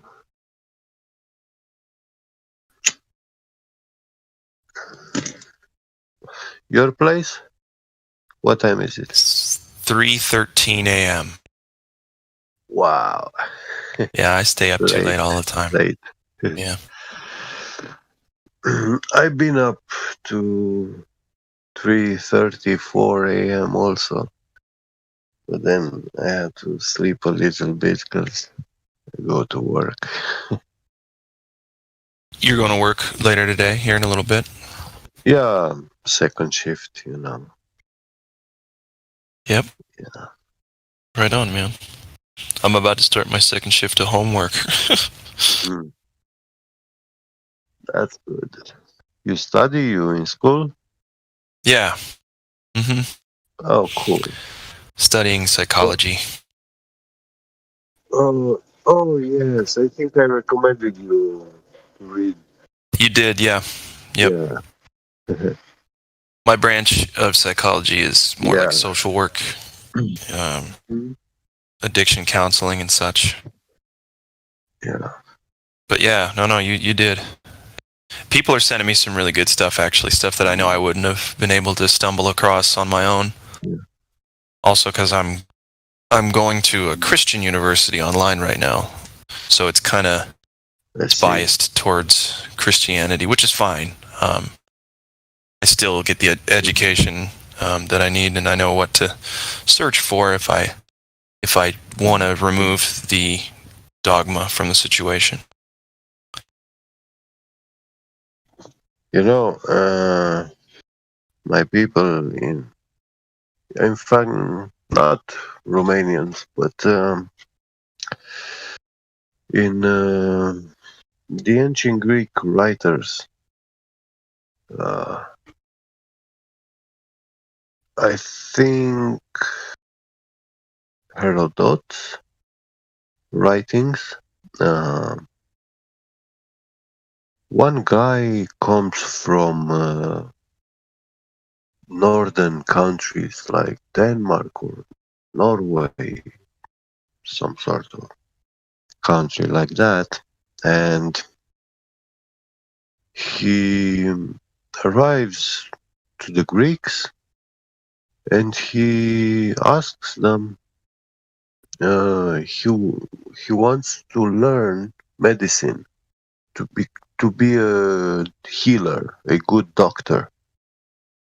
And Herodotus tells him, listen, you didn't come to the right place, but you should go to a Thracian. I forgot his name right now. And once he gets to this guy, he's asking him that he wants to enrich his knowledge and to be a better doctor. And Herodotus, and this guy replies to him, tells him, you cannot heal the man like they were doing, because he was asking to be thought in a certain way, you know, like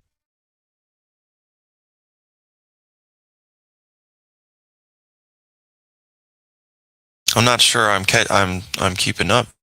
Or he doesn't hear well with the ear.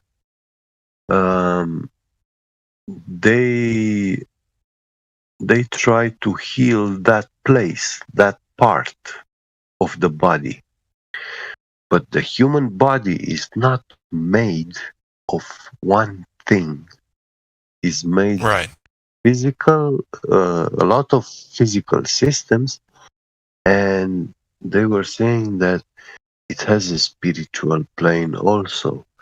And he was saying that the spiritual plane gets healed only with good songs of wisdom and knowledge. So they had special songs which contain a lot of knowledge, morals, lifestyle, and even poetry, poems. You talking about the Greeks? Yeah, the Dacians and Thracians, yeah. Oh, I don't know those. Thracians? Yeah. Yeah, I think I've heard of them. Hang on. And Dacians.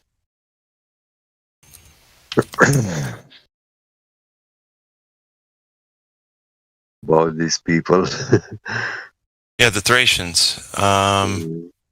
Indo-European speaking people who inhabited large parts of Eastern and Southeastern Europe in ancient history. They resided mainly in the Balkans, located in Asia Minor as well, and Eastern Europe. That's what Wiki says, at least. It's Yugoslavia, Bulgaria, Romania, but don't go with Wiki. No, I'm not. That's what I first saw on Google or whatever. Is this? Yeah, DuckDuckGo. Let's see. This might be a little better. Check this one out in the voice text.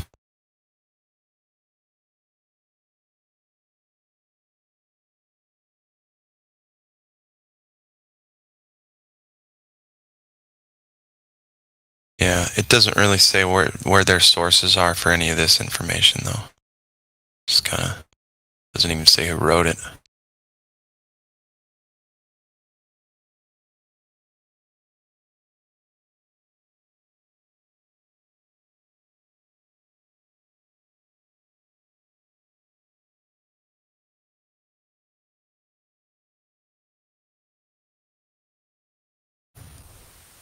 Bulgaria Wine Tours website talking about the Thracians, maybe they know.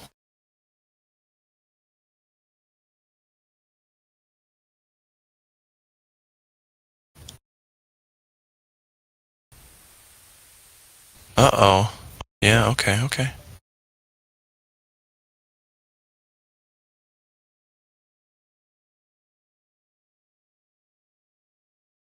So apparently it was their wine that gave the Thracians the undisputable reputation of wine-making masters.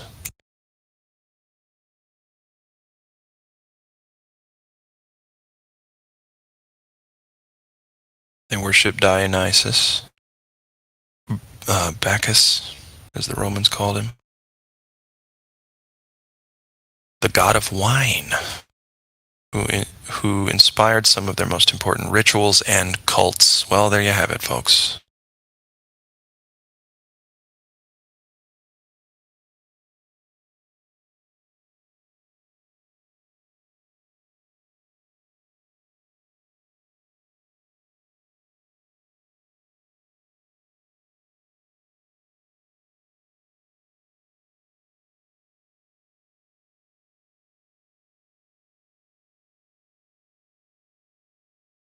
Jeffrey Bezos, welcome to the server. You don't have any roles just yet. You might want to go up to VC Check. I doubt there's any mods, though, available right now. Do apologize.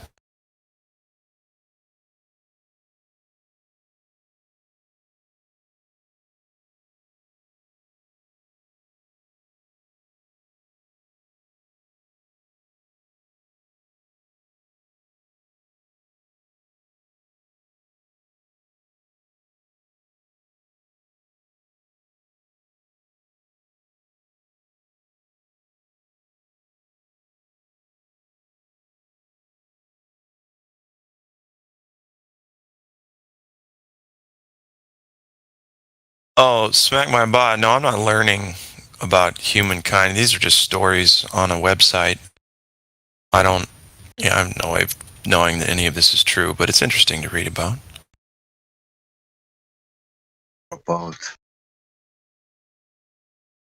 My phone got frozen.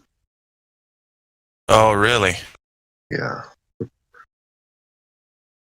Yeah, I forgot Linux, and I don't even took the root on this phone. I didn't rooted it, so yeah. It's running on default settings. Ah, got it. I don't think I have ever used my phone. I probably will never use my phone for Discord. Yeah, it's not very safe. Well, I mean, I don't know. It's a hassle, to be honest, because then I have to control myself because I would probably be using it far more often if I did. You know what I mean? Yeah, well, on my side, it's about 3 years since I don't have a computer.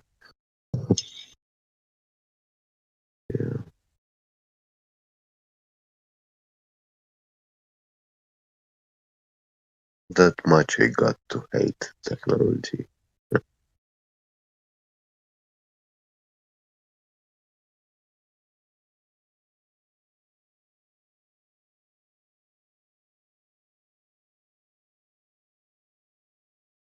Is it an Apple phone? Is it an iPhone? Oh, Samsung. Okay. Note 8. I never like Apple. Why is that? The software. Because of the software. It's rubbish. Rubbish. Yeah. For me. But Got it. Oh, but you're a totally different kind of user of electronics than most, yeah? Yeah. Yeah. For my purposes, my layman purposes, Macintosh and Apple work perfect. it's good. It's good for. Not if you were like if you want to do dodgy stuff. Yeah, Macs aren't the way to go on that. Yeah. I mean, all you got to do is get the MAC address of the computer, and their IP address, and even if someone's using 2 or 3 different,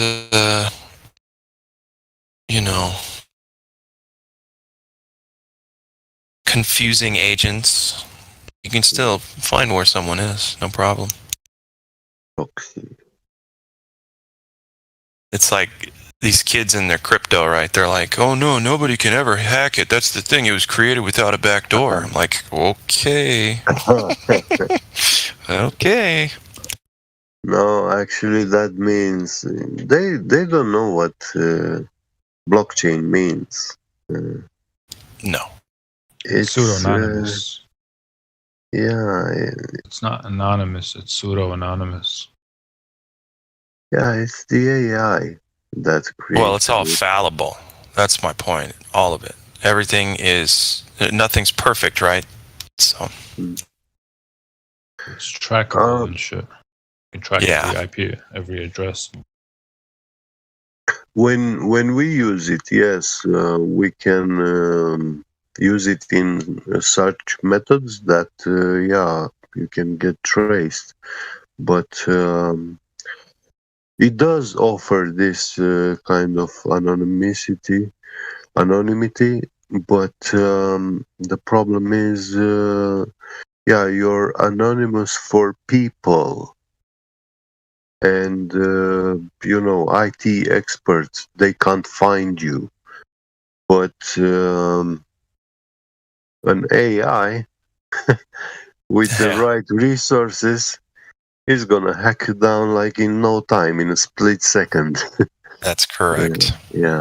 And they don't get it, man. They're putting all their attention and money in these new investments, and I got emotional about it for a while. I was getting mad at people. I was like, you don't get it. Not only is money not going to be worth anything soon, it's not going to be used, there's not going to be money, but when they pull the plug on the whole deal, it doesn't matter if your money was digital or not. But if you put yourself in, get a microchip in your body so that you can go grocery shopping, stuff like that. I mean, I don't know. Well, then you are vulnerable to electromagnetism, induction. So just an electromagnetic induction device can fry up your chip inside you. That's correct. And you're like out of the system then. Right. But and to be honest, none of us know what the concentration of heavy metals is in our blood. It'd probably be a really hard, accurate test to get. Yeah. Well, mercury. A lot of people, like up to my generation, even after me, the generations from the 90s, a lot of medicine, and his dentist practices. They were making these mercury fillings and stuff like that.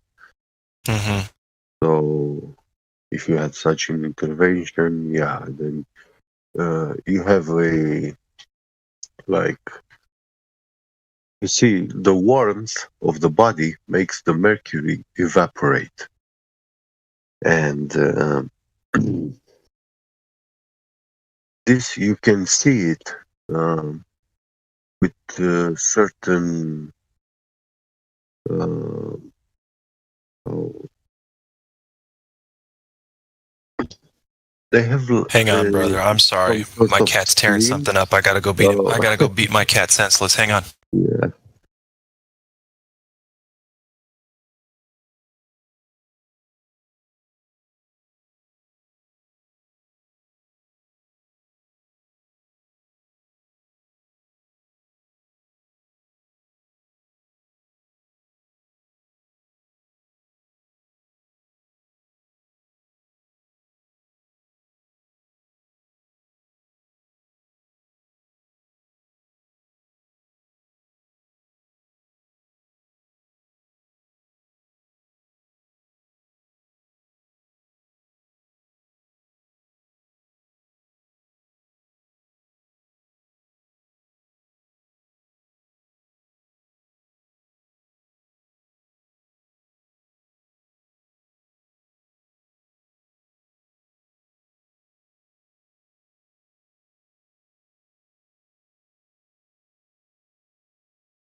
Alrighty.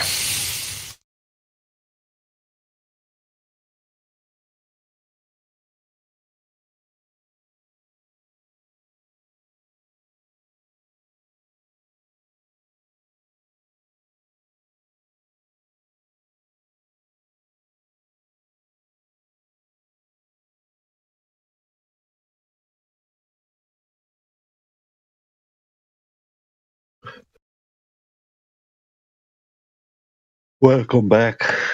I did not beat my cat. I actually ended up feeding him because he was trying to get on the counter to finish off a can of tuna that I was already going to give him the rest of. He just wouldn't wait, so I gave him the rest of the tuna.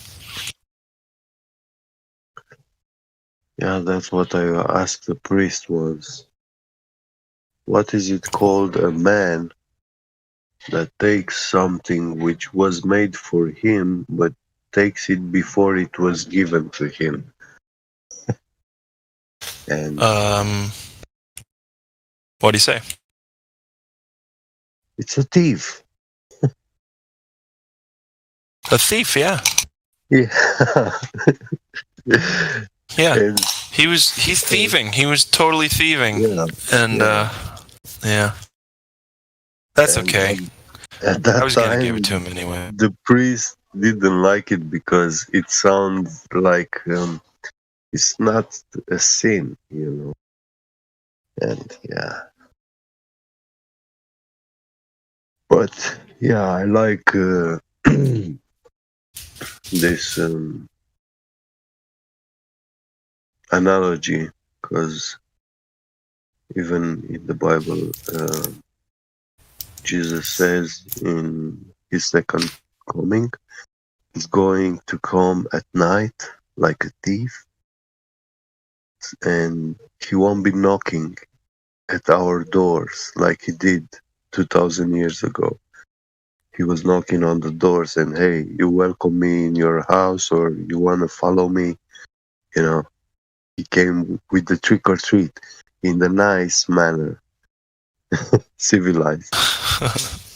But next time, he's going to come through the window. Yeah. So I got it. So sneaky Jesus. Yeah. Yeah. So that's why I think stealing is not such bad criminal act, you know. Not unless the person really needs what you're taking. Yeah, we actually make it a bad criminal act. I met in prison a guy who had to serve like 7 years of prison time because he went on the field and took some hay for his animals at home to feed the animals so he can feed the children, family, and yeah, he got prison. But people who steal tens and hundreds of millions of euros in my country, the politicians, they don't get the shit, you know. Absolutely not. Yeah. Absolutely not. They decide who gets caught. Yeah, yeah. But they never get caught. That's kind of the deal.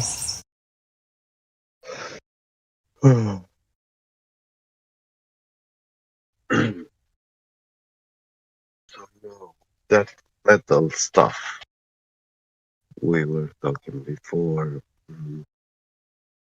I've seen these dentists, you know, when you go to the dentist and they pull out your filling, which is based on mercury and stuff.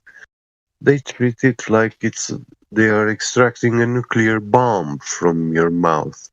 You know. I've actually never had a filling removed. Yeah. Yeah. I only had a few cavities as a kid, and they filled them in. But I think the fillings are still there. Yeah, I haven't had one removed. So they gown up, they gear up in all their radioactive stuff. You should make sure that they are not based on mercury, because I have no way to know that, to be honest. Yeah, you can go to the dentist and they will know how to tell. Yeah, I'm sure. And Because if they are with mercury, you don't want them in your mouth. They will affect your life in negative ways, like depression. It will affect directly your brain. Oh, now I know why I'm crazy. It's just my feelings. Yeah, Hey, everybody in the YouTube chat, we figured it out. The feelings in my teeth are why I'm here. But these are subtle disorders. People used to ignore them. You know, these behavioral changes. They don't attribute them to these things. You know, like, oh, I had a bad tooth. I went to the dentist. He fixed it for me. My tooth is fine now. I don't feel that horrible pain. You know, but yeah. It's intoxicating you because the mercury can pass. It gives you get high. That's why the Mad Hatter was mad. Yeah, because he had mercury in his hat. Because it was a purple hat. It gets into the brain easily. The brain has a barrier. Crosses the blood. Yeah, the blood-brain barrier. Yeah. And it's kind of like the blood absorbs it. You know, when you put together gold and mercury, it will amalgamate. It will dissolve the gold like salt in water. And crazy. Yeah, and that's my speculation that our blood is red because of gold nanoparticles. So we have a gold based blood-based chemistry, you know. And yeah, well, that kind of makes sense. Yep, because you got your aura. You know, you're in someone's aura, right? Well, AU is gold. Yeah, our. It's coming from Romanian language. Really? Yeah, from the Dacians. Yeah. See, I knew that you and I were connected to the true being Romanian. You're very much more Romanian than I am, though. No, I am. Oh, yeah, for sure. I don't say that, but yeah, it's good. You should study Romanian ancient history. Do you speak Romanian? No. Not at all. Not even just a little. No, my great grandma. Yeah. My great grandma Lalo. Yeah. She taught me a few things when I was a kid, but I've forgot them since then. Yeah. That's pity, but hey, it's okay. It's never too late. It's a beautiful language. It's very rich. It has the most Latin words, you know, and French and Italian and Portuguese and all the languages. But when you take a Romanian dictionary, because they were, I have a dictionary from late 70s, and whenever I open that dictionary to look up a word definition, I find that they are saying this word comes from the French word this and that, or the Latin word, or from the Greek, from the Turkish, from the Italians, you know. And the funny thing, all the words in the Romanian dictionary are coming from another language, never from the Romanian language. You know, and it's so weird. Yeah, but this was actually the communists. They were not allowing to for people to come to read the real history. Like they cleansed, the libraries and all this stuff. And yeah, they didn't want Romanian people to get to know their true history, Yeah, and imagine, hold on. Imagine it didn't take very long for them to burn all them books, man. Yeah. You can get rid of generations of history if it's all just in book. Well, it doesn't matter. You can get rid of it if it's digital. Yeah. Word of mouth is still the most fallible but it's the most fallible and it's the most reliable way to communicate information. Yeah. And weird. Yeah, we had this academician, Nicolae Densușanu. He died in 1905. But the world and people in those times, they were a little bit different. Like all these secret societies and stuff, they were really secret in those times. They were occult, Mm-hmm. And ordinary people and even studied people, they had no knowledge of such conspiracies and stuff like this. But this guy, actually, in his book, is talking how elect people like philosophers or scientists or historians, worldwide known historians, renowned. He was explaining how these historians, they write their books and they make a lot of assumptions and they base their whole story on those assumptions, and then they are like those saying those assumptions must be true because this is the story, like circular reasoning. Right. Yep, exactly. And when I found this, what he was describing, I knew that this guy is something out of the ordinary, and yeah.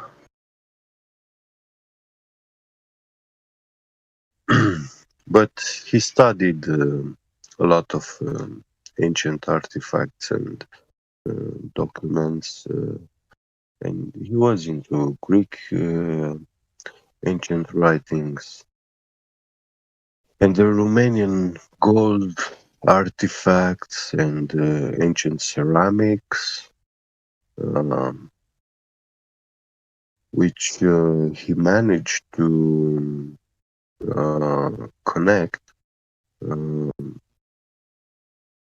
ancient simulacrum sites from Romania with exactly what is described in Greek geography and history, places, cities, mountains, all sorts of locations, waters, rivers, even he identified Danube as the river Styx or Oceanos Potamos, and it's even he even found this in. He was talking about some study made on the pyramids hieroglyphs.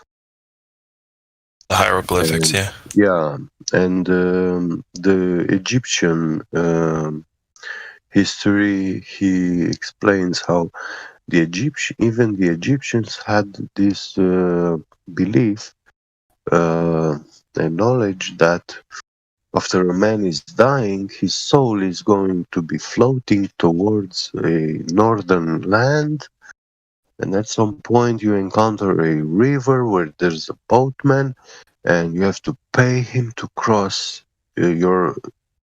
for him to cross your soul across Wait, this how water do you pay him? What do you pay him with? with 2 coins of gold. Gold. So you got to bring gold into the afterlife with you. Yes. How the And fuck are you gonna do that? well, they were when a man was dying, they had this ritual. They were placing gold coins on their eyes. On the eyes, yeah. Yeah, and that's how they were buried them. Oh, I see.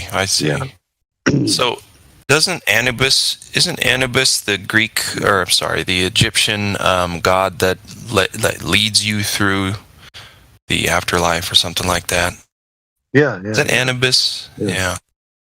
And it's the same story like in the Greek were describing.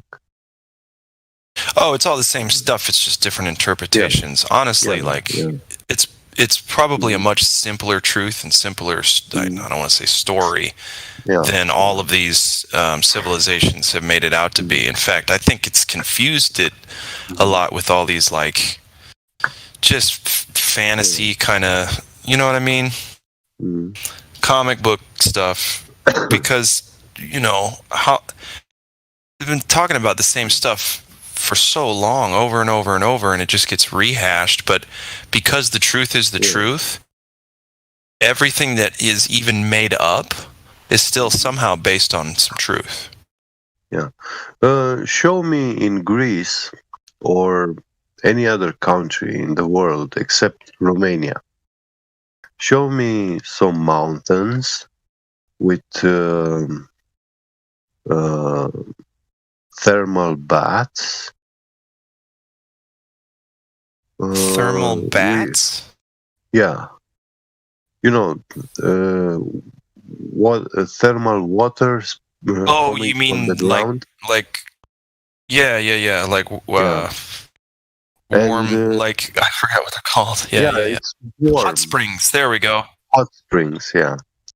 And you see, when this water is coming from the ground, it naturally sculpted some cavities in the stone, in the mountain, and it looks really like a bath, Yeah. Like a natural bath.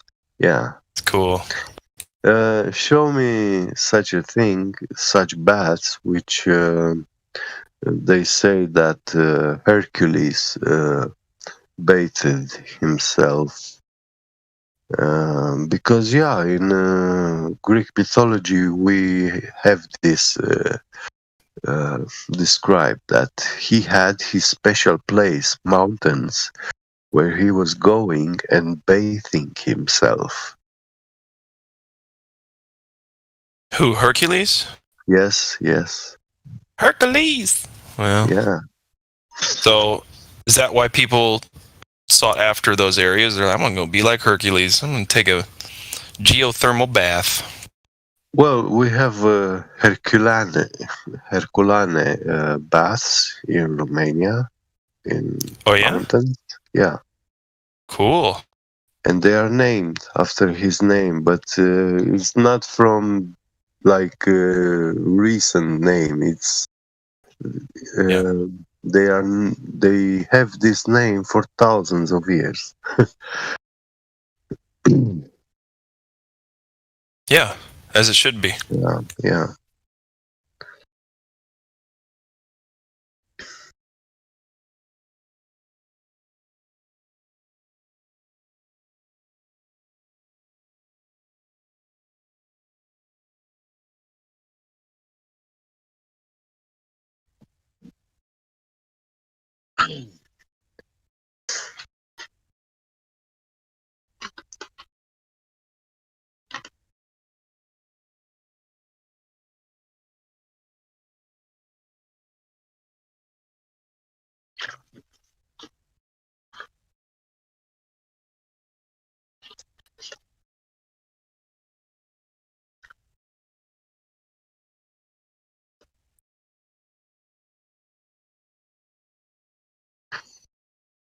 Both from India were interesting with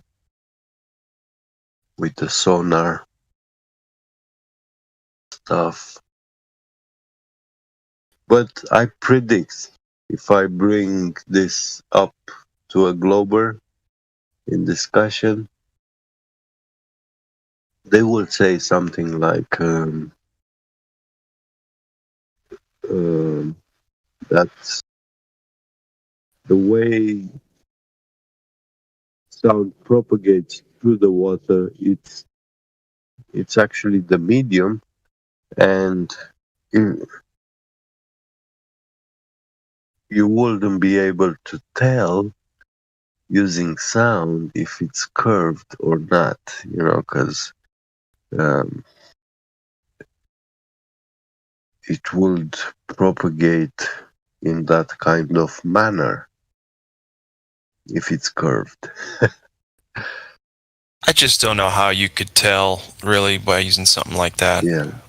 Because it just bounces all over the place. Sound bounces off so much stuff. Like, to me, it'd just be too much chaos to even know. Well, it's more about understanding how the principle which this What, like a line of sight kind of deal? mechanism function. It emits a sound, and then a microphone hears that, registers that sound. But the sound has to be going away from you, hit a target, and reflect, bounce back. And the microphone records the echo. And according to the timing that it takes for the sound, when you emitted the sound, that's the time you know. And the next you will know is when your microphone registers the echo. And there will be a gap time between, a difference. And it will take for the sound like 2, 3, 4, 5 seconds to come back. And with the speed of sound, yes, you can tell the distance that sound wave traveled. Right, you'd be able to tell if it were hitting anything in between or having to bounce around too much. Yeah. And with using multiple microphones, you see, when there is like slight elevation, a body inside the water, most of the sound, like 98% of the sound, will be reflecting from the flat surface and it's coming back, and you register that. But if there is something on top of the floor, like a object, the echo from, there will be a very small echo sound, which you will hear first before you hear the echo from the floor. But the intensity of that echo is also very, very diminished. You can't distinguish with our eyes, our ears.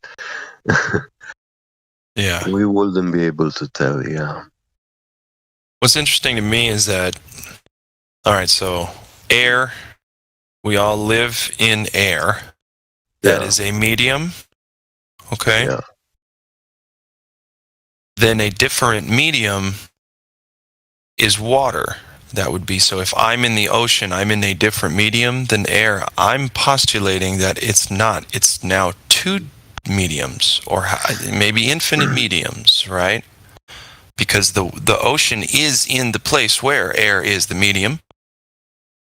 Does that make sense? Yeah, and the water is where you come from, actually. Well, I guess I'm trying to say, you got air is the one medium, and so am I in two mediums when I'm in the water? No. Oh. I mean, if you're sink below the water level, like dived, yeah, you are in water completely. Just water. Yeah, but if you stick your head up above the water, then yeah, that part of your body is in the air, you know, and the rest of your body is in water. You know, when you go in water up to your chest, yeah. No, I get what you're saying. I guess I'm just. I might be asking a really dumb question. I'm full of those. I think what you mean is that some mediums overlap top of each other. Right. Right. Like, you know, air. There's air in water, and there's some water in air. That's what I mean. Yeah. Different levels and stuff. And I think. Thank you for clarifying that. Because it would have taken me a long time to get there, but thank you. Yeah, that's what I thought you meant. But I think the ether actually overlaps all of these mediums. I think that there is an ether. Maybe it's not measurable. Yeah, if there is that, if the ether is real, then that would see. But that's reification. But I mean, I understand what the ether thing is. You know, there has to be an ultimate medium where everything exists, right? Yeah, that's what I think the ether is. Yeah. I propose not to accept unseen, invisible, metaphysical things. Right. Yeah, they are just like the infinite vacuum of space. Well, exactly, and that's the thing. Like, that's why I don't like the ether idea, because it's still kind of a cop out. It's like, no, you're just guessing.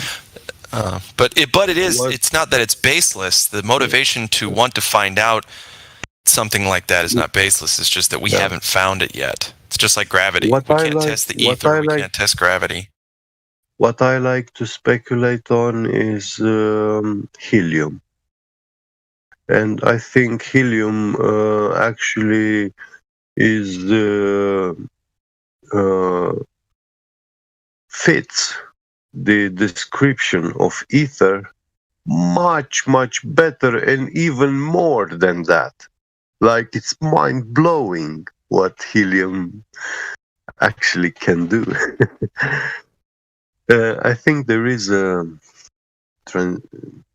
You see, we have these transition points of matter from solid to liquid and gas and plasma. And I think helium, it goes through the last three states. I've seen they said it could have like ice solid state also, but I'm not sure about that. So yeah, helium ice is like crazy deep.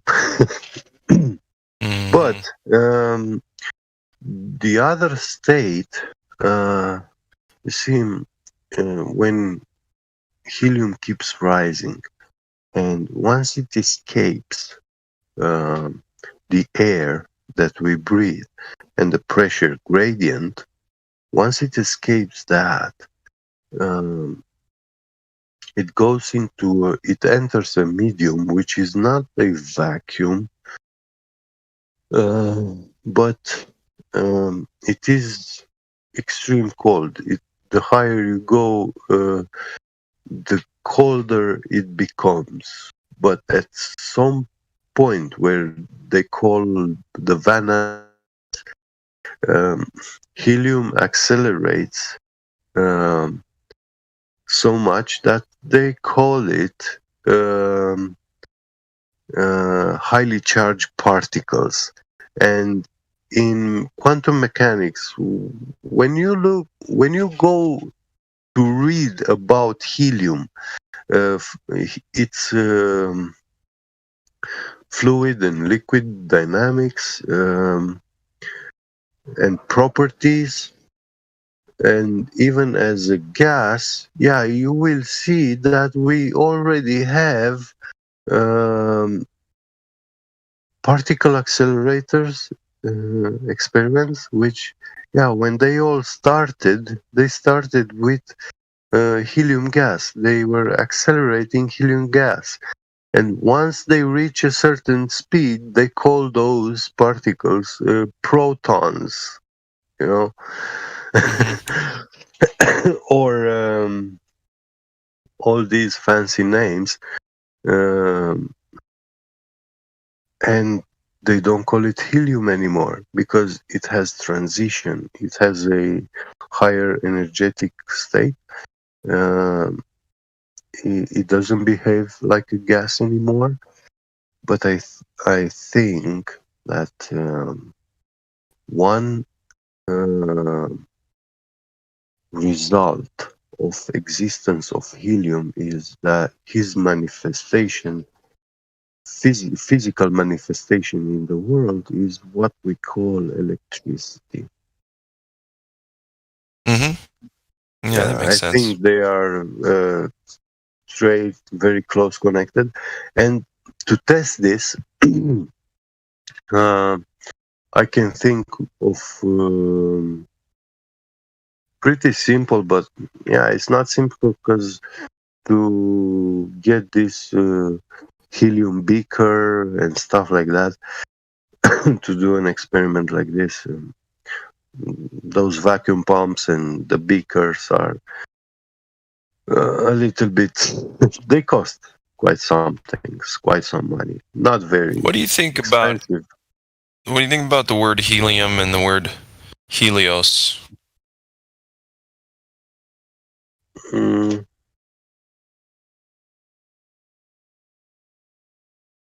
I mean, it's got to mean something, right? Helium, Helios.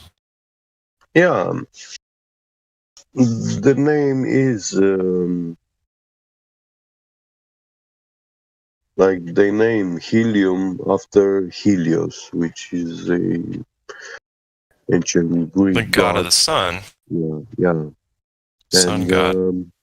The sun is a living entity, being, but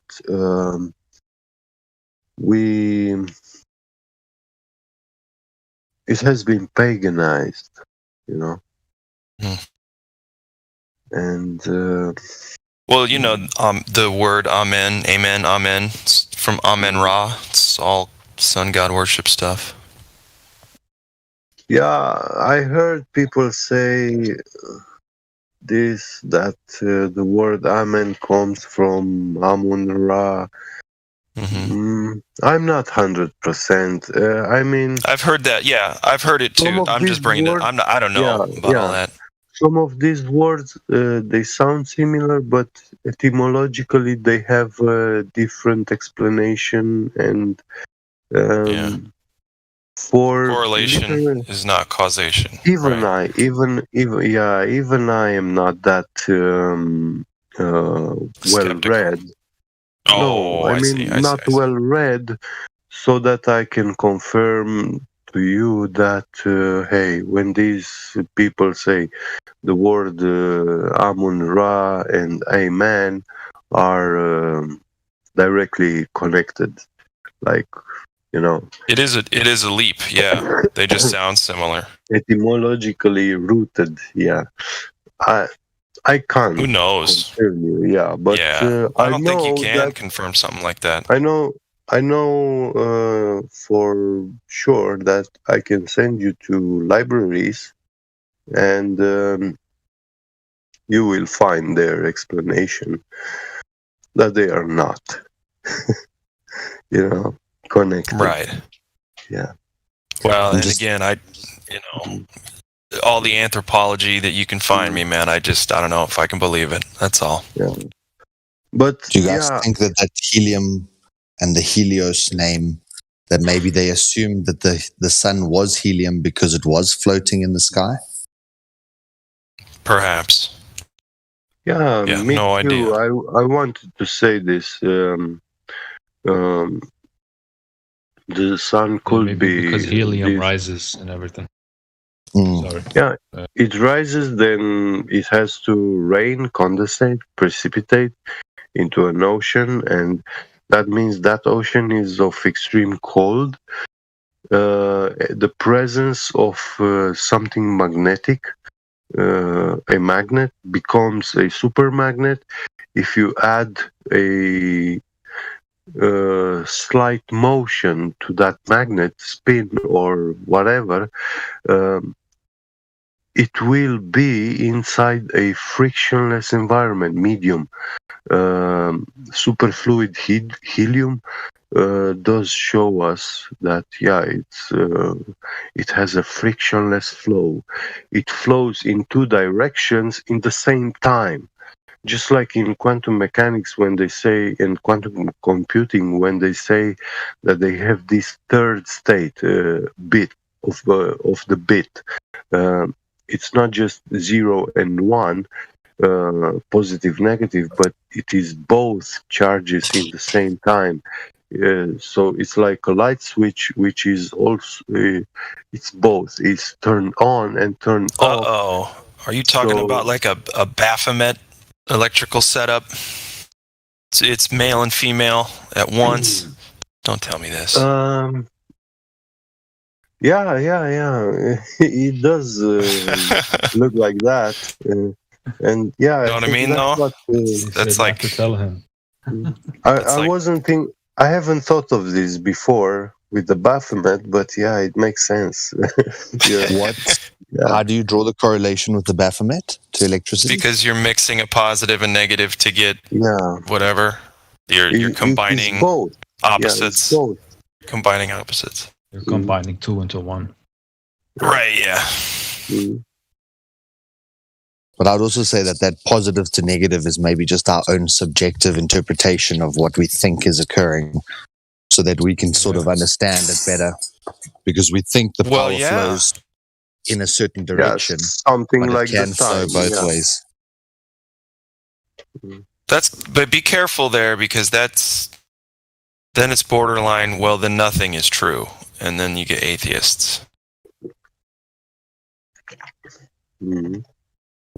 Science is true for the most part, but you can never really know anything. The whole body of science. You can't know how it all works, but you could just know how some of it works and make the best of it. Right, exactly. Well, that's what we do here anyway. We'll never know, a fraction of the whole deal. Yeah. It sure is fun to talk about, though, ain't it? Indeed. And I think coming to Flat Earth made me realize that there's not.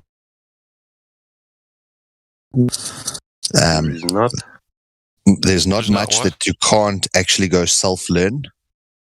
Like, if you go and read something and it doesn't make any sense, just go back a couple of semesters, Like, if you started at tertiary level, just go back to secondary level, read that part, then carry on with your tertiary level study. Whereas before, we always had this assumption, leave it to the experts. The experts know what they're saying, Mm-hmm. And before that, I just can't even do now, anymore.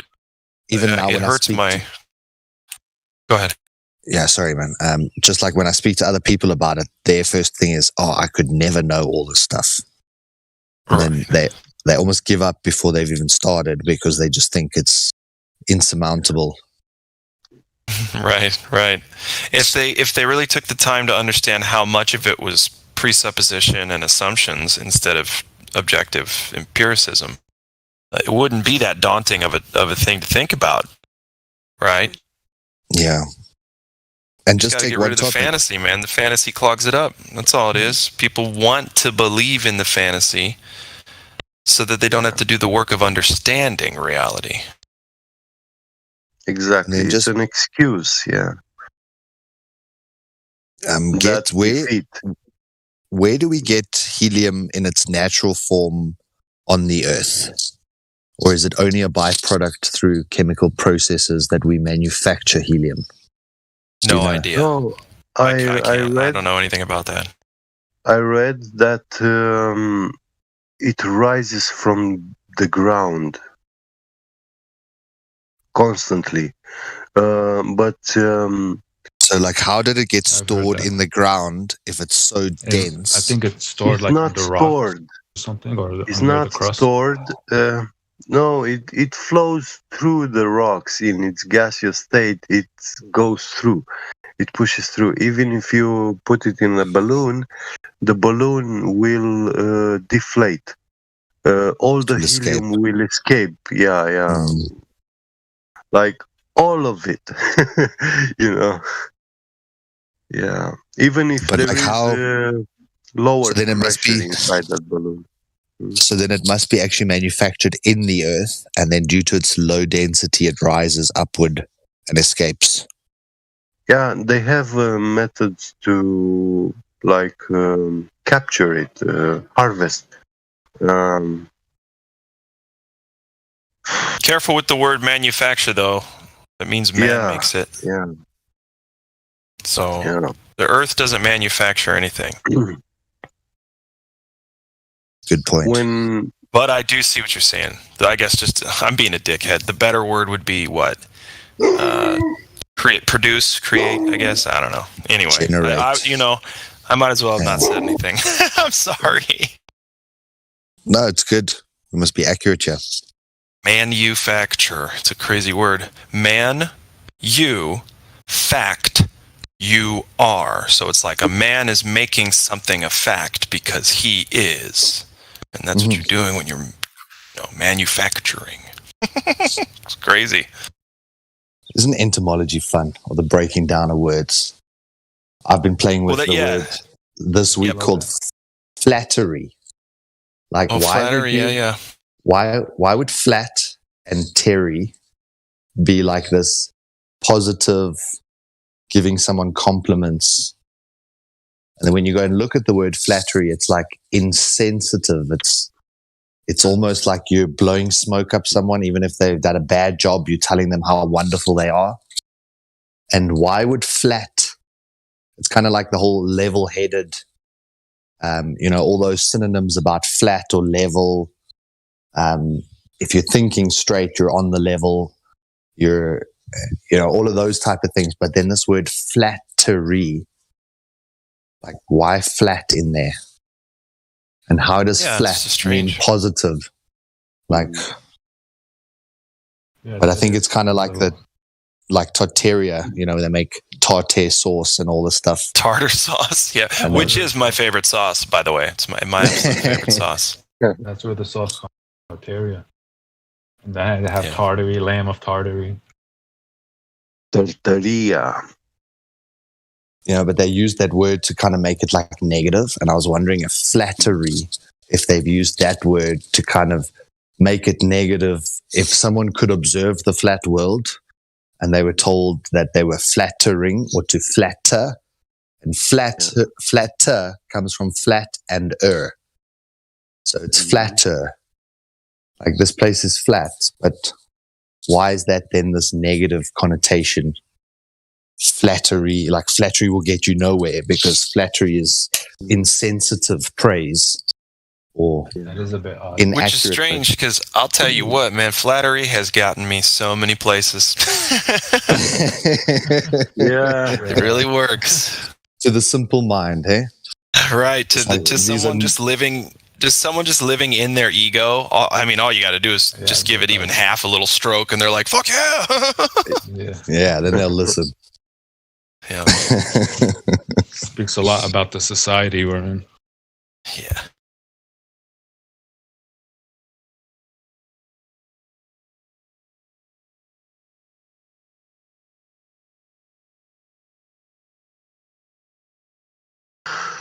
Yeah, this is the thing I would like to experiment, to pass liquid helium through a tube, like we do with water, and measure if we can get a magnetic field outside of it when liquid helium is in motion through a tube.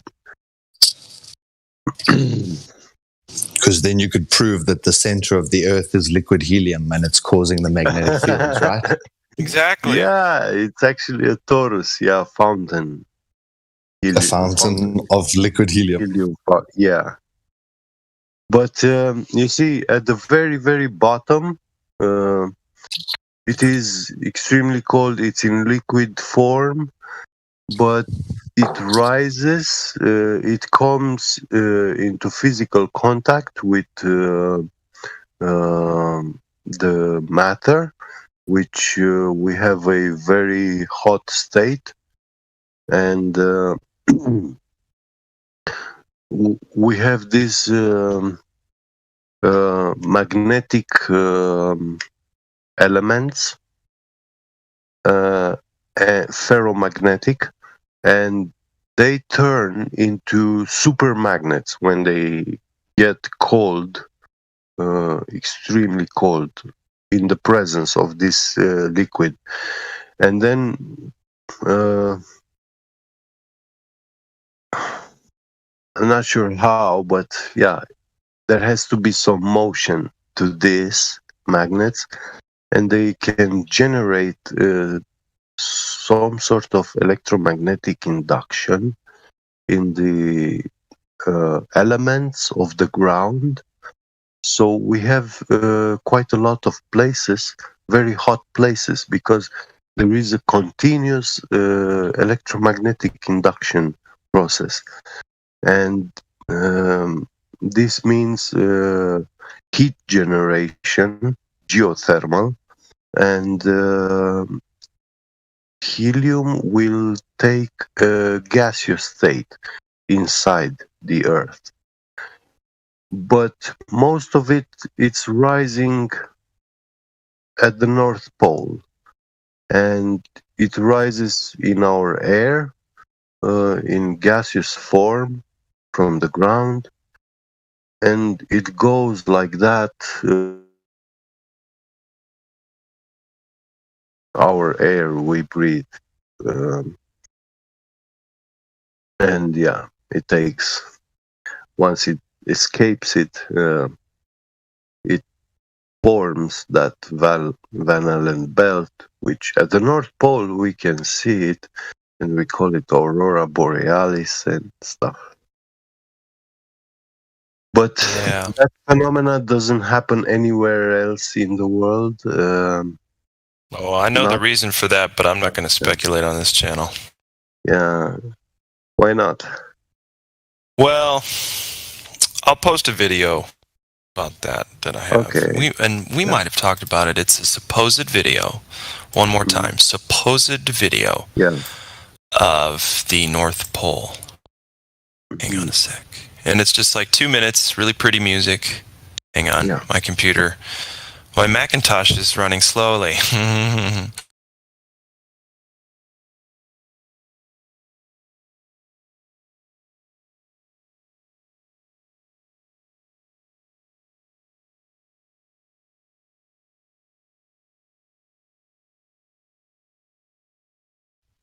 Are you talking about that one that's kind of like a vague, like torus of like some kind of energy or something? Yeah, you'll see. You'll see.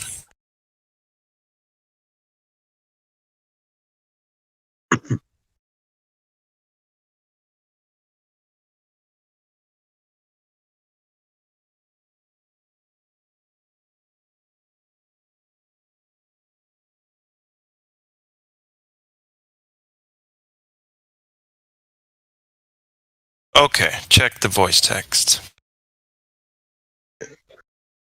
Now, the first time I saw this video was a long time ago. over a decade ago, I think, before I even started looking into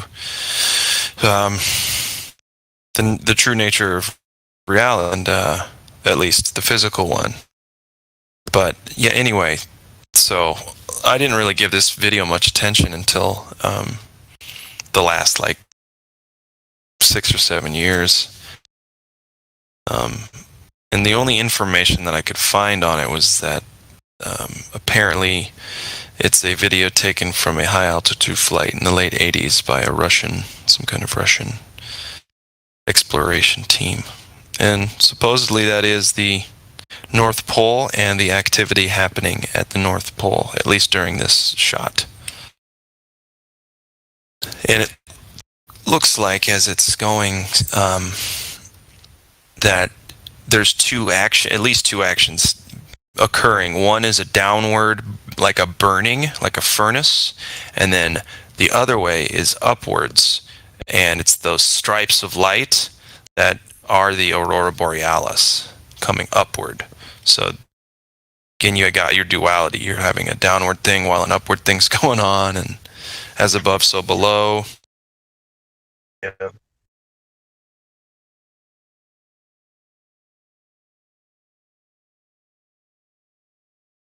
That's gorgeous, though. Definitely a quantum phenomena. Yeah, it's like a torus. It's like yeah. So that's, I mean, if that is our electromagnetic, that's like the concentration of that's like the micro of the macro, right? What's happening all around it's kind of, because it's just a big spinning. It's kind of hard to explain, but it's a torus. Yeah. If this is the top of our torus, or the center of our torus, then it's perfect. It works just like we would think it would. And that's, like I said, it's just a big if. It's a lot of speculation. But it is it's compelling. I love that video. It's so nice to look at. I've always loved it. I remember the first time I saw it, it was just, what the fuck am I looking at? Yep. You see, you have those up and down flow, but you also have a circular vortex around that column. Yeah, it's just a big hurricane. Yeah. And yeah, actually, this is how I think it is positive or negative charge particles when they move, like when they are high above of your head, they spin and they make like a 1 meter or 2 meter diameter. They spin in a circle describing 2 meter diameter, and when you bring them down closer to the negative plane, their spin diameter decreases. It gets smaller and smaller. So the velocity also increases of the particle. It's trippy to me is that, I'm sorry I don't mean to change the subject. Were you done? Get and because of this circular motion in like a vortex, we actually experience that Foucault pendulum deflection. This is what is causing that deflection. When you make a pendulum with a lead metal weight and you swing it, you'll see that it will start spinning, also clockwise or counterclockwise. Yeah, go ahead now. No, I was just saying about that, about the North Pole, that video and everything. It just makes you want to go there so bad. You just want to go, explore it yourself. Oh man, I'd give anything. Well, and from what I've heard about the activity there is that what we're seeing isn't constantly going on. It's like it only happens every once in a while. It's not always doing that. And all the I don't stories know. like Shambhala. No idea. How have you guys? Shambhala, Agartha. Yeah. So I've seen this video for also a couple of years already, but I've always heard the claims be raised. How do you validate, firstly, that this is the North Pole? Right. And secondly, was this shot in an aeroplane, which seems quite stationary above the hole for the duration of the flight? Mm-hmm. To me, it almost looks the duration like of the video. Something. Oh, that's a joke. It almost seems like it's another image with like a static overlay of like an airplane window, which kind of makes you then, it's kind of like NASA putting their space window over a ball Earth, and then it's proof that they're inside their capsule looking at the ball Earth. Oh, dude, I'm not saying, listen, fake. Any video you find can be fake. The reason I like this one is because it's super old and it's super like trippy to think about when I'm looking at it. You know, I can't really validate what the hell I'm looking at. Mm-hmm. But suspending disbelief just for the sake of me wanting to know what that is, and not saying I have any proof of any of it. It's just fun to think about while I'm looking at something that I can't reproduce that in the real world. I can't find anything that looks like that in the you know what I mean? It's fucking great. It looks and there is something to be said too about like, I want to go there and explore. Yeah, I mean, look at the compass. The compass. Hold on. Towards I was, there all I the was time. getting somewhere. Yeah, no, that's true too. Always points north. But what was I going to say? Oh, so like there's a saying, you know, you spend 9 months trying to get out and then you spend the rest of your life trying to get back in. And if that's the holiest of holies, if that's, I think you understand what I mean.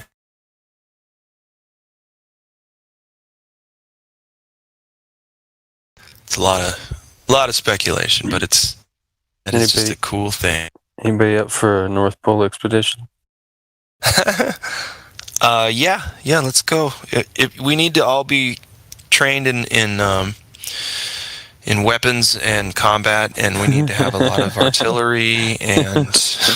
I got the artillery. Oh, okay, cool. Well, we just got to get a hold of Battle Mod and some friends, and. There you go. We'll take them on, no problem. We will see Shambhala. Yeah, man. Our hearts are ready. So imagine if that were happening somewhere in the world. Do you really think you'd be allowed to go see it? Seriously? Come on. And think about how many places in the world there are these spectacular sights. So you see this waterfall where it leaves like this mist spray for kilometers afterwards and creates all these cloud patterns. And then you go and look at areas in the earth where there's just fire. There was seeping gas and someone ignited it and it's been burning for 60 years. Like there are these miraculous wonders all over. And like you say, suspending the disbelief on the origin of the footage. But if this were to be true, and that somehow this managed to sneak out through all the censorship, holy shit! Right. Exactly. It's amazing. Exactly. Just imagine really quick if that is what we're looking at, right? How exciting. That's all. Yeah. Videos like that are my new UFOs. Yeah, exactly. I used to be a big UFO buff.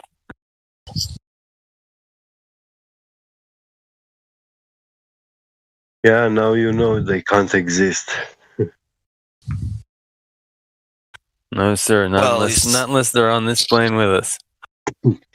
I mean, every commercial airplane is a UFO until you start actually identifying it, like flight number, company, airline. Yeah. You know, how many passengers. Yeah, when you start identifying, it's not a UFO anymore. I've seen some pretty crazy things in the sky before. It's one of the main reasons why I got into the subject so young. There was one in particular, real quick. I'd see some lights heading my way. Could have been anything. Could have been Chinese lanterns. But what got me was the fact that they were in a row and they would blink out in the same spot in the sky. And it happened a couple nights in a row. Another one. I'm really into aircraft, so I heard a helicopter hovering over the 91 freeway in Orange County, and so above a residential area and everything, and I'm looking.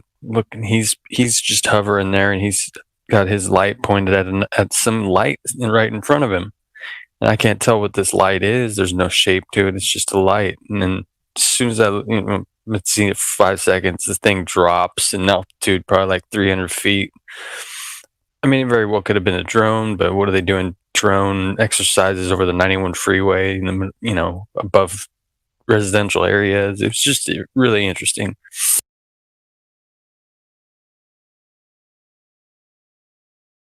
Yeah, I watched this video on BitChute last night from Jim Crenshaw, and they were interviewing a lot of military people who had been involved in the UFO sort of projects, in terms of like where you see a lot of those pictures where there's like the black orb flying in the sky and it's got that military sort of positioning overlay on top, and these various videos that you've seen over time. And they were saying right at the beginning, they all briefed them and said, listen, these are demonic. So if you ever want to ask like what it is or what they could be, you've got to think more in terms of spirituality than physicality. Yes, sir. And then they then pursued them and would fly around trying to catch up with these lights that could move at radical speeds and do all these different things and disappear and reappear. And but the whole sort of emphasis on it was that we struggle against powers and principalities, and not yes, sir, a single generation. And that also, when I started to think about UFOs like that, or abductions, or being held down in your bed, those kind of experiences are often very spiritual. So it's yeah, man, I think there's still so many question marks about this place. This is definitely a realm, and it's like the biggest fantasy realm. No game has even come close to the amount of that the fiction is, the truth is stranger than fiction of what this place actually is.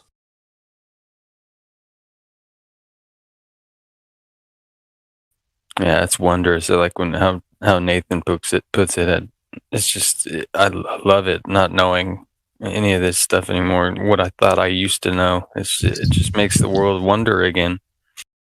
Yep.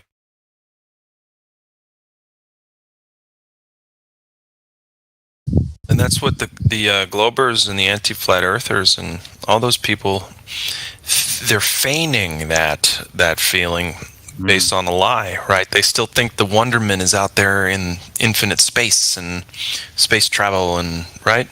They think the wonder is that stuff, when that's what's so sad about it. That's what's so sad about the belief, is that it's not based on anything that you can actually find out about. It's like just try to shake someone awake, like snap out of it. Come on. But that's like my Christian friends as well, where they say, God created this massive universe and all these planets and all this. Why are you trying to take away God's wonder? Why are you trying to make it like this little flat circle? Like, no, God's bigger than that. He can make bigger things. He can make galaxies. He can make trillions of light year They almost want to position it that you're limiting God. And it's the complete antithesis, where you're saying, wow, this is a timepiece for us. This isn't some random chaos that just kind of works. This is like down to the 100th percentile perfection on each aspect, and it's nothing like what they told us.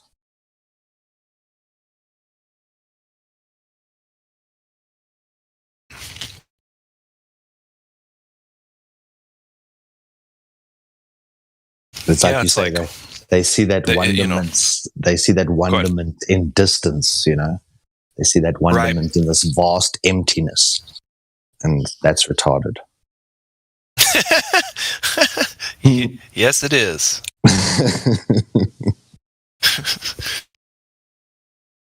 Literally, it's not the offensive version of the word retarded.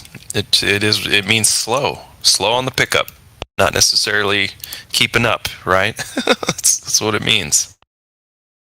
Just means slow. In music, it means, Yeah, that's retardando. It just means slow. Should say the idea is retarded. Yes. Slow idea. Yeah. I don't understand why that bothers that word bothers so many people. My little people girl's do their down. virtual signal stuff, man, and they get offended for other people. Yeah, my little girl has Downs, and I catch myself saying the word every once in a while. It's just a word with a meaning. But that's the thing, like, it's a misassociation. Down syndrome is it doesn't mean slowed down. It doesn't mean anything like that. Down syndrome is the thing that happens to a person. Yeah. Something that is retarded is slowed down. That's all it is, you know what I mean? And so they make the false correlation between someone who has Down syndrome and then saying, oh, well, they're just behind the rest of society because this is what's happening to them. It's like, why do you have to look at it like that? That's horrible. That's not even... Are you going to ignore that it's a human being and just say, well, they're just behind us a little bit? I mean, I got a niece. She's on the spectrum, right? They say she's autistic. She's one of the smartest girls I've ever met. She's a third my age, a quarter my age, right? She's very smart.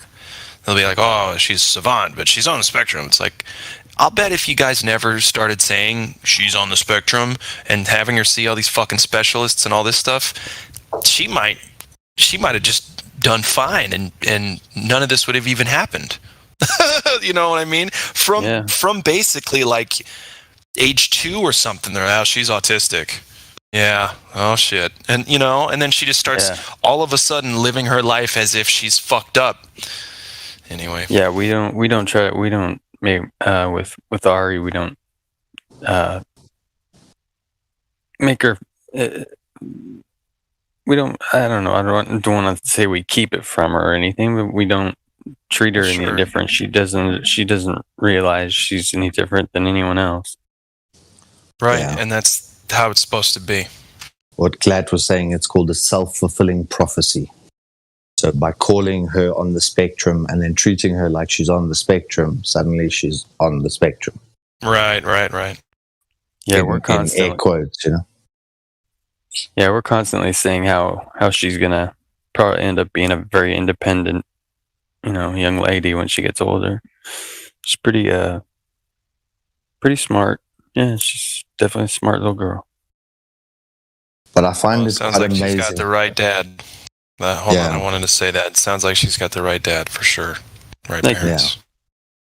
Yeah. I wanted to reiterate that as well, that I've met some really incredible men that may have lost themselves to their ego, but for the fact that they have a child with either Downs or some special need, and it fosters a sense of empathy in the man that is... It brings out aside the real caring fatherly side that a lot of men hide from. And generally, I almost look at it like it's your learning. It's a lesson for you, is your interaction with this child. Yeah, and she definitely is a gift from God. But that it really... I would call those type of men actually incredible when I've seen how much they will self-sacrifice for their special needs child. And I take my hat off to all you guys. Well, thank you, so. Yep, me too, man. Well put. I used to, when I was in high school, I was part of all the crews, right? All the popular kids, all the crews, the not popular kids, the musicians, the dorks, the geeks, the jocks, everybody. I was cool with all of them. That was kind of my shtick. So nobody really picked on me more than someone else, right? Because they didn't say, "Oh, you're just a jock." And I was, "No, I'm not. I'm kind of just whatever." But at lunchtime every day, I would get more and more worked up when I saw the jocks, people I'm supposed to call my friends, throwing food at the special education students across the room. And it's typical and it's sad, right? But instead of like going, "Oh man, that sucks," and then finding my own seat and just kind of wallowing, I'd just go over and sit with the special education students and hang with them and have lunch with them. And I would do it probably 60 or 70% of the time because they were much nicer. They were funnier, you know, the ones that could communicate. They had ways of making fun of the jocks that the jocks could never do, making fun of them. You know what I mean? Like, this special education students were my favorite. You know, I could just, and because there's no ego involved, that was my favorite part. And so for a little bit, they'd make fun of me. The jocks, they'd be like, you know, "Oh, so you're retarded now too?" And like, at first it hurt my feelings, but then I was like, wait a second. If it hurts my feelings, that means that I'm confirming what he's saying. So after that, I was like, no, nope. Then after that, I was like, you know what, man, nobody's retarded. Nobody. Everybody's got their own thing they're dealing with. And a lot of these so-called retarded kids are already much better people than, 10 of these motherfuckers, this quarterback over here, you know what I mean? Yeah, great hearts, man. Yep. Yeah, it sounded like you're describing me in high school, man. I swear the exact same way. Me too. I also blended with everyone. But to me, something that I've sort of learned or taken appreciation to later on in my life is that hardship breeds character. And the people that encounter no hardship become characterless and fade into the background. So those jocks that had the easy road, they weren't intelligent, but things just seemed to fall into place for them during school. Later on, you see them as a little handyman trying to scrape through, make a little bit of a basic living. And the ones who really had the challenges and had to overcome adversity go on to become multi-millionaires. And you think, the best way to prove them all wrong is just to be happy and successful. And I agree. That is a choice, but that the hardship, we shouldn't try and avoid allowing our children to encounter that hardship. We as parents want to rush in and make it all easy. Make it all better, yeah. And by making it comfortable, there's no growth. It's only when something like a plant, when there's no water, plant has to push out the roots to try and find water, then the water arrives or it rains, and then the plant has grown because of the hardship. But if you had the plant always in water, it's going to have these little stunted roots because it never had to search for water. It always had water available. And then a slight wind will knock that plant over because it's got no root structure. So it needs hardship. We need hardship. And any time that you start to feel too comfortable, you should start to question that, because it's the comfort that leads to de-evolution or moving backwards. Yeah. Taking one step forward, two steps back. Also on that wording thing, I was thinking about the word devolution, like Oh boy. making everything devilized, and that it was evolution. They just dropped the "d" off the front. And it's... I don't know. I mean, sure, why not at this point? Oh, my brain. I think I need Ritalin. The amount of things I think about in a day. Yeah, don't worry about Ritalin, man. You don't need it. In fact, that's one way to screw up a creative flow is to involve methamphetamine. It's also a way to keep it going, but not for long. That's the problem, man. Those designer drugs, they really work, but they kill you. And so it's as if they don't even exist, because the true motivation that comes from not using drugs is what really matters. It's the true divinity inside. And if somebody can be as creative and motivated sober as they are on chemicals, then that's a feat that's doing twice as well, I think.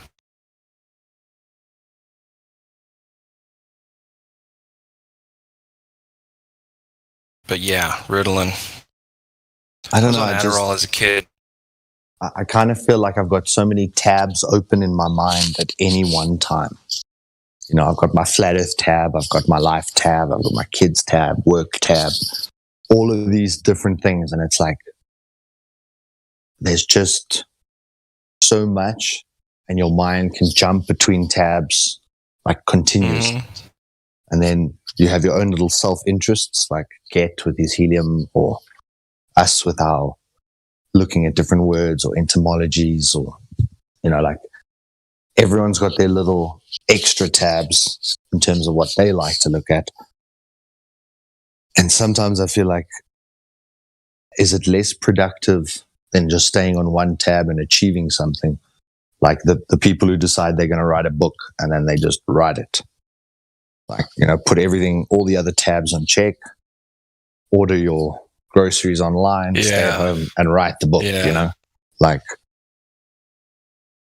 well, I've done that with music a few times. Yeah, I've turned the world off and written music for months at a time before, for sure. But you can't do it all the time here, because you'll just lose that life. It's like you gotta at some point re-engage. Yeah, it's crazy. Some of those, or a lot of those stories out there about people that kind of lose it when they stop having any contact with other humans. Mm-hmm. Here's what's funny. Personally bother me. We see them as quote unquote losing it, but what they're losing is their tie to this society, and any society is just a set of expectations for one another. That's all this is. That's it. I expect you to act this way given this circumstance. I'm going to react in this one, blah, blah, blah. It's crazy. But also keep in the mind that you disappoint yourself. You know, so it's sort of also, as I've aged, I've realized that I set little goals for myself and then don't achieve them. And I tell myself I'm going to have these little New Year's resolutions and I don't do them. And I constantly disappoint myself on the goals that I set for myself. And by expecting that every person is just going to go and achieve the right things for society, and if everyone did that, yes, we'd be in utopia. But it's, if we can even disappoint ourselves, we've got to give others a break, because they're not only disappointing themselves, but they're also disappointing us. And when they disappoint us, we think that it's now personal because of them valuing us less, that they've chosen to not do what we've asked them to. But it's a human trait. It's like you cannot be perfect or fitting into society perfectly. And, you know, just that whole even when we try and set our own standards, and we're going to do this, and we're going to do this much exercise, and we're going to eat this thing the right way, and we set up all these little expectations for ourselves. We always, or generally, speak about me, I usually fall very short of those expectations I set for myself. And it's just made me realize how we have these visions of grandeur, but our actual execution is very restrictive. And thereby, I started to look at other people in a far more forgiving way, because I realized they're just like me. They also can't stick to everything that they want to do, everything that they know they should. Yeah, dude. It's you got to practice forgiveness. Cyclical, circular forgiveness. I'm going to forgive you because I need forgiveness. And then, and then back at you. And then, you know what I mean? We forgive each other for things over and over. And that's how we learn together. Not condemning one another. See, you get a choice. You can love or you can fear.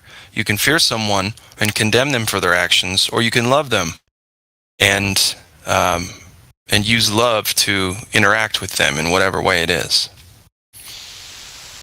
Because as long as it's not fear, you're doing the right thing.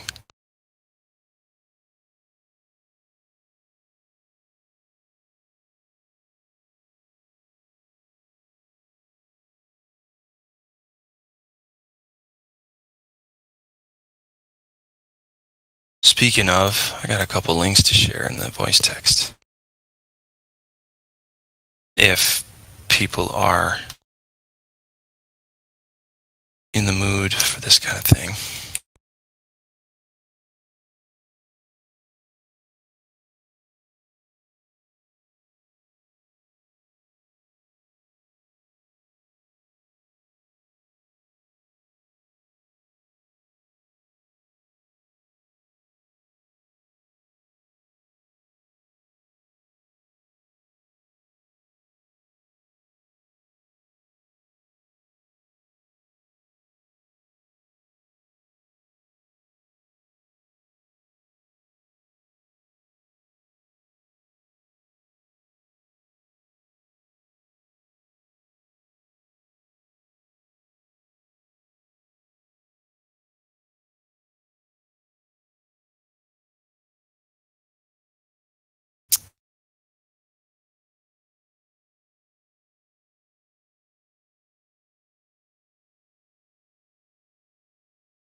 Mic check.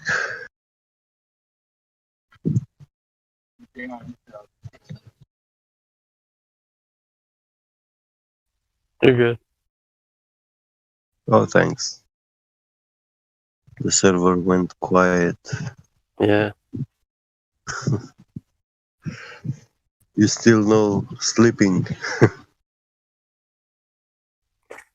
Yeah, well, another early morning today. I woke up at probably like 3 o'clock in the morning, and lately haven't been able. Once I'm up, I can't get back.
Hello, everybody. Hello, and welcome to 24/7 Flat Earth Discord. I'm your host, Master Chief, and we're just having ourselves a good morning. So it is 4:07 in the early morning over here, and it looks to me that the weather is clear. It's nice and dark right now at the moment. But guess what? Don't listen to me. Go ahead and observe it for yourself when you go outside. And tell me, do you see a curvature? I guess not. So anyway, if you have any information on the curvature of the Earth, please come into 24/7 Flat Earth Discord and speak to everybody else in here and try to convince us that the world is not a flat stationary plane. So please. Alrighty then. You guys have a good morning.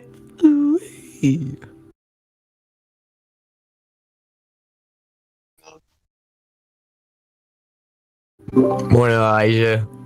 Were you about to say something? I thought I came through. I said good morning, Enoch. Oh, for sure. Good morning, bro. What's up, Glapflobe? Seeing how you came in here all quietly. How you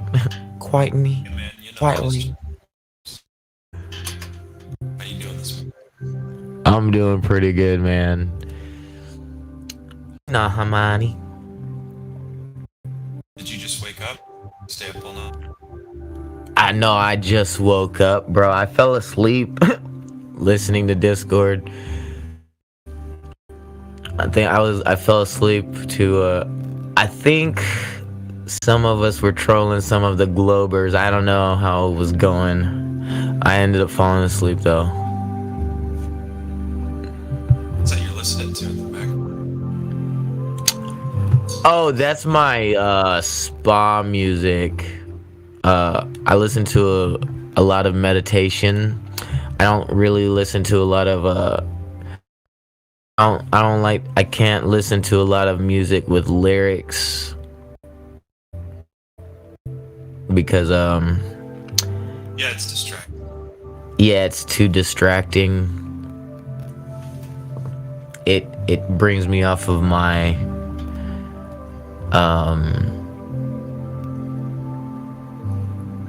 I don't know, it makes me start like those are that person's emotions and through that song, you know what I mean? And I'm not trying to feel that person's emotions through their song. Like, you know, some people don't speak in their lyrics like properly, and when you just listen to lyrics that are depressing or, you know, that just it's not doing anything to help you grow and progress or stay positive, then it's just something I don't want to listen to, you know? No offense to other artists that are out there trying to create their own stuff, you know, and put out their feelings. Don't get me wrong, you know, I believe that every artist should go ahead and, you know, put out their feelings, and, you know, that's them putting out their feelings out there. But I just can't listen to depressing music or music about that's very dark and sinister. I can't listen to that kind of stuff.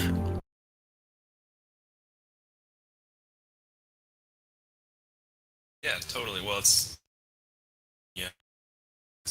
hard to, because like when I listen to a song and I really like a song, it's certainly not something to think about when I'm trying to rest, trying to sing along with a song in my head. In fact, there's a song stuck in my head. I'm trying to fall asleep. That doesn't happen. But yeah, just the frequency. Yeah, I used to listen to a lot of like hate music. I used to listen to I think it was 3 Days Grace. Huh? Did you sleep to it? Did you like put it on and then go to sleep? There was nights, yeah, like Well, sure. I was very very mad at somebody, and then I would play this song like "I Hate Everything About You," Oh yeah, and it was that song. yeah, huh?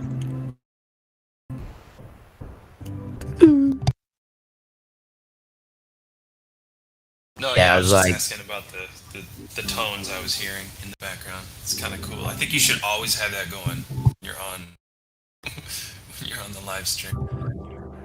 Yeah, you're absolutely right. I actually got it going in my own live stream, bro. Nice. Inamahana. Yeah.